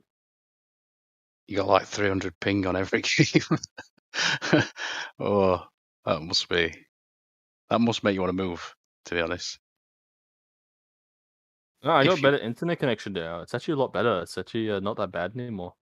Oh, cool. They actually improved it. I think it's because of the towers, the 5G towers that are literally everywhere. Yeah. I've seen them. Literally, I walk everywhere, and I remember the guy who told me about Flat Earth. He said to me, "Yo, these towers, look, they're everywhere." I was like, "Wow, I actually never even noticed them before." Till you pointed out, I was like, "Wow." I was like, "Yeah, there's one there," and I was an offsider, so I was an offsider for BevChain. So basically, I would sit in the truck with him, help him load off beers and all that. That's what my job used to be until I got fired for not wearing a mask, and I was going to get fired anyway for not getting a vaccination in a couple months. So, either way. We can't really talk about either of them topics here, unfortunately. As much as I'd we're like. not allowed to. No, not on YouTube, unfortunately. Yeah, they're very touchy around them both of them subjects. So, what in this Discord? No, on YouTube, because it's on YouTube Live. The live stream. Yeah, you're not allowed to talk about it on YouTube, on Discord, on Twitter, on any platform, pretty much.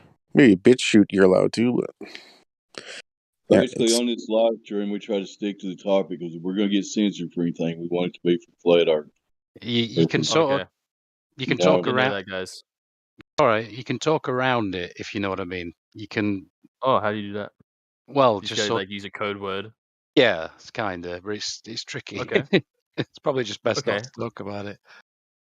so I'll just say the toy towers. Well, all I'd say about that is, as long as they're not outside your bedroom window, then I wouldn't worry too much about it. That's all I'd say about it, really. I think there's like two of them, like right near each other as well. Well, they have to. Did they like? What was it? Didn't they like? I don't know everything about them, but I know that they're bad. Like the frequencies that off. Well, I don't know. I don't know about that. So, I think, like I say, probably save for a different. Change subject, Cody. Even that, yeah, you're not even allowed to talk about that. I don't think so. Okay. Like, are you not allowed to say the word? I always joke that 50% of the topics you're not allowed to talk about, but this is supposed to be a flat Earth, but it does go into anti-government. But you still have to draw the limits on what topics you cross over into. So yeah, it's just. Okay.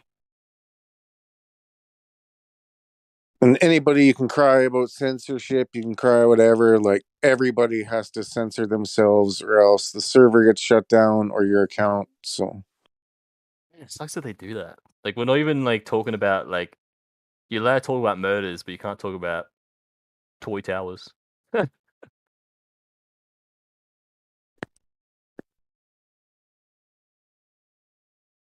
So Cody, it just shows you what their agenda is.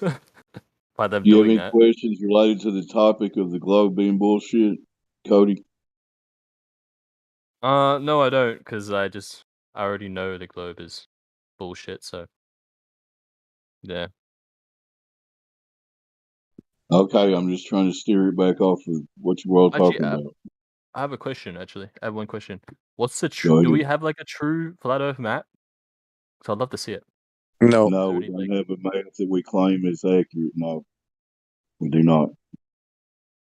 Are you watching? Check Sad. out Livestream. I'll post a picture. It's not a map.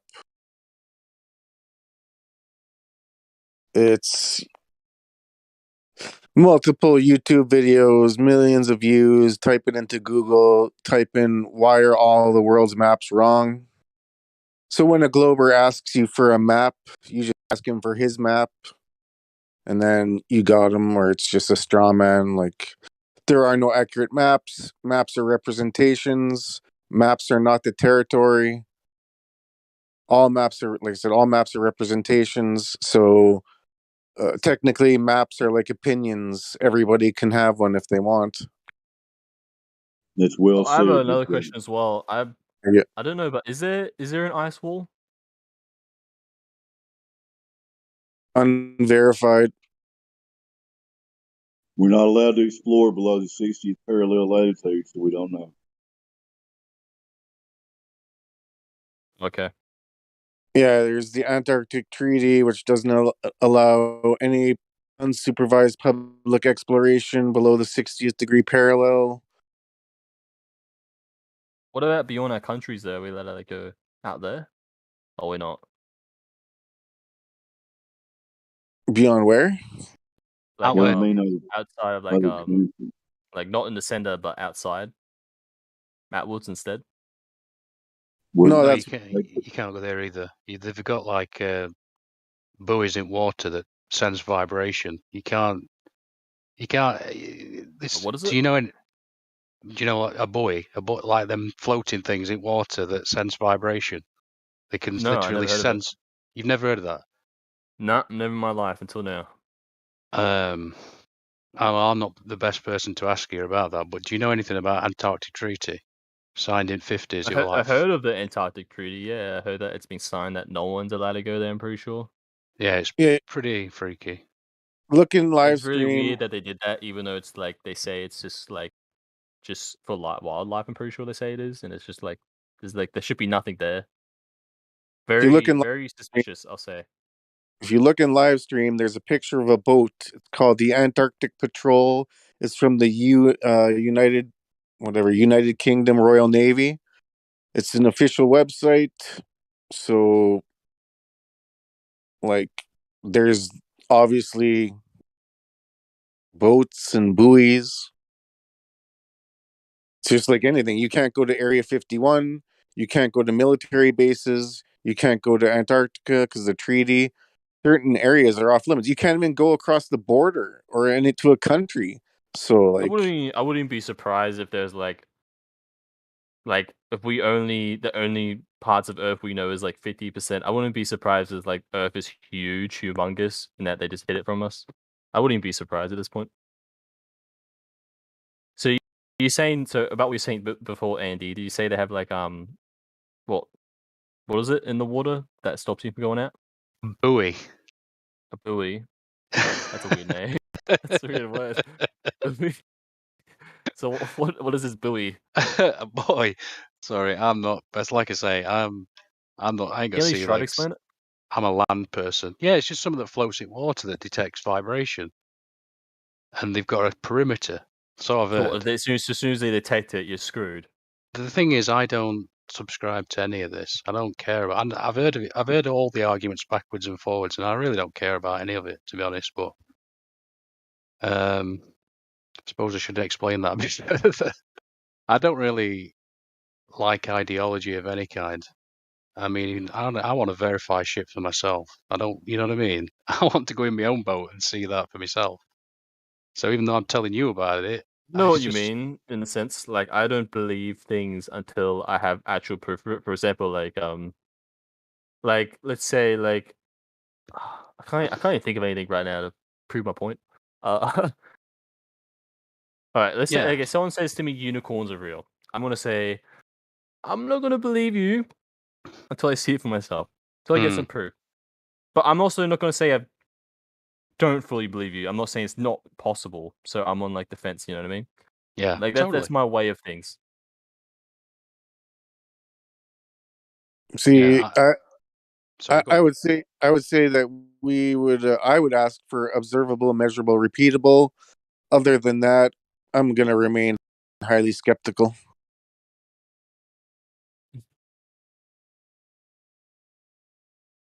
Like when they'll tell you a story, and then you say, "Show me the experiment, show me the observation, the measurement, and let me repeat it," and you can't do it, then like it's DOA. It's just What's words. DOA? Dead on arrival. Dead on arrival. Oh, okay. 100% there. It's just somebody making a claim. If you can't verify it for yourself, it could be just bullshit. So. Fly unicorn farts, Rainbow. That's funny.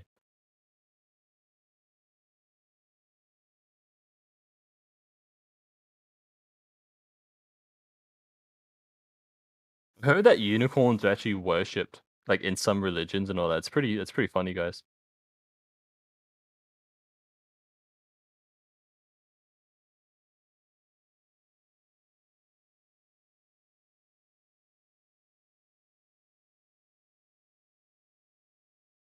So what do you guys think about the dinosaurs?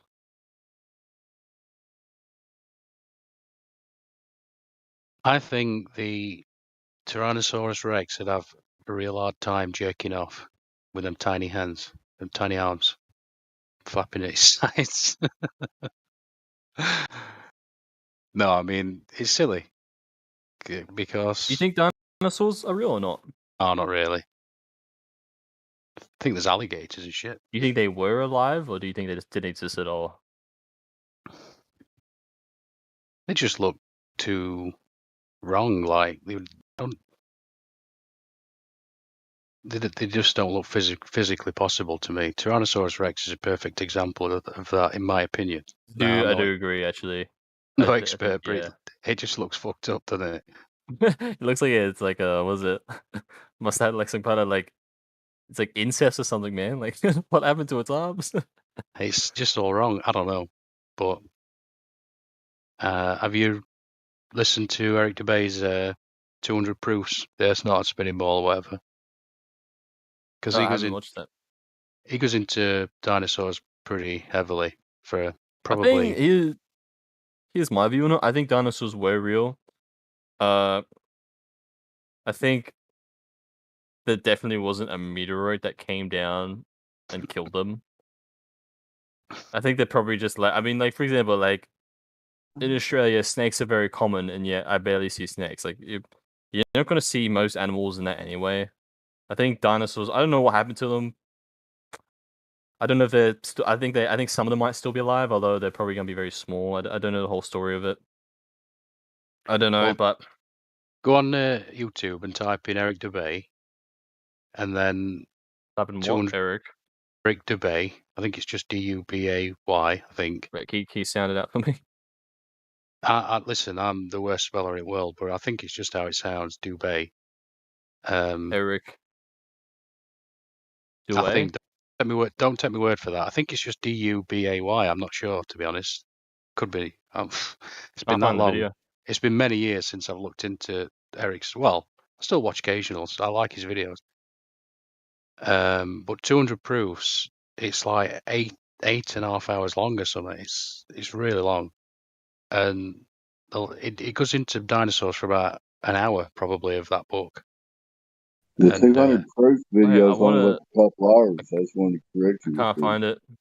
The actual 200 Proof, the Earth is not a spinning ball, is like 2 hours. Oh, the one I'm thinking of is 8.5 hours. So which one's that? He does have longer ones. I know which one you're talking about. What's the video called? I'm trying to find it. The one you're talking about is the one where he actually reads his book he wrote. It's called The Flat Earth Conspiracy. That one's like 8 hours. That's whichever the one is 8 hours something. It goes into the dinosaur thing at the end, and it's really worth. Yeah. It's really worth listening to. He's reading his book he wrote. It's called The Flat Earth Conspiracy. It's on his channel though. Just look over Eric DeBay on YouTube. I think he's still on there.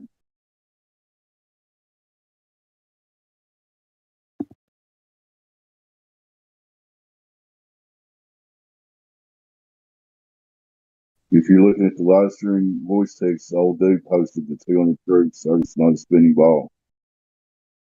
Pardon? You want to save it and watch it later. Be a good one to watch.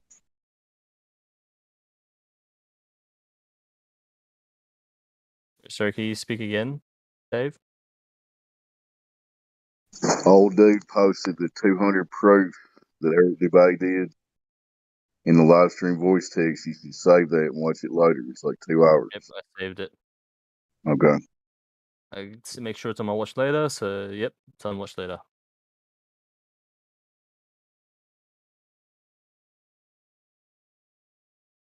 It's really good, but it's very technical.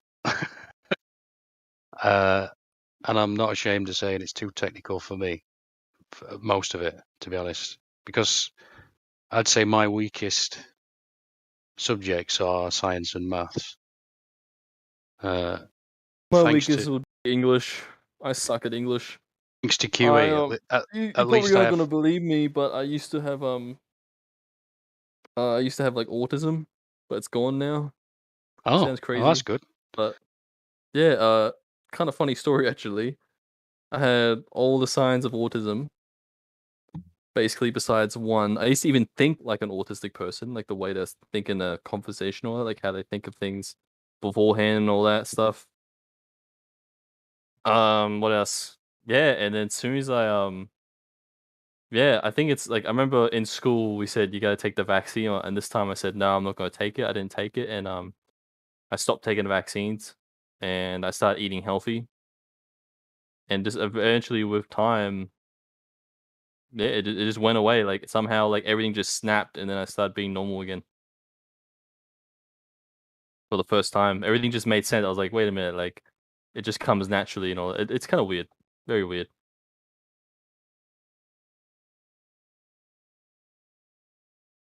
So anyway, what I'm going to say is thanks to QE on this. Well, he's on this stream. I'm sure he's a big part of it. I actually know I have a definition of what science is now, at least, and that's good. But maths, no, maths might as well be Cantonese or something. You know, I just Man, don't my care. English sucks, man. My English is just horrid. Outside of me 12 times table, I'm like, no.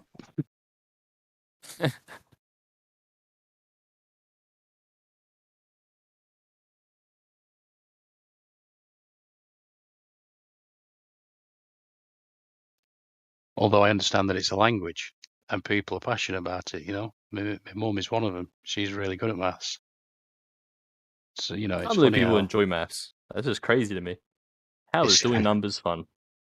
basically, well, it skipped a generation with me, that's for sure. I can understand English, making a cool story and all this, and I like reading some books. But maths, I heard this guy talk to me one time. He was talking for a full blown like 30 minutes about maths. I didn't understand a single thing he was saying, and he was really invested in it. I was like, oh, well, if you enjoy it, that's a win for you. Well, I understand that it's a language. That's about all I understand as a descriptor. So you can make you can start with a false axiom, and you can end up anywhere, as far as I'm concerned. That's my little understanding. I know of. And the maths questions they give you are so stupid in school.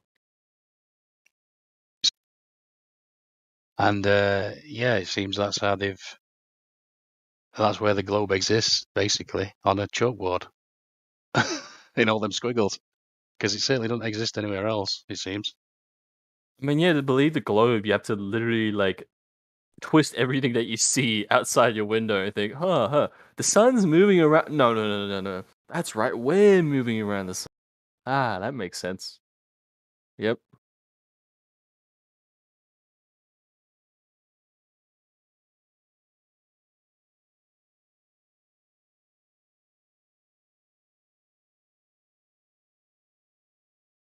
Yeah, so the only thing I know for sure is that I don't know anything. more you learn about the truth in that, the more you realize how stupid you are. Yeah, you realize, wow, I know like nothing. What's that? I thought all the answers were on Google, but nope, all the answers aren't. Oh, it's just probably too late for me. I'm fucking too early, whichever. I don't know. I've gone there.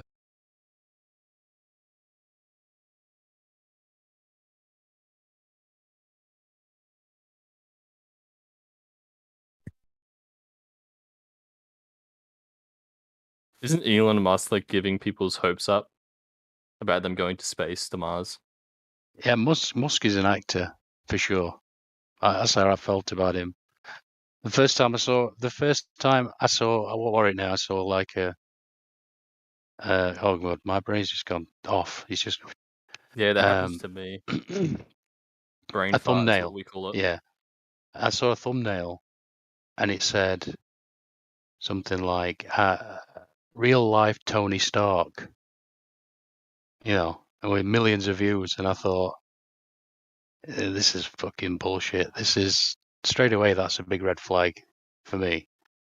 And I thought, this guy's an actor. I'm sure of it. And then I saw him on Joe Rogan, and I stopped watching Joe Rogan a long time ago because he Never did watched him. He did a 180 on moon landings. He was big on talking about moon landings, and then he just did a 180. Like, I'm not watching that Sorry, guy. can I speak real quickly? There's so much media people that are just so against the flat Earth. Like they don't even know what they're talking about, and they just go on as if they know everything. Well, and they're just deceiving so many people. I stopped watching him after that.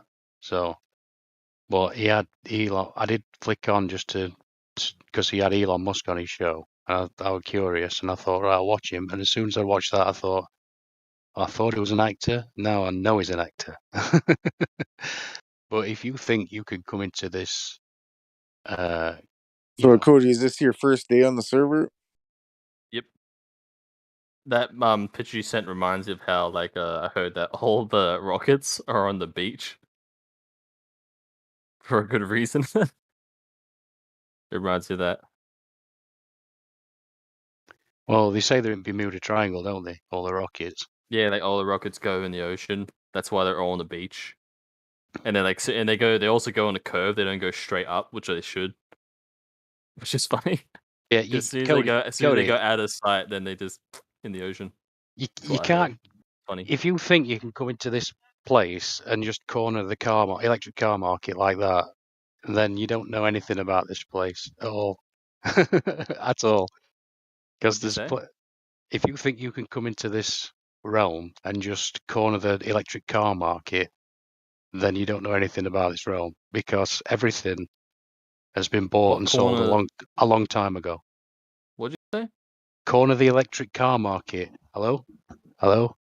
What does that mean? What do you mean by that? Elon Musk, electric cars. Hello?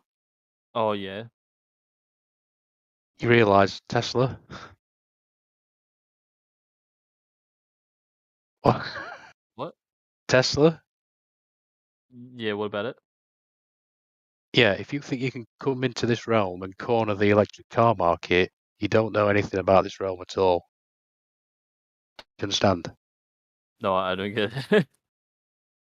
There's lots of holes in the desert filled with people who thought they could make a big difference. You understand? Also worth pointing out that Mercedes-Benz own a large stake in Tesla. That's why they use their switchgear. You know what switchgear is, don't you? Nope. The indicators and all that stuff. Oh, you call it switchgear? That's what it is actually called. That's what it's all We just Mercedes. call indicators. No, they're all Mercedes parts, and that should tell you everything you need to know. No, I don't get it. Everything's been bought and sold a long time ago. A long time ago, and they don't let anybody else play. You understand? Secret societies, etc., etc. Yeah.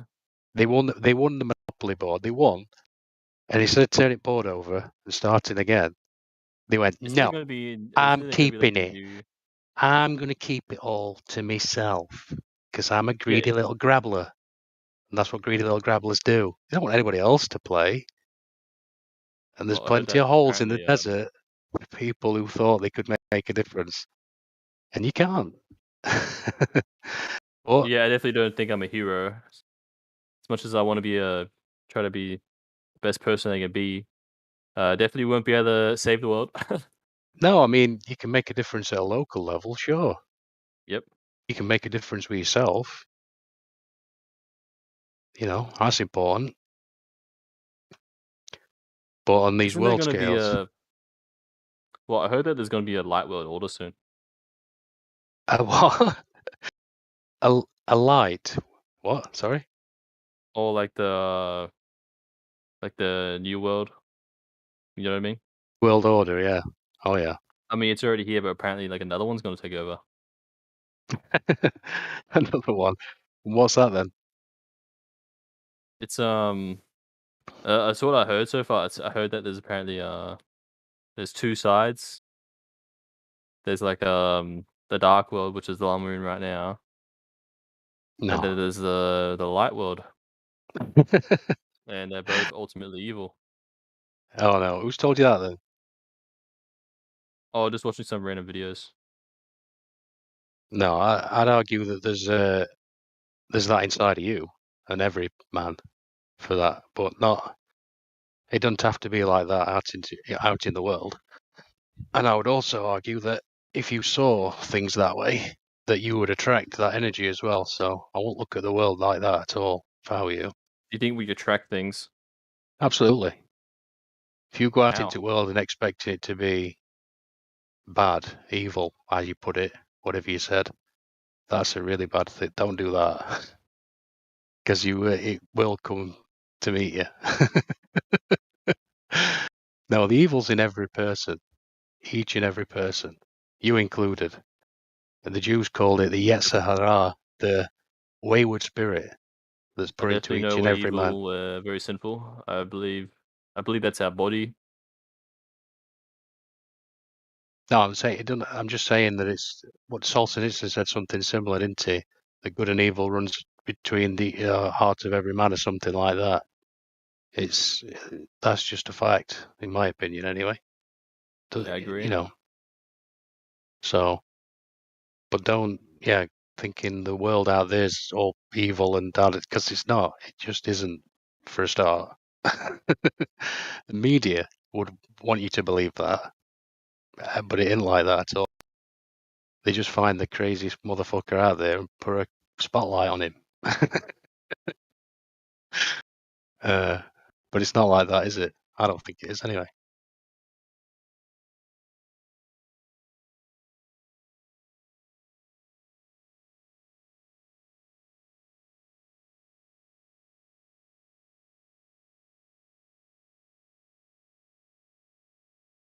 What do you think is going to happen in the next 100 years? I'd look at last 100 years, because if you go back to 1920 and before that, we're paralleling it, aren't we? Pretty much. Really, I actually never looked at our history. What happened in the last 100 years? Spanish flu. I literally know like nothing about it. Spanish flu, World War, another World War. We're pretty much paralleling it, aren't we? So if you want to know what's going to happen this 100 years, I'd say look at the last one.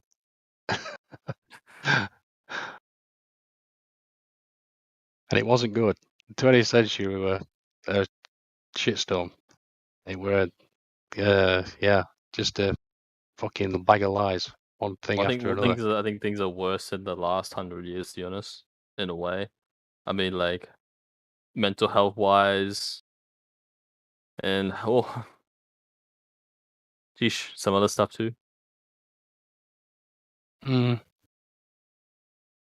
I don't know. I think there's mental health issues are so common nowadays. Like, seriously. Yeah. It's just actually, it's not crazy. What's the word for it? It's man, I wish they added more English words. No, there's already too many. Like, actual good ones, good English words, not just Because I heard that apparently English back then used to be a lot better, but now it's being dumbed down, being babyish. Yeah, if you You know, go like and look it at sounded so cool back then. Like imagine this. You're in Coles, not Coles. You're in Hungry Jack's. You're getting your favorite meal, which is a double bacon deluxe burger without tomatoes and large fries. And then you walk up, and then when you're about to get your order, when she's about to give it to you, she says, "Behold, your meal or thy meal," and you're like, "Yeah, that just sounds so cool in my opinion." It just sounds, I love it. yeah, if you go back to do you like Sherlock Holmes, Arthur Conan Haven't Doyle seen it. books? The author was Arthur Conan Doyle, and if you go back and listen to this, is like 1800, late 1800s, early 1900s. If you just go and listen to the books, you'll be shocked how advanced it is for the time. And I mean that. Go listen to the books, and you'll be shocked. Book is it? 'Cause I want to listen to it. Well, Arthur Conan Doyle, he did the Sherlock Holmes. You've heard of the Sherlock Holmes franchise, I'm sure. I have, but I haven't seen it. Well, if you go and listen to those books, you'll be shocked at how advanced they are. And think about how everyone could write. Think about the calligraphy, how people wrote. Everybody's writing were brilliant, wasn't it? So you might have a point there. I think the civilization may have peaked a long time ago. They have dumbed down English in other languages because because they say like apparently my dog barking at. They say apparently like if you have a lot of words, I need to check my dog. So annoying. I'll be right back.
I'm back.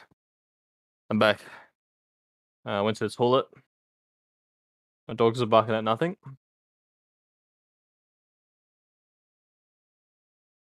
And I got some chicken.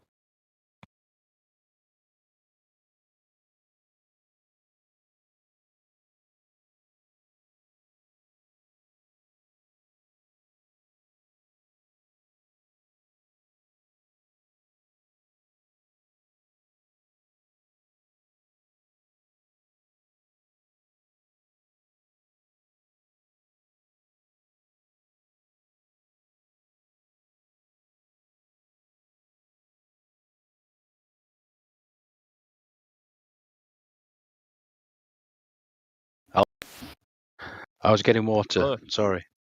All right, dude. Oh, well, I got some chicken to me.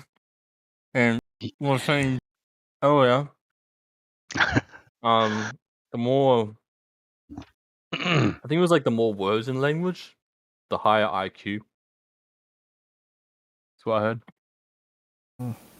I think language used to be very simple. Probably a lot better before language, to be honest. Because before, language, you didn't have any sophistry. Word salad, any fucking bullshit. So they don't call it spelling for nothing. You got to be careful because wizards, they're using this language and they're fucking everybody up. You can't see past it. Do you think people can actually use magic in the real world? Like, absolutely. I mean, They're I'm talking using about not the kind of mental. No. Like the Listen, physical dude. ones. Magic is not just for Harry Potter. Magic exists in this world, and it's pretty fucking obvious. They can snap their fingers, and everybody seemingly does the same thing. So if you don't think magic exists, it surely does. I mean, does the kind of fantasy magic is real? I don't know about that shit. I don't know. I'm talking about sophistry. I'm talking about word magic. I'm talking about ideology, as I always talk about when I come here. Ideology is the bane of all human existence. Always was, always is now, was 2,000 years ago. Ideology is a problem for all human beings. Make no mistake. Ideology, isn't that what you believe in? Sorry, I didn't really understand what you said there, dude. Isn't ideology like what you believe in? Isn't that what it means? Yeah, sort of ideas. So I think ideology is really important because, for example, if your ideology is we came from a rock from outer space, everything happened by coincidence, just by nothing. Nothing caused everything to happen. I'm meaningless. Depression, basically. Then that's a pretty unstable foundation you have. Yeah, well, it's ideology. It's taken hold of the person. So, in other words, they don't have the idea. The idea has them, in essence. Mm-hmm. And they are a slave to it. It becomes part of them. It takes over them, in fact. So every time I come in this server, I say ideology. I'm the ideology guy. I'm going to come here, and I'm going to. Anytime somebody comes, like the last time I came here, they were talking about Paul McCartney's been replaced. Like, no, he hasn't. Shut the fuck up. But he talked Who about is it. Paul McCartney? Oh gosh, he was in a band called the Beatles. I forget you're 18, dude. Sorry. So yeah, ideology is very, very dangerous. Playing with ideas is fun. It's a lot of fun. I love playing with ideas until it turns into ideology, and then we can, the whippings can start. You must do this, and I'm gonna keep you safe with this baton. Let me keep you very safe. Dangerous. Ideas are dangerous. So can be used for good and evil.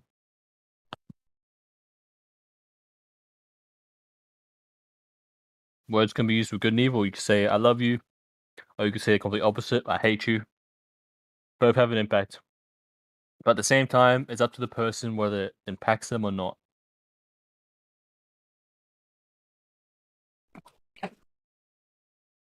Really, it's up to you if words hurt you or not.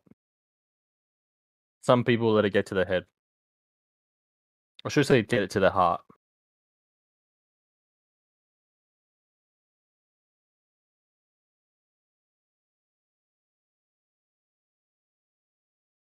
Words never seem to hurt me.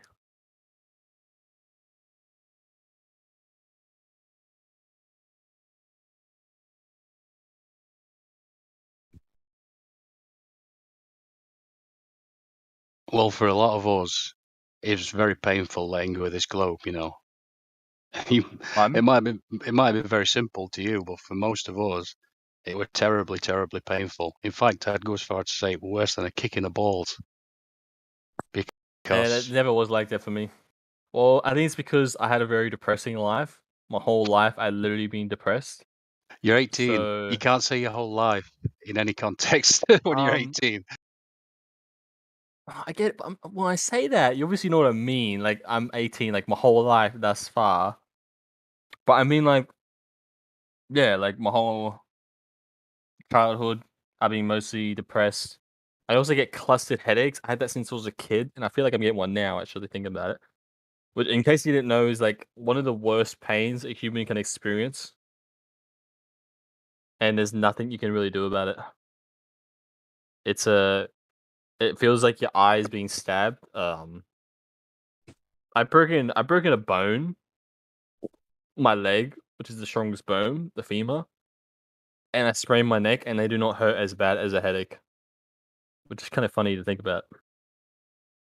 It's something about this headache. They looked up Wikipedia, and apparently it used to be called the suicide headache, which I prefer that name because it actually makes a lot more sense.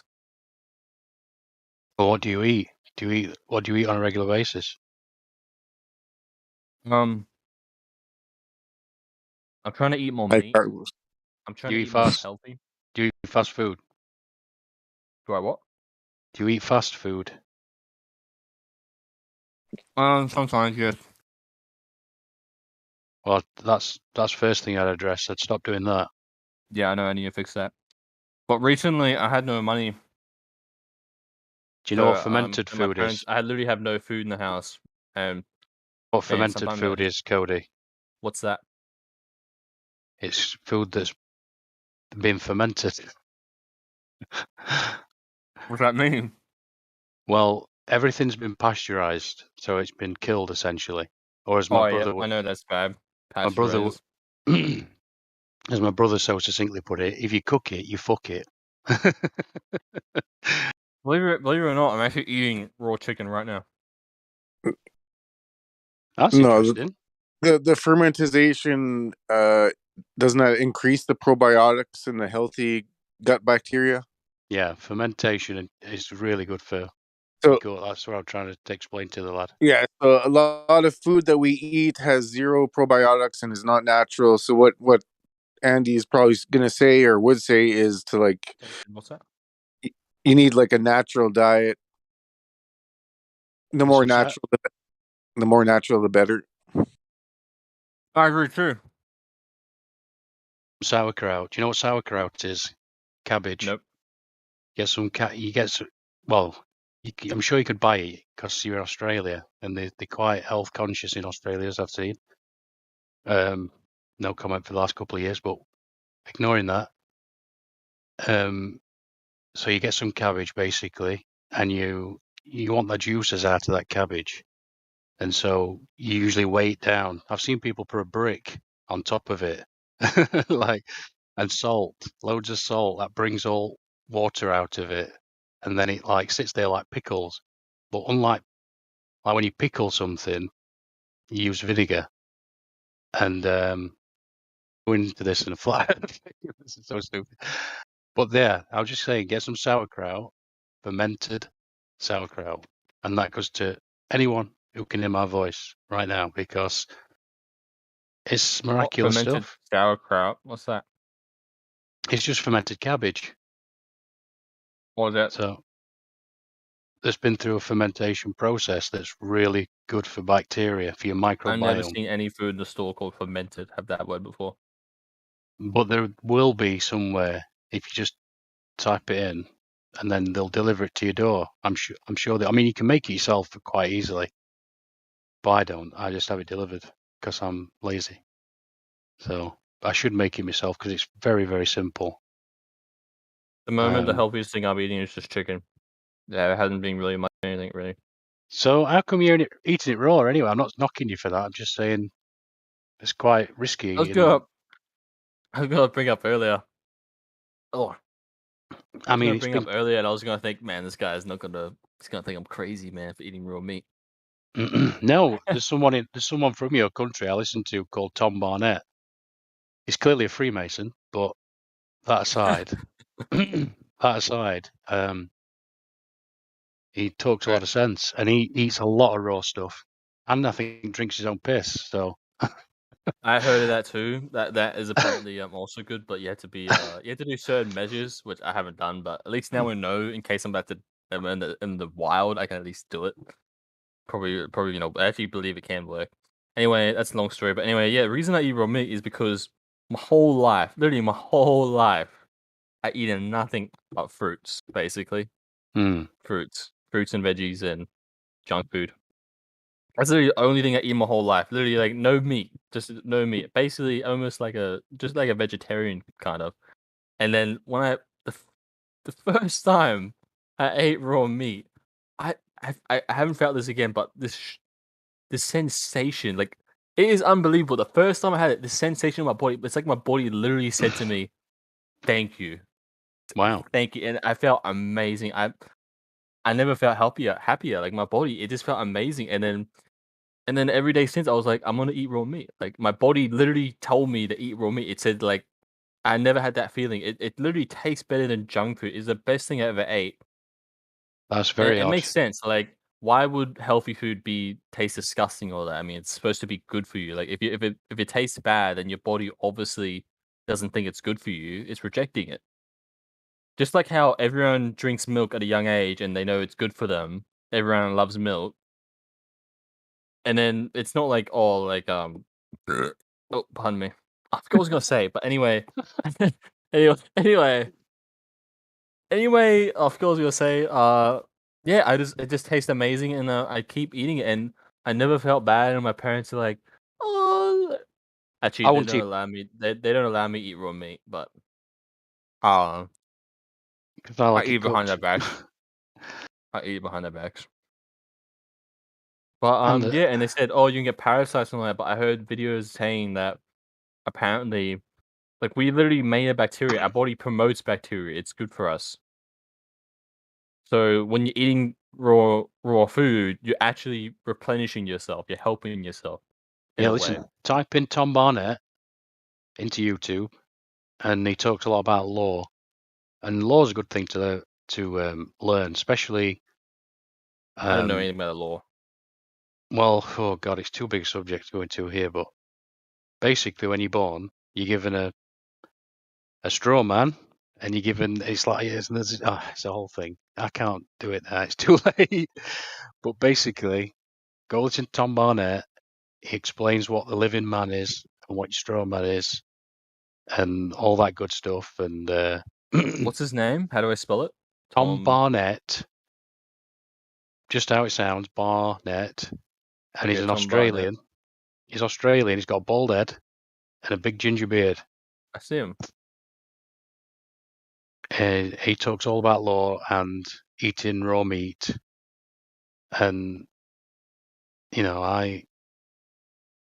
he knows a lot more about it than I do. That's all I'd say. Do you eat raw meat? I recommend you do. I like my meat cooked too much, so I don't know.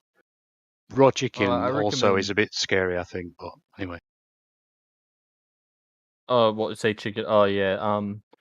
The thing is, you actually can't eat most raw meat food and coals and that, but I have to. So the only choice I really have, if I don't want to get sick, is to eat muscle.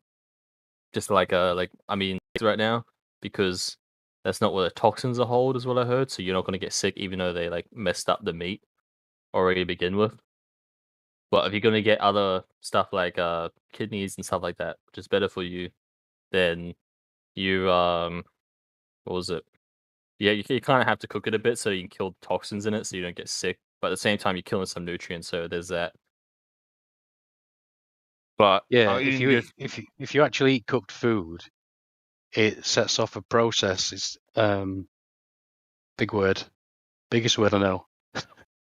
digestive leukocytosis it's called, and apparently, if your body sees it as an attack, and so it triggers your immune system, and so as you can imagine, we're dealing with a plague.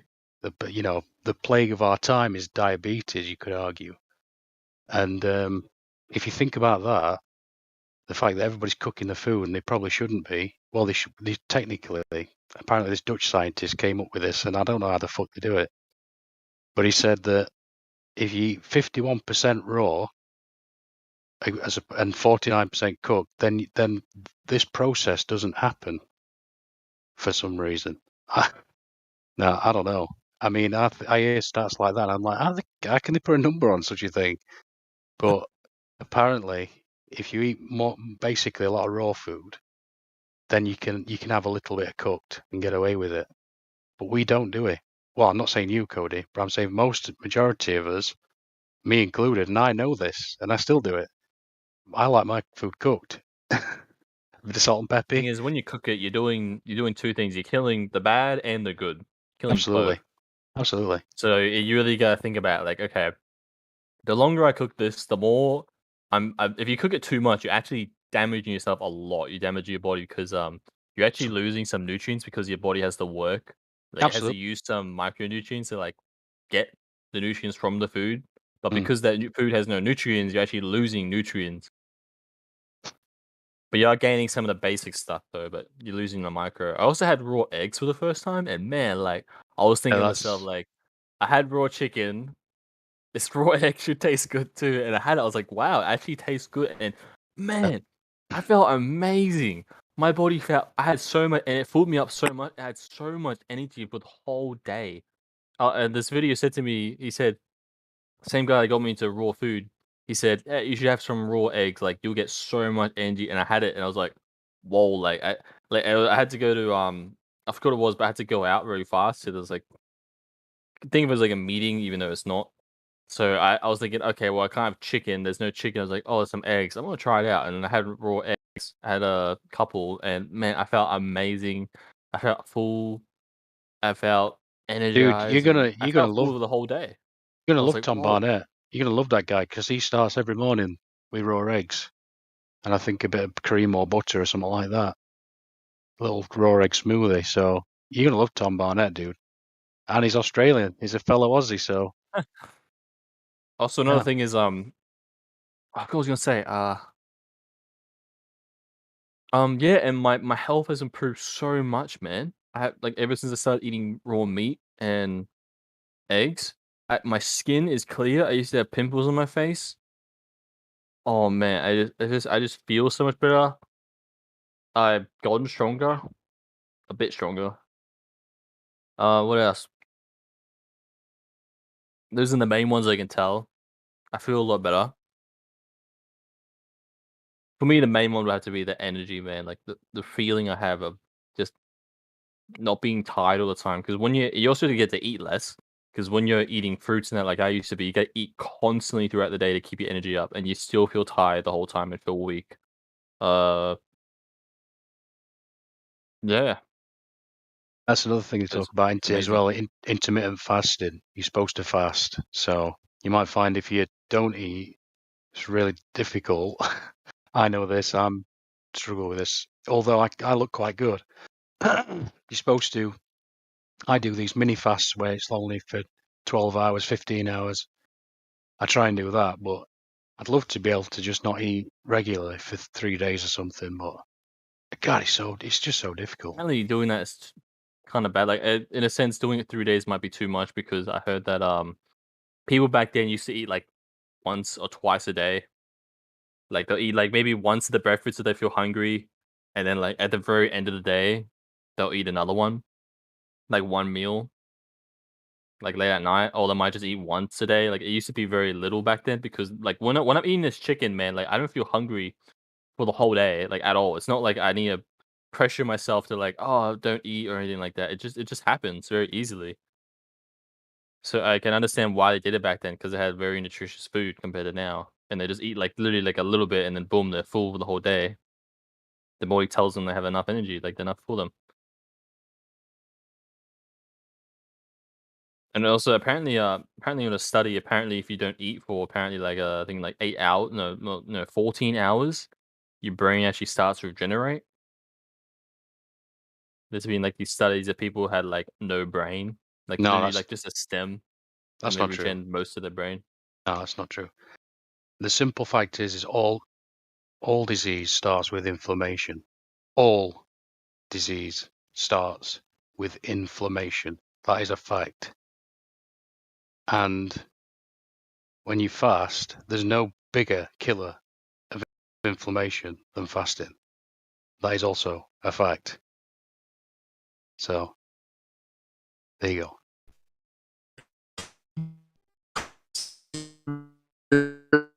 He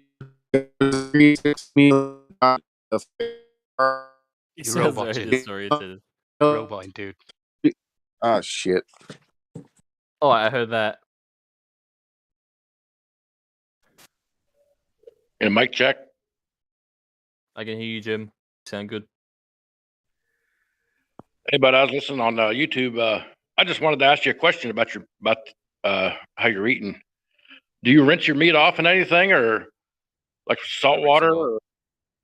Or No, I don't. I don't rinse my meat off.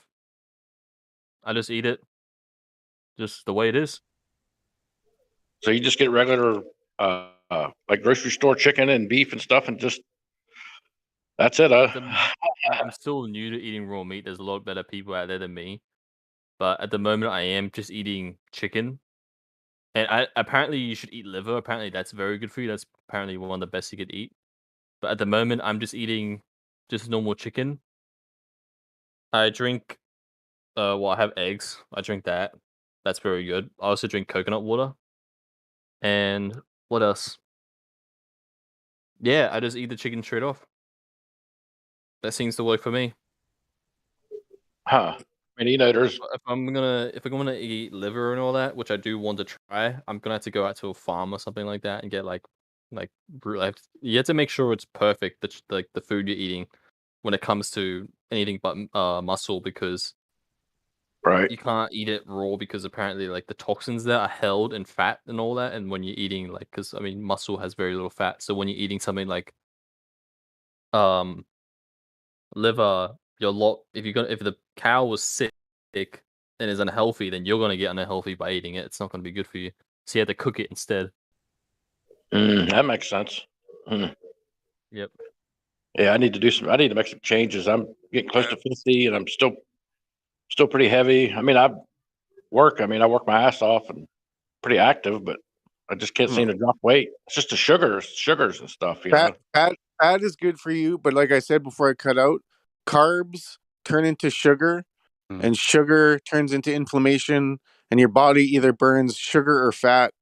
So like Andy was saying or whatever, like fasting is the secret diet. The government doesn't want you to fast. The government promotes a 3 to 6 meal a day high carb diet because like it's pretty much the modern epidemic is a poor diet, codex alimentarius, death by make you eat malnutrition. constantly as well. Yeah, nowadays they literally, like, eating has not become just something you do when you're hungry. Now it has literally become a habit. It has literally become a a hobby itself. The diet, Like the when I disease, started eating healthy, you feel like you need to eat less, and then what I have noticed is that I get a sensation I should eat, not because I'm hungry, but because of the habit. No, people aren't as. How can I put this? God's been essentially taken away, and I don't want to bang it. I'm not a religious person, but people are trying to fill a bottomless pit. But I'll talk about that. I'm religious, so I can understand. Listen, that is true. people are God trying to has been replace taken some. away. Anyway, I'll talk about that the next time I'm here, if you like. I wanted to give some advice to the other guy. Easy way, and to anybody listening, if you want to lose weight, just skip breakfast. Do not eat breakfast. All right, it's called break fast. So just if you have to have a glass of water, that's fine because your liver's not doesn't have to work that. It's fine. Just have a glass of water, and then have your breakfast at. Say if you normally have it at 8 o'clock in the morning, don't bother. Just have it at 12. Have it. I know seems a long time. Like if you're in it, because we're creatures of habit. I know this, and perhaps you're working hard, but whatever you had the day before, that will give you the energy to do the thing what you have to do until dinner time, till 12, and then just have your breakfast at 12. And I promise you, it'll fall off you. The weight will fall off you, no matter how many carbs you have too. Carbs aren't particularly bad. Potatoes. He's right where he says it does. From the neck down, it is sugar. That's true. So you might want to not have too many, but if you just skip breakfast, so you have it at 12 o'clock, and then when your last meal will probably be 10 o'clock at night or something like that. The trick is don't go after 12, midnight. Try and keep it in a 9-hour window or something like that, or 12 hours at the Just very eat most. when you're hungry. That's what I say. Yeah, that's another when you're good bit actually of hungry. You advice. gotta make sure you're hungry, not because you can. This guy's struggling, sometimes- dude, and he needs a bit of help. And I'm telling you, there's no better than just skipping your breakfast and just call.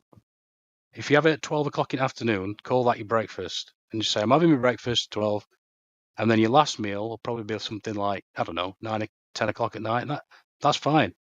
And it'll fall off you, I promise you. Just drink water in the morning. If you get desperate and you get starving, say, you usually have your breakfast at 8 o'clock in the morning, say, just have a glass of water instead. And I promise you, 5-10 minutes, it'll pass. It will pass. I would like to say something. Mine's a kind of contradictory. I personally think you should eat when you're hungry. And if you're eating the right food, you better basically be fasting like he is without having to think about it. It just comes naturally. It's just something you should just normally do if you're eating the right kind of foods for you. And it's not that complicated what kind of food you should eat for you. Every time you eat, it causes an insulin spike, which halts all fat burning. So if you're eating 3 to 6 meals a day and snacks, every time you eat, it's instantly stopping your fat burn. So the longer you fast, that's why when you sleep, you get 8 hours of fasting plus whatever time you stay up. So 8 hours plus another 8 hours. That's all fat burning time until you break your fast with hopefully proteins that don't turn into sugar as fast and don't cause as high as of an insulin spike. Have you guys heard of the water? Apparently, the water in the taps being bad for you and all that. I think that might be true, guys. Right. Yeah. Water. You gotta drink water. I know you need to drink water, but I mean, like the water in the taps are a bit bad for you. Oh right, yeah, the fluoride And and all like that it's kind kind of of stuff. the reason I believe that is because a couple of reasons. One of them is that you apparently not allowed to do rain collecting. You're not allowed to collect any water outside of like literally just taps and buying them in store. It's very suspicious, in my opinion. And another thing is I've been drinking just like coconut water, which is honestly the healthiest thing I can get in my store because the milk there is pasteurized. Even though it says raw, it's not. I looked up on the website, so I can't literally have anything that's healthy. Regardless of that, you should filter your water, tap water, obviously. That goes without saying, because it's got all Filters chlorine are and cheap, shit. man. They're not expensive, dude. I mean, you can get a good water filter for like $100. You know, so you just attach it to your tap water, and there you go. I don't have $100.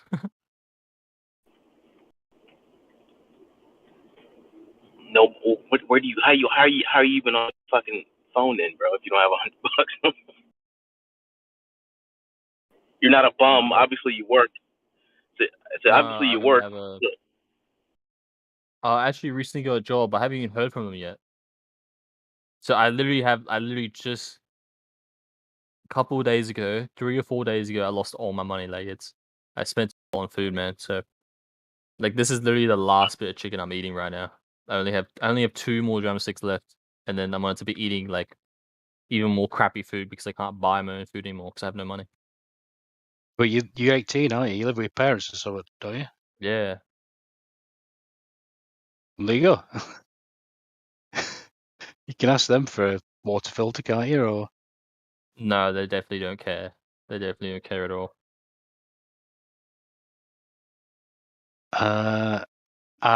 Okay. I'm sure they care a little bit. They definitely don't care about a water filter.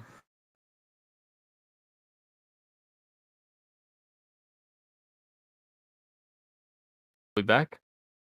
I need to put the thing in the bin.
Sorry, I had to get some water because this is the most talking I've done for ages.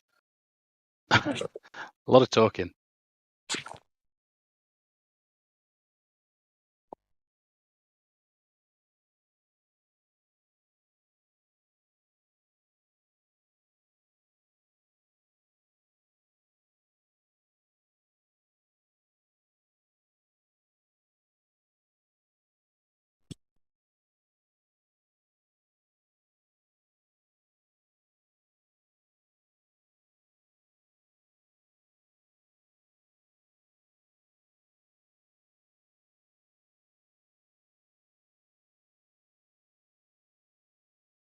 I'm back. Dude.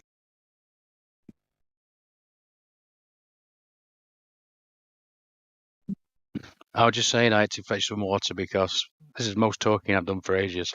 I'm getting some dry mouth, big time. And yes, it's filtered. Does it taste any different than the tap water? The one you used to drink? I think it tastes cleaner. I remember, this is going to sound silly, but I gave some to the window cleaner. And every time he came back after, because he literally like went, and so every time he came back, water, and one time he came and then I didn't talk to him. Someone else gave him a glass of water just out of tap, and he never asked me for another. After he just stopped asking me after that. So I don't know. Does that mean anything? But Because when I started drinking the coconut water, which is coconut apparently it's water, raw, I'm led to believe them. It's not pasteurizing, I think. I hope it isn't. It would make no sense if it was. It's coconut. Like, what the heck, man? no, it's probably pasteurized, to be honest. Shoot. Well, screw either way, man. There's nothing to do. Yeah. If it's in a package, then it's probably because it covers them as well. It covers them because they kill everything, good and bad, just like antibiotics. There's nothing to do then. Antibiotics. Because when I drink tap water now, it just tastes disgusting all of a sudden. I don't know why. Like I can literally taste the iron. Like it tastes like I'm drinking like lead for me. I don't know why, man, but it just tastes disgusting. I used to drink it all the time, man.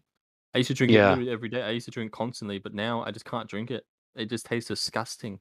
Well, this is another thing Tom Barnett will tell you, and this is, I'm not sure about this at all, but he says not to drink hardly any water at all because it's a solvent.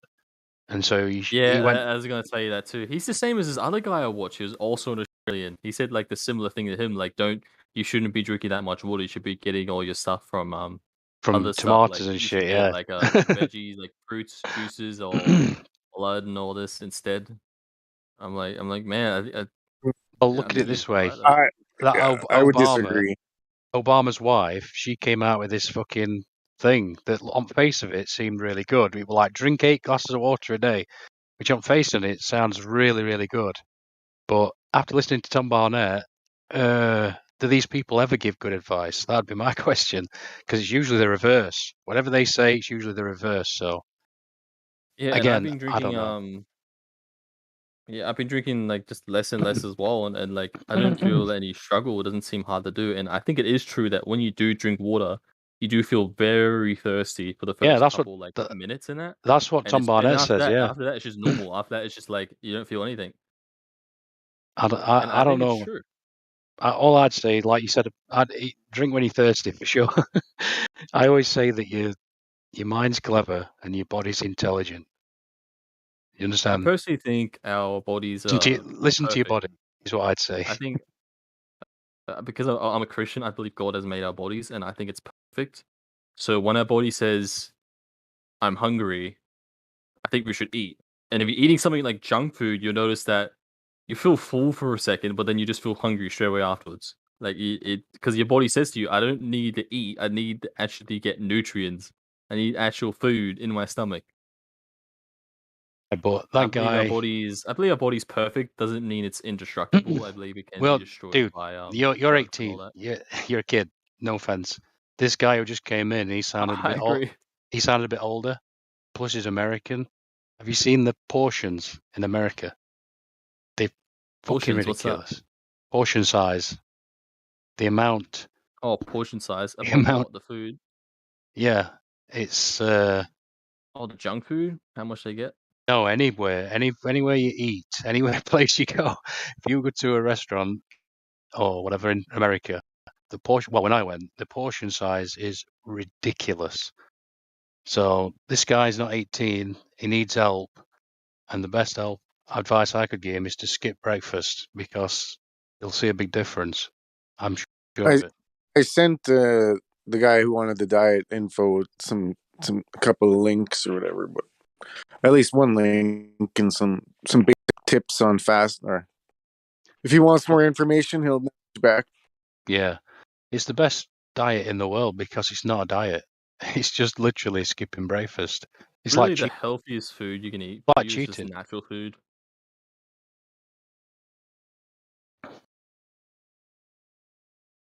So yeah, the portion sizes in America are ridiculous.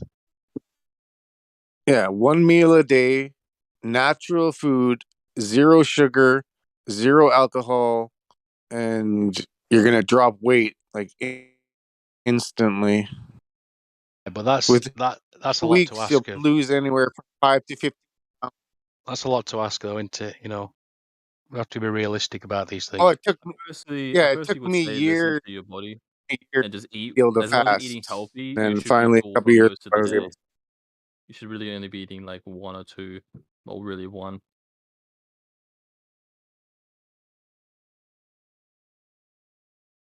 But yeah. For me, my diet advice is just for somebody who's struggling with lowering their weight, and it's like I weigh 60 kgs. 1 meal a day, no carbs. So, and it's got results on me and many other people, like the keto, low carb, 0 carb. You guys hear them people last night messing with Larry?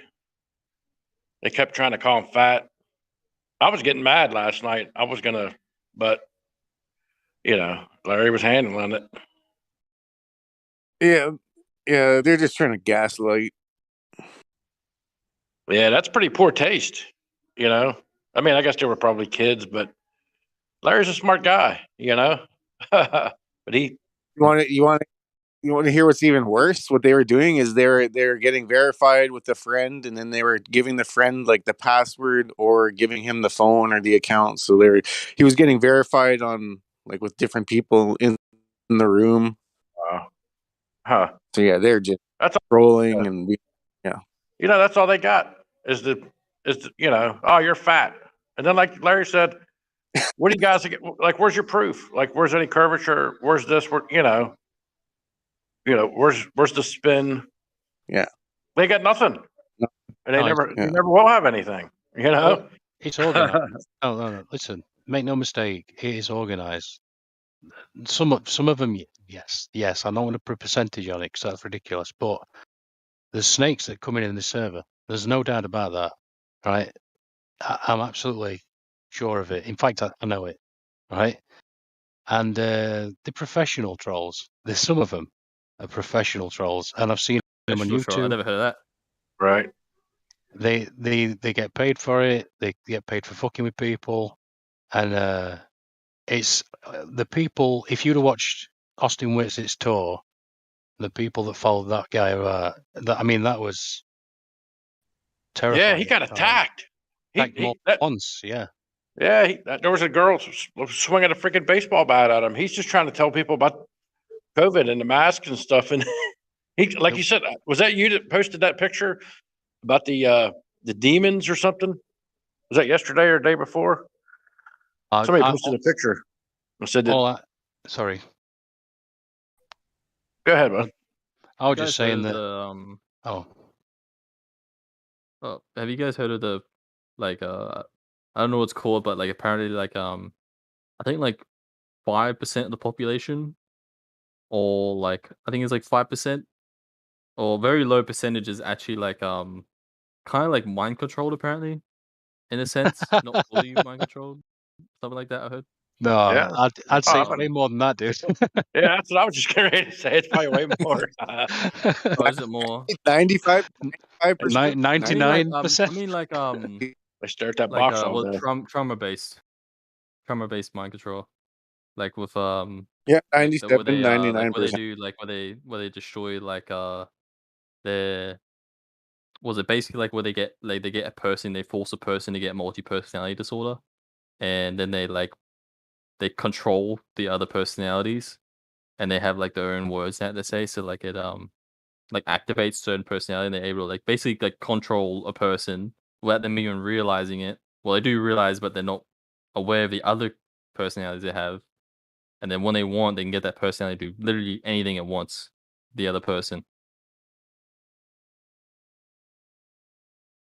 So if they want, they could say like banana, banana, and then the person will turn into a certain person, and they go. It's very specificated. Was it what specificated? Like Sirhan, I think that's what happened with Sirhan. Like he even says that. They basically can get a person to, and when they're the multiple, they call it alters, the multiple personality. With the alters, they can get them to do, they basically learn at an insanely fast rate. You can show basically like you can show them a book, flip through all the pages, and they learn everything about it. So they basically get like these full-on agents, and they get each one to do certain tasks, and whatever they want to do, they can basically get like their own slaves to do it for them. And these people's lives have been tormented. Like they are like depressed. They're like the saddest, horrible. Like deep down inside. I'll just stop watching TV. That's all. I can tell you the exact date I stopped watching TV. Actually, it was November 28, 2015. It's not that I don't watch it ever. I watch it very selectively now. What I don't do is sit there, couch potato. It's all depressing stuff on the TV. So I just used to flick through. I weren't even really watching it, if I'm honest. It was just on in background. And I just stopped doing that in 2015. So you will feel better if you do. And stop. My parents, I promise you. My parents are them kind of people that believe the news, believe vaccines. That's the worst thing to do. You can't leave that Fox on, or can't leave CNN on in the background. It just brings your vibration right down. That's terrible. That's like they also listen to terrible music as well. By the way, like the music, I just can't stand the music that is like popularized nowadays. It literally hurts me. Like it hurts me, my soul, my very being. It hurts listening to it. Yeah, it's probably that frequency. Certain frequency. I was just about to. That's what it's called, isn't it? Hurts. I think a lot of this rap and hip hop now, this mainstream stuff, it's got some kind of weird satanic frequency going on with it. I honestly believe I that. agree. I listen to very relaxing music now, and Creepy. like just like music, because apparently music is even music nowadays. The way like apparently like music is supposed to be harmony, and like the music and the voice singing is supposed to be like in one, like they're supposed to like sound the same, but now it's like now you hear like beats going, and then like the singing just it's like Yeah, not it's like even music because they're not. Then the song's supposed to be like a couple working together, but now it's like it's not. Yep. And it's also like the stuff they say, man. Like it just promotes being depressed and like having been like it promotes. I heard this guy say it promotes a loser mentality. Yeah. I couldn't agree more with that saying. Yeah. It's definitely bad juju, that's for sure. And anybody who knows anything about the music business will understand what I just said. I don't want to go into any more than that, to be honest, but because I'm not allowed. But bad juju for sure.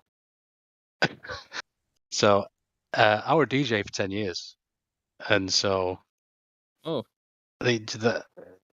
sounds cool, yeah, but for it's like it was like torture That by must the end. hearing the music over and over again because music really tires you out. It No, really does this was like impact you a bit. torture at the end.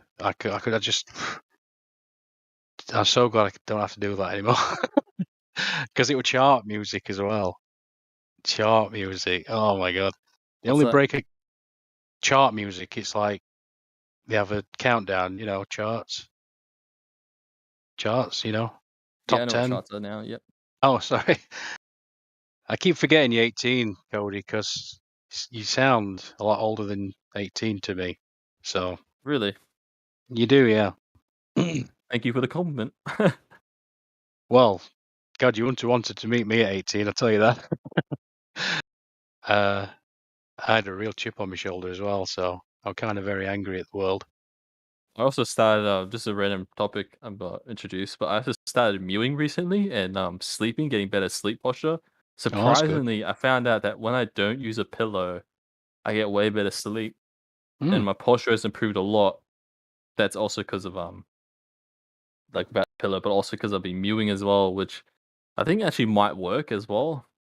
I think it's true though, mewing, if you heard of it. Basically, if you basically like how you can like influence the parts of your face to where they're supposed to be, like the natural position they're supposed to be, where most people aren't in the natural position. Most people, like for example, like a person of terrible, worst tongue posture is mouth breathers, people who just ruin their faces by just only breathing through their mouths. Yeah, you're not So their supposed to like breathe whole through your mouth. face dysmorphs. Yeah, It actually starts off there's an a example. vicious cycle. You're not supposed to. You're supposed to breathe through your nose. And then anybody that maybe have had anxiety attacks and things like that, which I had when I was younger, you keep gasping for breath, and the more you keep gasping from your mouth, the worse it gets. There's a vicious cycle. You're not supposed to breathe through your mouth. You're supposed to breathe through your nose. That's true. Another See thing is already, your you're tongues are 18. supposed to be 18 and tongues you are know supposed to this be in the already. roof of your mouth. Your tongue's supposed to be in the roof of your mouth as well. It's supposed to be pushing upwards, like holding, like uplifting your head, just helping it hold. Because if you don't, then Oh, your I've never heard neck that, but also bends forward. Yeah, like most people, if you haven't, good thing you're not a mouth breather, but you're still you still have a problem with your face. The reason your face isn't perfect is because the reason we have bad tongue posture is because of the food and all this as well, and like there's so much into it. But basically, long story short, your your tongue right now is probably like the front of it, the very tip of it is probably touching just the roof of your mouth or like just near your teeth. I've never really Whereas put that much thought about it into yeah, it, to be honest. your As long as it's whole tongue is comfortable, supposed to be I don't know. yeah, the whole tongue is supposed to be up on the roof. It's just Mm. like the whole thing basically. Like the back will be a little bit down so you can breathe, but you basically want the whole thing flat. And while it's flat, it spreads your teeth. My teeth are, even though even though I wasn't mewing, my teeth luckily are perfect. Like the shape of them, I'm glad. But what it does is it basically puts your teeth perfectly in place, your bottom and the top, and it also it also it develops your face, helps push your face forward, because most people's faces their jaws either pulled back a bit or it's flat. It's a flat face, which basically almost everyone nowadays has a flat face. I have a flat face. My face is flat. It doesn't look ugly, but it's definitely not as good as someone who has a I seen, man, this girl at Coles that I walk to. I go to Coles every day, and man, like she has a beautiful jawline, man. I look at her, I'm like, man, she looks just so pretty. Like man, it's love looking at her. Not like I don't stare at her or anything like that, but like, man, she's just very beautiful. You What lost were me you a gonna little say? bit there. Yeah, I was just gonna say you've lost me a little bit there. I don't know what you're talking about now, dude. But that's okay. It's all good. I thought you were gonna say something. You're like, oh, Wow, just gonna say I'd never heard that before. That's okay though. That's okay. I like don't know there's if a lot to it. I highly recommend it because to get it can help you get your face back. well, I'd highly recommend you get in touch with your body for sure, because that's intelligent, as I said before. And it's one of my little things I always say, which is your mind's clever, your body's intelligent, and so I'd highly recommend you get in touch with your body for sure, and it You will should know what try to do. look it up. Just look up mewing. I highly recommend it. You can learn a lot from it. There's a lot to it than just put your tongue to the roof of your mouth. There's some other little stuff like when you're eating, you're supposed to use most of your tongue and not your cheeks to move around, because if you use your cheeks, you actually get big puffy cheeks. That's why babies have big puffy cheeks, because they suck a lot. You're supposed to be just moving up and down just your jaw and use your tongue, and you're supposed to use your tongue to swallow, not your cheeks. And this will help you develop attractive face and also a healthy face. Believe it or not, an attractive face is a skill. It's not just, it is kind of you're born with, but it's like, for example, like blue eyes. You're never gonna be able to, your tongue isn't gonna help you get blue eyes. But It's the muscle. They say it's the for the muscles in most your part, face. for the most Did you part, ever, yeah, you can did you ever see that thing you could buy? It's supposed to like do the muscles in your face. It's like a rubber thing, like you do like 1,000, like you bite down like 1,000 pounds a day. Yeah. Apparently, that's actually bad for you. Believe it or not, you shouldn't actually be using that. Is it? That's what I was going to try to ask you about that. I didn't know if you heard of Yeah. that or not. Yeah, I heard that you apparently shouldn't be using it, and if you use it too much, there's a guy on the internet who has like this. He overdid it, man. He did it so he chewed so hard on that thing. His face is like just morphed. Like yes, he has a clear jawline and all that, but his face is just small. Like it's just like it's too bony. It looks ugly. He made himself look ugly. But Like you got muscles up in yeah, your temple and everything. You're supposed to just if you want to get attractive face, you're supposed to just do mewing, try to eat properly. Watch all of Dr. Mew's videos. I think if you don't know how to spell mewing, it's MEWING. Just mewing. Just watch the one from Dr. Mike, I think his name is. He will he will really help you.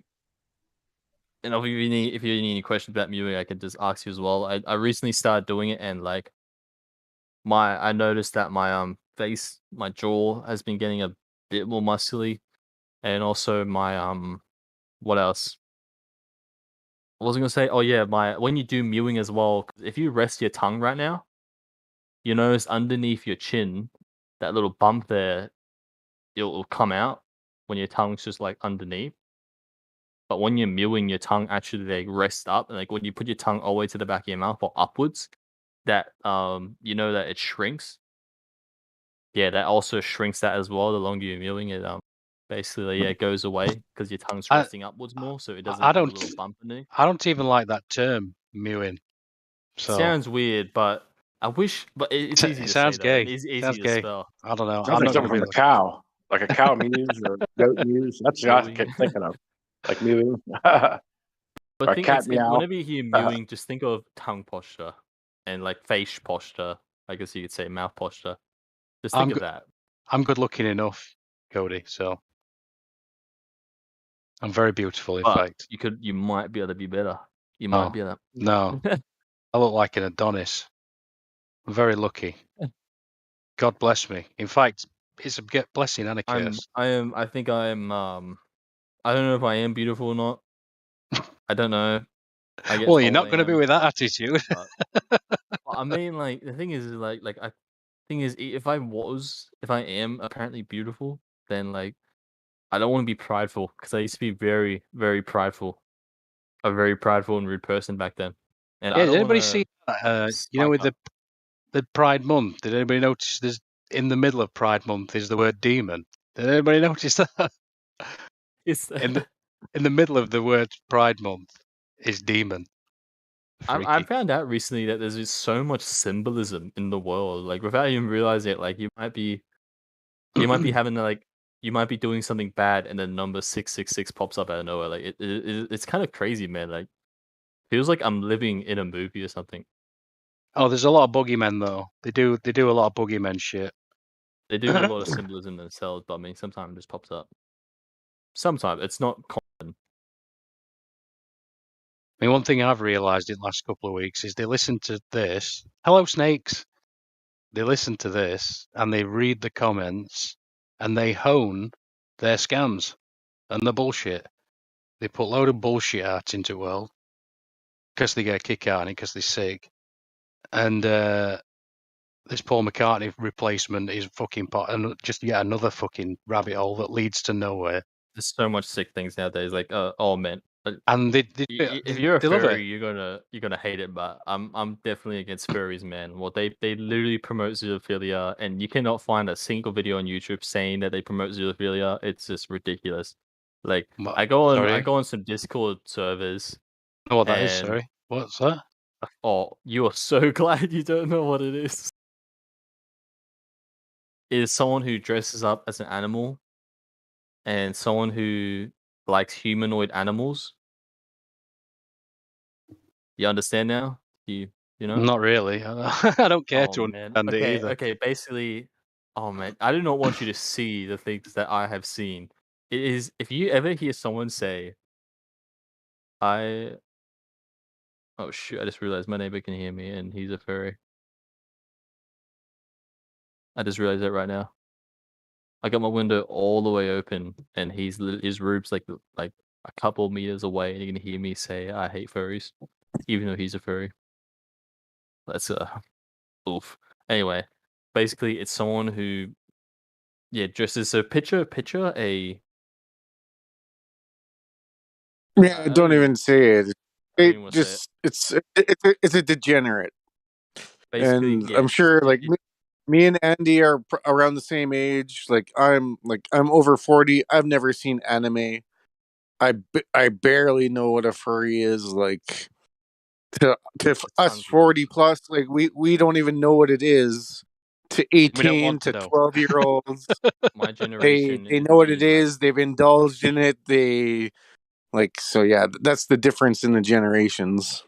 My generation is being pumped with it's being pumped with your life is worthless, you're gay, you're trans, mental illness, furry, be a furry, and all this degenerate stuff, and also even being a pedophile. Being pedophile is promoted nowadays.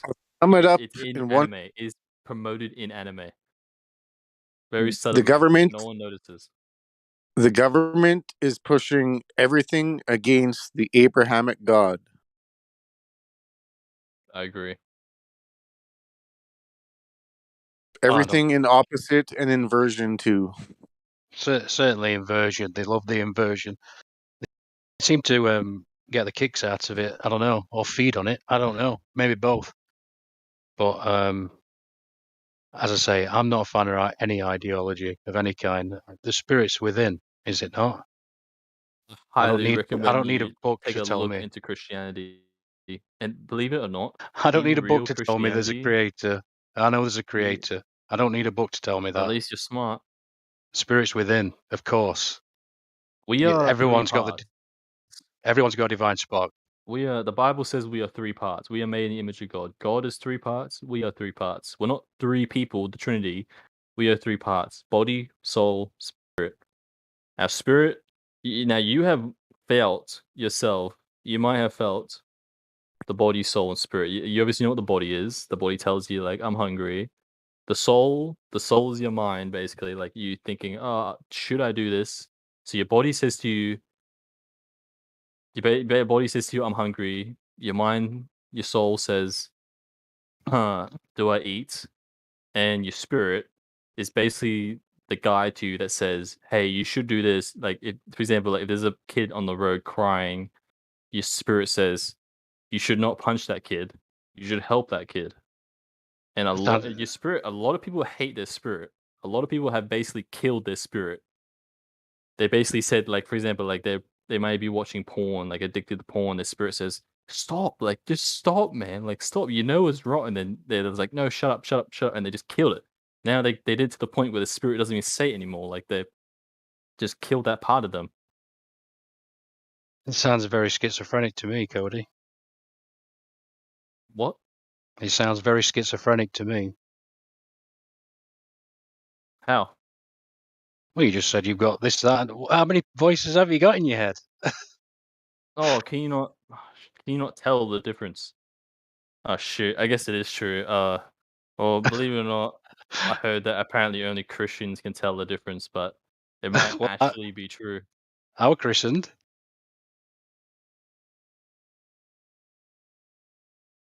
I'm not ashamed of being christened. I didn't have much choice. I didn't have much say in matter. I don't want somebody to take it away. Not that they could. I don't. You might have guessed that in my country, in UK, it's quite secular. But I've thought about this more than anybody ever should. But I realise that I'd rather them have that book, the Bible, than no book. Because it's better than nothing. Yeah. Would you rather live surrounded by like 20,000 like real Bible believers, or 20,000 subjective truth believing atheists with very low morals? Been very lost too, unfortunately. So I'd Like, rather them have that book than not, that's for sure. yeah, exactly. Oh, without God, you're gonna live a life very depressed because ultimately there's gonna be no meaning. Because in the long run, yes, you can find meaning in the short term, like oh, I have a family and all that. But in the long run, when you die, everything's over. Nothing for you. You Right, just but wasted it all because in the end, you're gone. Everything was for nothing. but you don't need a book to tell you that God is, do you? That's my point. Yeah, I agree. That's obvious. I mean, Yeah, you can be born on an island alone without a Bible, without church, and still be a follower of God. yeah, absolutely. I don't need any particular flavor, would be my answer to that. But hey, if it helps, then I'm not going to turn you away from it either. So, what makes somebody a believer of God? Like, how do you judge if they really understand that context correctly? The love of truth, that would have to be number one. Because How do you know people love the truth? How do you know that? How do you know that these believers in God actually love the truth? First off, you have to love the truth. Otherwise, you're not going to know what the truth is, and you can't tell if they're telling the truth or not. So I guess number one would be probably like the Earth being flat. If you don't believe the Earth is flat, then obviously you don't care about the truth, because well, the truth is the Earth is flat. It's just blatantly obvious.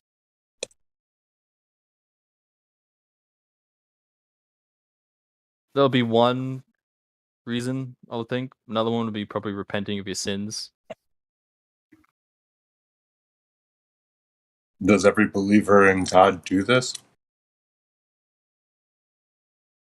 Pretty sure. At different levels, at different stages. I would say it's about their doctrine. Every Christian, because their actions would dictate their level of belief. I mean, the first thing you have to do to become a Christian is to repent. So I mean, yeah, I'd say every Christian. What's the context of the word repent? Like, without using like Christian words, like what is repenting in like just a real, basically, like a real world sense? Yeah, it's basically saying like, basically asking forgiveness and changing your ways. Basically, Who are you asking I for? think it means Like, actually you're just asking changing your yourself? ways. No, you're asking God. Well, you're also saying to yourself, you're saying to God and yourself, like, I want to change. So repenting has I to wanna stop. include asking someone else for forgiveness. Did you say you have to have someone else to repent?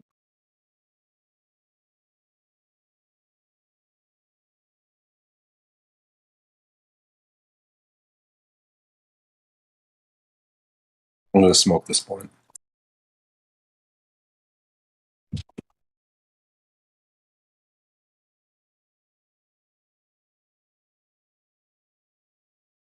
Anyone else think we're in the end times? Or is it just me? Yeah, but what's the timeline? Like these end times could go on for another 50 years or 100 years. I watched this very interesting person, and I think that's true. I think we are transitioning to the second beast. At the moment, the two witnesses are dead. The first beast is already here, or so is the second, but we haven't transitioned to the second. And we're very close to the second coming. And I am looking forward to it. I also been reading the Book of Enoch, and man, the Book of Enoch is very interesting. Apparently, that's actually apparently the people who decided the books in the Bible were actually like, I think it was the Catholics and all that anyway. Or was it? Oh, the Freemasons, whatever.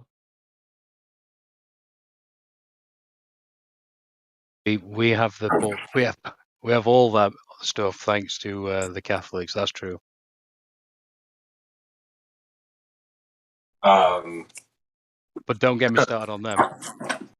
No, there's a lot about them. There's a lot I could say about what you just mentioned. I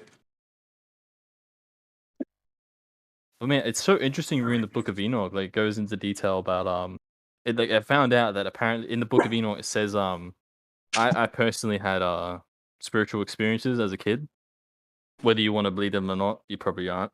But in the Book of Enoch it says the Nephilim that are dead actually are the ones that are responsible for kids seeing things and them tormenting kids. So it makes a lot of sense now. It literally says that. It's honestly funny as I looked at it, I'm like, wow, like I thought it was demons that are responsible. No, it's nope. It was the Nephilim, the dead. It says the reason for it. I forgot the reason for it, but it says it in the Bible. I remember there being a reason why they torment kids and that. I think it says something about it.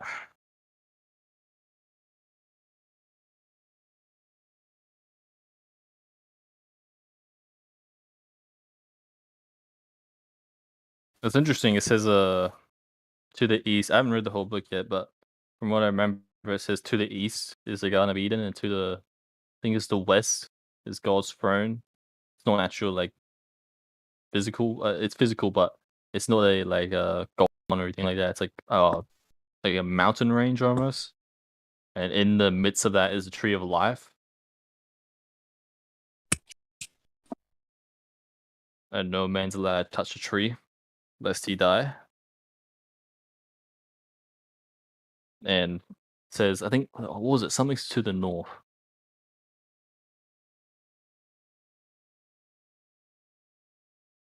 Just realised we've got a picture of the Pope right here. Look, look, he's right there. Look, he drives around in his bulletproof greenhouse. I wonder why he does that. The Vicar of God. Oh, yeah, not for me.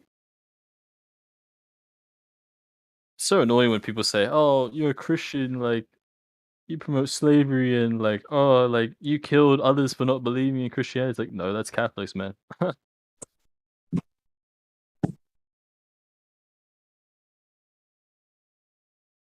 It sucks that people don't want to give Christianity a try because of other religions. I mean, the reason there's so many because they want to hide the true one. And the one religion that they hate the most and has been deceived the most in is Christianity. Like people just, man, there's a lot of deceiving in that, man. There's a lot of like, there's so many denominations now. It's ridiculous. There's like apparently 100 and something. Like there's 100 and something ways, different religions basically in one book. It's hilarious. Makes you think. It's not my fault that so many people use Christianity to deceive. I know there's a lot People of hide people behind the mask of really ruin. Christianity, so I just Yeah, a lot technically of people ruin I God's shouldn't name. trust these kinds of people. A lot I of people wouldn't ruin God's name, man. It's sad. Like people be like surprised. there's churches which aren't even buildings in the Bible. Like they don't actually well apparently it used to be, but apparently the church is us. It's a church is supposed to be a group of Christians, and now they and God says not to build pagan buildings and all that, and yet people do, and they just ruin Christianity. And there's like what was it called? God's called pastures and all that, raping kids and all that. Very messed up, man. Just because something's written down doesn't make it true, especially in where everything's a lie, and I mean everything is a lie. You only have to look at the 20th century alone to realize that. But it wouldn't surprise me at one time in that book's first inception that it was a roadmap to everything, to the universe and you, ultimately everything. But so many things have been left out, added in. You can't say it's. I imagine it's been grabbled, if you know what I mean. So yeah, I know what you mean. Like I believe it has been changed also quite a bit. profound But stuff in there. I believe the core message is still there though, which is the important part. There's still some profound stuff in there, and anybody who says there isn't is an idiot. But yeah, I don't. Just because it's written down doesn't make it true. That's all I'd say.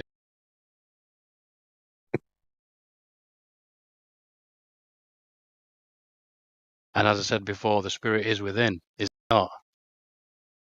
The Bible is What a do tool you of mean by that deception. though? Like The Bible is, in fact, a tool of deception. I'm sorry, but it is. I have to disagree. I personally, I mean, like, if it weren't for the Bible, I'll be honest, like, I would be like, I wouldn't believe. Like, if just we get rid of Christianity, I wouldn't. I would be very depressed. To be honest, because like I had like because everything would be meaningless. Like I would even like nothing would matter. Like morals don't matter. Then there's really no morals if there's no. Why does there have? Why do things have to not matter all of a sudden? I don't. Because in the Why do you long have to term, 'cause deduct? Why does an absence of a being that you can't even prove make you want to automatically prove him. feel this way? It doesn't make sense. The That's reason we're here that's is because of that irrational. being. Like I don't know why that just came out of your mouth, honestly. Dude, this kid The is reason we're 18. here is He's because of 18, that dude. being. You need to The live reason, a little. like the reason everything exists and everything's so well designed and everything's just so complicated and yet simple at the same time because of God's design. It's his design. It's the way he likes to make things. How come Christianity are the only? So you're saying that making Christianity these are the only people that ever assumed that there was a God and they're the only ones that got it right? Like, why does everybody got to be a Christian and not just be a believer in God? Right. No one's forced to be a Christian. No, but he's got a point, though, don't you think? What'd you say, Andy? Man's got a point, wouldn't you say? Was it how Christians got it right? No, I'm just saying. What about someone like some tribe from Amazon jungle? Are you saying these people are fucked? People are just destined to hell. Yeah, because they never read the Bible. They don't understand the true following of Christ. They don't, praise the Lord in the same fashion as a Christian that considers themselves going to heaven or whatever. But they believe in a higher power. Like they're just fucked because no one ever brought a Bible to their remote I don't know if island. they are F because I know what I do know, according to the Bible, is that God is holy and just and righteous. So I do believe that. I don't know what happened. Like it's up to God to judge whether. I mean, they do believe in a higher power, so I don't know if they're going to heaven or not.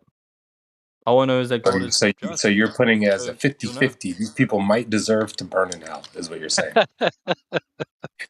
I'm just saying, I don't know. I don't know the answer to the question. Honestly, the prospect that there is a chance of burning in hell is so negative that this is what pushes me away from Christianity altogether. Why don't I just choose to not believe in a chance of me just suffering for eternity? Yeah, no loving God would do that, by the way. That's obviously, I reject that on principle. And Yeah, I completely because agree we're with this terrible guy. people. We're just terrible people. That's it. Honestly, that's what Christianity peddles, is that we're all terrible. We all are all born with sin and we all deserve to burn. And that's why we all subject ourselves to the type of submission that we're in right now, where I we're don't think just like letting them tell us what to do. Jesus said anything like that, though, as far as I could tell. I don't know. I mean, I'm sorry. There's a lot to unpack with what I'm saying and fall back. Absolutely. But you make some good points. And yeah, I think Jesus even said you don't need bricks and mortar, you don't need the temple, etc., because the kingdom of heaven is within.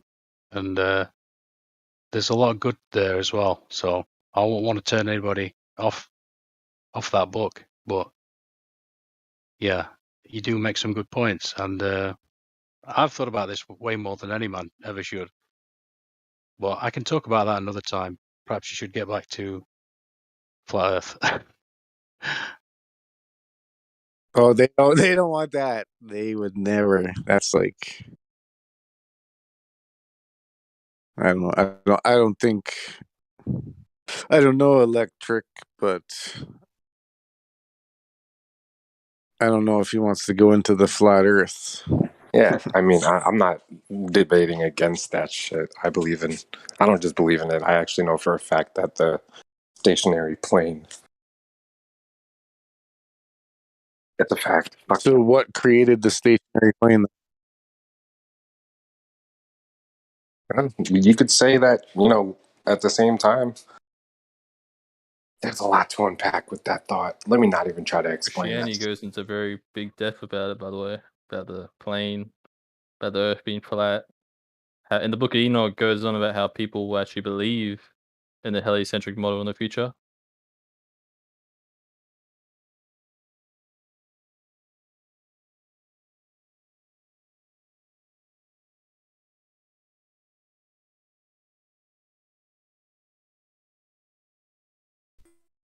Well, I guess we're all flat earthers, so.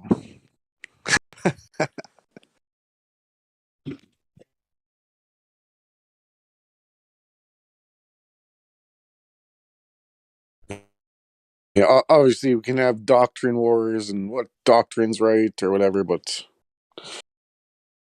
sure, yeah, there's time if you want, but whatever.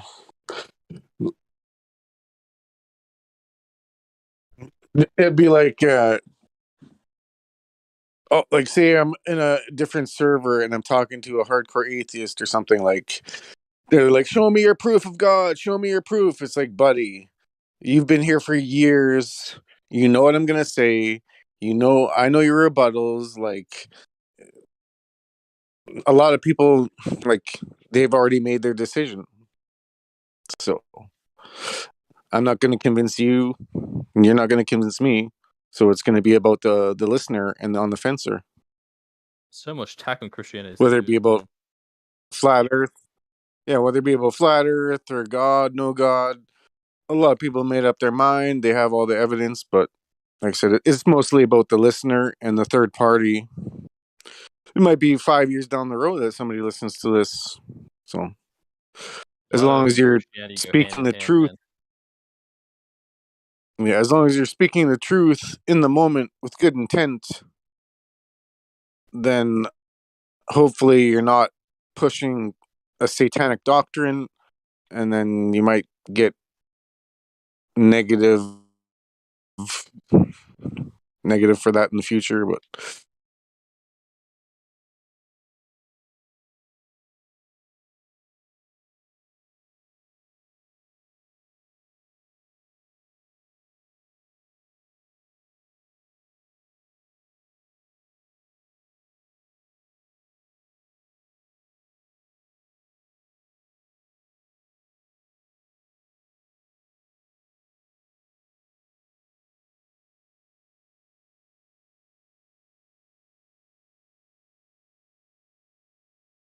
How did you come to believe in God? Northern Rebellion?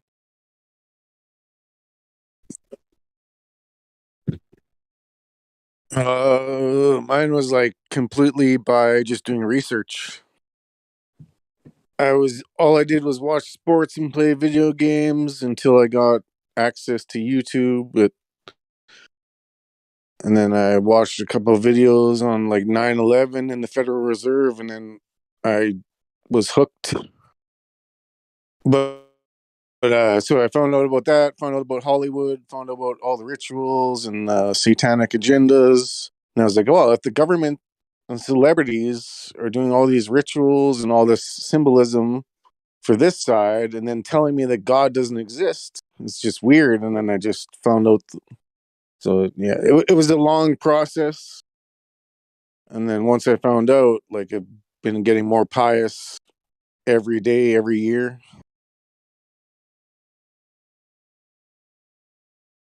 So, like I was going to say earlier, like, truth is a way of life. It's not just an hour here, an hour there. It's like every decision pretty much has an impact on your future.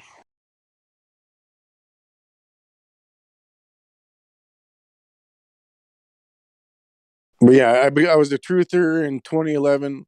I was born again or found God in 2013, flat earther in 2015. So Yeah, I got saved in 2000.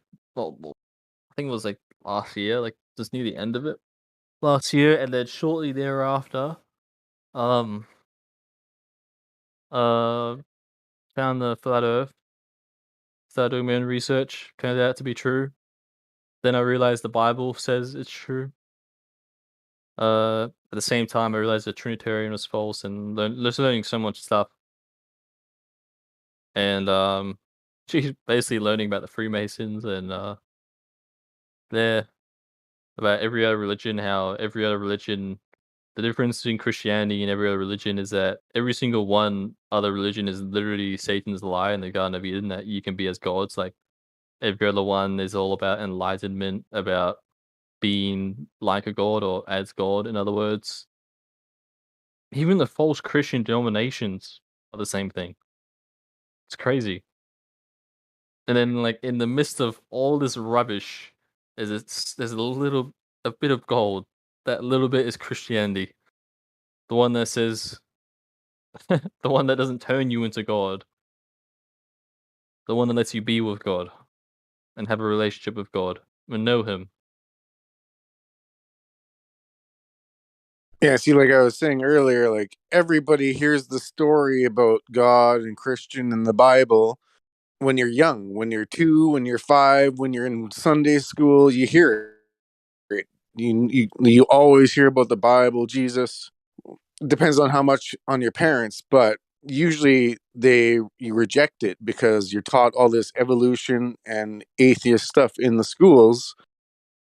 So then you get to 18 and you're like, what's the purpose in life? Is there a God? Is there not? Well, evolution, Big Bang, space, it can't be real. I want to party and do this. So, like, everybody falls into that trap, and the government knows how to program you and to give you the right negative vices at a young age to steer you in that direction. Can I say something quickly? Another thing is when you're a Christian, you realize that when you're a Christian, you almost always agree with like everything a Christian would believe, like a real Christian. Like for example, like you don't see one Christian saying, "Oh yeah, I promote homosexuality." It's like no, we all believe the same. Just like how, just like how the truth in like flat Earth, how everyone believes the Earth. The same thing is with Christianity, true Christianity. Like you realize, I mean, yes, there's gonna be a little bit of differences, but generally the truth will go out there. Yeah, if there was a Christian who's like, yeah, I support pride, I do this, it sticks out like a sore thumb. And I take mental notes and I'm like, wow, that's weird that you said that. That's not a very, that's against the doctrine, but okay. Can you show me in the Bible where it says that? But yeah, like same thing with like same thing as we said. The guy said earlier, like no flat earther becomes a flat earther and then leaves. Same thing for a real Christian. Like once you realize that God's real and all that, you don't just go, "Oh, I have second thoughts. I'm having second thoughts. I want to go. I want to turn back now."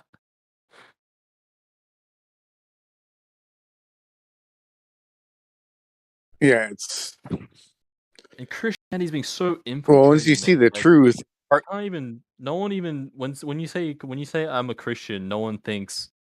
Everyone just thinks like, oh, like this religion's like, oh, you just believe in God so that you have hope that you can go to heaven and all this, and like, oh, like they just like they don't even think of actual Christianity. They think, oh, it's a hate religion and all this. Like, I forgot what they usually say, but yeah, there's,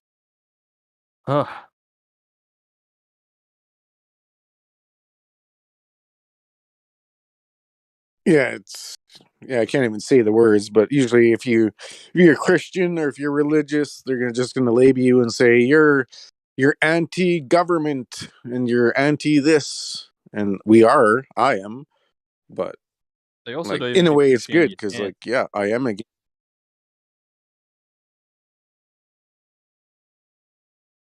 People don't want. Yeah, but that's because they're taught to deny it.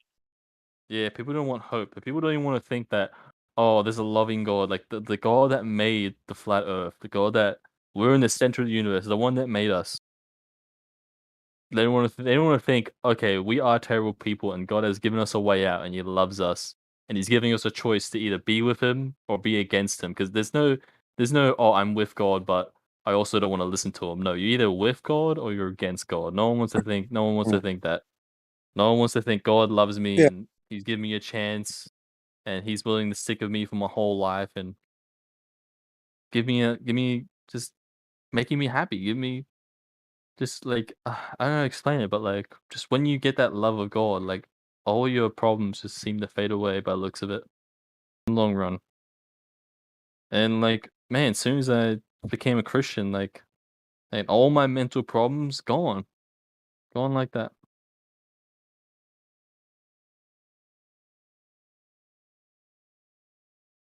Yeah, you said it was, yeah, if it was only within a couple months, like the more pious you become, the more rewards you're going to receive.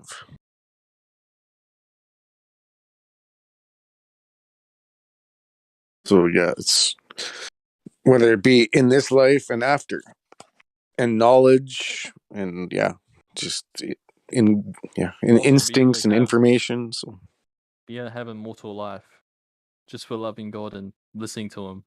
It's amazing. He loves us so much. And whereas when you look at other religions, false religions, it's all about me being God. It's all about me getting powers, not Him giving it to me as a free will and sticking with Him. Well, actually, their powers in other religions are a lot different than Christianity says, because their powers is all about them being God, whereas God's more so about just you.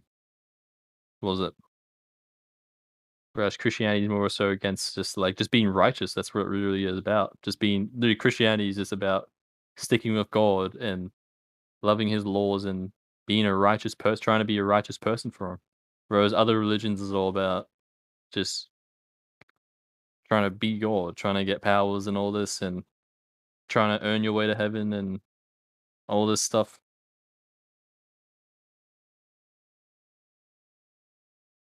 yeah, I would sum it up as either you're going to be like a lot of people are scared of accountability, so they're going to reject anything to do with the Abrahamic God, because with the Abrahamic God comes the judgment and the accountability for your deeds and actions.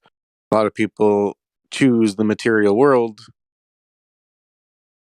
So yeah, I think we're coming very close to the second coming. I look forward to it. I said it may be, I don't think my family's getting saved.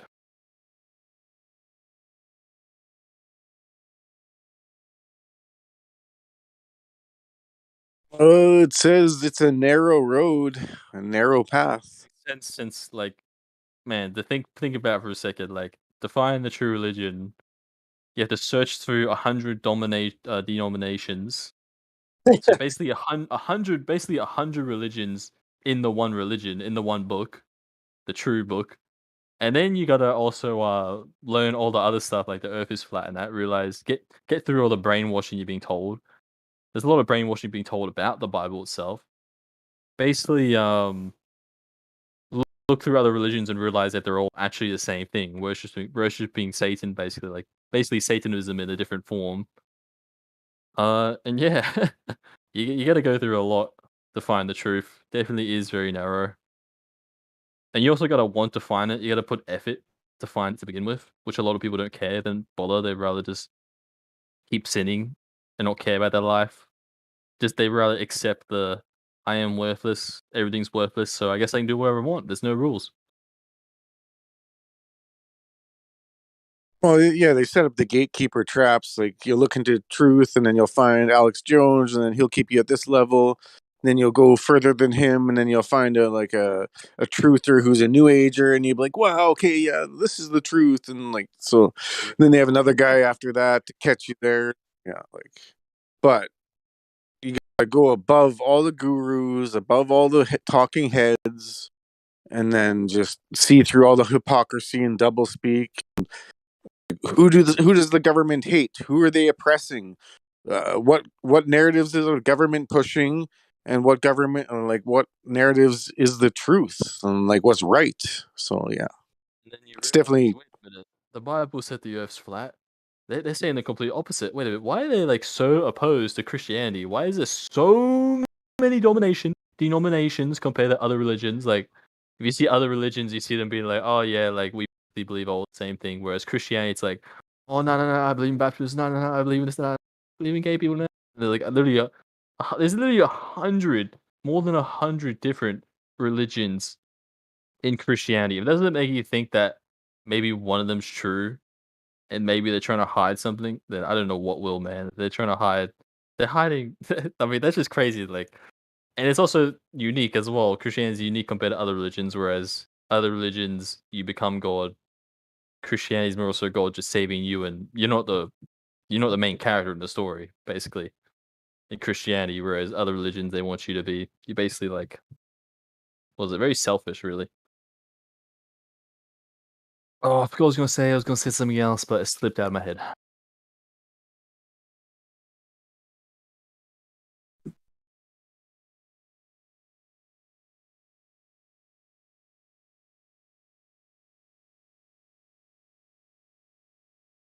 I was gonna say, is this your first day on the server? It is. First day. This is the only server I actually really talk to obviously. people. Yeah, most other servers are dead, or you'll go there. There's 6 people in the room, and then they're just a bunch of retards talking about retard shit. And then you say to them, "Hey, I believe. And then Hey guys, what do you think of the shape of the Earth?" That it always comes up. Like, I don't know why, but sometimes it just comes up randomly, like the shape of the Earth. And then like when I say to them, "Oh, I believe the Earth is flat," and then it's like, "I'm not your friend anymore. I don't know who you are. Who is this guy? You must be crazy. You're joking, right? You're joking. Yes, Tell me you're joking."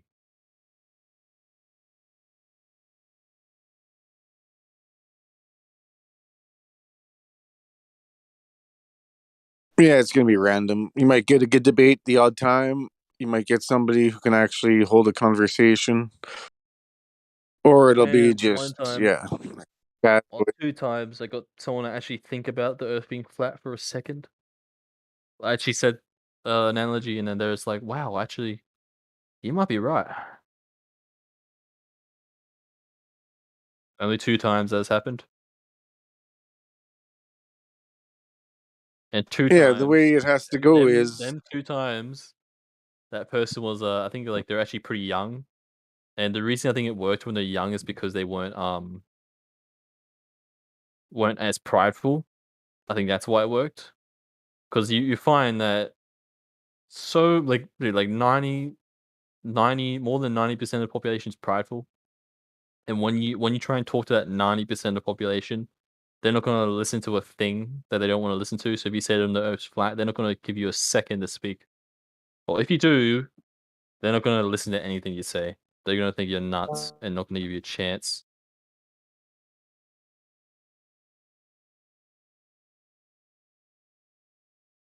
yeah, it's a low conversion rate to like. A lot of people love the material world, so they're gonna deny flat Earth. Well, because then Flat you have to Earth start proves thinking about God. God. You have to think for a second. Wait a minute, the Earth's flat. Then we must be. It makes me think God made it. I don't want to think there's a God. That's too scary to believe. I don't want to think that there's a God. And yep, that's what happens basically. They don't want to. They don't want to love the truth. They don't love the truth. What happens is an atheist will come into lobby or come into live stream, and then he'll ask about flat Earth, and then he'll show him proofs. But atheists know right away flat Earth proves God, which debunks their Big Bang, evolution. So they know subconsciously right away. That's why they fight and reject, because they know what's on the line. It literally debunks everything about their life. Like their whole life is, and I had to go through that realization, like transitioning to a Christian, realizing that well, really flat Earth, that's a really tough one, and Christianity, because I used to be a false Christian. I thought my whole life I was a Christian when I wasn't, and yeah, that was a wow. And when I realized real Christianity, I realized that, geesh, man, like no one knows Christianity. Like I haven't, like, I'm being honest when I say this. In my whole 18 years of existing, I never met a single Christian, a real Christian, that said to me like, "Hey, you shouldn't be eating junk food." Like, "Hey, that's a sin," and all. Like an actual Christian proclaiming the word of God and all. Not haven't met a single one, which is really sad. Being Christians are really lonely nowadays. Just like in the days of Noah. I mean, Noah was the only Christian family. Whereas we're in the similar times to the end time, not end time, to the times of Noah. Like it says in Revelation. I'm pretty sure it says in Revelation. Yeah, I'm pretty sure. And it makes sense that there's gonna be almost no Christians.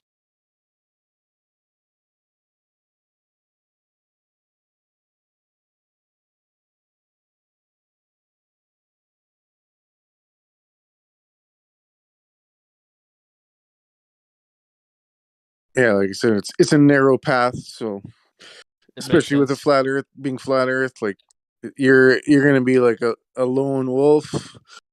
There's very few of us. So like I said, it's your first day.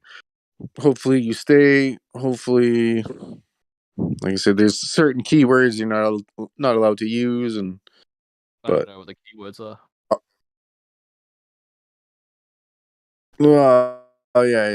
I can't even say them, but there's certain topics we're not allowed to mention. So, but I'm just saying. I hope you stay around. Flat Earth, debunk some globers. Go get the lobby squad and destroy the globers in the lobby.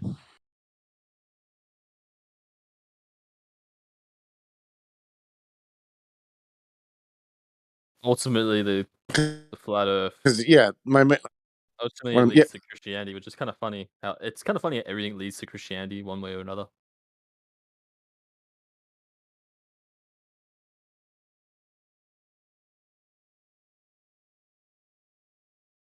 Yeah, I would say most people here believe in those fundamentals, and it's for a reason, because the flat Earth points in that direction, and the books point in that direction. Jim said, "How can you do the lobby thing?" So yeah, there's. Well, I just mean like I want to see you battling in the lobby and whatever. Like, just I want you to stay around and spread truth. Like a lot of people are here for one day, they're here for 5 hours, and then they're a Christian and they're a flat earther and they love the truth, but then they disappear. So like, I understand things happen, and like you got to survive and you got to earn money, and not everybody has the logistics to be online for like an hour or two a day, but I'm definitely gonna hang out here more often. Just so I can see people who are more sort of my kind of people. These people who believe the Earth is flat and yeah, Christians.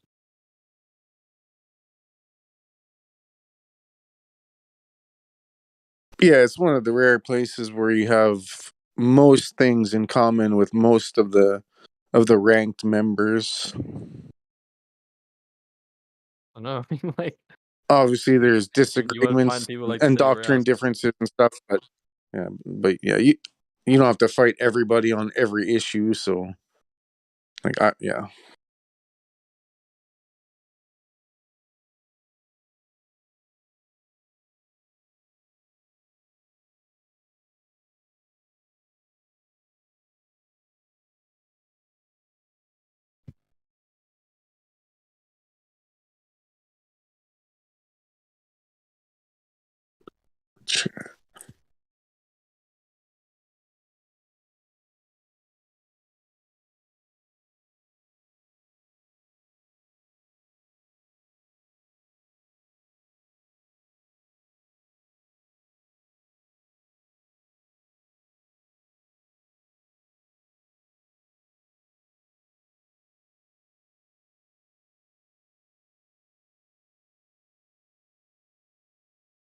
Do you think we're in the end times?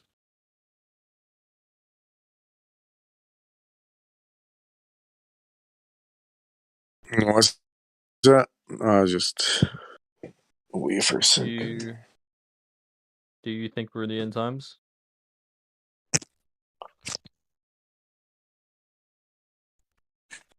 Like I said, I don't know if it's a 50-year thing or like a 20-year or 100 years, but my instincts tell me I'm here for some important times, like Agenda 21, which we just went through, Agenda 2030, which is coming up, and then yeah, but I always joke and say like we should be flooded right now. Like I wish it would happen because I don't like where the world's going, and it's only going to get worse and worse, just like it did for Sodom and Gomorrah. And we're way worse than Sodom Or and Gomorrah. in Sodom and Gomorrah. We're way It's like worse than that Babel. now. It's gonna be like Babylon. I don't know if we're worse than they are. We're getting close, but I think Sodom and Gomorrah was worse per. You're cutting out a bit, Northern. We got all this trafficking going on. I just seen a video yesterday where this little girl in Mexico, she was just like a foot away from being snagged up by this guy, and this girl was running an ice cream stand, stepped in and saved her. You know, how many times is that going on? It's crazy, you know. I heard that in Muslim countries, there's actually like a holiday where like people walk out naked and rape little kids. Wow, that's insane. You know, they start mess. This is my theory. When they start messing around with little kids, I know you shouldn't say kids, but when they start messing around with children, you start poking the bear, something's gonna happen. You know, and we're all gonna pay. People promote it. It's crazy. Like Oh, believe it or not, certainly. anime. There's something called lollies. They basically promote it very subtly. They promote pedophilia. There's also porn in general actually promotes so many messed up things. Like believe it or not, porn leads to, because when you watch porn, you get desensitized, and then you start watching other kinds of porn, and then that leads to well messed up kinds of porn, like you know, like child and furry and all that stuff. It leads up. It gets worse and worse, and then that's how people like that are made. One way they are made. Yeah. So what else? I think we got a new person here. This Water. Oh well, welcome, Water. She wants to talk, or they want to talk. What else will you say? But I personally, I talk about Noah's Day, and back then it was crazy. Back then, man, we're definitely not as bad because back then it was actually no. I'll talk about it now. Never mind. I don't want to go in that discussion. But anyway, yeah, I believe that in our time we are in the end times. I believe the two witnesses are already dead, because that's the first thing that has to take place before like any of revelation happens, and like we already know that we're definitely in the end times. So I think yeah, I think the foxes are running the hen house. That's for sure. So what's gonna happen is, how to put into words? Yeah, 2 witnesses are dead. The first beast is here. The first beast is the Dark World Order. Basically, like the Freemasons and all that. The New World Order is the second beast, which is gonna look like the good guys. Good, bad cop, good cop. And the second beast is basically like the Light World Order, which is gonna be Donald Trump and all that, like Saint Germain and all that. They're gonna bring back gold. They're gonna bring back like freedom and all this, and like basically like things are gonna get very interesting. That is gonna be the second beast. The second beast is probably gonna be the mark is. See, the Bible's Revelation's very. It's not a literal kind of thing. Like when it says beast to come out of sea, it's not actual beast. Those are nations of people. Same thing in the mark. It isn't actually gonna be a mark in your hand. It's basically gonna be like who you are for, like with, like what side you're on, basically. The mark is probably gonna be accepting this new world order, basically the light world order. It's gonna be accepting probably the gold they give you. They're probably gonna do like I forgot what it's called, but basically like accepting the gold they can give you. Like this they're gonna do like a thing where you probably have to sign and get like their money, like a free it's going to thing, be the whatever it's crypto. called. It's going to be it's going to be the global. I hate to say global, but yeah, it's going to be the worldwide, crypto money. They're going to try to go cashless, and like you said, it's going to be probably implanted somehow. Well, no, it's gonna be the opposite. Actually, it's gonna be they're gonna bring back the old system. They're gonna bring back Oh, you gold. think? Remember, these guys are gonna try to be the good guys. They're gonna bring back gold. They're gonna bring back gold, and they're gonna get rid of old debts. And they're gonna say, "Here, take our allowance, whatever it is. Like for the first time, we're gonna give you like a bunch of money, basically, but you have to sign this, and you can't sign it. Otherwise, that's gonna be the mark." I actually have a Also, really different theory. Damn. yep. I mean, you could say I'm wrong, which is cool, but I think that they're gonna lie and they're gonna say that the value of gold is gonna be inflated because they've stumbled upon some kind of like gold deposit somewhere, and they're just gonna say that everybody's money is worthless, and that there's gonna be like pretty much a new fiat society that nobody's a part of that just owns everything, and then everybody else will just own nothing.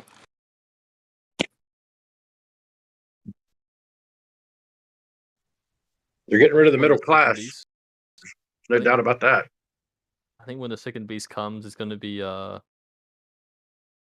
very. I mean, the love of money is the root of all kinds of evil. So it's gonna be a lot worse in a way. It's gonna be more about like religions, false religions, and all this. The second beast.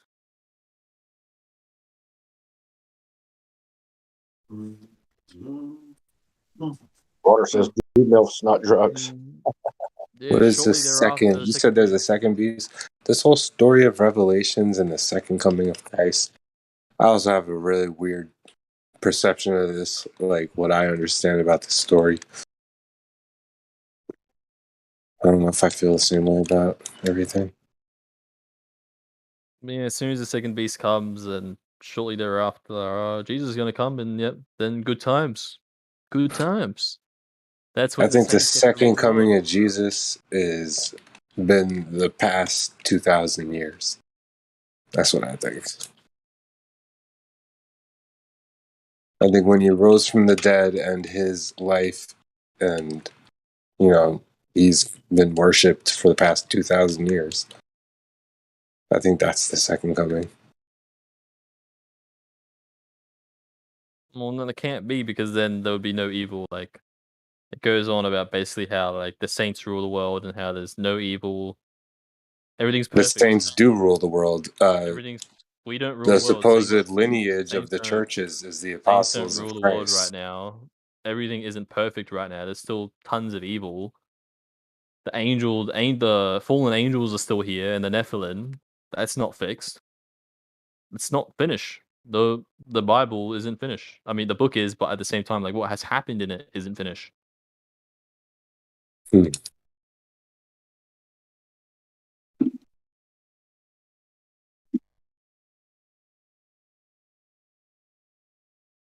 It's all interesting stuff. It is.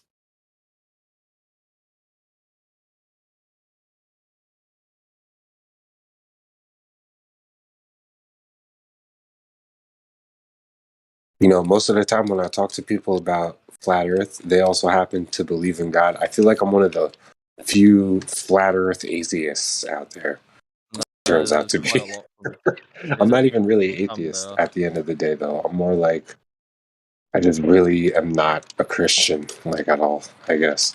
I really recommend you really look into Christianity, man, because like I did. Like, I used to be Christian, right? I used to be a Christian too. Well, I am a Christian now, but I used to be a so-called Christian. I never was one. Man, when I actually really looked into it Calvinists will myself. tell me because I used to be a Christian that I was never a Christian. And then once I denounced my faith, that I actually was never a part of it or whatever. Yeah, I just don't even like the idea of any of this stuff at all. Yeah, that most likely is true. You most likely were never a Christian to begin with. There's always going to be some kind of weird extra explanation coming from the church's work. It's not really like, you know, the Word of God. The Word of God talking about Calvinism and catechisms and shit like that. Calvinism is definitely satanic, man. Well, the Catholic Church is very satanic. Everything they do was taken from. I agree. From Kemet, the wearing the robes, the big hats, the staffs, the cross and the symbols, and the Arch of the Covenant, and the Bible doesn't even Vatican City, all the designings the Bible doesn't of promote wearing crosses. It doesn't promote getting Jesus tattoos. They put pentagons all over their cities and shit. Yeah, these people are fucking following Kemet. Saturnalian worship. That's why I don't follow Christianity, because at the end of the day, you unpack what Christianity really comes from, it ends up being like Luciferianism at the end of the day. And the idea of like a being rising and actually becoming worshipped on this planet. The Bible even says that Satan ends up ruling the earth. So this end of days actually predicts that Satan would end up ruling the earth. He is basically at this point. I mean, look at what people believe in. People believe in his. And that's what happened. I mean, basically, evil runs rampant on this planet, and people get away with it. People lie and get away with fucked up shit all day. And people are waiting for the end of days. I feel like it's been here for the past 2,000 years. People believe in his world model, that heliocentric model. And I forgot what I was going to say before, but yeah, there's so many denominations. Like when you look at other religions, there's like none. But when you look at Christianity, all of a sudden, there's like more than 100 denominations, which is basically other religions at the end of the day when they say denominations. So you get 100, more than 100 religions in just one book, which is kind of funny at the end of the day. Thinking that, like, imagine that. Imagine that is hilarious. One book and there's 100 religions. Even though that book is a part of one true religion, it has people splitting it into 100, decepting it, trying to make it, putting so much lies into it, and splitting it to 100.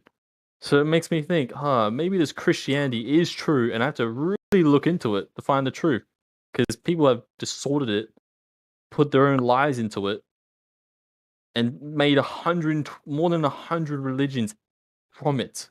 So then you should look at the 200 Mosaic laws from the Hebrew Israelites, because that was the original. Bunch of words written by people no one has met, so it's irrelevant. So we're just denouncing everything people studied for thousands of years.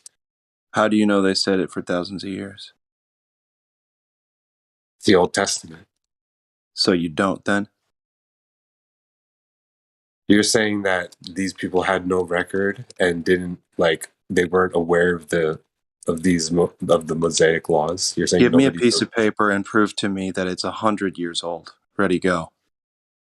Prove that the Mosaic laws are 100 years old? No. I said, let alone whatever the fuck you're talking about. Show me a 100-year-old piece of paper or a 20-year-old piece of paper and truly prove that it is 20 or 100 years old.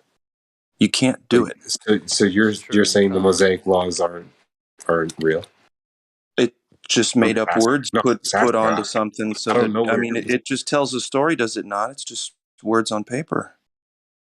Oh, okay. So you believe in the Bible, though? No, not in the slightest. Okay. All right, cool. Cool. Okay, cool. I didn't know where you were coming from with that. No, sir. So, but I did want to ask Cody. Yes. Cody, are you a flat earther or a globe earther, sir? I'm a flat earther because the Bible says so, and I can see it with my own eyes that some wonder the flat. Okay, I didn't need your whole life story, just the flat earther part. Cool, thank you. Well, that's nice. So is this your first time in the server here? Yep, it is. Cool. And with sarcastic assholes like myself, are you having a good time? I am having a good time.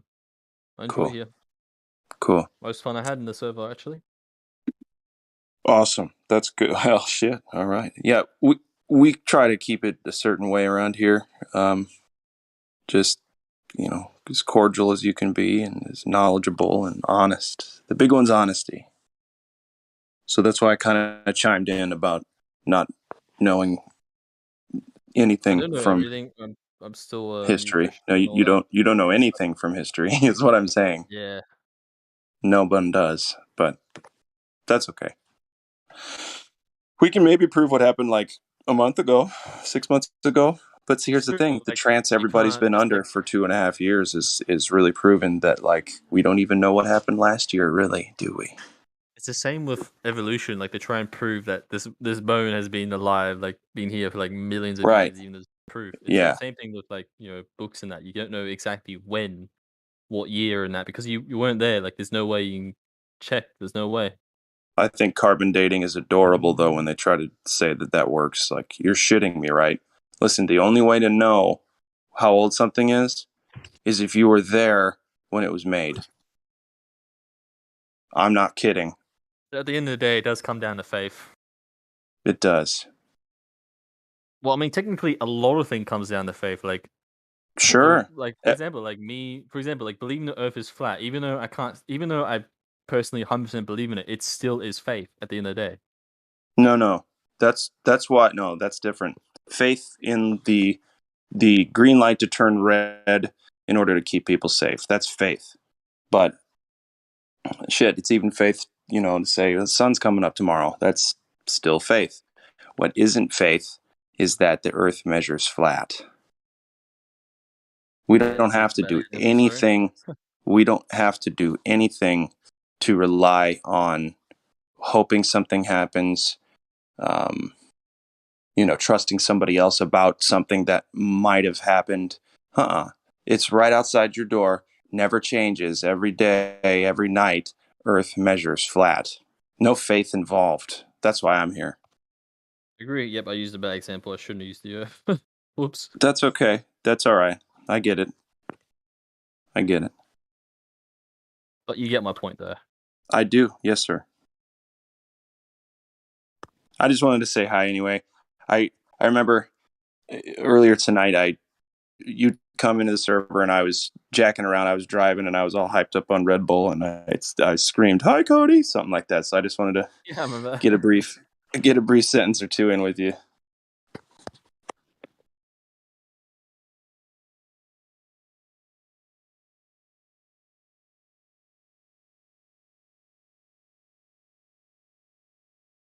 You think I've been sitting here for like hours?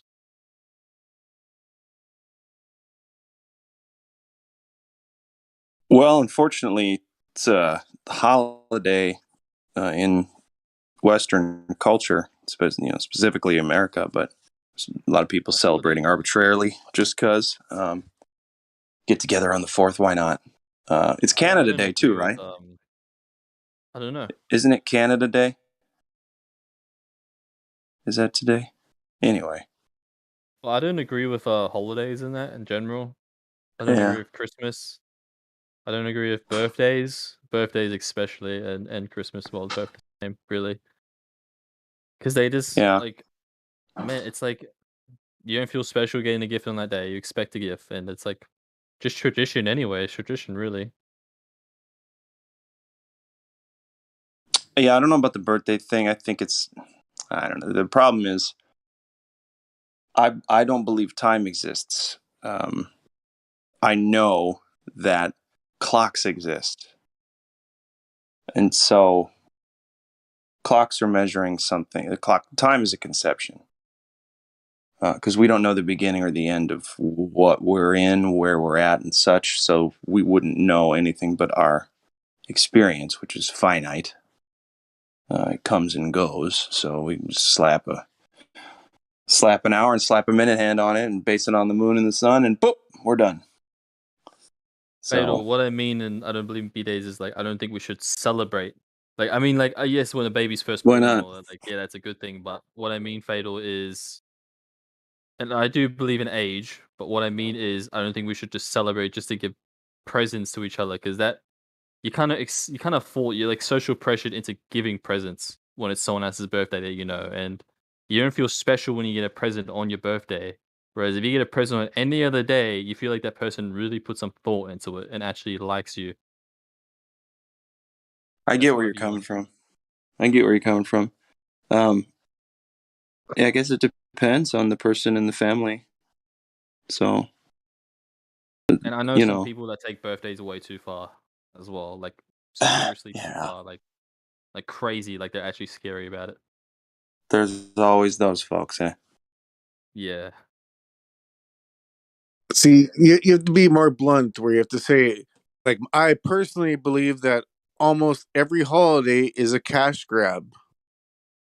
But I also would say, if you have a good family and you have kids, then you might have to participate a bit more. Then you should do it for sure. But I think he's getting at like the cash grab part.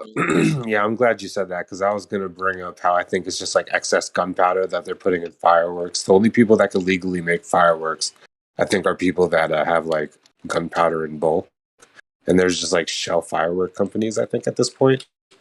And the only states that make it legal are like Pennsylvania and a few others, or some shit like that. Like, I should look into this more, though. It reminds me of people in America that buy guns and all that, whereas me in Australia, they're trying to ban knives, man. I mean, we're not even allowed to use knives to defend ourselves, which is ridiculous. Because I mean, someone who's obviously already breaking the law by trying to steal off me, trying to mug me, I'm not even allowed to use a knife.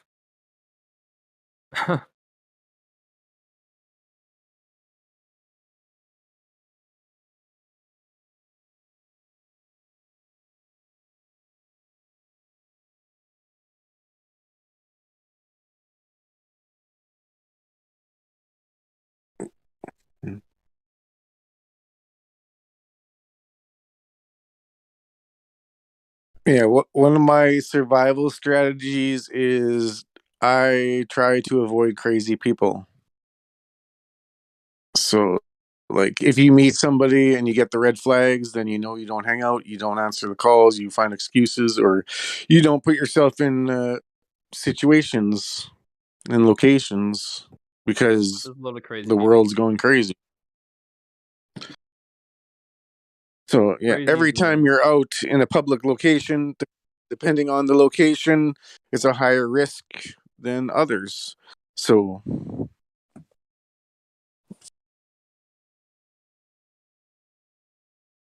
obviously, you can be in the best place. You can be at home and still get oppressed and still get robbed by a crazy person just randomly. So, you're not safe anywhere, but you can lower the variance by some of the choices you make. And sometimes you can't, but some people are martyrs and some people put themselves in bad situations.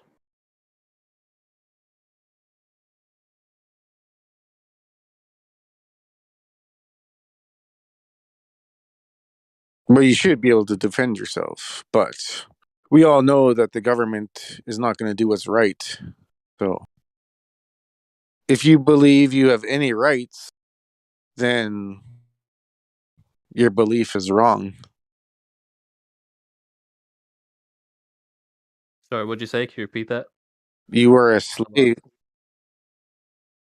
Yeah, you have no rights. You were born a slave. We're all slaves. We're all paying taxes. We're all going to be locked down. So, yeah.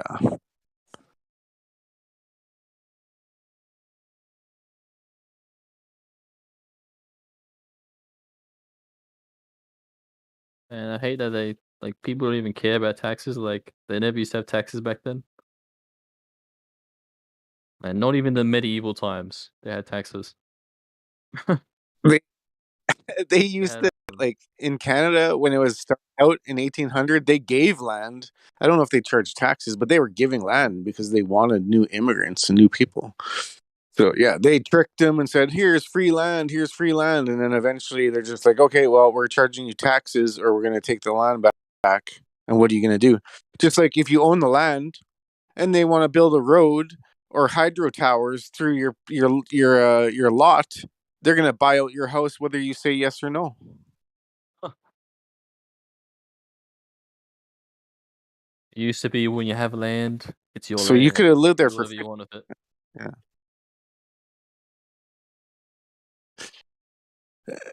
Yeah, or I guess in the old days you had land and somebody stole it, and then like there was no government, there was no papers, so like. I still think that's better.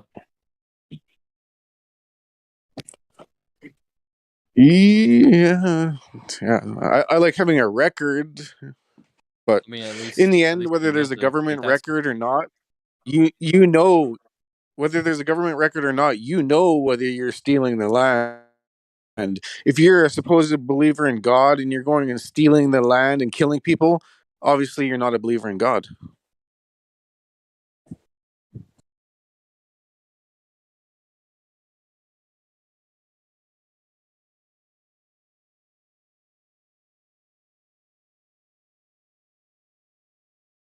Like in reality, you shouldn't be attached to any land, any house, any material. So you're just a human of the earth. And where you're born is where you're born at this moment. And like you got to live in this disgusting world and try to survive and do what's right with good intent.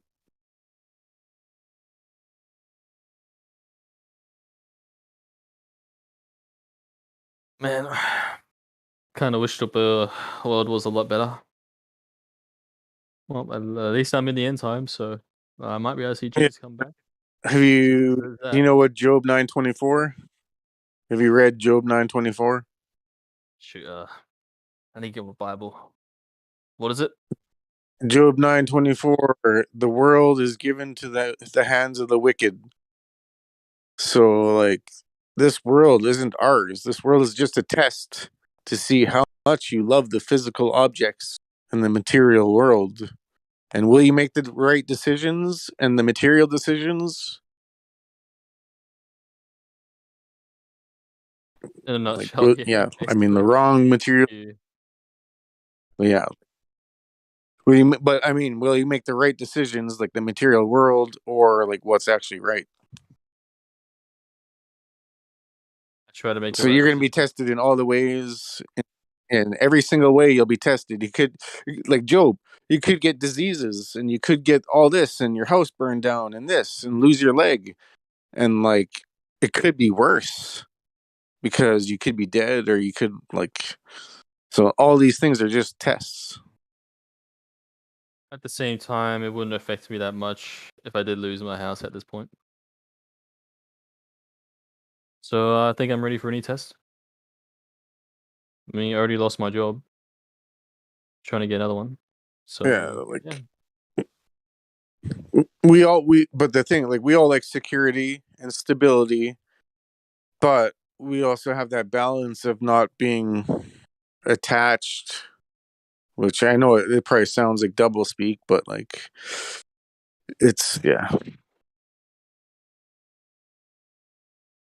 it's sort of like it's hard to explain. Like when you know, like tested with these material things, and will you choose the material or you choose the right path, and then you'll know instinctually whether you made the right choice, like right after, depending on your guilt complex or your empathy.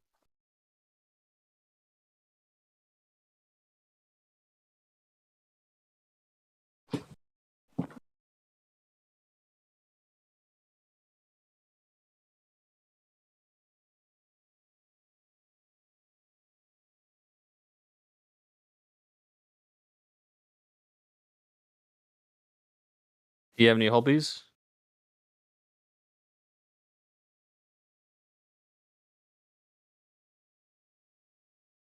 Yeah, I play sports, but I'm past my prime.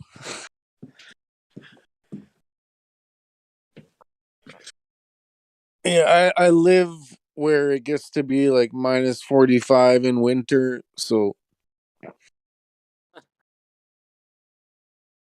yeah, it's like I live in Canada, so I play hockey, but I will try and develop some actual hobbies besides games. I've been reading a bit. That's actually a lot of fun, surprisingly. It seems like school just made me hate reading, but I'm slowly enjoying it. It seems like it's fun when you read something you actually like. What else? yeah, like I would Mainly reading. one strategy I have is like get hobby that like obviously increases your purpose, like learning truth, spreading truth. Those are like people would laugh and be like, "Well, you're on like." People underestimate the value of spreading truth. It's not a dollar value, but Very like important. even reading or bettering yourself, learning, like better yourself, exercise, walk that 10,000 steps in that hour, like do something that makes your health or your life makes it better. Don't like because you can play a video game for 2 or 3 hours, and what did you do? You just wasted like 2 or 3 hours. Sure, you're better at that game, but what are you gonna do? Be like, go to some person and be like, I'm number one at Fortnite, or I'm number 200. Like, who cares? Like, I'm that's like, who cares? But like, you can make money if you're at an elite level, but Even then, it's not worth it. You're really wasting your time, and sheesh, it's not exactly healthy staring at a screen, sitting down like the whole yeah, day. When you could be achieving literally anything else. Like, yes, I know sitting yeah. down and watching games may not be like people say, oh, you're not exactly killing yourself, but at the same time, you could be doing anything else with your life and it'll be way better. Think of this, like say you play a video game for 2 hours, even like every 3 days, or like every second day. So in 8 days you're playing for like, what is it, 16 hours. If you would have spent that time at the gym or walking or doing whatever, you probably would be in like immaculate shape if you did some of the other right things. But it's just like anything is better to spend those 2 hours on. You could literally spend them 2 hours doing anything. You could be like, you could spend that 2 hours like sitting outside playing with dirt, and you have more fun, and improve your life instead. And plus, Well, it there's would also have more dopamine. value. Like if you were, yeah, There's also dopamine as well. Getting too much dopamine is very bad for you, and games give you too much dopamine. There's actually people who don't even play games for fun anymore. People just play games just out of habit. It's honestly sad seeing it. So you need to just, if you're playing games and you're listening to this, or you're indulging too much self pleasure, like eating unhealthy food, like junk food, or smoking, you should really stop. Fix that. It's very important issue, because if you keep indulging in that, you're a slave to it. You're basically like you slowly ruin your life. You're getting less control of your life as well by doing so. And if you keep doing it, you're not going to be able to have fun by doing yeah. little But things like reading. one of the issues is, say, like in lobby, somebody will be like, I don't have time to do research on Flat Earth. Yet they spent 3 hours playing Grand Theft Auto yesterday. It is a So lie like if someone says they have no anybody who time. says they, yeah, if that's what I was just gonna say, if anybody says they don't have time, I'm like, bullshit. Like, give me your schedule and then I'll find out where you're both like If is, you have enough yeah, time to you have sleep, then you have time. enough time. We Okay, all you have have enough time. time. Yeah, we all have time. So we Everyone has enough choose what time. we There's no exception. do with our time. We prioritize. Yeah, we prioritize our time with what we think is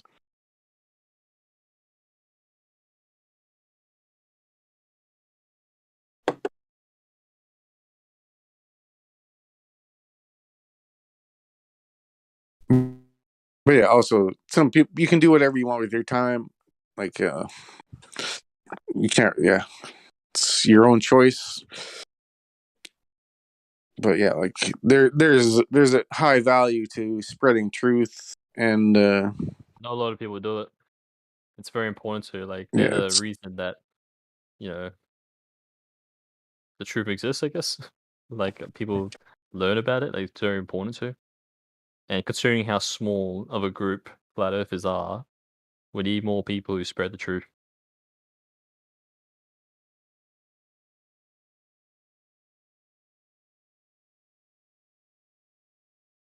yeah, it's risky these days because they'll come and take your job, or they'll take your kids. So like, yeah, or they'll like say they know you're a flat earther, and then they'll target your house, or they'll egg your house, or something like. So it's a risky thing to like step out of the box. So you got to plan and pick your spots appropriately. But the thing is, when they do that, it just proves your point. Just like when a bully bullies someone, they're really just picking on themselves at the end of the day because they're just showing how immature and disrespectful they are to other human beings. So when someone says like you're ugly or you're annoying, just think about it for a second. First think, am I ugly? And then if the answer is yes, then think, can I do something about it? The answer is no, then well, just pick up things at face value. Like when someone says something to you, just listen to it at first, and then if they're just criticizing you for no good reason, then that's when you should ignore them and target them out for what they're doing. Don't just ignore them if someone's being rude to you. Just point out that they're a rude person and get on with your day.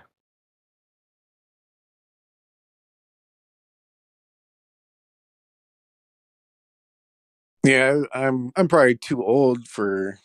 I haven't heard that for like 20 years, 30 years or so.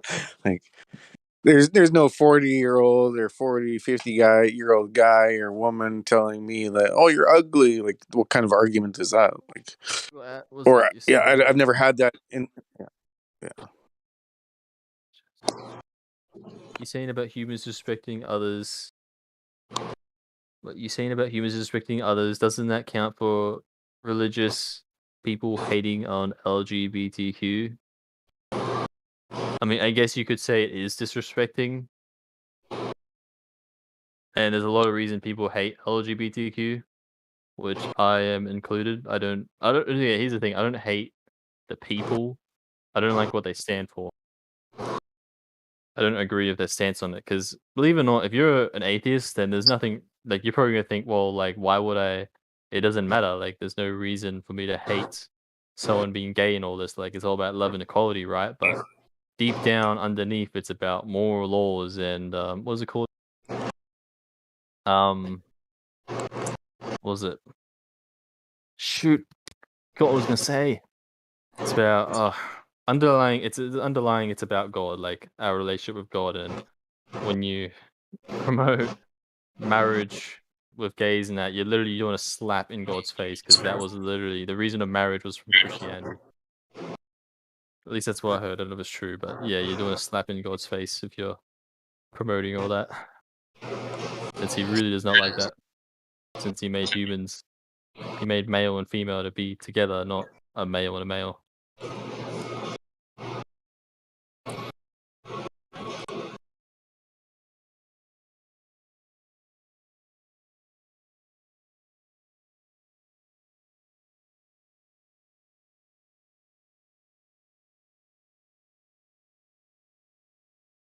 Was that a question from the lobby or something? Yeah, someone at me. This person said again, I don't like most of the LGBTQ. The only I agree and accept is lesbian, gay, and trans because that's something anyone could do. Stuff like new genders and gender. You have to. Wait, I promote I Luciferian. This guy just said I promote agree. Luciferianism. That's hilarious.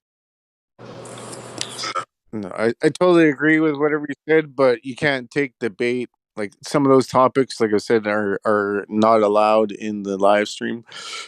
Oh, well, I didn't know. Sorry. I'm not odd. I'm not anything or whatever. But I'm just telling you, depending on who's in the room, you might get a warning or like a Like, well, I don't know what is allowed to be spoken or not. like it's flat Earth. You have to talk about flat Earth.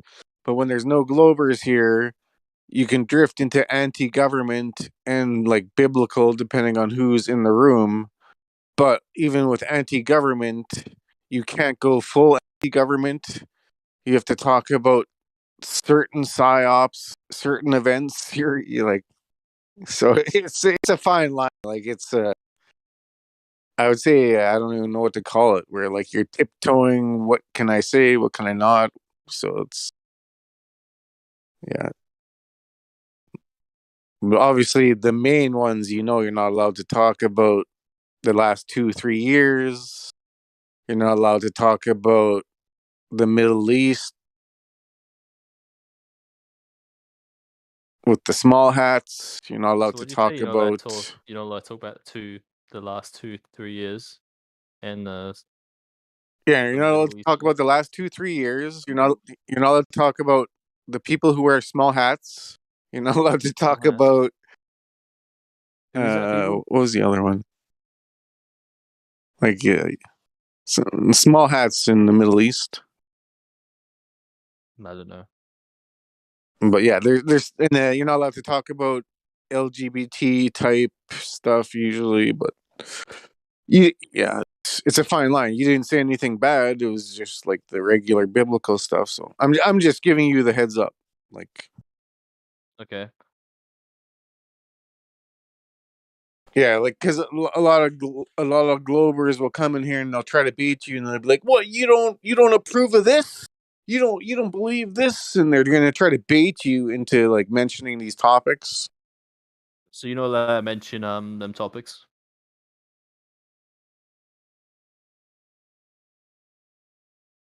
Yeah, like if somebody asked me about LGBT, I probably wouldn't even.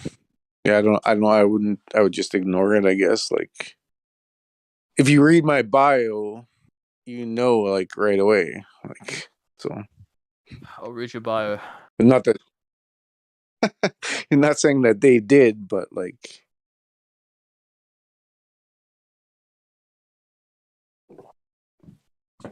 So my point is like they're gonna try to bait you, and then you're gonna get a penalty or banned, or somebody's gonna like slap you on the wrist for talking about this topic because you might think this person is genuine, but maybe they are. But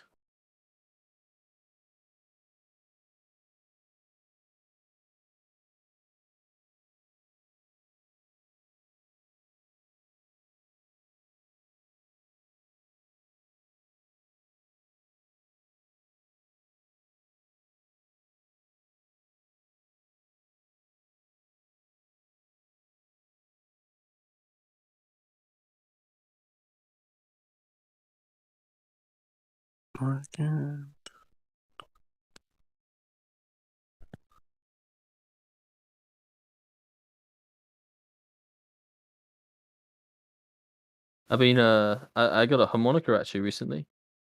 Let me play a song. I don't know if you better hear it. Ah.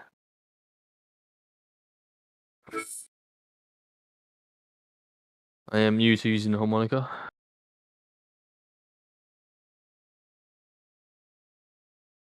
How does it go again? Oh, that sounds terrible.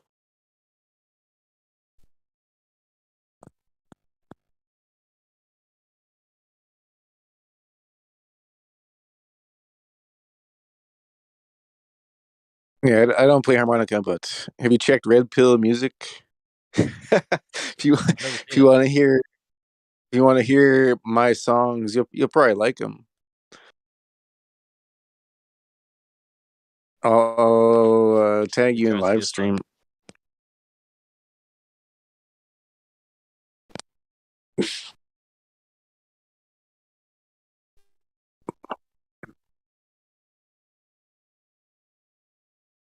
Oh, I did it wrong.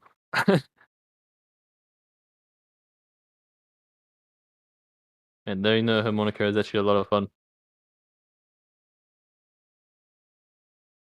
Yeah, when you have time, check out my song.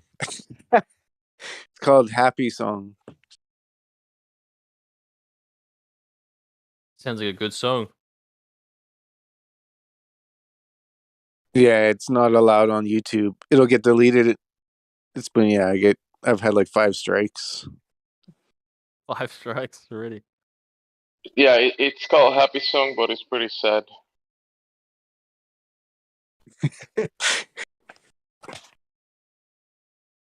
Yeah, it's monotone, but it's recorded from an iPhone 5S and the PlayStation 3. As ghetto as you can get.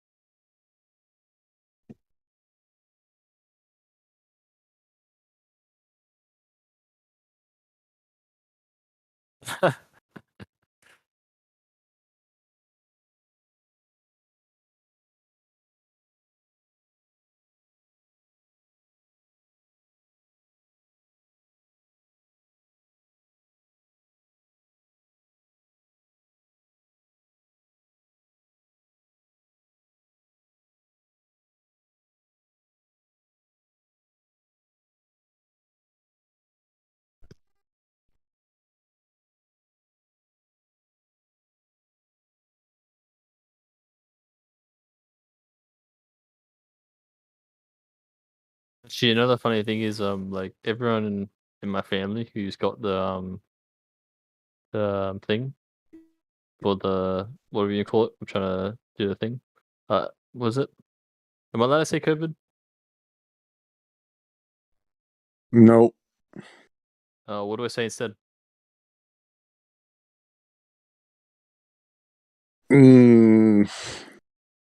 Nothing.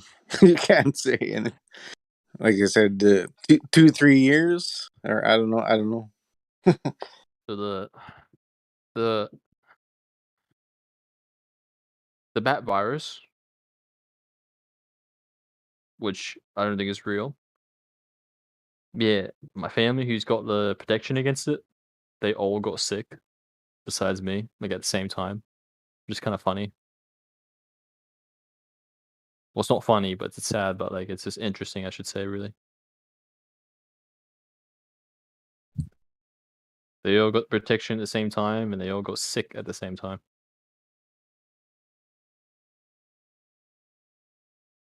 It's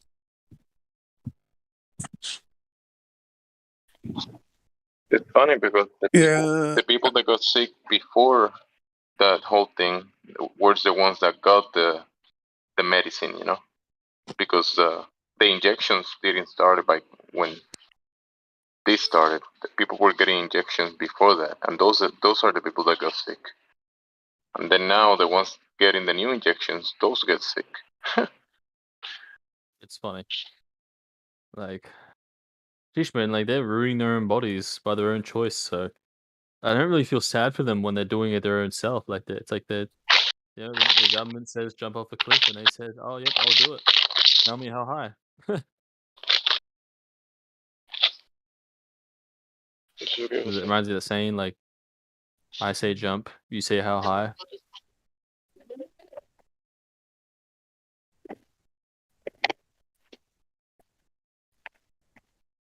Yummy.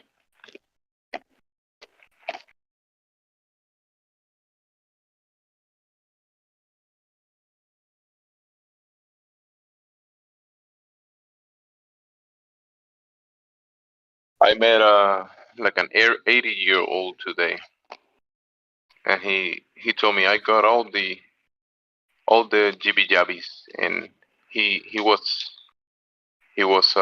sick with it, and his wife got him too, and she's like having heart issues at the moment. Yeah, No the old wonder. people are very scared of it, including my grandpa. He's very scared. He's very scared of the invisible.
What's the guys' jobs?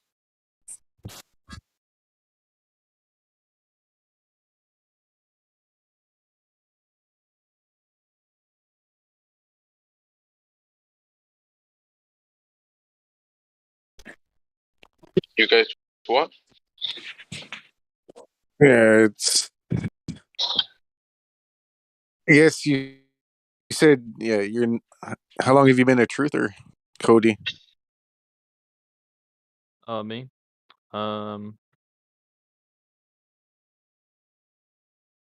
Yeah, my, because you said you were wondering why people would LARP as a flat earther, why these trolls are doing this. Like, it's the way, yeah, it's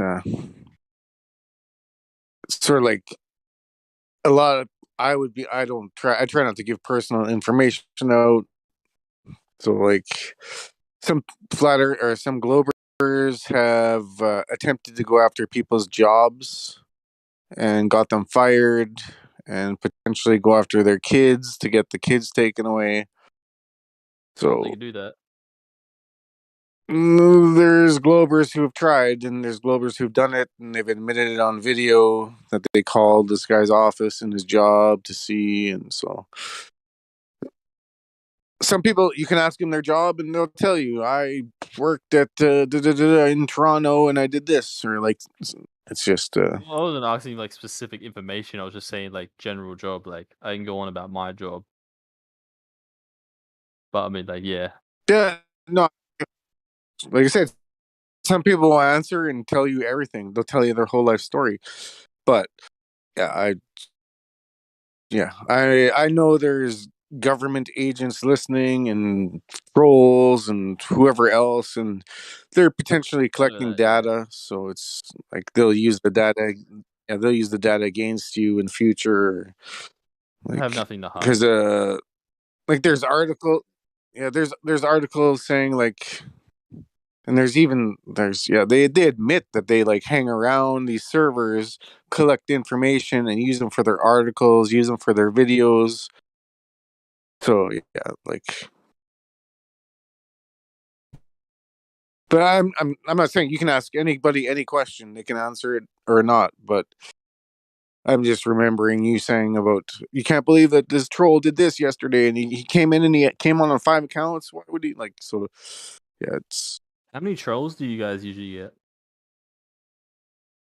tons. Well, I guess maybe. Or do they just Billions There's pretty and less billions now. and billions and billions.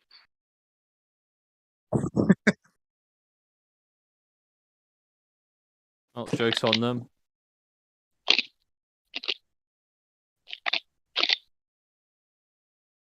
Yeah, I guess. Yeah, I probably overinflated the number because if there was tons, there would be trolls like every hour or two that we could just talk to. But a lot of them are scared to come in because like they have no arguments. So it's just we're just gonna get sound bites or just destroy them. But We trolled the trolls. Exactly. Controllers. Imagine trolls being trolled by flat earthers. It's honestly funny how the world thinks we're crazy, just for thinking the Earth's a different shape. Wait, you don't believe in cartoons? What's wrong with you? Wait a minute, you're telling me that the Earth isn't moving? Your vestibular system. You're telling me the Your sun that I vest. see that is moving is actually moving? Are you kidding me? Yeah, your senses are pointing out something. Your vestibular system and your vision are telling you something, but you're ignoring that and claiming the opposite. That would be nonsensical. Everything Because you're going against your senses. Yeah, they are literally saying the complete opposite of what they're seeing. They're seeing the sun move, and they're saying the sun isn't moving. No, And the ground feels motionless, therefore it's moving. The ground is completely motionless. You can prove it yourself, but nope, it is moving. The ground is definitely moving. That's how you can tell it's in motion, because it's motionless. You see, when you're, you see, it's moving so, because it's at a steady pace, you can prove that it's not moving. I mean, that is moving. Ooh. Yeah, it is confusing. When you start thinking about this stuff, it confuses the hell out of anyone. It literally, yeah, it just causes a whole lot of confusion. All their beliefs. The thing is, here's my own little saying that I said to myself that I made up. There's a saying I made up, which I think is very true. The simplest answer is usually the correct answer. What? That's true when you think about it. The simplest answer is usually the correct answer. When you think about the world model, the flat Earth model, it makes a lot of sense. It's simple, easy to understand. The round Earth one looks, to be honest, it looks kind of retarded, but it's definitely not simple when you get the nitty gritty of it.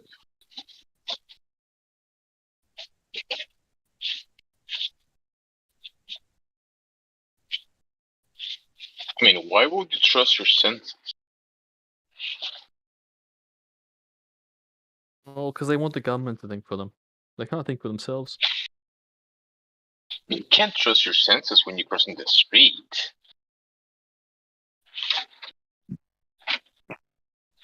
Well, it'd be like next time Matthew Learns comes in, you say, Matthew, when you're driving, do you trust your senses? And he'll say yes. And then you say, Matthew, like when you see Chicago from 56 miles away, do you trust your senses? No.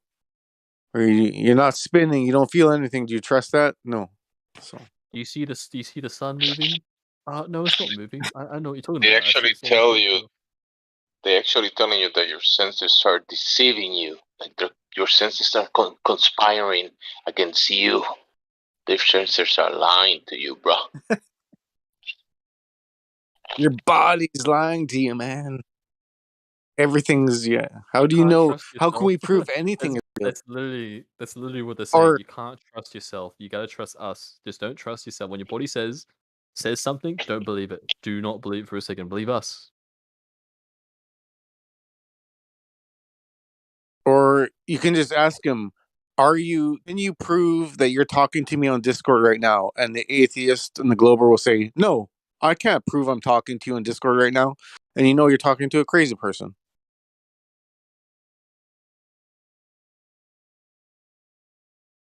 I mean, I'm pretty sure I'm eating meatballs right now with sauce, but I can't prove it to you. I'm pretty sure I'm alive right now, but who knows? I could be in a simulation for all I know. I can't prove it to you guys. You just don't know. Like, man, no one knows. You know, truth is objective, guys. Remember that. Oh, subjective?